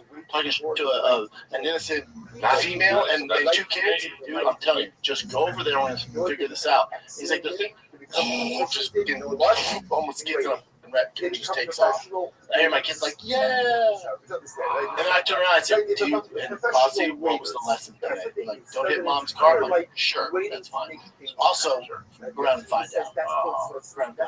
All right, while you guys are recovering from the cringe overload, let me break this down. Like I said before, she's saying he rocked up in a rage and saw red, but he's saying he was completely calm and it turned her on, which I'll show you in a moment. But did you also notice how, according to Brendan, he was being super cautious? He asked his wife on the phone how big the guy was. He approached the truck in a calm manner and asked him to wind the window down, asked him if he had a gun, and then simultaneously told the guy to get out of the truck, but warned him not to get out of the truck, apparently for legal reasons, which I'll also come to in a moment. And it just struck me that with the whole tough guy narrative that Bubba pushes on the regular, that he kind of acted like a massive pussy. Now, don't get me wrong, I'm not saying I would have necessarily done anything differently, or if I would have busted the guy out of the truck and beat him up. I'm not some tough guy, and I'm under no delusions, but Brendan's an ex-UFC, top 10 6'10" heavyweight who could smash 99.99% of the human population on any given day without so much as breaking a sweat. The other thing is, Brendan's also a beast of a family guy, and when it comes to his family, he's made it clear that all bets are off. So why would he ask a guy if he had a gun? Like, I get that it could obviously be a problem, but when you're in that moment, a true tough guy like our boy Bubba wouldn't even think of that. He'd have already pulled the guy out of the truck and beat him senselessly. I mean, could you imagine Sean Strickland rocking up and asking a guy if he has a gun right after that guy threatened his family? My wife was like, how do you know he's telling the truth? He didn't have a gun. Like, the way he answered. What? Do you have a gun? He's like, no. What if he said yes? What would you have done? Okay, have a good day. I know. My wife wants to apologize to you. You would have been like, my wife wants to apologize. Honey, get over here. Get over here. I came here because I think we should deport her. Yeah, that just ruined the tough guy narrative that he's been building for years, because that's how a rational, cool-headed individual would think in that situation, not somebody like our boy Bubba. Remember just a few months ago when he got all butthurt because Steve Will Do It called him out on Twitter for his redacted comments about UFC 300, so he challenged Steve Will Do It to a duel at Bradley Martin's gym. Steve Will Do It. He came at me on Twitter. I was like, what? You know, I have a background, so there's stuff you can go after. Yeah, I was a world champion. No, I'm not Kevin Hart or Joe Rogan. You know? So you can poke stuff at that. It's like, oh, you just don't know, Bubba. Failed comedian. Oh, buddy, you don't know comedy. You don't know comedy. That doesn't work. I'm easy to find. You can get my number from Bradley. If there's something going on that I don't know about, you're so upset, I can meet you at Zoo Culture, whichever location you want. You can meet there. We can talk about it. If you're so mad, we can go in the back room and figure it out. You sign papers that you're not going to sue or anything like that, and we'll figure it out. No, I don't. But you know what I'm saying? Like, I know this goes. Do that, but I know what you're saying. No, but I'm saying if he's that mad, it's like if he wants to, we can figure it out. Yeah, I have no problem with that. But you would never. I know. No, I don't want to. He seems like he's small too. I don't. So it doesn't. Like, I don't come off as a bully. But whatever, he came at me. So it's like, if you're that mad, that's an angle. I'm down. I've never had a single person on this earth come after me that I couldn't beat up, and that's just fact. This isn't a bully thing. This isn't a cocky thing. When it comes to hand-to-hand fighting, I will f you up. Unless your name's Francis Ngannou, Gordon Ryan, Tyson Fury, I will f you up. These are just facts. These are just facts. That's right, unless you're one of a handful of people on this planet who are trained assassins like Bubba, he'll mess you up. Or basically just anyone with a gun. And this is the thing about Brendan that I think a lot of us already know. He's just a common bully. He only ever threatens people he knows he can handle easily, like Bobby Lee, Kalila, Steve Will Do It, his producer Chin, and his side piece Brian Callen. As long as he knows he's safe, he's a tough guy. But when you introduce variables, then he's cool, calm, and collected, which is obviously a good thing, don't get me wrong, but if he wants true tough guy status, a family man who sees red when his family is threatened doesn't knock on the window and politely ask someone if they have a gun before challenging them to a duel by the dumpsters. The sheer terror in this guy's face, I've never seen it. Listen, I'm not for violence, but the happiness I felt to see this guy literally his pants and be on the crying, on the verge of crying, shaking, he didn't know what hit him, was the most gratifying thing that I have ever experienced. It must have been so good for her, dude. Oh, she was like, I've never been so turned on. There you go. That's what it took? That fat construction guy? That's a basic fat construction. Basic. No, I'm just saying, like, that. Of course I can whoop his ass. I'm like, you don't know that from your get-go? Harass. Yeah. It's not dude, I'm talking under 45 seconds. Yeah, no, I know.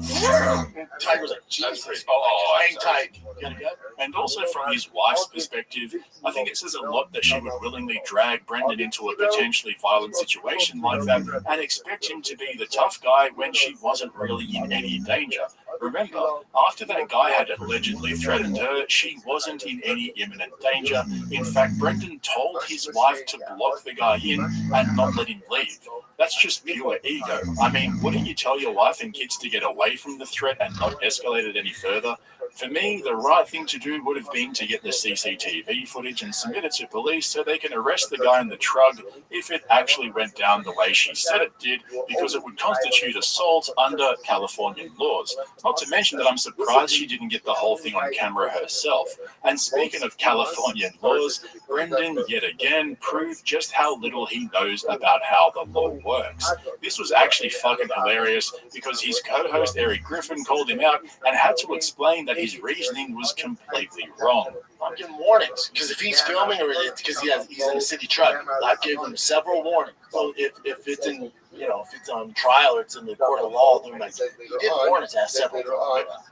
That's what goes through my head. I know, but I don't know if that. I don't actually think that's going to help you in court. No, except like for if the you're fact that they like if you're Bruce Lee and you have the skills to kill someone. That's not true. But that's what I'm saying. You can't be like, these are like lethal weapons. Get out of the car. Like, don't get out of the car. I gave him a warning. I said, get out of the car. He goes, no. Get out of the car. Except for they could argue that when he got out of the car, he took it as like a life-threatening. That's what I was telling him. If you get out of the car, I'm assuming you want to engage in a physical. Well, what I'm saying is, if you really wanted to fight, I mean, there's ways to get him out of the car. I mean, you could have been like, Trust me, he was getting out of the car. What's what I'm saying? But that must have been disappointing then. Yes. So you walked up and you were hoping that he was a tough guy. Yep. Trying to, because you're like, yes. I was just hoping it wasn't Francis and Gunnar. Yeah. I was like, babe, is he black? She said, nope. I'm like, I'll be right there. Okay, that's some teenage boy logic right there. I'm going to start throwing punches, and if you get in the way, it's your own fault. You can't consent to battery in the state of California. Most jurisdictions around the world are the same as well. But not only that, they sandwiched his car in so he couldn't get away, and then Brandon allegedly threatened that he would assault him if he got out of the car. That sounds like false imprisonment to me. I mean, how can you have a genuine fear of imminent harm if you're actively preventing the threat from leaving? Wouldn't that make you the threat? In fact, if that guy had caused an accident in the process of escaping Brendan's threats, then Brandon would potentially be held partially liable. He really needs a fucking handler, dude. Maybe somebody with a law degree, or even just somebody with an ounce of common sense, just to stop him from repeatedly incriminating himself on the internet. But hey, redacts are gonna redact. Anyway, remember to check out the link in the description to my Patreon if you want to see my breakdown of Kill Tony's massive weekend at Madison Square Garden. There's a bunch of other stuff on there as well, so check it out and support the channel on Patreon. Also, if you're not a regular of this channel yet, hit the subscribe button and don't forget to give me a thumbs up if you ended up enjoying this video. Thanks for watching. I'll catch you in the next one. There's no way on earth you're going to be able to defeat the beast of a husband that I have. So good luck. This guy, I think, probably got diarrhea instantly. Wait, have you seen Presumed Innocent? What? Have I seen you? Wait, have I seen what? I can't. Wait, what did you say? What did you say? Nothing. Don't ask her. I couldn't understand what he actually said. Type in Superman. No, that's not gonna help, right? Here. Do Dr. Doom versus Superman. Comic book cover. Not Dr. Doom cover. Who gives about proving it right, though? That's what I'm saying. Oh, I do. How would you find this out? Who told you this? You told me what? Did you read comments to figure this out, or how? No, Jay said read down. No. Jay said we're getting What are you doing? Yeah. This is why you're unlikable. Just be you, which I'm sure sucks. So the fighter and the kid are back from summer break, and things are not looking good. The views are continuing to tank, the ad revenue is drying up, and there seems to be tension growing amongst the crew. This is typically what you see in the final days of a show, just before it's cancelled and the excuses start getting thrown around. I mean, things have gotten so bad that Brendan is giving away a truck just to sell a bit of merch. But I'll come back to that towards the end, because since they came back from their short break, it's clear that everyone is starting to turn on our boy Bubba. And just in case you missed it, while Brian Callen was holidaying in Turkey and Bubba was in the shop working on his truck, they re-uploaded old episodes of the podcast and called them throwbacks. And there was one comment in particular that caught my attention. These should be called Back When the Podcast Made Money. So being the naturally curious individual that I am, I wanted to figure out how much money Brandon's podcasts are actually making now after years of dropping views. First up is The Fighter and the Kid. Using an industry standard CPM assumption and based off their recent views data, my estimate is that the podcast makes around $200,000 to $300,000 per year. Then there's Brendan's personal channel, Thick Boy, which does a similar amount of views to The Fighter and the Kid, but given that most of those views come from shorts, which barely make any money at all, I'd say that channel struggles to clear $100,000 per year in ad revenue. And of course, there's the Golden Hour podcast, which has the lowest views out of the three channels and probably brings in around $200K per year in ad revenue. So in total, across all three channels, my estimate is that Brendan's content brings in around $500,000 to $700,000 per year at the moment, which would be the lowest it's ever been for him in almost 10 years of podcasting. Throw in a couple of producers' salaries, Callan, D'Elia, and Griffin as well, not to mention all of the property and studio costs associated with running several podcasts. Well, you don't have to be a numbers guy to see that something doesn't add up. Meanwhile, Buppet's still burning through cars, his wife's burning through handbags, and the IRS are probably balls deep in the subreddit monitoring their activities. Thank God for Crinjo Puppy, huh? But let's put the numbers to the side for now and enjoy some old-fashioned podcast cringe slop. Because if you thought things couldn't get much worse for our boy, then you'd be wrong. You see, when your staff start to smell blood, then you start to lose your authority. And that's exactly what seems to be happening with Buppa's best and brightest. So let me give you the background. In their first episode back, they were getting up to speed with the latest entertainment news when Brendan apparently triggered some of his fans by mixing up DC and Marvel. The coolest thing in one of the current events we have here is Marvel announced the new Doctor Doom is going to be Robert Downey Jr. Did you see people go crazy? I was in the room. They went nuts. Tough one because he was Iron Man. Yeah. So, but that's the whole multiverse thing, right? Well, Robert Downey Jr. was also a black guy in Tropic Thunder, and then it's all Iron Man. How do we feel about people going crazy over that announcement? Come on. I don't know Dr. Doom. I'm familiar with Dr. Doom. Yeah, I know Dr. Doom. Who was he? He's a villain? The villain, Superman. Bad guy. You're familiar? Yeah, I know comic books, man. I grew up on that shit. But this guy? I didn't busting up my pants when Robert Downey Jr. took the mask off. I'm also 40 though, you know. Yeah, but it's also he's so good, and you know he's gonna kill it. Oh no, he can do no wrong in my book. So as it turns out, our boy was actually correct. Superman and Dr. Doom did a crossover, which was apparently what he was referring to there. But one thing we know about Brendan is that it doesn't matter who's right and who's wrong. He always seems to fumble the win by going too hard. And it's understandable, right? He's so used to getting ridiculed for being... Now, when he doesn't know what to do with it. And you know it's bad when your number one fan, Chin, doesn't understand why you're getting so worked up over it. The next clip from the following episode is so beautiful that I reckon I could personally convince a judge in a copyright lawsuit that it should be considered art and therefore a creative work.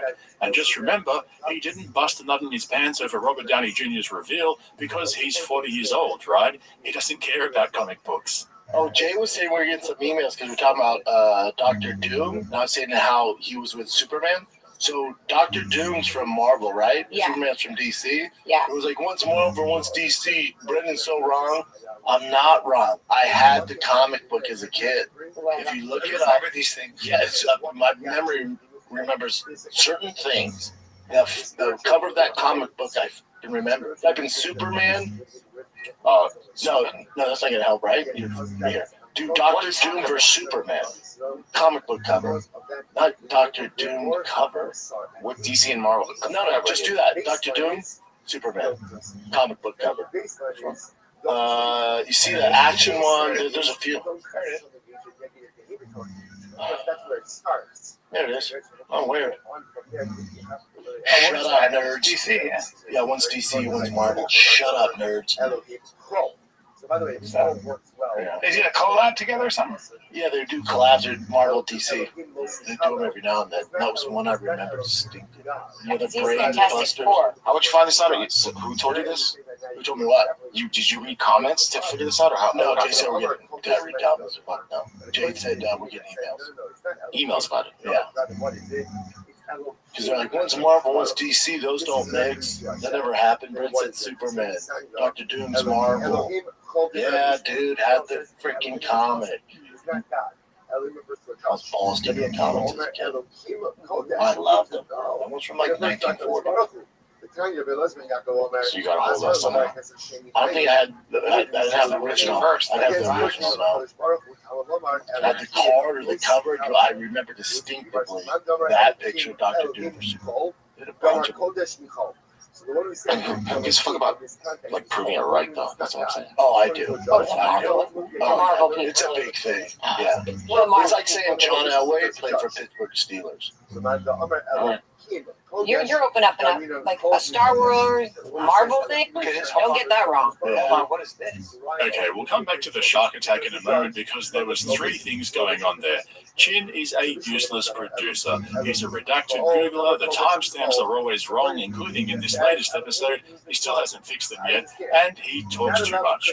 But all those things aside, even though Brenda was right, Chin is finally starting to realize how much of a child he was being by insisting he correct the record and let everyone know that he's a beast when it comes to comic books. And who is Bubba kidding? He 100% read the comments on that episode. There were no emails, bro.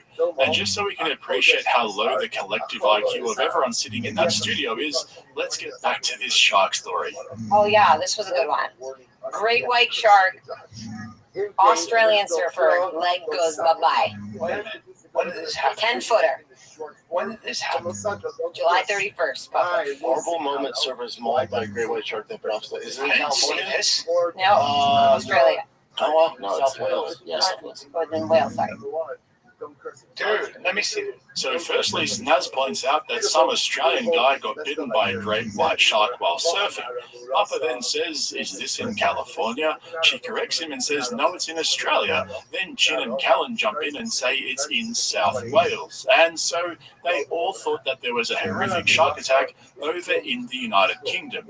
Except New South Wales is actually a state in Australia on the east coast. So Snaz was right in the first place. But hey, maybe that isn't common knowledge. However, for a guy like Brenda, who was formerly an internationally recognized stand-up comedian who toured globally before his untimely retirement at the beginning of this year, you'd think he'd at least know the difference between two places on opposite sides of the planet. But thank God for Brian Callan's super smart nephews. Talking about smoking cigars. Are you a cigar man now? Well, if I don't say no anymore because I enjoy. It gives me some energy. There's something about it. Cigars are like a manly, mature thing to do. Yeah, I was just with my nephews who I love. My two nephews now that are grown men. They're the best. How old are they? 23 and 27. Okay, a little young for cigars. They're just smart and just they get it. My nephew in Preston, he's a huge UFC fan. So we go. I don't know if I told you this, but we go. Rogan puts us on the floor. We're watching the fights. Okay, let me just jump in for a moment to give you the context so you can fully appreciate the cringe that's about to unfold before your eyes.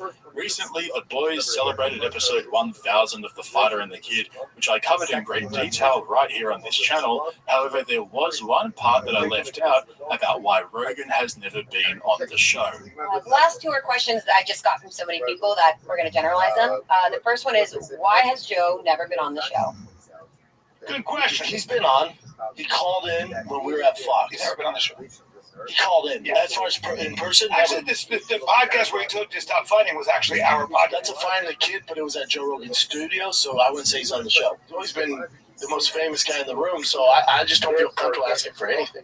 We've never asked him to be on the show. Everybody asks Joe. Yeah. We're his friends. It makes me feel so weird. I don't want to be the one to ask. Never. He gets asked for everything, even when I called him and I want to bring my nephew to the fight, to the Conor McGregor Chandler fight. But other than that, I don't even ask him for that. See, well, you did ask him for that. No, I asked him that. But yeah, see, I wouldn't even ask him for that. I would rather pay and not ask. Yes. I would have paid and he'd be like, you're here? I'm like, yeah. Should ask him? Like, that's just not, I don't feel comfortable doing it. Like, okay, so this is a super sensitive issue for our boy Bubba. You see, along with being banned from Rogan's Comedy Mothership, Brenda's also banned from attending UFC events by Dana White due to his redacted takes on anything to do with the UFC. Basically, Ariel Helwani is higher on the list of people to get free tickets from Dana than Brendan Schaub is. So when Callum went on to tell the story about his experience at the UFC recently with his nephew and Joe Rogan, it hit Brendan on multiple levels. So we go, I don't know if I told you this, but we go, Rogan puts us on the floor, we're watching the fights, all good. Well, we're on the floor, we're just not behind him. You were caged up. We're not caged up. Behind the fight. Yeah, but I don't want to. I just want it all to be correct. Still on the floor, though. You can't see that, dude. It's not a big deal, dude. It's actually a little bit more. You got to give me about 6 rows back. More than that, man. No, 6 rows. We can see 6 rows on TV. No, 6 rows back. No, about 6 rows back. I know exactly where you're at. You're behind the fighters. Yeah, so that's 6 rows. No? Yeah. Roughly 6 rows. It's all good, dude. It doesn't mean that. Hey, you're interrupting my story with details. It doesn't mean you're not as famous as Jelly Roll, who they put in the front, or Tony Hinchcliffe. They got my seat. I just want to be very spot on there. So I appreciate that. Rogan texts me and says we're eating at such and such. You know, gives me the coordinates. You know, basically comes to the restaurant. Yeah, come by and have a meal. And I say to my nephew, I go, you know, it's late, but I'll go for you because you get to meet probably Hinchcliffe. He's a huge Kill Tony fan. You probably meet Jelly Roll. Most 24-year-olds would in a second dinner. Just goes, dude, I'm not going to show up as your plus one and just be that young guy because it's going to be work for them because now they have to acknowledge me and talk to me, and it's just an interruption into the flow. And I went, this kid gets it. He gets it. He just gets it. It's a huge opportunity. Yeah. He's got a really amazing job, by the way. Like an amazing job. And there's a reason he got that amazing job. Yeah. That social intelligence. Reason. By the way, tell me how rare that is. A lot of people can't read a room, right? And this kid can read a room. He can so you read a room, I read a room, we go in, we see a situation. We can be put in a situation and we come out of that situation. You throw us in a room. We're not talking to each other. We come out with the exact same conclusion every time. Right away. We were in a couple situations where everything was amazing. Like it was like, wow, you're in this situation which couldn't be cooler, and everybody would want to be there. And these people are amazing. And both of us come out and go like this, not good people. Yeah. And you're like, we were at that one dinner that one time. You could tell I was kind of zoned out. You're not buying it. I went, I just don't I remember that so. Holy shit, where do I even start? Brendan and Brian calling themselves room readers has to be the funniest thing I've ever heard them agree on. Brendan's too busy reading the comments to worry about reading the room. In fact, the defining feature of Brendan Schaub's whole career is that he continuously fails to read the room. Think back to how they attacked Bobby Lee and Kalila because somebody duped them into thinking they were behind a lot of the hate on Reddit. And after all of the drama, it turned out that Brenda was just butthurt that Kalila's friends outed him on Trash Tuesday for asking a chick to walk into his truck. All the time that he sued a YouTuber for making videos about him and then 2 years later pretended he knew nothing about it after he lost in court and then filed an appeal a few weeks later. Nobody is worse at reading a room than Brendan Schaub and Brian Callen. I mean, the irony of bragging about how good they are at reading rooms on a podcast that should have been cancelled 3 years ago. Seriously, what are we doing here, B? But it gets worse. After Callen told his UFC room reading story, Bubba wanted to get in on the action, so he told one of the most random stories I've ever heard. And at first, I had no idea why in the fuck he was telling us this story. But then as he got towards the end, it all made sense. See if you can spot it too. I had a day yesterday, and then I brought Bossy to the studio, right? So he's here with me all day. And then I did some work to my lighting. I was even putting hot Cheetos to rub my eyes, so that's cool. So I was leaving here, and the fuel lines on my truck just blew up before I'm getting on the highway. So I called Joe, called my girl, I'm like, hey, you got to pick Bossy up. I'm on the side of the road. It's dangerous for him. Get him out of here, and then I'll deal with getting the truck, back to the shop. In the middle of the afternoon, it's 3 hours. It's 100 degrees out here. 3 hours. I'm in jeans, and there's no shade. And I'm so frustrated. I'm just sitting there in silence, so frustrated. I couldn't talk to anybody. The tow truck guy comes from AAA. young Mexican cat. We get in, we're kind of shooting the rush hour traffic. He can tell you, just like, oh, man. He's not a car guy. He's like, oh yeah, he'll figure it out, man. Don't worry. And I was like, yeah, okay. And then there's like that awkward silence. I went, how long you been doing it? He's all, this? In 3 years. And I'm always interested, like, the pay structure. And I go, so how do they do it? Like, even Ubers, I always ask him, like, how does it pay? Like, what do you think of it? So with him, and it's not that I need exact numbers. I was like, how do they do it? Just AAA, like, they give you the truck, and then they pay you a salary? He's like, so I do all of Southern Cali, right? He's like, I go all over. And I was like, oh, like 9 to 5? He's like, nah, man, I try to work 12, 14-hour days, Monday through Saturday. I wish I could work Sunday. I was like, God damn, man. And I remember I was complaining about my truck. And he goes, yeah. And he goes, yeah, I wish I worked Sunday. And he's like, the big thing is tips, too. Like, we get tips, man, it really helps us out. He's like, maybe it's just the economy. Some people just aren't tipping enough cash. It wasn't like he was giving me a sob story to give him a tip. He was just, yeah, it's because you want to do hours. I wish you could work more. He goes, I'd work Sunday if I could, man. I'd work 24 hours. I was like, oh, hustling, man. And he looked young. I was like, oh, just hustling, trying to make that bread, huh? He's like, no, I got 4 kids, man. One of my kids is autistic. I was like, how old? 8. Tiger's age. I was like, oh, he's getting to you now. He dropped me off at the house because I have to take the house. I have the shop can get it. Dropped me off at the house. I literally, and I never have cash for whatever reason. I had this cat. Oh, because Tiger's baseball team went bowling. I covered it for all the dads, and so they gave me a bunch of cats. I had them in stack in my pocket. And you can't give it to me. Sorry, you did? Yeah. So I recognize his visual doctor as a valid role. Therefore, after that first act, I gave it away. You want to call me as for that? Half of it. So Brendan told that whole ass story just to let everybody know that he's a baseball dad. Like, bro, we get it. You quit stand-up comedy to become a beast of a dad. And don't forget, he's always asking questions about business because he's a business shark. You know, I'm a shark when it comes to business. And I called this out a couple of weeks ago when I started noticing that Brenda will find any excuse to randomly bring up being a baseball dad. Turns out I was right. Brian was telling everyone about an upcoming comedy gig and asking for advice on whether to drive or fly. If you left at 4, it would take you 4.5 hours. I've done that. Because I had no choice. I had to get back for Tiger's game. It took me 4.5 hours. So the move is to take, it's probably a 30-minute drive flight, really. Geez, he's almost as bad as those vegans and Tesla drivers he's always bagging. We get it, dude. You're a beast of a dad. Unfortunately, he's not a beast when it comes to TV shows. This seriously has to be one of the worst takes I've ever heard come out of Brenda's bloated lips. Wait, have you seen Presumed Innocent? What? Wait, have I seen what? I can't. Wait, what did you say? What did you say? Nothing. Don't answer. I couldn't understand what he actually said. Presumed Innocent. Oh yeah, Presumed Innocent. What about it? That's an old movie though. That's from. Is that the remake? I can't. What else you got? What's Jake Gyllenhaal? TV series. Look at me right now. I'll show you. What? Yeah, you like Breaking Bad, right? All that, right? Sopranos are good, right? Yeah, it's crushing all that. What? Yeah, I'll show you. See all you. What? Easily. Presumed Innocent. Yeah. Oh, you saw the movie how it ends?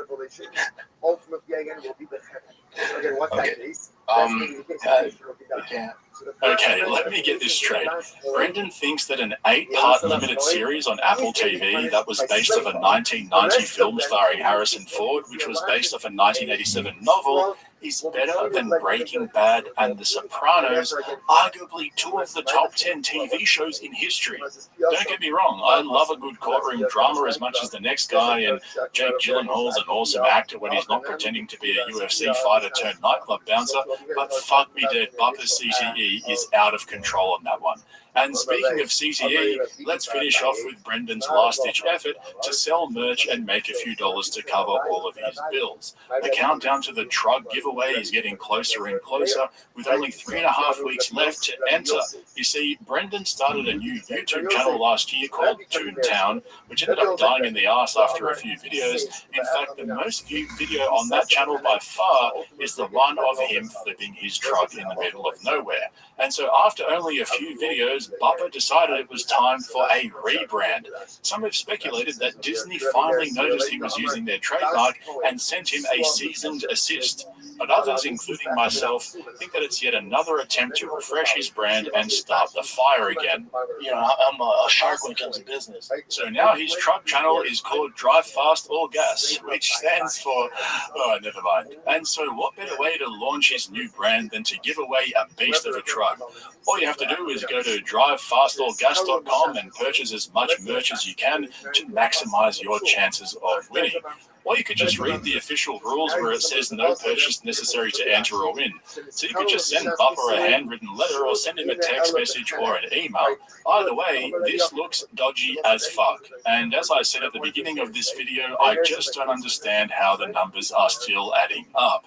I mean, even if the giveaway is sponsored by a bunch of off-road advertisers and he's earning revenue from all the ad reads across his podcast network, he simply doesn't have the views to get them a return on their spending. So either he's making promises that he can't keep, or there's somebody in the background paying his bills and maintaining his lifestyle. Anyway, that's it from me for today. Remember to go and check out the link in the description to my Patreon if you want to see some of my uncensored content. I'm currently working on my review of Joe Rogan's latest comedy special with full clips and commentary, so make sure you're signed up so you don't miss out on that one.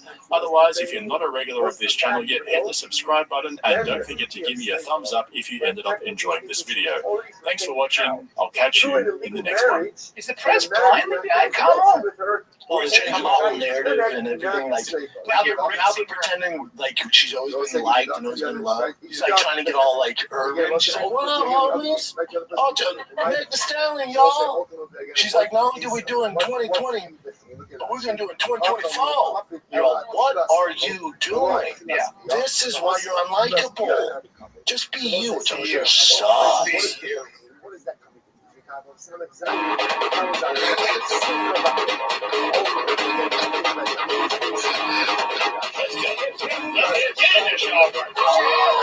your hips into it.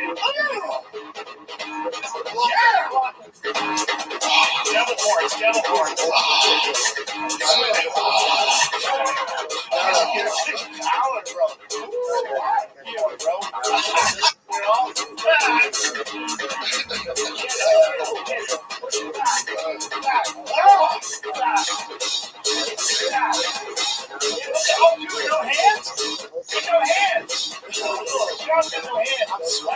The Joe Rogan Experience has become so unironically entertaining that it's almost ironic.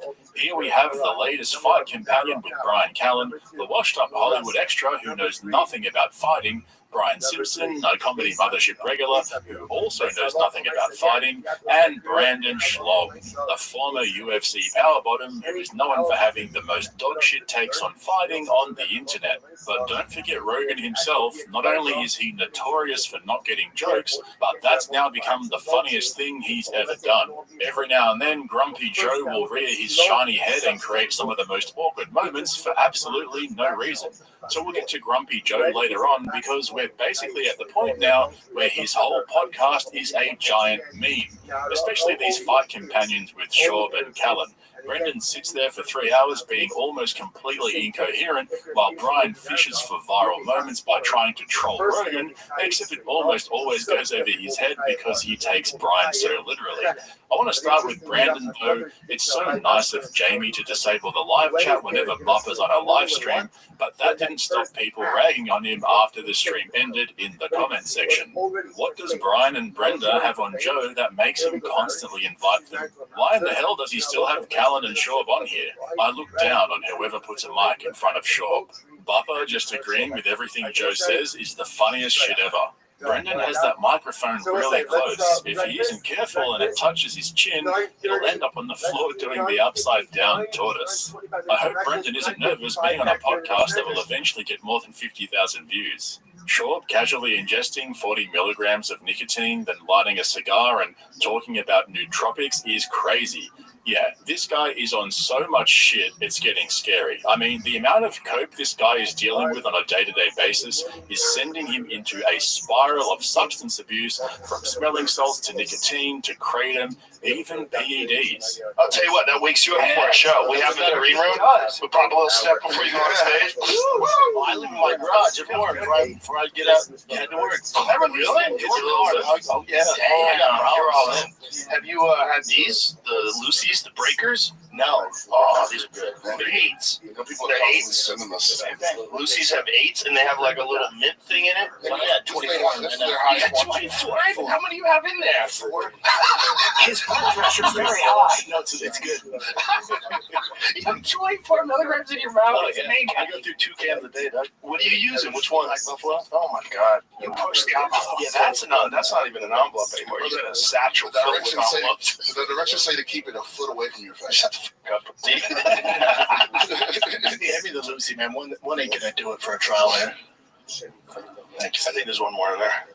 This is the same flavor. Yeah. You don't want to. You already have 24? Yeah. Just the same flavor. I took the 24 out because I don't mix flavors. Well, now you get 16. So you'll have 2 of those. It'll be 16. To see if your heart will stop. Yeah, Lucy's are for people who are tired. But I like it better than Zen, a lot better. Because Zen gives you this weird flavor in your mouth that it makes you hiccup. Yeah. It doesn't seem good. So how long have you been doing nicotine? Like a year. Why? Because it's good for your brain. It fires you up, man. It's good as like a nootropic. It actually helps your brain. It helps cognitive performance. The real problem is cigarettes. Cigarettes are not good. But the nicotine's actually a lot of great books were written on cigarettes. Oh yeah. Yeah, nicotine's great. Yeah, nicotine's great, Bubba. It's also one of the most addictive substances known to mankind. But these guys never let the bro science get in the way of a good plug. Did you hear Rogan there referencing nootropics as being beneficial for cognitive function?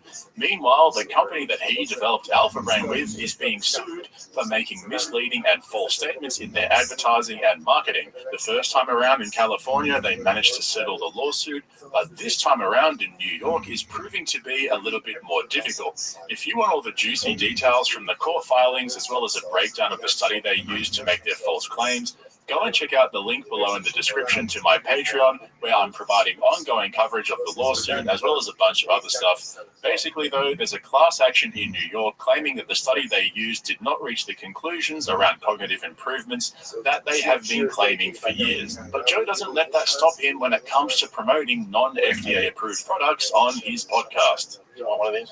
You want a Lucy? Yeah, let me spit this thing out. Renegade Rogue. Thank you. Hey, do you know the Zenspiracy? Do you know about this? We're all being accused of secretly being sponsored by Zen. Yeah. This is the funniest shit. Okay, watch this. This is crazy.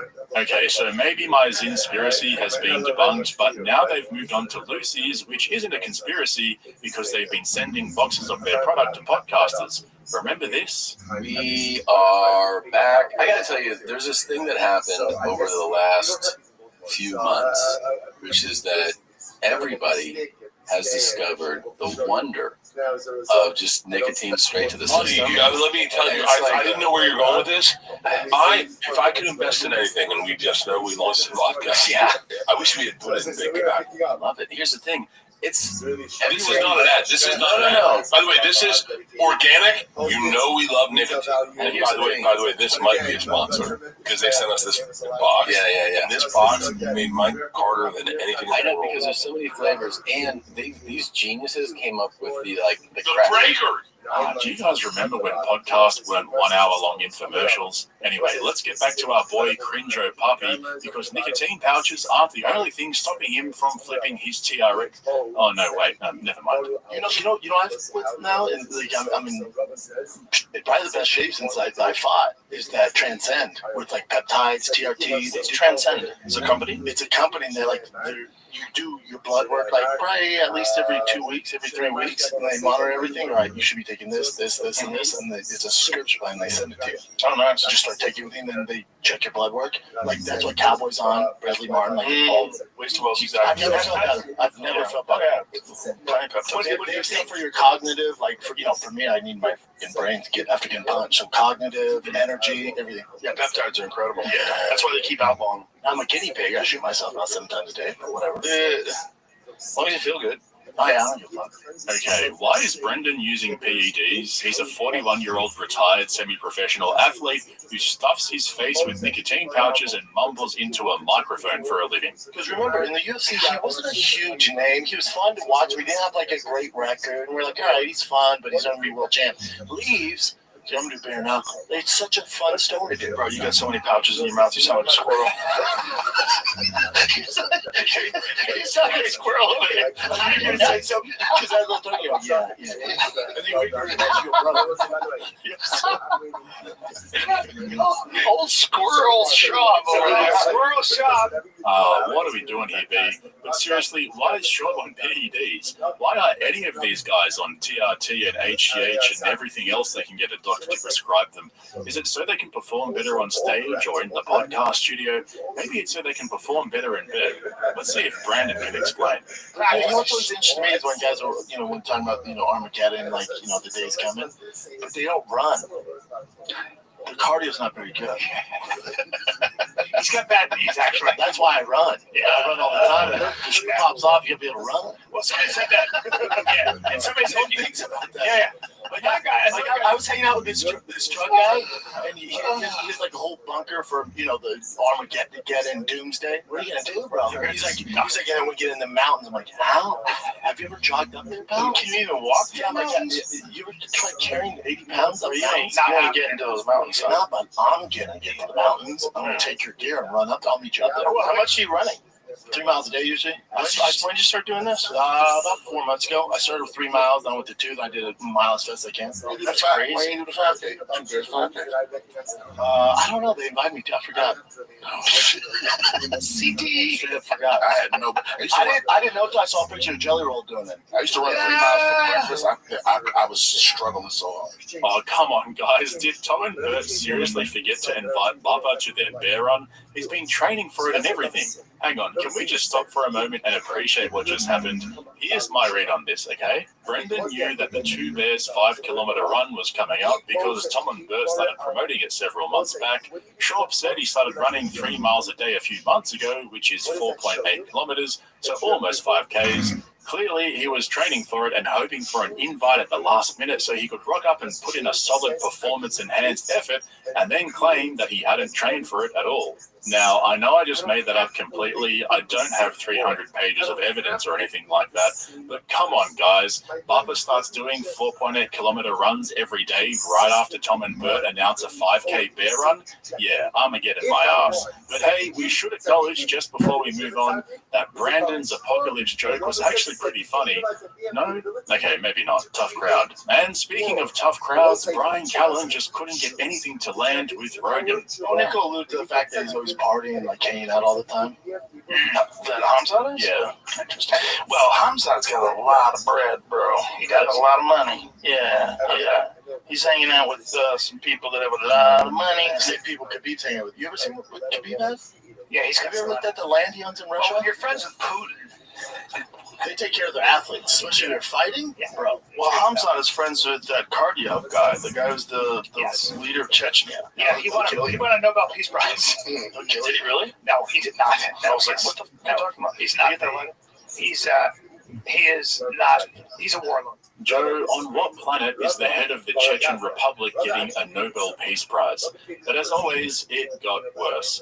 Guests trolling Rogan has to be one of my favorite dynamics on JRE, and Callen is one of the best at doing it because he's been going at it for so many years. Money. I love that he dropped. I do not love the Joshua fight. That was sad. Watching him getting KO'd like that against Anthony Joshua, I was like, oh. He's like, you're just fighting one of the best boxers that's ever competed at heavyweight, who's a knockout puncher, who really knows how to box, who's an Olympic gold medalist, and you've had one boxing fight. One. He also might have had an incentive to keep that fight going for a long time. I'm not saying anything, but what? Yeah, I said it. Who? Mike Tyson Fury. Shut the He may have had a. You're ridiculous. No, You're so wrong. No, there's not a chance in hell that Tyson Fury carried him. He was terrified of his power. He got dropped with a furious left hook in the left round. He got rocked in the 8th round. Bro, it's the same thing that you see in the Usyk fight. He's not all there anymore. Those fights with Deontay Wilder took something out of him. 100%. Because somebody started boxing late in life. I think Started is 23. I still think that Tyson Fury fight. Did you not hear him talking? Yeah, but I'm just saying. I'm finishing my thought. Yeah, but you're finishing your thought while he was talking. It's kind of crazy. Yeah, but we were already having our conversation, and then you moved on. I'm saying that the idea that Tyson Fury didn't have a bag of tricks and he didn't carry them, for me, it's very strange to me. It's very strange. I don't know. Maybe he didn't train at all. He's one of the greatest heavyweights of all time, for sure. But he's also fighting a mountain of a man with insane physical abilities that caught him with a vicious left hook in the second round. If he was carrying that dude, all that should be out the window after you get dropped and rocked like that. Oh, God. So clearly, Callan was just talking shit, and once he saw Rogan take the bait, he went in for a second helping. But Grumpy Joe takes everything so literally these days that he kept shutting it down. And it bothered him so much that he even brought it up again later on when Callan brought up Justin Timberlake. Justin Timberlake wasn't selling well in his concert. Yeah, that's what it I mean, I think that's what he got arrested for drink driving. I don't know. This that conspirity. You're a conspiracy theorist. You believe that Tyson Fury carried Francis Ngannou? I actually do believe you're a ridiculous person. No, I think he got paid for it too. Well, God has to stay on his toes. Yeah, you could tell Rogan was coping hard. It reminded me of Callan's all-time best failed troll on Rogan from way back in the old JRE days, where he played the tough guy, saying he could beat up anyone that tried to bully him. You know what happened to me? I got bullied for a full year, and it turned me into and if somebody tried to bully me, I'll show up at your house and kill you. That's what happens. I get so angry. I'm not buying that when he tells me that. I hate it. Hey, it's not true. Bully me. You know you try bullying me right now. You know, problem. Hold on, let me handle Here's the this. problem. Here's the problem. You've talked to too many guys that let you say like that, and then it becomes like vernacular. When I first met you, all those people you used to hang around with, those are all toxic, and they've ruined the way you're allowed to communicate with people. That's true. Because they said stupid shit, and then you said stupid shit. And it was Hey, bro, look at how what do you have to say to me? Bro, I watched. Clearly, Callan was taking the piss and trying to wind up Rogan, but Grumpy Joe came out and started lecturing him. You could tell just from the look on Brenda's face that he knew it was a joke. They probably planned it in advance. Brian actually explained that it was a bit last year when he had Adam 22 on the Fighter and the Kid podcast. No, do you remember that when I was going to go? I was about to. It was a long time ago. 5 years ago. Yeah, more. I was about to go like this. I was about to go. Yeah, and I was going to go. And I'll tell you something else. You come at me. You better come at me correct. I was going to joke around with you. Yeah. And he thought I was being tough. Yeah, so you think after all these years, Rogan would have finally realized that Callan's just fucking with him, but Joe's having none of it, and there's an interesting dynamic to their whole relationship. Recently, on episode 1000 of The Fighter and the Kid, Sean and Callan advertised that they were going to have the people on the show who helped make it all happen and were there from the start. So naturally, everybody thought that Rogan would make an appearance, especially given that he was the one who encouraged Brendan to quit fighting and move into podcasting and stand-up comedy. But not only did they have no guests in the studio, Rogan didn't even call in to congratulate them, which raised some eyebrows. The amount of code in this next clip is off the charts. The last two are questions that I just got from so many people that we're going to generalize them. The first one is, why has Joe never been on the show? Good question. He's been on. He called in when we were at Fox. He's never been on the show. He called in. As far as in person, actually, the podcast where he told you to stop fighting was actually our podcast. That's a Fighting the Kid, but it was at Joe Rogan's studio, so I wouldn't say he's on the show. Outside deal, we did a pretty good job booking the people that made the show through all the years. But again, we didn't think about Rogan because he's never been on the show. Yeah. But it's different because also Rogan, a lot of the way we got views is we're on Rogan so many times. So like cross-pollinate. We're about to be on him again. Yeah, next Saturday we're back on. So like we didn't even ask Rogan. No. Never. He's always been the most famous guy in the room. So I just don't feel comfortable asking for anything. We've never asked him to be on the show. Everybody asks Joe. Yeah. We're his friends. It makes me feel so I don't want to be the one to ask. Never. He gets asked for everything. Even when I called him and I want to bring my nephew to the fight, to the Conor McGregor Chandler fight. But other than that, I don't even ask him for that. See, I wouldn't. Well, you did ask him for that. No, I asked him that. But yeah, see, I wouldn't even ask him for that. I would rather pay and not ask him. Yes. I would have paid and he'd be like, "You're here." I'm like, "Yeah." Should ask him. Like, that's just not. I don't feel comfortable doing it. Like, even people around, close people around him, ask him. They have to ask him for something. They need something from him, and it made me feel sick. And I called him to him like, "I feel bad for you, dude." He's like, Don't feel bad for him. He goes, it's fine. He's like, it's fine. Like, He man, goes, dude, everybody's an agenda. Everybody has everyone's pitching him to do it. So it's like, I've legit gifting receipts. I've never asked him I've never asked to be on his show. I've never asked him to come on this show. Nothing. I'll ask him for advice. I asked him if I could do the podcast one time because I wanted to promote my special, Man Tears. And I think that, or no, it was Complicated Apes, I think, for a long time ago. And that's it. And I was doing a press tour, so I was like, hey, can I come on? But he said yes anyway. Yeah, so the real reason they never asked him to come on the podcast is because they know he'll turn them down. Rogan rarely goes on other people's podcasts, though, which is really strange. I also find it strange that instead of going to their studios, he'll let them do an episode of their podcast in his studio. I don't know if he's just lazy or he thinks he's helping them out. Maybe he wants to stay hiding behind his massive Mike Tyson desk and avoid any full-body shots. I don't know. This whole podcast world is so weird. They've all basically turned into lolcows at this point. And the ironic thing is that their shows are the most entertaining that they've ever been. Seeing four middle-aged men jumping around, sniffing out of a bottle, stuffing their faces with pouches, and not getting each other's jokes is peak entertainment in 2024, and I'm here for it. We're in a post-entertainment world now where it's just a bunch of clown shows on repeat. Anyway, I hope you enjoyed this breakdown of the latest JRE Fight Companion. If you want to see some of my uncensored content, head over to my Patreon, where I just dropped the first part in a 3-part series on Tony Hinchcliffe and Kill Tony. Otherwise, if you're not a regular of this channel yet, hit the subscribe button and don't forget to give me a thumbs up if you ended up enjoying this video. Thanks for watching. I'll catch you in the next one. This is a very good fight. Hey, man, give me some of those smelling salts. Oh, But I'll get emotional here. It drives me, if we're being honest, you leave this, Jim, don't edit this out. I'm speaking from my computer, I can like this. I'm going to drive it. It drives me nuts. Nuts. It drives me nuts. Oh, they should be doing 1,000 episode. Yeah, so Brandon Schaub and Brian Callen celebrated their 1,000th episode of The Fighter and the Kid this week, and they did it in style. Okay, no, not really. But Brandon hyped it up all week, saying that we're going to have a very special guest on episode 1,000, someone who played a big role in its success, except they ended up just having a few of their buddies phone in for a Zoom call. And the best part for me was seeing the top comment get deleted by Chin. I didn't get a chance to screenshot the comment, but it said something along the lines of, how pathetic is this that they couldn't get any guests in the actual studio to celebrate, so they phoned them all in. He got a bunch of likes and it was literally the top comment, but now it's gone, so they must have deleted it. If anyone got a screenshot or knows what it said exactly, drop it below and I'll pin your comment so it's here to stay. But listen, I'm not here to poke fun at one of the oldest and longest running podcasts in the world.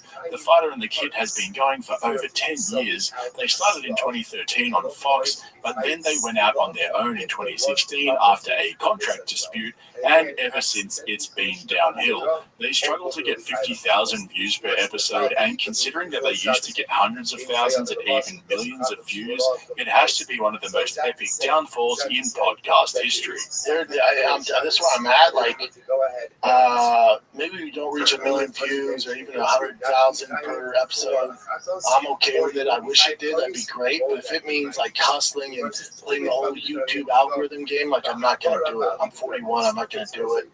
Yep, makes sense. But like I said, I'm not here to poke fun at their podcast. What I am going to do, though, is call out Brandon Schaub for lying about his lawsuit, lying about why he quit doing stand-up comedy, and also for lying about where he gets his money from.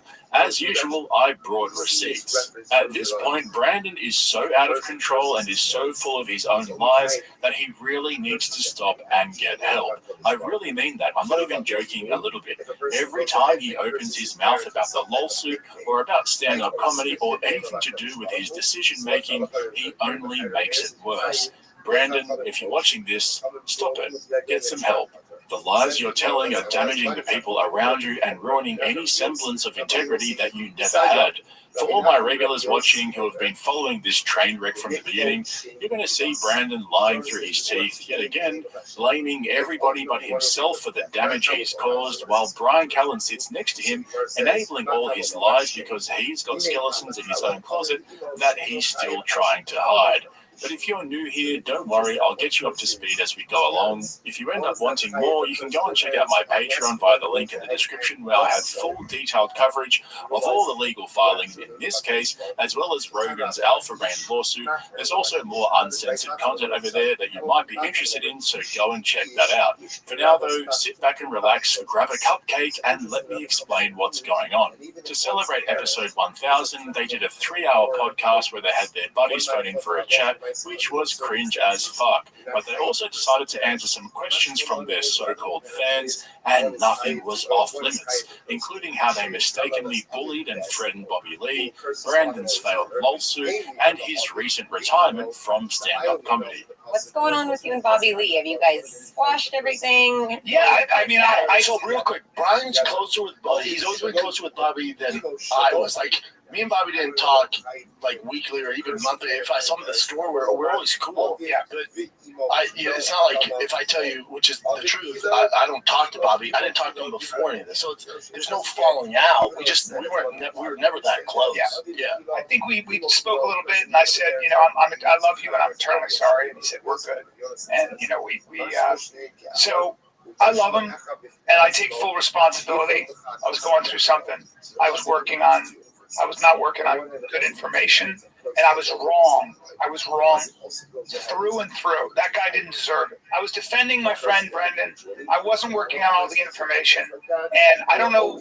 I could get into what it was. I was going through some really crazy, and I just lost my mind. It was a weird time, and I lost it on the last person that deserved it. And I've apologized to him unreservedly. So for those of you who don't know, a few years ago, Brandon and Brian got trolled by somebody who was claiming to have evidence that Bobby Lee was behind some of the posts on the Fighter and the Kids subreddit, which included stuff about Brandon cheating on his wife, hitting his children, and other deeply embarrassing details about Brandon's personal life. They jumped onto this fake evidence and immediately started calling and texting Bobby and his ex-girlfriend Kalila, threatening to expose that they were in an open relationship, as well as physically threatening Bobby Lee himself. The only person I know of who threatened Bobby Lee and actually assaulted him as well is Ari Shafir, so they were in good company. Unfortunately, it all ended up being fake. Bobby had nothing to do with the Fighter and the Kids subreddit. Brandon and Brian went into damage control, and the rest is history. But instead of taking responsibility for their actions and being straight up about it, they still blame the people around them for leading them astray. Well, that whole time was so weird. Like now I'm in a much better place, much healthier. I don't have the wrong people around me. Like when that was going on, like if that same opportunity came to me now, someone pitched up like, "Are you out of your?" No, it was so weird. So and then also, like I never thought it'd become what it did. I don't want to go public. I heard some of this stuff, and then it just became this monster. So it's like, and part of it's because people love Bobby. I was out of line. You know what I did? I told you that the moment I got off me, I'm like, holy fuck. I stopped. And I've never, to be honest, and then straight, don't get mad. This man has horrible anger issues. Yeah, like the worst thing. I get a little crazy. When you get mad, when I think my friends are getting, I was mad about some stuff that was going on. I get it. When you get mad, you get mad. So at least Brian Callen's being straight up about what he did and taking responsibility for it. He was the one who called up Bobby and physically threatened him. But yet again, here we have Brandon using every excuse in the world to deflect responsibility when all of this concerned him, his family, and the things he was doing behind their backs, allegedly. The reason I'm bringing up the Bobby Lee drama is because Brandon used this in the podcast to try and justify launching a lawsuit against a YouTuber known as Unique. Essentially, his argument is that he was in a bad place, he was trusting the wrong people, and he got dragged into something that he didn't fully understand. This is Bubba rewriting history in real time. But that was a time period. It's like the same thing I'm sure you get brought up. Like, even with this lawsuit thing, right, with this YouTuber, that's all around the same time. I have a whole team, right? You have business managers, you have this entertainment manager, you have lawyers, you got this. I have a whole bunch of people working for me at the time. I've never been the guy to give people like, you can control this. Never. It's not my thing. That's why I'm at where I'm at. But somewhere along the line, I lost my way, and I started delegating certain things to people. And you notice, but like 2 years ago, 3 years ago, 4 years ago, that social media was awful because it's not me. Those days are gone. Did you get that, guys? Brandon never delegates, ever. That's just not his style, except he did it on that one occasion. Basically, Brandon puts it all down to being in the wrong headspace at the time, as well as having the wrong people around him, giving him the wrong advice, and simply trying to profit off of his fame and fortune. This is his full explanation, and just so you know, I had to edit this pretty heavily because he was umming and ahhing, stuttering, and repeating himself, so I did my best to help him form normal sentences. Take a look. So the lawsuit thing, I'm sure it's a question, lawsuit thing. The guy who's no longer with me, a business guy, comes to me and goes, hey man, there's this guy on YouTube. Again, hand to God, I've never seen him. I don't see him. So this guy who works for me, right, doing this stuff, business manager, he goes, hey man, I got a call from this lawyer. I've known him a long time. There's this guy on YouTube. He's making thousands of videos, bad mouthing you and using your content. But he said, I don't care. I go, I don't care, dude. Like, there's a million of them. What are you going to do? He goes, that's bad, man. He said, you hit your kids. And I was like, well, okay. Next week comes back saying, dude, I'm telling you, I really think we should do something. And they know how to pull out my heartstrings. He goes, he has a rap sheet where, he beat his son. It's on video on there. I'm like, whoa. All right, do what you got to do. And I was told, this is easy. It takes 3 months. It's still going on. That was 3 years ago. It's still going on. But here's what people don't realize is, so they told me 3 months, and I don't know if they were in cahoots together, just getting money out of me or whatever. Me 10 years ago, I would never. You're never going to beat the internet. Internet's going to internet. There's nothing you can do. And at the time, like the initial cost, good amount of money, but again, at the time, whatever, your boy's balling. So at the time, like, do what you got to do. Okay, so let's break this down because it's important to set all of this out to understand just how full of shit he is. And trust me, it gets worse. Brandon saying that he never knew about the videos Unique was making, it was brought to his attention by a business manager who potentially had some sort of arrangement with a lawyer to screw Brandon out of legal fees to line their own pockets. At the time, they told him it would only take 3 months to get it all settled and done, but now, 3 years later, it's still going. Do you notice how nothing is ever his fault? He decided to go with the lawsuit because the YouTuber allegedly beat his own son, so he had to throw in that little humble brag there. And that line we've heard him say before, you're never going to beat the internet, Brandon was the one who leaned into all the hate he was getting by telling all of his haters that he's rich, he's more successful than them. What they think doesn't matter because they're all nobodies hiding in their mom's basements. He did that, and look how it all turned out for him. He can't go anywhere or say anything without getting shit on by all of his haters. So for him to act all high and mighty with his catchy phrase, it's yet another example of Brandon trying to rewrite history. Anyway, let's keep going. It's about to get good. Well, thank God, and people don't realize this, and even if he's doing, dragging it out, it's pro bono. I don't pay anymore. So whatever issues they have with it, I couldn't tell you what's going on with it. I couldn't tell you when it's going to end. I know nothing about. I don't associate with them anymore. I couldn't tell you. I could not tell you. Yeah, I take accountability because that's all. I have to give these people jobs. I have the wrong people around me that I hired, horrible people, right? I have this business guy that had no business managing any of my bad information. And I'm at a time when I'm not steering the ship, and it's not good. Okay, first up, Brandon does not know what pro bono means. I think what he's trying to say is that they were working on a no-win, no-fee basis, which also doesn't make sense because he's previously admitted to having paid their massive legal bills. So either they've switched it to a no-win, no-fee basis after the lawsuit started dragging out for years, or he's just straight up lying. But the other thing that caught my attention was the pretty outrageous statement that he wasn't in control of his company, Thick Boy Productions, which is the entity that brought the action against Unique. I went and looked up who the directors are of Thick Boy Productions, and I found this. His father, Peter, was the first director, and then he brought his son Brandon on as a director as well at a later date. Now, the way these kinds of things usually work is that a representative of the company, usually a director, has to sign off on the legal filings. Sure, your lawyers submit them on your behalf because they're lawyers, but the individual or company bringing the suit is ultimately responsible for bringing the action and would need to sign off on it. So given that you can't delegate directors' obligations and responsibilities, there are three possibilities here. The first one is Bappa's right, and his lawyer and former business manager are running the lawsuit without his knowledge or involvement. If that's true, the lawyer needs to be reported to the American Bar Association because that's illegal and he would be disbarred. The second is his dad is calling the shots and paying the bills without Brandon's knowledge or involvement. And the third is Brandon knows exactly what's going on and he's straight up lying about not being involved in the case. Now you can notice the password now. I had to take time off from stand-up. I'm doing too much. I got to cut back on the shows. I was going down a bad road, man. I control it. My social media, your boy's back. I've been back about a year now. Everything you see now is my decision. Notice how much better it is, how much more positive I am. I'm a positive person. That time when Brian's going through that and we're going through all this mayhem, that was probably the darkest hours of our careers, of our life. And I made it worse by far by pointing my gun at somebody I care about that didn't deserve it. But to your defense, that could have been Bobby, that could have been Logan, that could have been Bert Kreischer. On that day, I was going. And it just so happened I was going through something. Well, I was going through something else, and I don't like talking about it because that makes an excuse for me. So again, I want to give Brian Callen credit here for taking this on his own shoulders and not trying to deflect onto anybody else.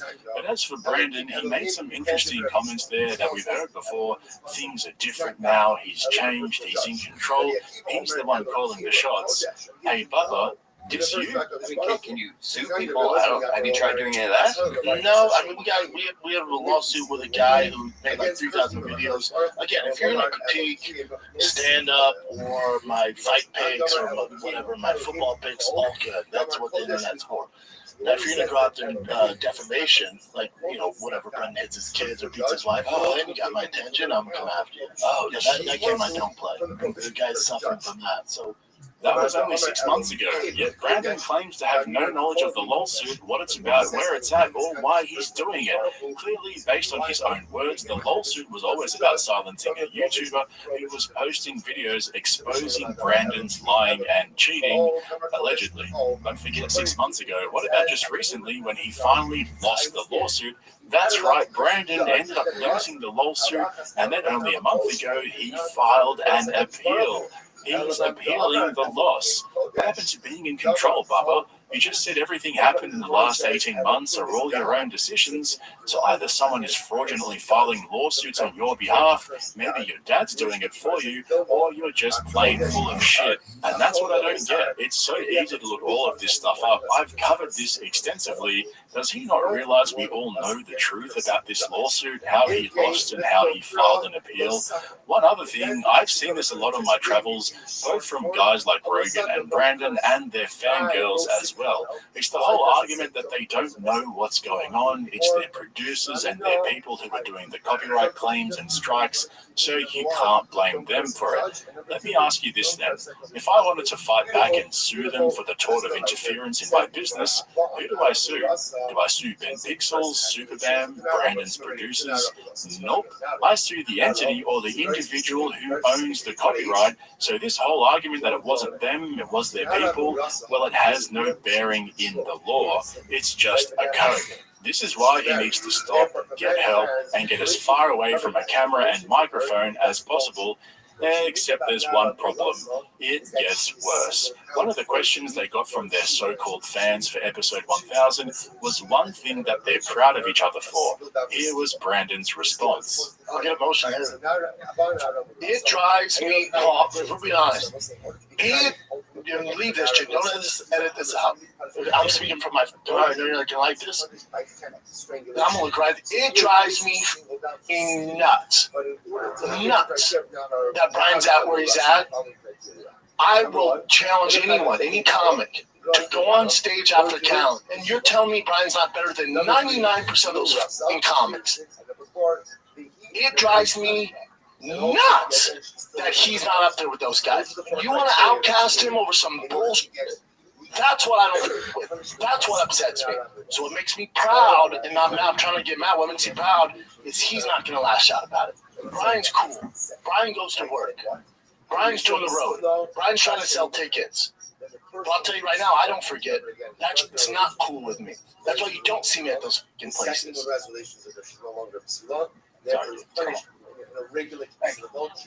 Not that she can read right now. 1,000th episode.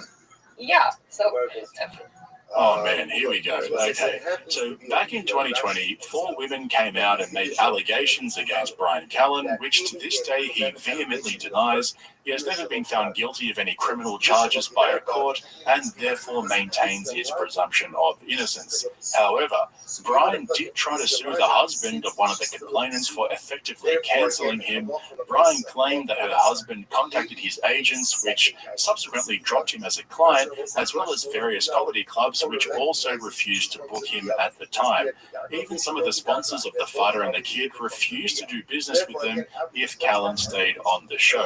Unfortunately, Brian wasn't able to prove his case to the sufficient standard and eventually withdrew his action.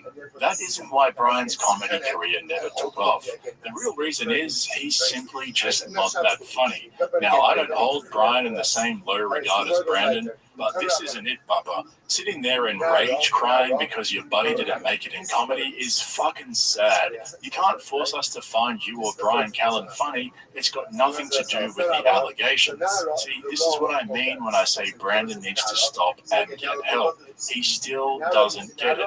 Even though he claims to be back on top, he's making his own decisions and he's no longer being manipulated, he still doesn't understand how comedy works. You've got to be funny. That's it. Brian has access to Joe Rogan on his podcast, The Mothership as well.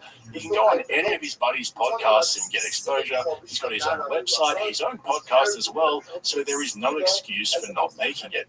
And as for Brandon's own comedy career, well, he's finally let the real reason for quitting stand-up slip.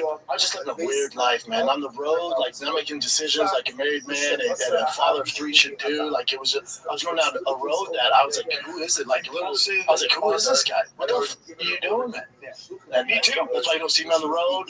That's why I'm around my kids. Like I was going down a road that it's not what I do. Guys who can manage that stuff, God bless you. You're figuring it out better than I am. I can't do the road.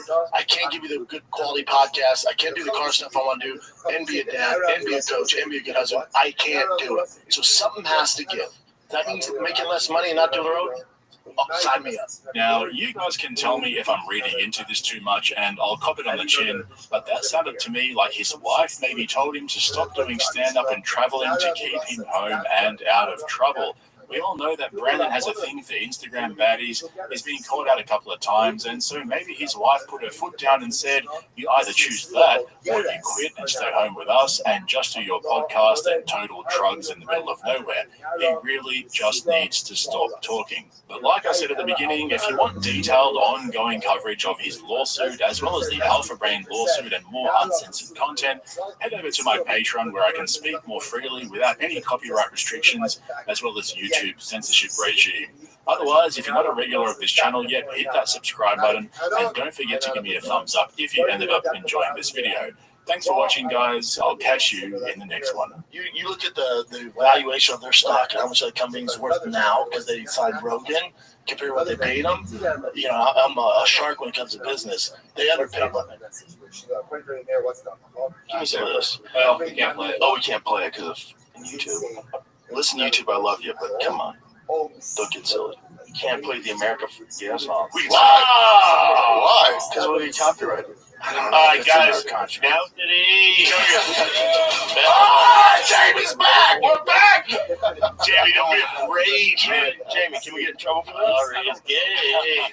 Jamie, I don't know. I'm not a lawyer. Why just reach out to us? Wait, so we're not allowed to have fun and use music anymore? What'd you guys sign? What'd you sign? I know, right? What's this guy contract? Being on YouTube. It's no secret that Joe Rogan's been having a hard time since he came back to YouTube this year. Apart from having to put up with all of us mentally ill YouTube users who comment on his podcasts, he now has to follow the same rules as everyone else on here. It all came to a head on episode 2128 with Joey Diaz. The episode was taken down from YouTube soon after it was published, and a short clip was cut out before it was republished again. That clip was of Tyson Fury singing American Pie in 2020, just after he'd beaten Deontay Wilder in their second fight. And so a couple of days later, Rogan had this to say on episode 2130 with Coleman Hughes. From just staying entirely on Spotify to now we're everywhere. Dealing with YouTube is so bizarre. Like, people can claim copyright for things that are 100% not there. But if they claim it, then they can monetize your show. They take all the money from your show, so then you have to remove it, and then you have to fight it. It's bizarre, but it's dumb. It's dumb. There's things that you should be able to talk about. If there's a popular song, you're like, wet ass, like, look at the moral decline of America. Listen to this. I don't cook. I don't clean. I got this wet ass. It's like, you should be able to play that and just go, what the f are we doing? This is wild. And entertaining and fun and a great song. But so this is Hitler. But at the same time as the not-so-powerful JRE was fumbling his way through YouTube's copyright claim circus, one of Rogan's proteges was the headline act of his own circus.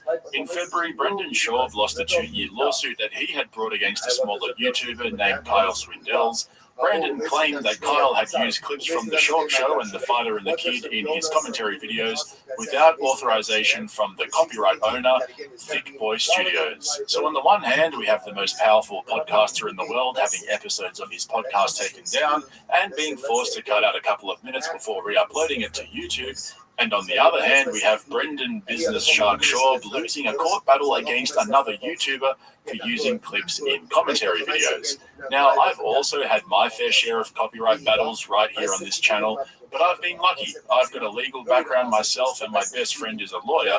So when guys like Bert Kreischer, Theo Von, Brendan Schaub, the Nelt Boys, Netflix, The Johnny Carson Show have come after me and tried to steal my ad revenue, I've been able to fight back and win every single time. But there's been one exception. There's been one massive pain in the ass that won't seem to go away no matter how many disputes, appeals, and legal letters we send. That pain in the ass is Joe Rogan. That's right, the legendary free speech icon himself is the biggest copyright troll I've had to deal with.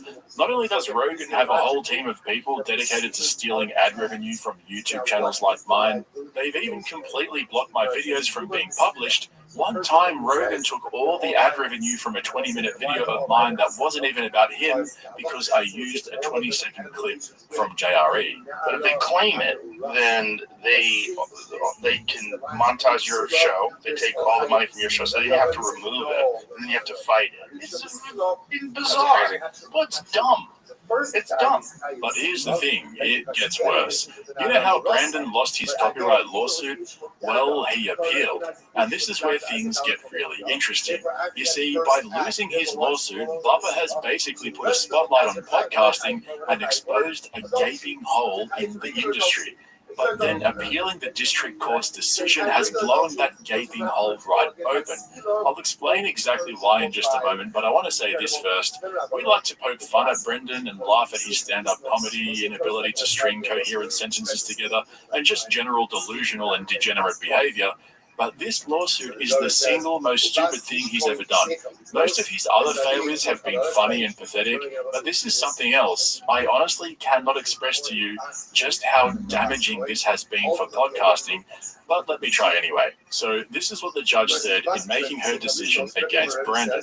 Because Mr. Swindells' reaction videos use the copyright works to criticize or comment upon them, rather than to supersede the work's original objects, the first fair use factor weighs in Mr. Swindells' favor.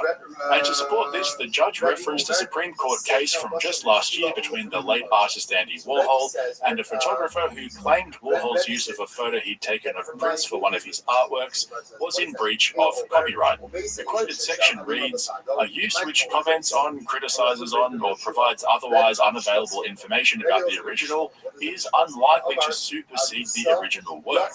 That simply means if you provide commentary or criticism of a copyrighted work, you can use it without the owner's permission. But the judge didn't stop there. She also referenced the Ethan Klein copyright case from 2017, which Ethan won. The quote reads, "A YouTube reaction video interspersed with segments of a copyrighted work in order to comment upon that work was a transformative fair use."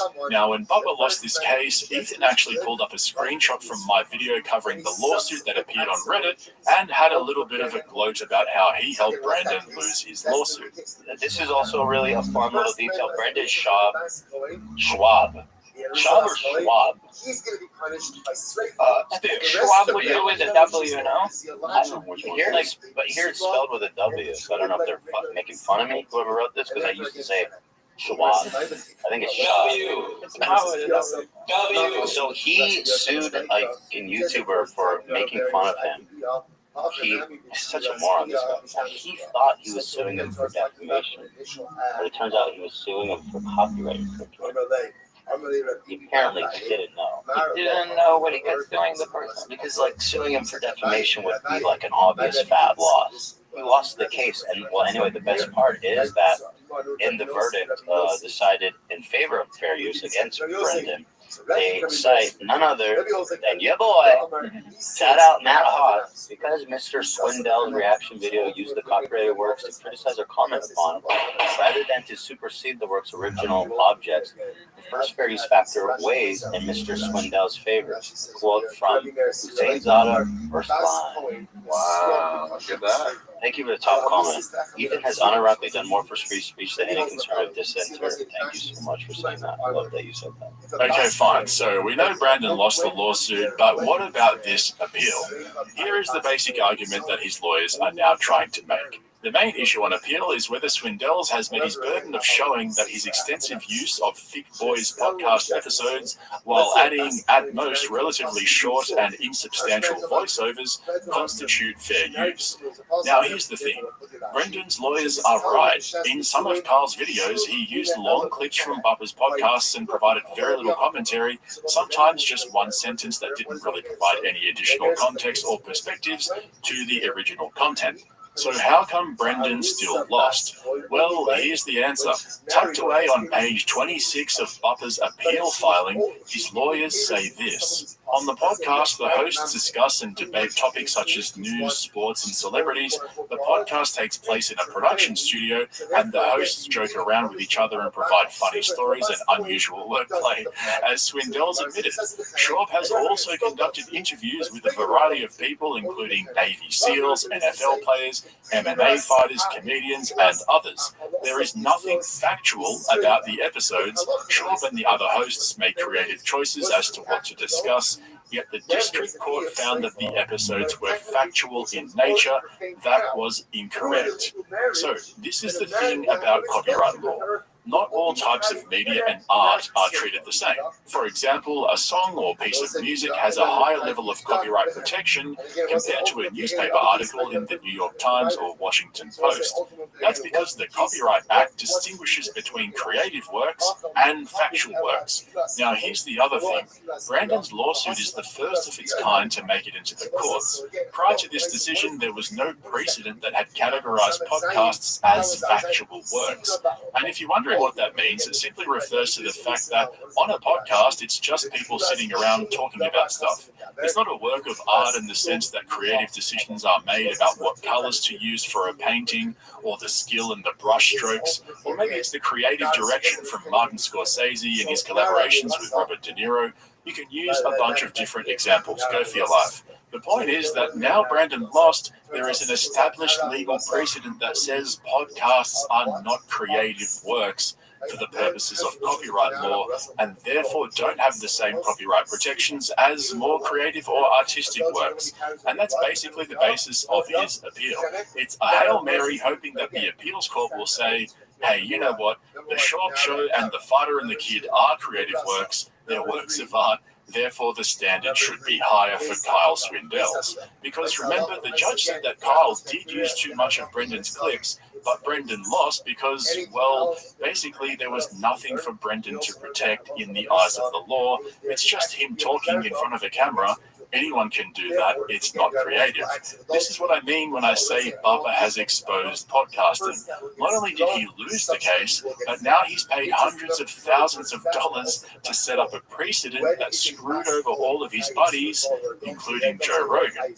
So the irony is, Rogan can't just play songs randomly on JRE or clips from movies or TV shows, but I can use clips from his podcast to comment and criticize the things he says. And now, thanks to his buddy Brandon, there's a legal precedent that reinforces my right to fair use of Rogan's clips. Well, it's dumb. It's dumb. You son of a bitch. Unlucky, Bubba. You did it to yourself, bro. So I just wanted to bring this to you guys here on YouTube. I've been working on my full legal breakdown for my members on Patreon, and I didn't want all of you here to miss out on what's happening with this case. So if you want the full legal breakdown where I take you through the appeal in detail, check out the link in the description, head over to my Patreon and sign up so you don't miss out. Anyway, that's it from me. I hope you enjoyed this video. Let me know what you guys think in the comments below. And if you're not a regular of this channel yet, hit the subscribe button. Also, don't forget to give me a thumbs up if you ended up enjoying this video. Thanks for watching. I'll catch you in the next one.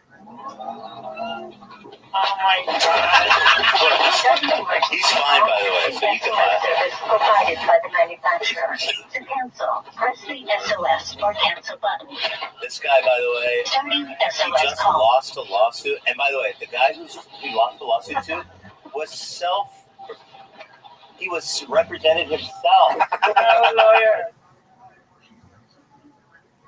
Remember, Chin, on Monday, I was telling you about that Steve Will Do It guy who went really bad on me. He was like defending Dana, and I went dark a little bit how I can kill people. When it comes to hand-to-hand fighting, I will f you up. Unless your name's Francis Ngannou, Gordon Ryan, Tyson Fury, I will f you up. These are just facts. These are just facts. Brendan Schaub has reminded us this week yet again that he's the biggest loser on the internet. Whether it's getting trolled on Twitter and not realizing it, or going on a CTE rant on his live stream that nobody watches, and then clickbaiting his dying audience on the fighter and the kid. But it's not just that. He filed an appeal this week in court that doesn't make sense. So more on that towards the end, because no matter what this guy does, he finds a way to extract maximum damage and make himself look like an absolute tool in the process. He really has taken losing to a whole new level and almost turned it into an art form. So it all started with UFC 300. Our boy Bubba was a vocal critic of the event. He thought that the stakes weren't high enough and it was all for show, which isn't necessarily wrong or a bad take, but in the end it was a pretty wild show. Most people I know enjoyed it. And so in true Dana White fashion, he had a little edit made up to call out all the critics of the event, which included Brendan Schaub. All right, so this is pretty This is interesting. So Dana White does a thing on shout out to Dana White. Yeah. So Dana White does this thing on UFC 300. He basically made like his version of a diss track of all the people in MMA media. Not all. He left out a few, but some of the people in MMA media who were kind of critiquing UFC 300. And so he plays this video. Now I think this was on Saturday, April 20th when he did this. Yeah, Saturday. So you can play the video too. What's up, guys? As we rolled into UFC 300, the MMA experts weighed in on what they thought of UFC 300. For all the fighters that were on this card, when I said it was the greatest card ever assembled in the history of combat sports, this is what the media thought of you guys. Makes no sense. Is any fight on this card 300 worthy? No. This is the most diabolically disappointing UFC 300 announcement. Ooh, they did Jesse dirty though. Kind of. Yeah, it is dope. It is dope. Yeah, it is. And it's awesome that he actually replied with respect. That's so awesome. I saw that, and then what I put up there, I put, why you bring up old shit? I put fair play. UFC 300 was amazing, and then Dana responded, "That's awesome." #respect. Beautiful. Yeah. Do you think Crinjo Papi will ever realize that Dana White thinks he's a joke? I mean, clearly the whole thing was a publicity stunt. Dana grew the UFC off the back of being the underdog that everyone wanted to ban. They were always second to boxing. Nobody took them seriously. So he's always going to use whatever negativity and hatred he gets to promote the UFC and prove everyone wrong. It's so formulaic, you could literally write an equation out for it. So then why is it that Brendan has to take everything so literally? And then you always have people, like whenever Dana, we've had our issues over the years, but it's all good, man. It's all good. I give Dana, the credit for, give me the career that I have. If he didn't change the rules and do the Reebok deal, who knows what would have happened to me. I probably would have stuck around to make the money, but he didn't. And, he changed the rules because that was best for his business. He wasn't trying to hurt me. It took me a while to realize that, but that gave me the fuel to build the podcast and find the kid and, Big Brown Breakdown and do what I do. So, I should probably give him some sort of percentage, if he needed it, but I would. I don't want to. Oh, geez, I think I just vomited in my mouth a little bit. Of course, Brendan tries to turn this into a flex, but wait, it gets worse. So we all know who the Nelk boys are. If you don't, God bless you, you can turn this video off right now and go back to living your life with absolutely zero regrets. But for the rest of us, Dana White aligned himself with Kyle and his buddies, no doubt to capitalize on their audience and maintain relevance amongst a younger crowd. So after Brendan Schaub called out Dana for UFC 300, Steve Will Do It got onto Twitter and trolled him so badly that it was actually funny as hell. Dana White is a top-tier human. Brandon Schaub, you're a goofball. I thought you were a former UFC fighter. You failed at comedy and you can't even talk UFC right. Brandon Schaub is a loser. Then he took it down a notch and made fun of his name, saying Brandon Schaub, more like Brandon Slob, #loser, followed by imagine being a former UFC fighter and get introduced by Dana White as a podcaster. Lol, Brandon Schaub, loser. So clearly Steve had a few too many hard seltzers and decided to troll the Crinjo Puppy, which honestly seems entirely appropriate. I mean, I agree with almost everything he said. He was speaking straight facts. But for our boy Bubba, he felt that he had no choice but to address Steve on his live stream earlier this week. Steve Will Do It. He came at me on Twitter. I was like, what? Like, why though? He's close with Dana, and I think he's young. I don't know how old he is, but I think he's young, so maybe that's his way of, like, getting his boys back, which I respect. I get that. But this isn't, you don't know what you're doing. You're not educated on the dynamics of everything, and that stuff doesn't bother me. I've dealt with much worse. He's defending his boy, which I get and I love. I do the same. I ride for my guys. Like, do a little research. I'm not this isn't it, but this isn't it. I have a background, so there's stuff you can go after. Yeah, I was a world champion. No, I'm not Kevin Hart or Joe Rogan. So you can poke stuff at them. It's like, oh, you just don't know, Bubba. Failed comedian. Oh, buddy, you don't know comedy. You don't know comedy. That doesn't work. From your outside perspective, I'm not at Kevin Hart or Joe Rogan or Sebastian's level. No. Does that mean I failed? Fuck. Then 99.999% of comics fail. If that's your level, then yeah. All of us are failures for about 5 guys in the world to ever do it. Okay, this was absolutely wild. Brendan dedicated almost 1 hour of the Schaub Show, or whatever it's called, to discussing the Dana White Steve Will Do It drama. That's how much he doesn't care about any of this, and it doesn't bother him. Almost an hour of an hour and 25-minute live stream. Yeah. This doesn't bother him one bit, and you can tell the comedy thing really got to him. For those of you who don't know, the Crinjo Puppy had to scale back on his stand-up comedy commitments because he was struggling to sell tickets and was building a reputation for cancelling shows. So he pretended that he was spending more time with his family earlier this year as a cover for effectively retiring from stand-up comedy. And just quietly, on what planet are Joe Rogan and Kevin Hart in the same league of comedy? I should also correct him. He was exaggerating when he said there's only 5 successful comedians on the planet. There's actually 1,000 of them. Or was it 500? No, it was 250, wasn't it? Anyway, I do have to agree with Brendan on one thing. He definitely isn't a failed comedian. That would imply he was a comedian to start with.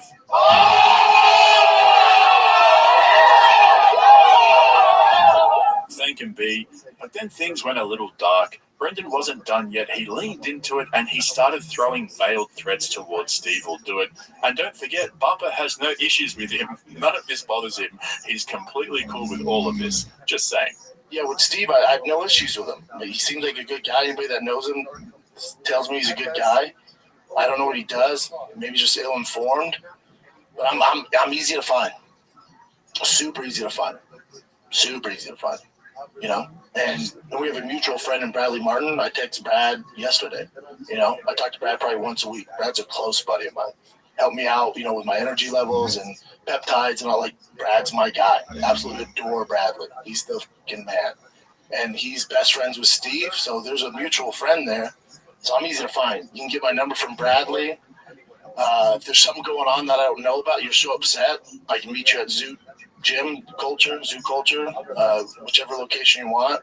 We can meet there. We can talk about it. If you're so mad, we can go in the back room and figure it out. You sign papers that you're not going to sue or anything like that. We can figure it out. No, I don't. But you know what I'm saying? Like, I know you would never do that, but I know what you're saying. No, but I'm saying if he's that mad, it's like if he wants to, we can figure it out.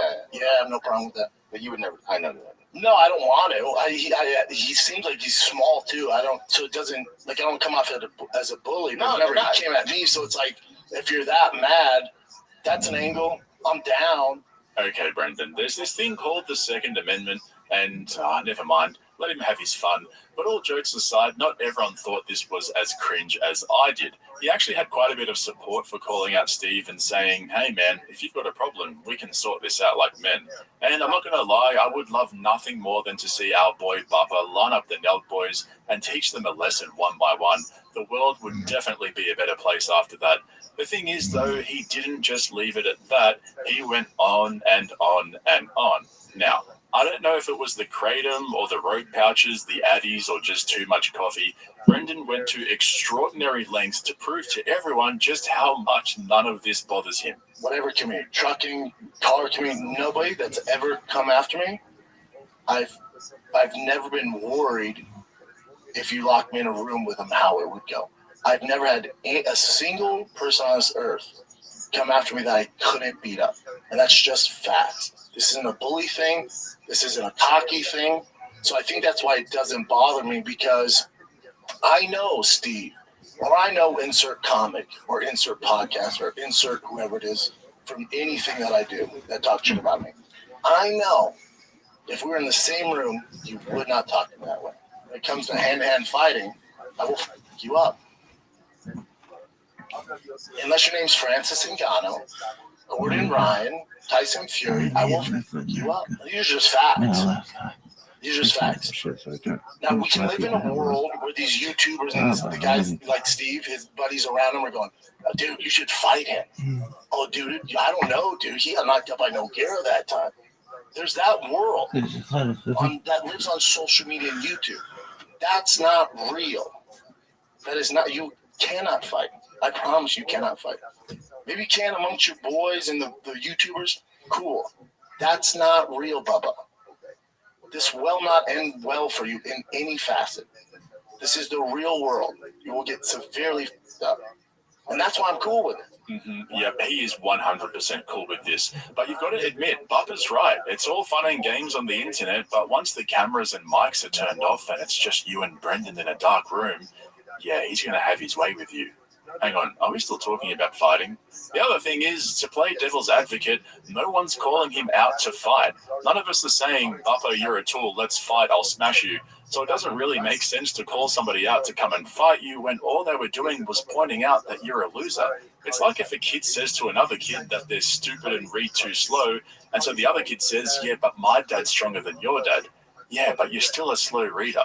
Either way, Brendan's Sookfest apparently worked, or so he thought. To me, Steve was still trolling him and talking absolute shit. I want to take back anything I said about Brandon Schaub. The guy is a very nice person and I shouldn't have attacked him. I don't think he is a nasty person. My bad, Brandon Schaub. You're a good guy, I feel. Looked into you more. It's no more nasty people than 2024, and I don't believe you're nasty.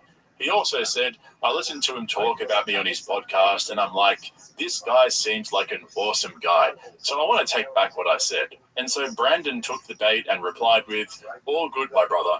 I'm so glad they managed to clear all of this up, and Bubba still has no idea that this whole thing was a massive joke at his expense. But wait, it gets worse. Oh man, this was cringe as hell. Let me explain. So, like I said earlier, not everyone shared my feelings about this whole situation. A lot of people sided with Bubba on this and thought it was about time that he called these clowns out and set them straight. The fact that Steve fake apologized apparently fooled a bunch of people into thinking Brendan had won, and so it wasn't all bad for our boy.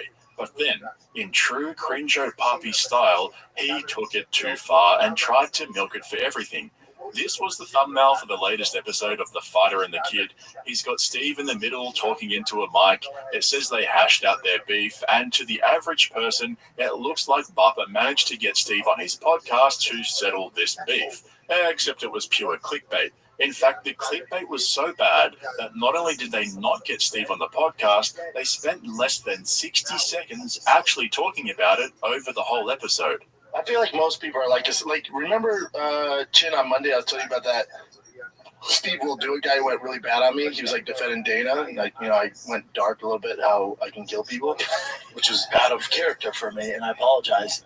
Me and him connected. I thought we talked. Oh, you did? Yeah. Okay. Because him and Bradley are super close, and Bradley texted me. He was like, "Yo, I'm gonna connect you with Steve."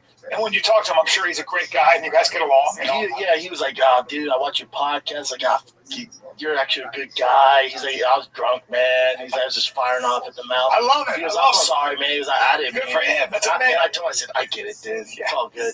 We're more similar than we are, Of course. Good for him. Yeah, it was You great. know who I like a lot? Luke Thomas, but I don't know. Yep, that was it. And it wasn't the homeless cats that got their knickers in a knot. We all know Brendan's petty tricks, but it was actually his dying audience that started to turn on him. The Steve Will Do It clickbait was pretty shameless. Come on, guys, don't do this. He's not even on the pod. What the F? Clickbait. 3 minutes 50 for 5 seconds of Steve Will Do It talk. Laughing my ass off. Not on the pod? Guys, this is ridiculous. Crazy clickbait to put in with the mic, which is from the Nelk podcast. Haha, wow, what a misleading thumbnail. How is the headline about Steve Will Do It if you only talk about him for less than 1 minute? And that's how Brandon managed to take what little credibility he'd mustered through this fake beef and turn it into yet another massive L. All by himself. And the funniest part is the clickbait didn't even work. That episode has less views than they usually get, which makes it all so much better. This guy's a full-on train wreck at this point, and that extends to the courtroom. Here we go. All right, let's change gears. So, for those of you who don't know, a couple of years ago, Brandon sued a small YouTuber called Kyle Swindells, who goes by the name Unique. And earlier this year, the judge sided with the defendant, going against our boy Bubba, declaring that Kyle's use of clips from Brandon's podcasts fell under fair use, dismissing the case and leaving Bubba with an enormous legal bill with nothing to show for it. If you want the full breakdown, you can go and check out my video covering the legal dispute.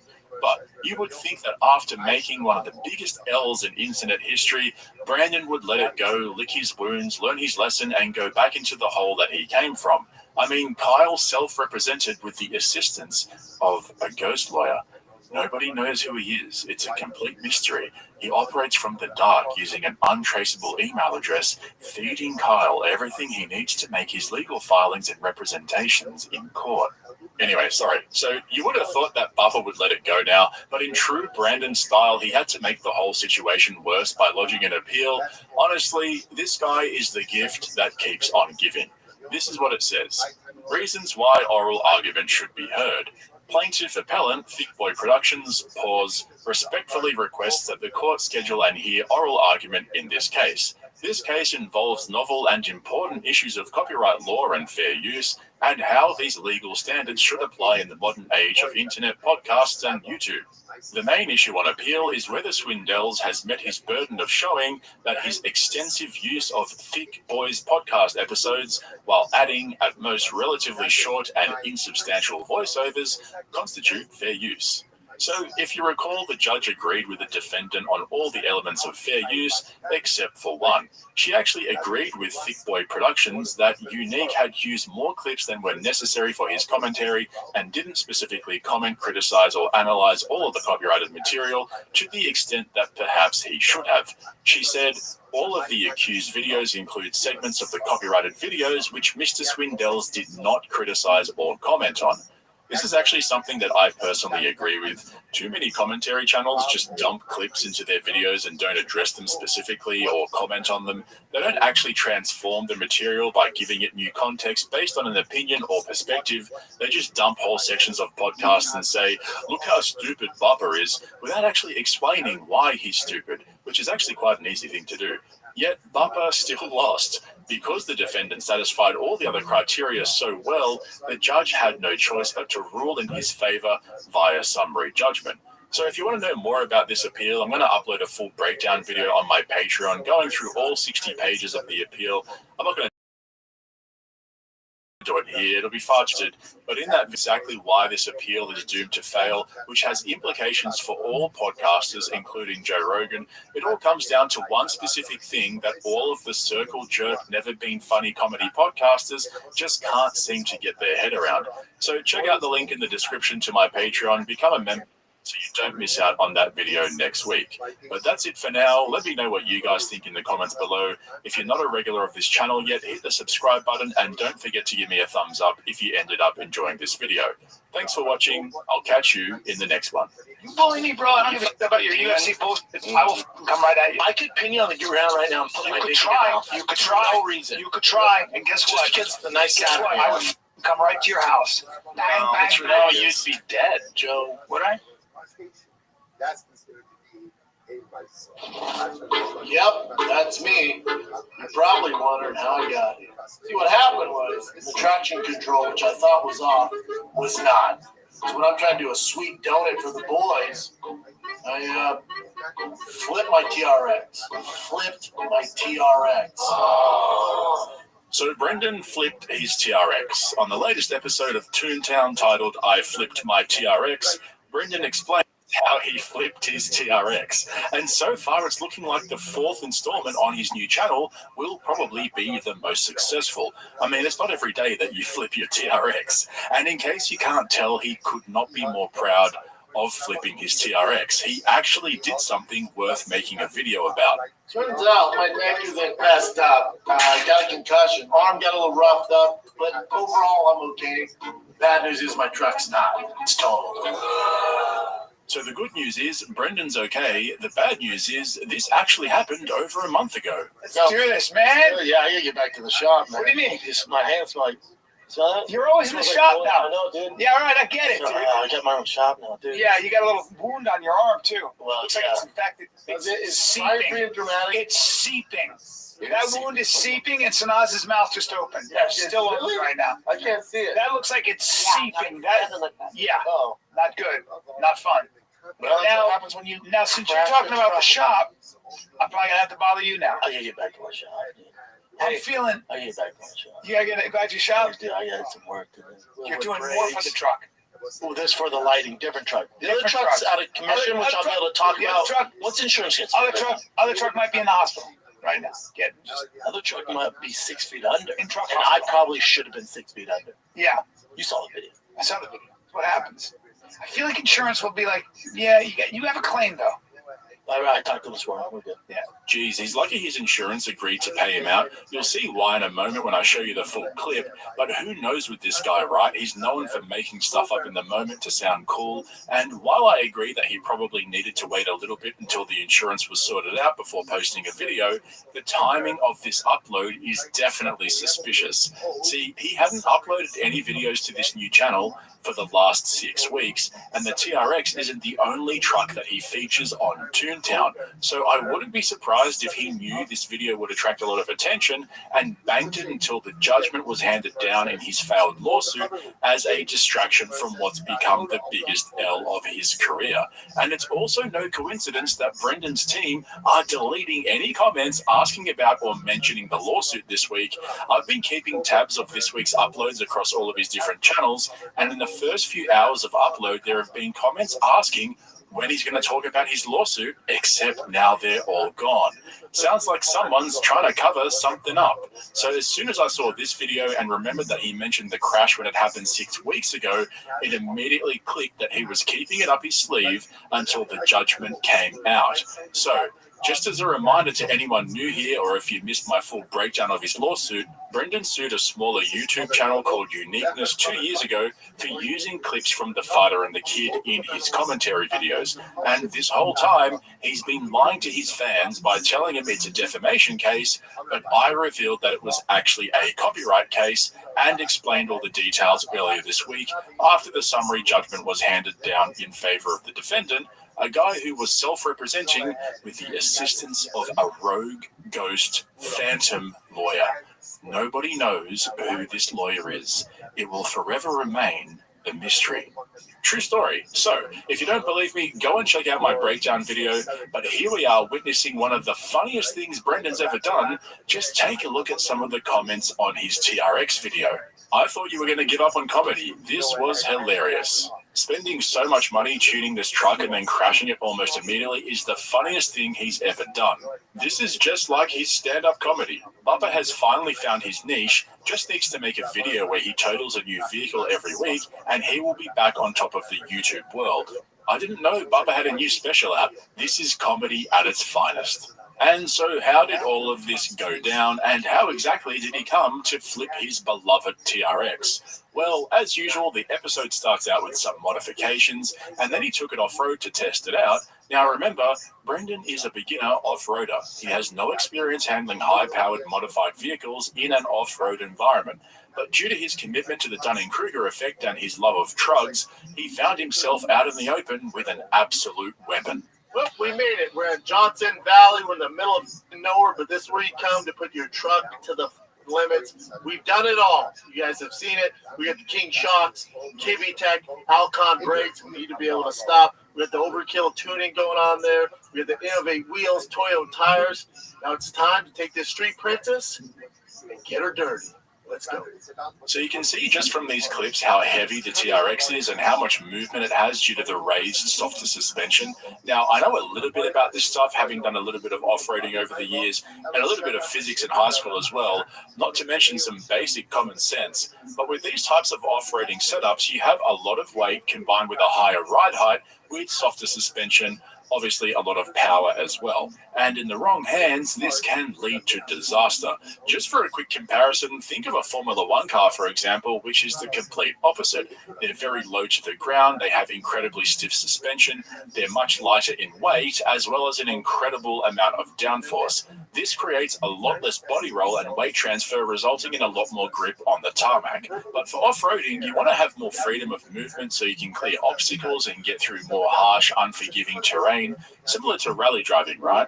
If the suspension is too stiff and the ride height is too low, you'll end up just sliding everywhere because there's nothing to absorb the weight of the vehicle. Pretty basic stuff, right? So when Brendan decided to leave the dirt road and go for the softer silt road, well, it was obvious that it wasn't going to end well. Hey guys, we changed locations. We're at the silt road here now. This is the money shot. So you notice this is finer than sand. It's so fine. So the issue with that is you can't stop. Once you get going, you got to just pedal to the metal and just march through. Otherwise, you'll get stuck and it's going to be a really sad video. So I'm just going to blast through this thing. It should be an epic shot. We'll see. So these are some pretty cool shots here. This kind of off-roading is so much fun. There's a lot more movement, a lot more resistance, and you've got to put in more work to follow the path of least resistance. And like Brendan said himself, you can't lose momentum. You can't take your foot off the gas. Otherwise, you'll get bogged down, which makes it incredibly difficult to get going again, especially if you're an inexperienced weekend warrior like Brendan is. So when you try to power your way out of it, you just kick up sand and sink deeper, pretty much like Brendan's stand-up comedy career. Now, this right here is so typical of everything he does. He'll try something, it won't work out, so he'll try again and again and again until he's exhausted all possible failures. It reminded me of Murphy's Law, which states, anything that can go wrong will go wrong. Or is it the other way around? It's hard to tell. I've heard it both ways. Anyway, Brendan refused to accept his latest failure as a sign from God and decided to push on. All right, that's we got our asses kicked. It's finally time to go home with our tail between our legs.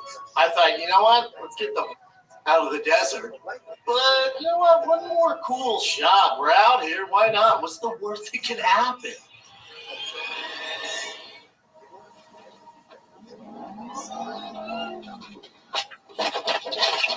During emergency calls, the SOS service provided by the manufacturer. To cancel, press the SOS or cancel button. Starting SOS call.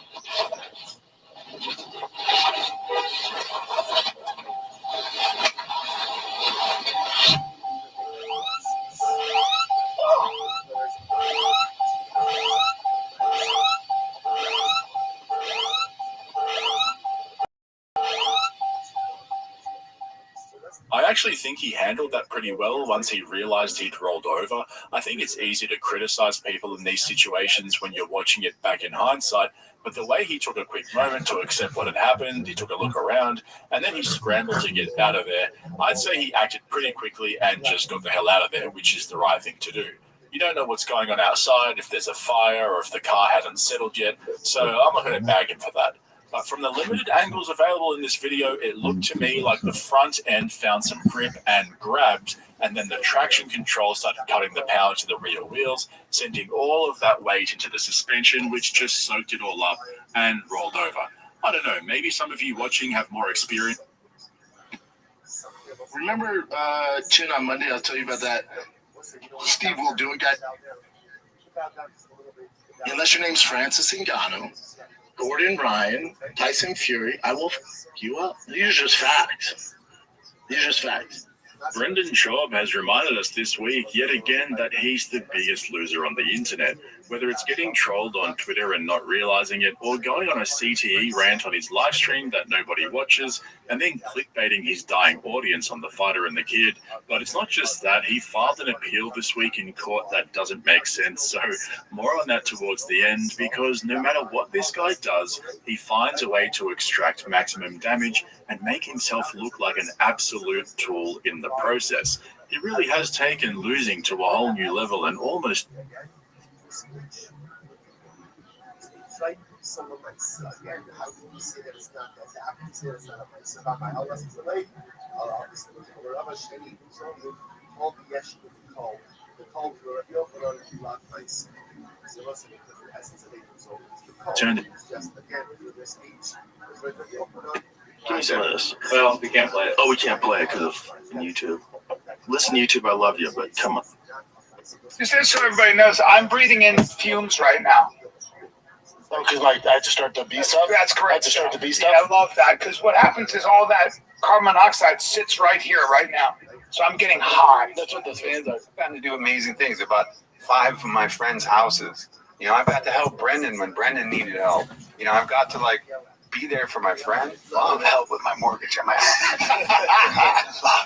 You just really need it, bro. I need to feel. I need to feel. Bring it, Brian. I need to feel that you really need it. She's so much stronger than Brian. But I mean, Brian, if you could. Brian could do that. Brian, just like this. Not a chance. She did hold it up, though, so that's pretty impressive. Yeah. I don't like this podcast.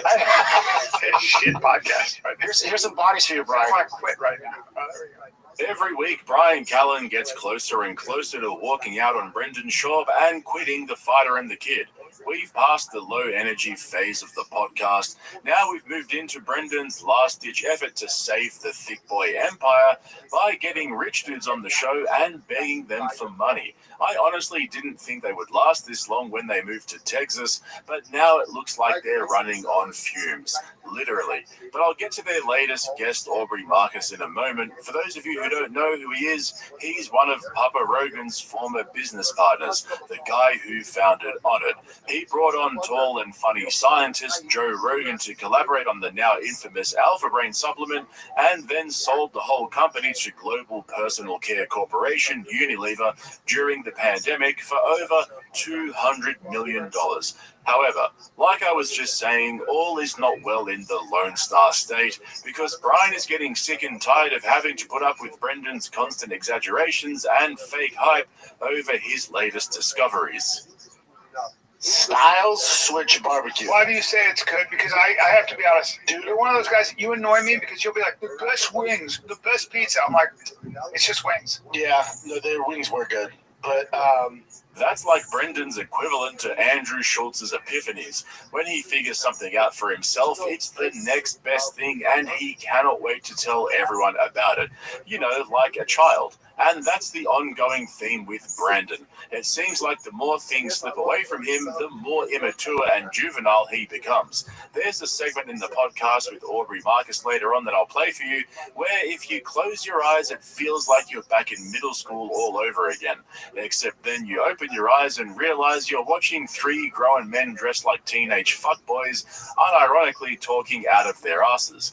But the thing for Brian Callen is that he's clearly struggling financially, and the daily grind of having to turn up to Brendan's storage unit to record the podcast twice a week, while being forced to inhale fumes from Bubba's beast of a drug, and then slogging it out at the comedy mothership where he's constantly workshopping new material that doesn't seem to land.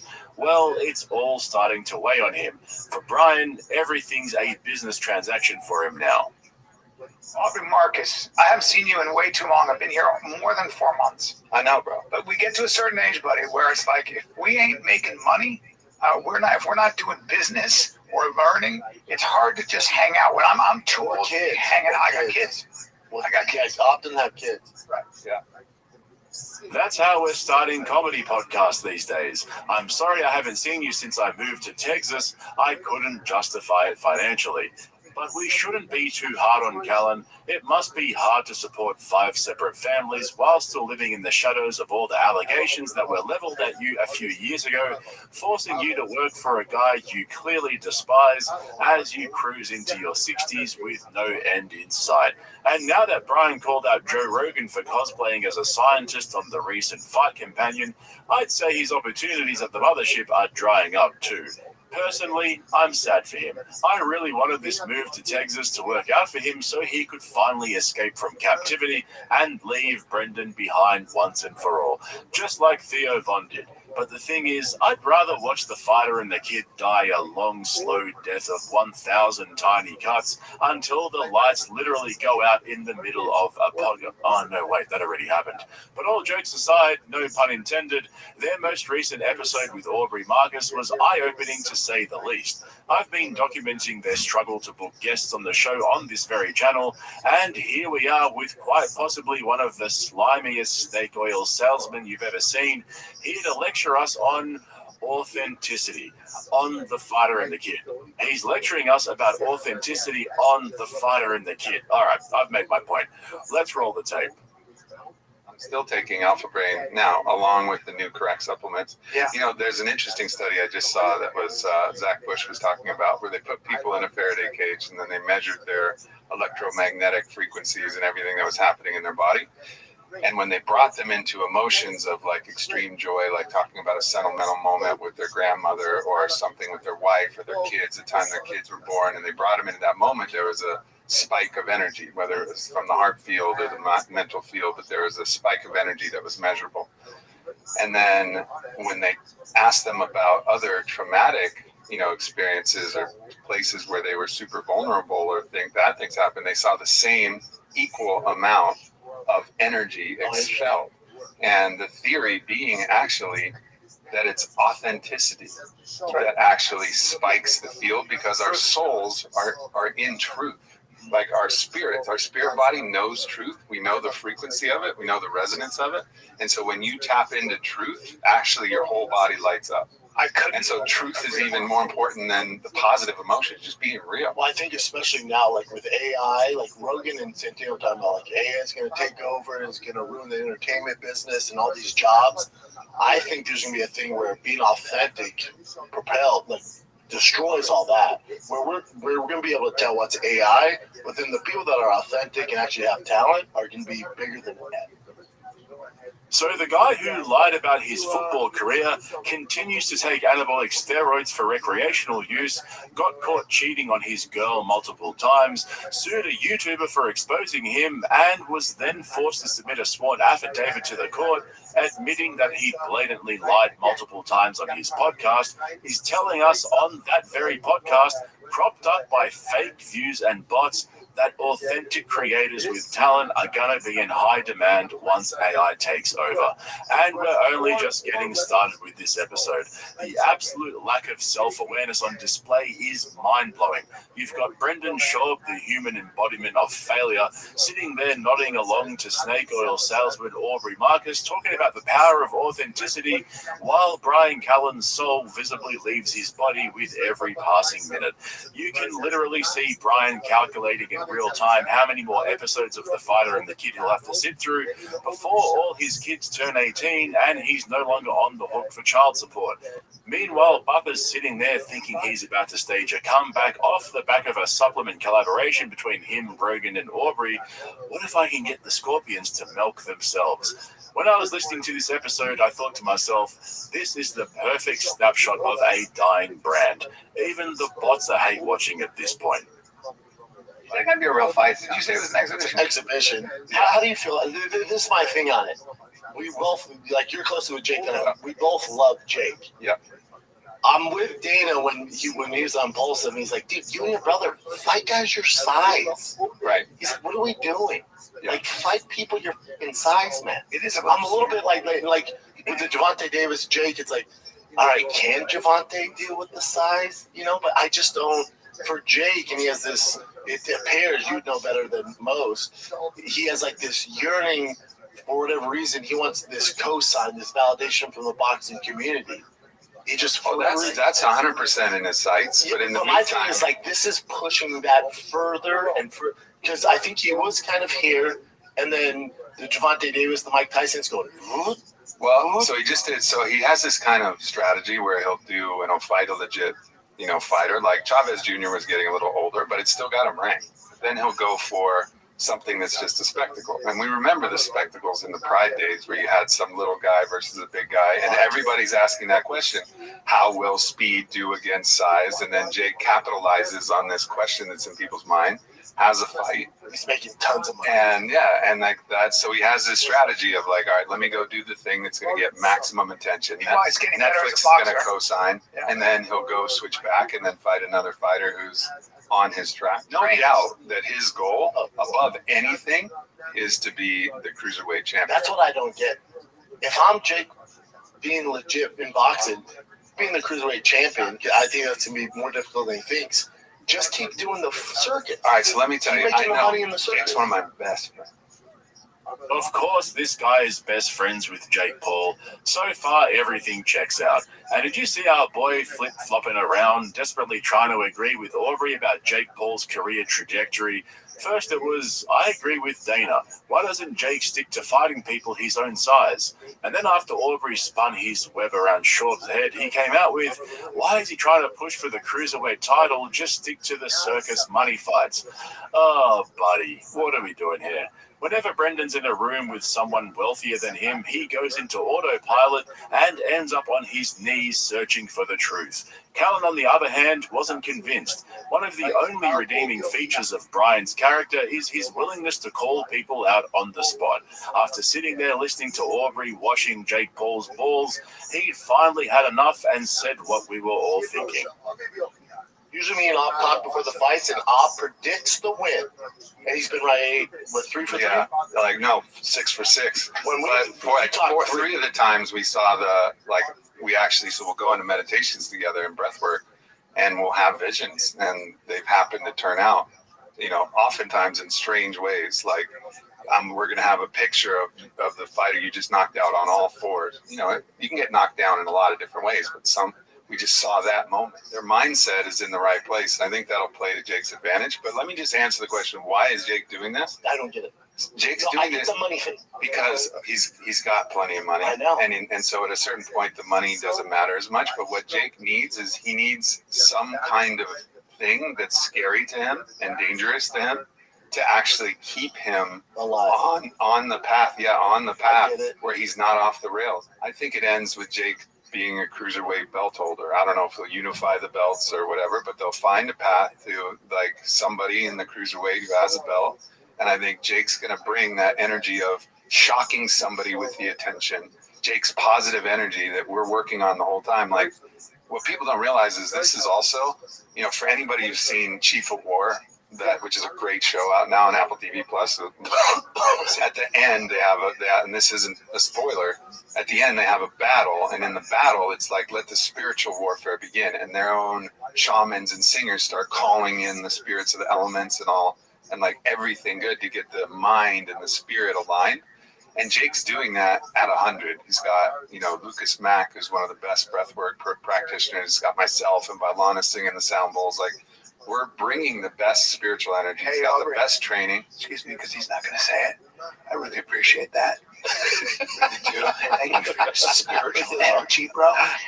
Because when he's in there with a cruiserweight contender, some dude who's been throwing his right hand since he was 7, I don't think a lot of that's going to matter. That's a big problem. How about I say that Alex Pereira does the same thing? I'm sure he does, but you know what? Alex Like, Pereira's you also see, training for a long time. Of course, but I'm saying it's the mix. Yeah, it's like Alex Pereira when he does that thing where he walks out. It's for real. Yeah, it's for real. He's bringing some. He's bringing some deep jungle energy. Did he just say deep jungle energy? What the fuck did we just listen to? I lost several IQ points after listening to that clip. Deep jungle energy sounds like his next supplement line. Imagine admitting you're friends with Jake Paul in public, but then doubling down by claiming you're his breathing and spiritual coach while wearing those pants. It was only a few weeks ago that Jake Paul announced he was quitting podcasting because he's not good at talking. And his brother and all his friends agreed with him. Jake thinks he's cooking by fighting a guy almost 70 pounds lighter than him in an exhibition fight. But that wasn't the worst part. Being such good friends and a former business partner of Joe Rogan, I should have known that Aubrey Marcus was trained in the fine art of stand-up comedy worship. You guys know I don't usually do this, but I'm issuing an official cringe warning to anyone new here or just for anyone with a weak stomach. It's like that old saying goes, laughter is the best medicine.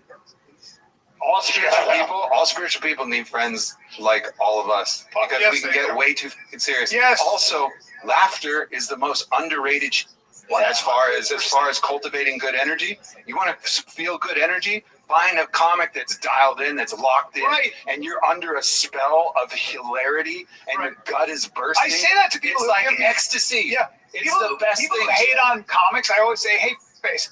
Like, we literally spend all our time trying to make people laugh. That's the worst we are. We're not great, but for the most part, I promise you, the comics that you're hating on, whoever they might be, all we do all day is sit around and try to think of ways to be funny. Look, I work with the best shamans in the world, and the best shamans in the world can cultivate a level of positive energy that keeps you safe and keeps you focused on what you're learning.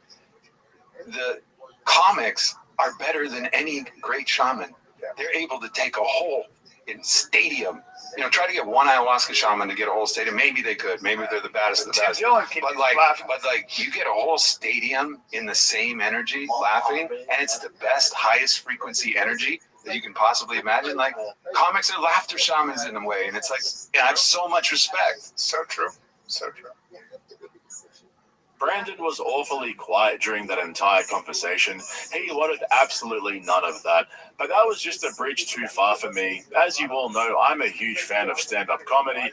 However, we're getting to a point where comedy worship is out of control. The Austin comedy gatekeepers aren't just trying to monopolize comedy, they're trying to monopolize laughter.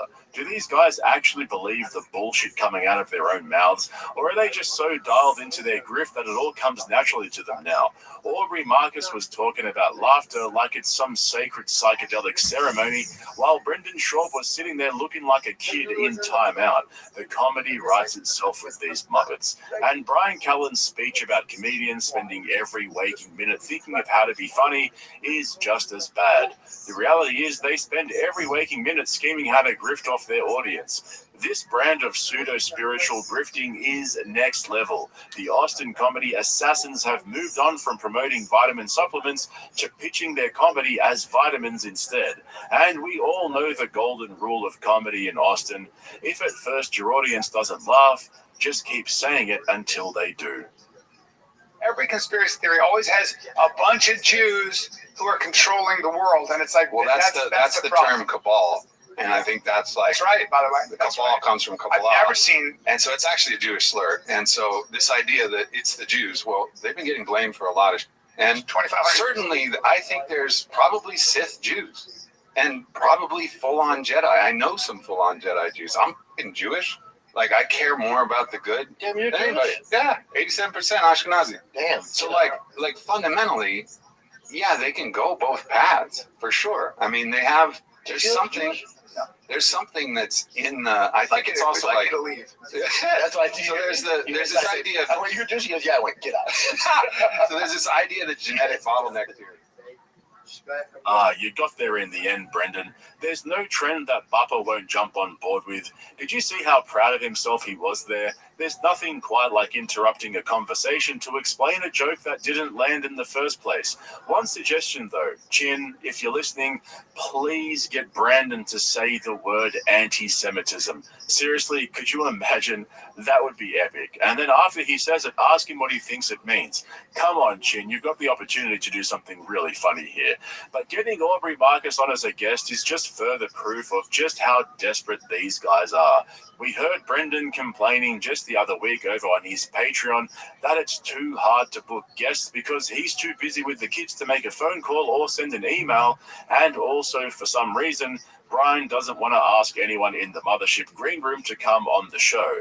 So all that's left is a Rogan affiliate who peaked in 2016 selling nootropics to CrossFit dads. Guy takes words new level. Hopefully, though, Brendan is officially entering his spiritual phase. We all knew it was only a matter of time before he entered his right-wing Christian arc. Could you seriously imagine him sitting there on his own after everyone's left him, fumbling his way through the Bible, trying to explain the subtext of each passage? Meanwhile, Brian Callen, who just recently publicly humiliated Joe Rogan, now finds himself spiritually handcuffed to the very man-child that Rogan helped to create in his own lab. This is actually a new experience for Brian. For once, he's being forced to suffer the consequences of his own actions. That was a low blow. I think that's enough slander for me for today. Make sure you check out the link in the description to my Patreon if you're interested in seeing my breakdowns of Kill Tony, as well as my comedy special reviews and much, much more. And if you want to see more cringe outside the podcast universe, head over to my newest channel, More Cringe, and get subscribed so you don't miss out on my uploads throughout the week. Thanks for watching, guys. I'll catch you in the next one. You know, Rogan said something interesting. He was talking about last night we were together, and he was talking about some people that tend to get a little bit, they blame other people for their failings, or they get critical, or they get bitter. You did this. Like, what are you doing, man? No. I didn't have anything to do with your not being a superstar. You did. It's like, when was the last time you took responsibility for where you're at, man? If we were smart, we would have done Patreon 10 years ago. You can regulate, so, you know, because a lot of the Reddits and the YouTube, it's super toxic. You can get rid of all that.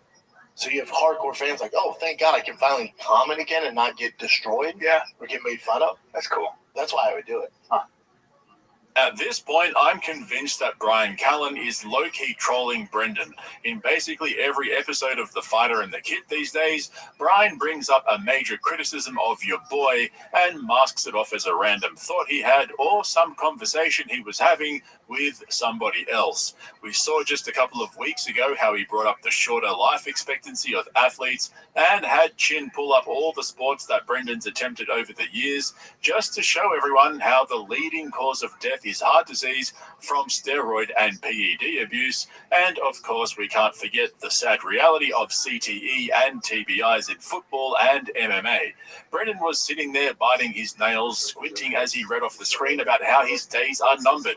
But over the last few episodes, for some reason, Brian's been grilling Chin about his alcohol abuse and all the various health issues that he's been dealing with as a result. Naturally, Brian has this special way of bringing it up. He has the subtlety of a poet and the precision of a marksman. So Chin's gonna die, and here's the thing: we're all gonna die. Take your pulse right now. Ironically, Brian's probably the healthiest person in that storage unit, and so in keeping with the theme of bullying his producer over his poor lifestyle choices and bad health, Brendan casually brought up his drinking issues because, you know, it's edgy to air your employees' dirty laundry on a podcast just for a laugh. But things quickly turned on Brendan after Brian dished out a piece of advice that seemingly applied more to Brendan than it did to Chin. This was another one of those moments where Brian Callen directed his wise cautionary tale at Chin when he was really speaking to his boy Bubba. Just quickly though, if you haven't already, check out my new channel, More Cringe, which I just launched yesterday, where I plan to cover cringe from all over the internet, not just on podcasts. Shout out to all of you who have already subscribed and helped to get it off the ground. You guys are the best. All right, Chin, roll the tape. What are you going to do for the fights, Jim? Watch myself drink? Brendan, seriously, Brendan, so many people messaged me after that episode, by the way. What'd they say? A lot of them had my side. They're just like, you just do your thing. Yeah, they want you to do your thing, bro. Do your thing. No, and then anyone that says do your thing. The one thing about the internet is you can count on them. Yeah, I appreciate their support. And they also, but then also some people said like, yeah, dude, we love you. You know, go to this rehab center in this area.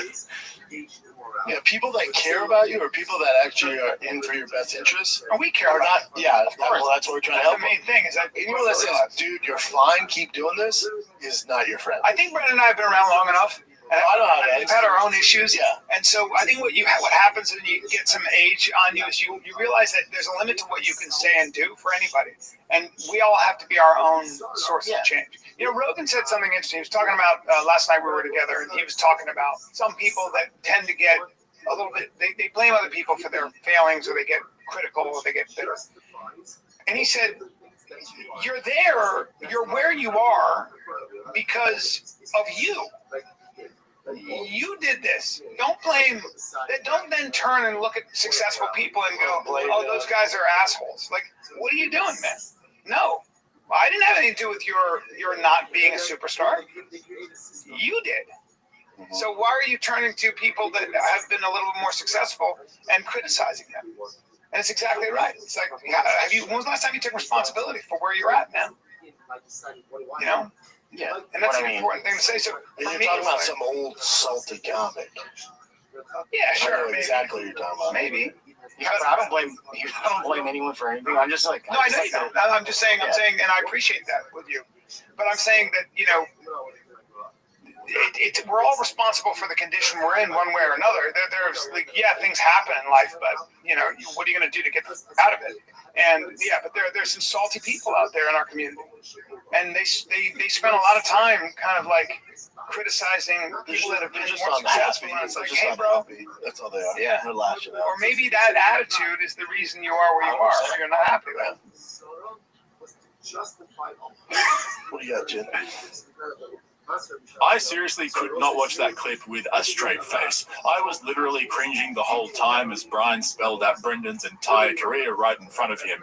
Nobody is saltier and more bitter than Brendan Schaub. His whole downfall started in the first place because he tried to be someone he wasn't, thanks to his North Star Joe Rogan, who I'll get to in a moment. Don't think I missed that bit. This Mark Maron beef is out of control. But the sheer irony and hypocrisy coming from both Brian and Brendan when it comes to lecturing Chin on taking responsibility for his actions and taking steps to improve his life when they're both sitting in armchairs in some random storage unit in Austin, Texas, making podcasts to entertain their haters and a bunch of bots. Like, imagine being in a meeting at work and your boss randomly brings up that you're an alcoholic with health issues in a meeting about the stationery budget.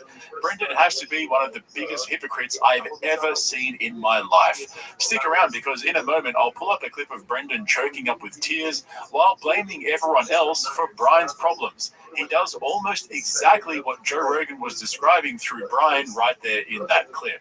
But like I said, let's quickly switch gears for a minute because when Brian was recalling that conversation he had with Rogan the night before, Brendan blurted out that he was talking about an old salty comedian. And we all know he's talking about Mark Maron. The Rogan beef with Mark is crazy because it all started with Rogan being a little gossip queen and completely making up his own narrative. I know, right? That's completely out of character for a tall and funny comedian like Joe Rogan. When has he ever done that before? Rogan texted me the other day. Some guy was talking about me on a podcast, and Rogan texted to me. He goes, "Yo, he's not your boy." And I was like, He pays attention to that stuff. Joe's hyper aware of weird concentric circles. Like he doesn't care about him. He doesn't care about like people talking. He cares about his boys and like just giving you a heads up. This guy he sent it to me. And I was like, a guy. And the guy, I'm friends with the guy. I've had him on my podcast 2 times. What was it about a real thing? Like I was on an Instagram live, just doing a thing, and I was rambling on, like I do. And I was talking about Netflix, and basically what I said was that Netflix has created this cash grab culture where a certain echelon of comics can just do, pop-up shows shit-faced and make millions of dollars. Yeah. And I wasn't talking about Bert. Do you know who I was talking about? Andrew. No. Who? Chappelle. So I yeah. And it's not an unknown thing. Yeah. It's a pop-up. Unknown to me, but yeah. But I decided just to be diplomatic and not mention names. And somebody on Instagram was like, talking about Kreischer. Oh, that's how it started. And then I'm scrolling and I see him on a podcast saying like, there's this guy, we were friends. He's been on my show. I've been on his show. And he said some shit. And Rogan got in my ear and said he's not your boy and all this, and his name rhymes with, and I'm like, oh my god. So, Joe, don't read the comments. Rogan created a beef with Mark Maron and Bert Kreischer for absolutely no reason at all. On a side note, I couldn't help but imagine what Dave Chappelle's reaction would have been if Rogan called him up to let him know that Mark had been talking shit about him. He'd probably be like, Mark who? Like the time Joe was explaining to Chappelle how Andrew Schultz is a comedy genius for doing his little skits in the pandemic, and Chappelle didn't have a clue who the fuck he was talking about. And so clearly, according to Brian Callen, Rogan hasn't been following his own rules about ignoring the haters and not giving them any attention, because it looks like Mark Maron's recent publicity tour for his comedy special has been keeping Joe up at night. It's so funny to me how Rogan falls for this time and time again. Remember how last year Cat Williams caused a stir by calling out Rogan on Shannon Sharp's podcast, which led Rogan to cave and invite Cat onto his podcast, which in turn gave Cat so much publicity that his comedy special went straight to the top on Netflix a month later. Now everyone's talking about Mark Maron talking shit about Rogan, and what do you know, Mark's also got a comedy special out. The whole business model of going on JRE to promote your special has been flipped on its shiny bald head. Now comedians are just calling him out for the same effect. Now that's genius. Maybe Schultz should try that instead. This is turning into the UFC, except there's no fight and they're just comedians. But I promised you earlier I'd show you a clip of Brendan doing exactly what Brian was describing earlier, how Rogan was saying he's sick of these comedians blaming everyone else for not being as successful as the top 250 are. And what do you know, Brendan was actually talking about Brian. I'll get emotional here. It drives me, Paul, if we're being honest, leave this, Jim. Don't edit this out. I'm speaking from my, I know you're not going to like this. I'm going to look right. It drives me nuts that Brian's at where he's at. I will challenge anyone, any comic, to go on stage after Callen. I challenge any of those comics. I don't give a if it's the Comedy Store, where Zanies, wherever they're at, and you're telling me Brian's not better than 99% of those in comics. It drives me nuts that he's not up there with those guys. He's better than 99% of them. And you want to outcast him over some bullshit? That's what I don't with. That's what upsets me. So what makes me proud and not mad, I'm trying to get mad, what makes me proud is he's not going to lash out about it. Brian's cool. Brian goes to work. Brian's doing the road. Brian's trying to sell tickets. But I'll tell you right now, I don't forget. It's not cool with me. That's why you don't see me at those places. Sorry, dude. Come on. Thank you. What else? I don't think she could read right now. 1,000 episodes. Yeah. So No, do you guys miss Brendan's side piece schnoz? Yeah, me either. I actually have some solid advice for your boy Bubba, though. You see, the thing is, B, you can't keep blaming everyone else for Brian's actions. At some point, he's got to take responsibility for where he is. You know, sitting next to a washed-up UFC power bottom with shit for brains. That's on him, bro. You can't keep blaming everyone else for the allegations that brought his comedy career crashing down. By the way, I thought the reason why you don't go to those comedy clubs anymore was because you retired to be with your family. Yeah, back in studio, had a health scare with the baby girl. You guys saw my social media. She went in for emergency surgery. She has trouble breathing, and she's been in and out of the hospital, like I explained on my Instagram post. I had to cancel Austin and Nashville. And usually I hate doing that stuff. It happens. But, I think this time I just don't care. That's where I'm at. I gotta be home more. I'm gonna pull back from touring so much, and I just gotta be home, man. I can't miss Tigers games. Can't miss my Basti growing up, baby girl. I can't do it anymore. I'm tired, man. I'm tired. I've been hustling for over 12 years now. Not that I'm gonna stop doing the pods, but as far as the plane life and stuff like that, I gotta chill out. Like new spots in LA, new local, SoCal, NorCal, but going international or going across the United States ain't happening right now. So I'm gonna take a break from that and just focus on family and do my thing, man. Do my thing. So let's get into it. Enough of that. You need to get your story straight, B. You're going round in circles. First it was family, then it was too many soy boy comedians talking shit about you, then it was because Rogan left LA and you couldn't get any stage time. What are we doing here, B? But the haters have well and truly broken Brendan's job, and at this point it's more pathetic than it is sad. The amount of absolute dog shit this man has spoken into a microphone, and then changed his story to make it worse, and then lashed out at people for things that he was entirely responsible for, is out of control. And instead of following Rogan's advice to take responsibility for his own actions and improve himself, his solution is to start a Patreon to get away from all the haters. You seriously cannot make this stuff up anymore. Dude, I can't wait for the day when we don't have any reads and we just podcast. I don't know if that day's ever coming, but if it did, that would be awesome. We could just do podcasts. We don't have to worry about reads. If we were smart, we would have done Patreon 10 years ago. Yeah. And so then eventually, if that gets built up enough, we're making the same money you are off ads. And it's just all free for the actual fans. We're going to do it. We're putting with the idea of doing Patreon, aren't we? I'd be down for it. We've never really done it. I'd be down for it because we've been around so long. Are we as big as we were 10 years ago? No. But the one thing we have is hardcore fans. Yeah. So it'd be for them. Yes. So that's the reason I would do it. Yeah. And you can regulate, so, because a lot of the Reddits and the YouTube is super toxic. You can get rid of all that. So you have hardcore fans like, oh, thank God I can finally comment again and not get destroyed. Yeah. Or get made fun of. That's cool. That's why I would do it. Huh. Like that. You'd have to give them incentives on after 12 years of a free show, why they're paying whatever is $3. You'd have to add content to it. You can't just do the same show.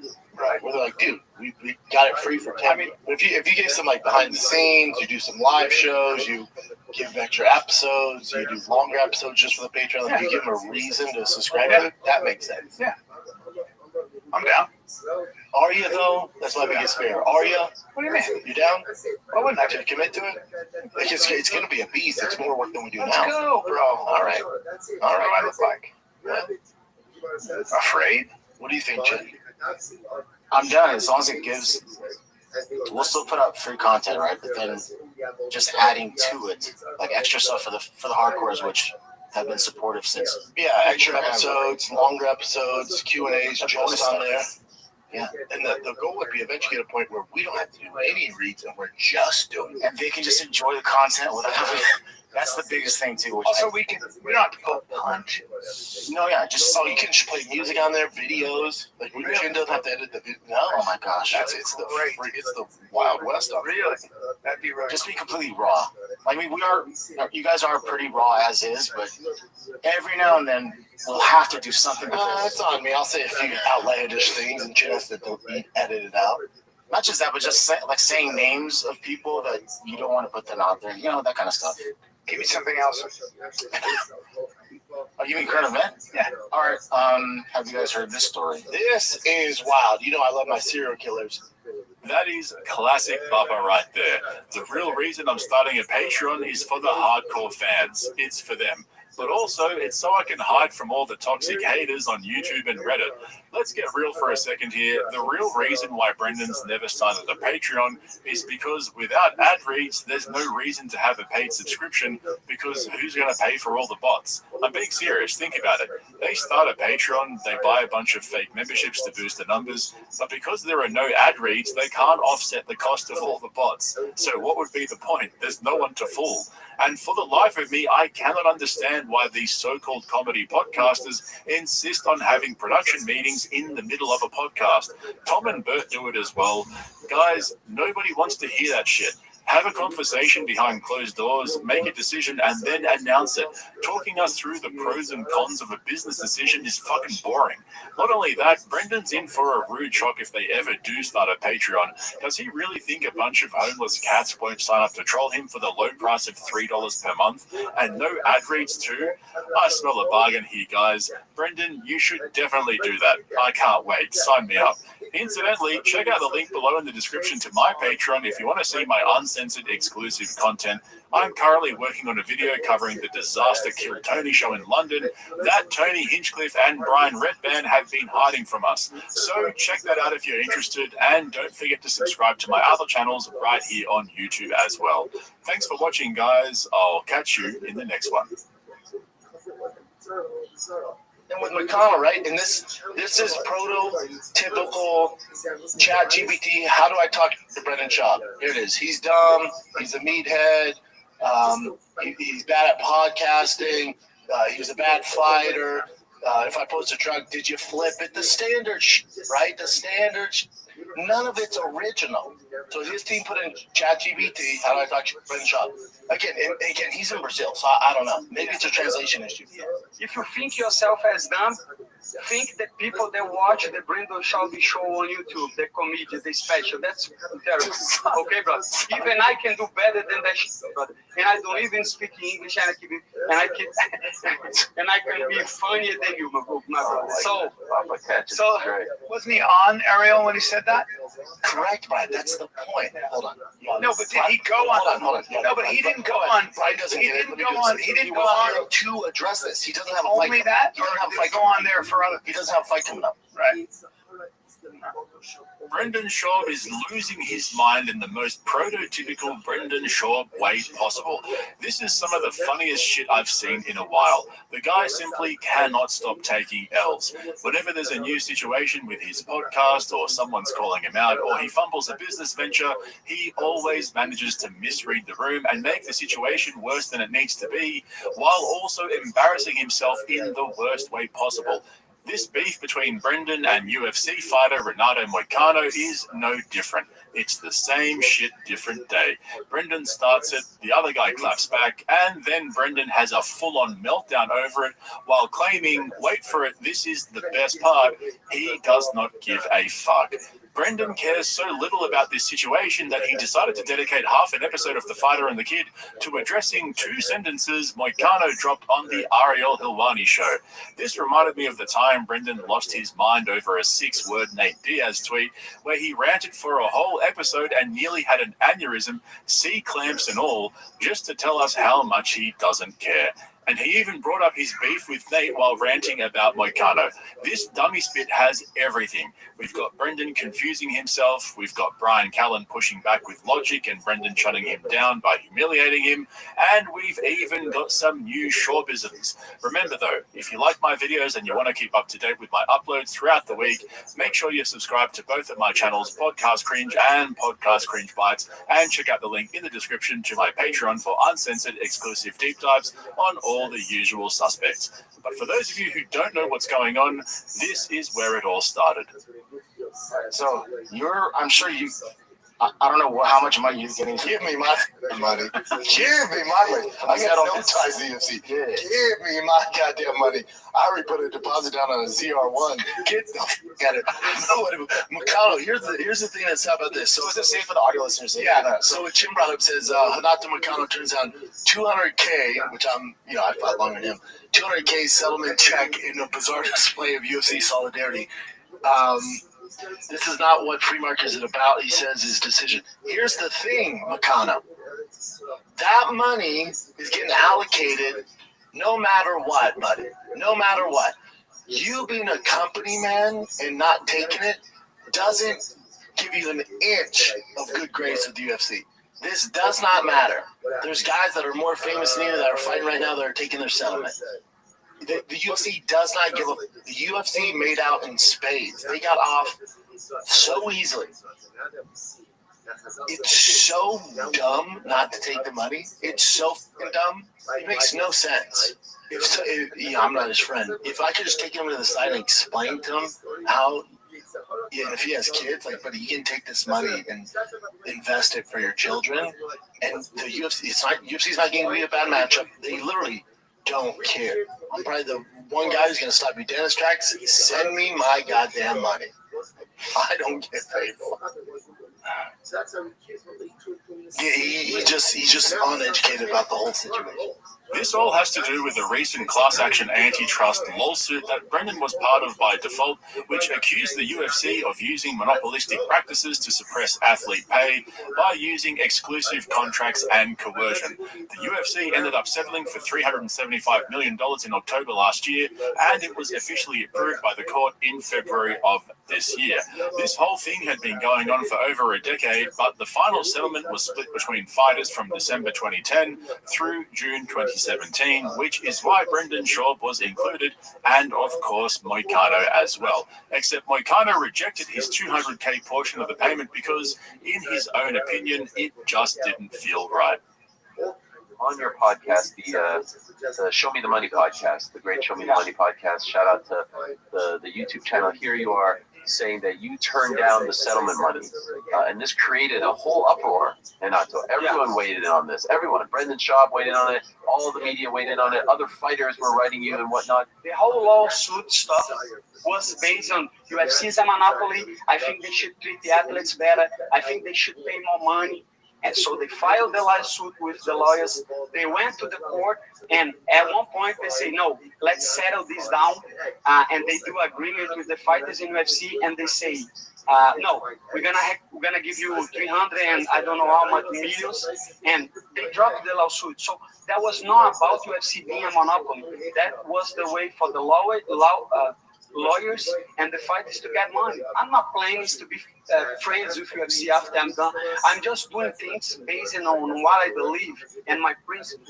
As you can imagine, opinions are pretty divided on Moicano's reasoning for rejecting the payment. He's basically saying if he accepted it, he would implicitly be agreeing that the UFC is a monopoly, which he disagrees with, and that he was underpaid earlier on in his career, which apparently he also disagrees with. But his main point is that if the fighters who started the lawsuit genuinely cared about putting a stop to the UFC's predatory tactics, which everyone is well aware of, I mean, Dana White's the biggest tight ass on the planet, unless he's playing blackjack. But if they really cared about holding the UFC to account, they wouldn't have settled and instead pushed for a judgment to actually force the UFC to make changes to the way they do business with fighters.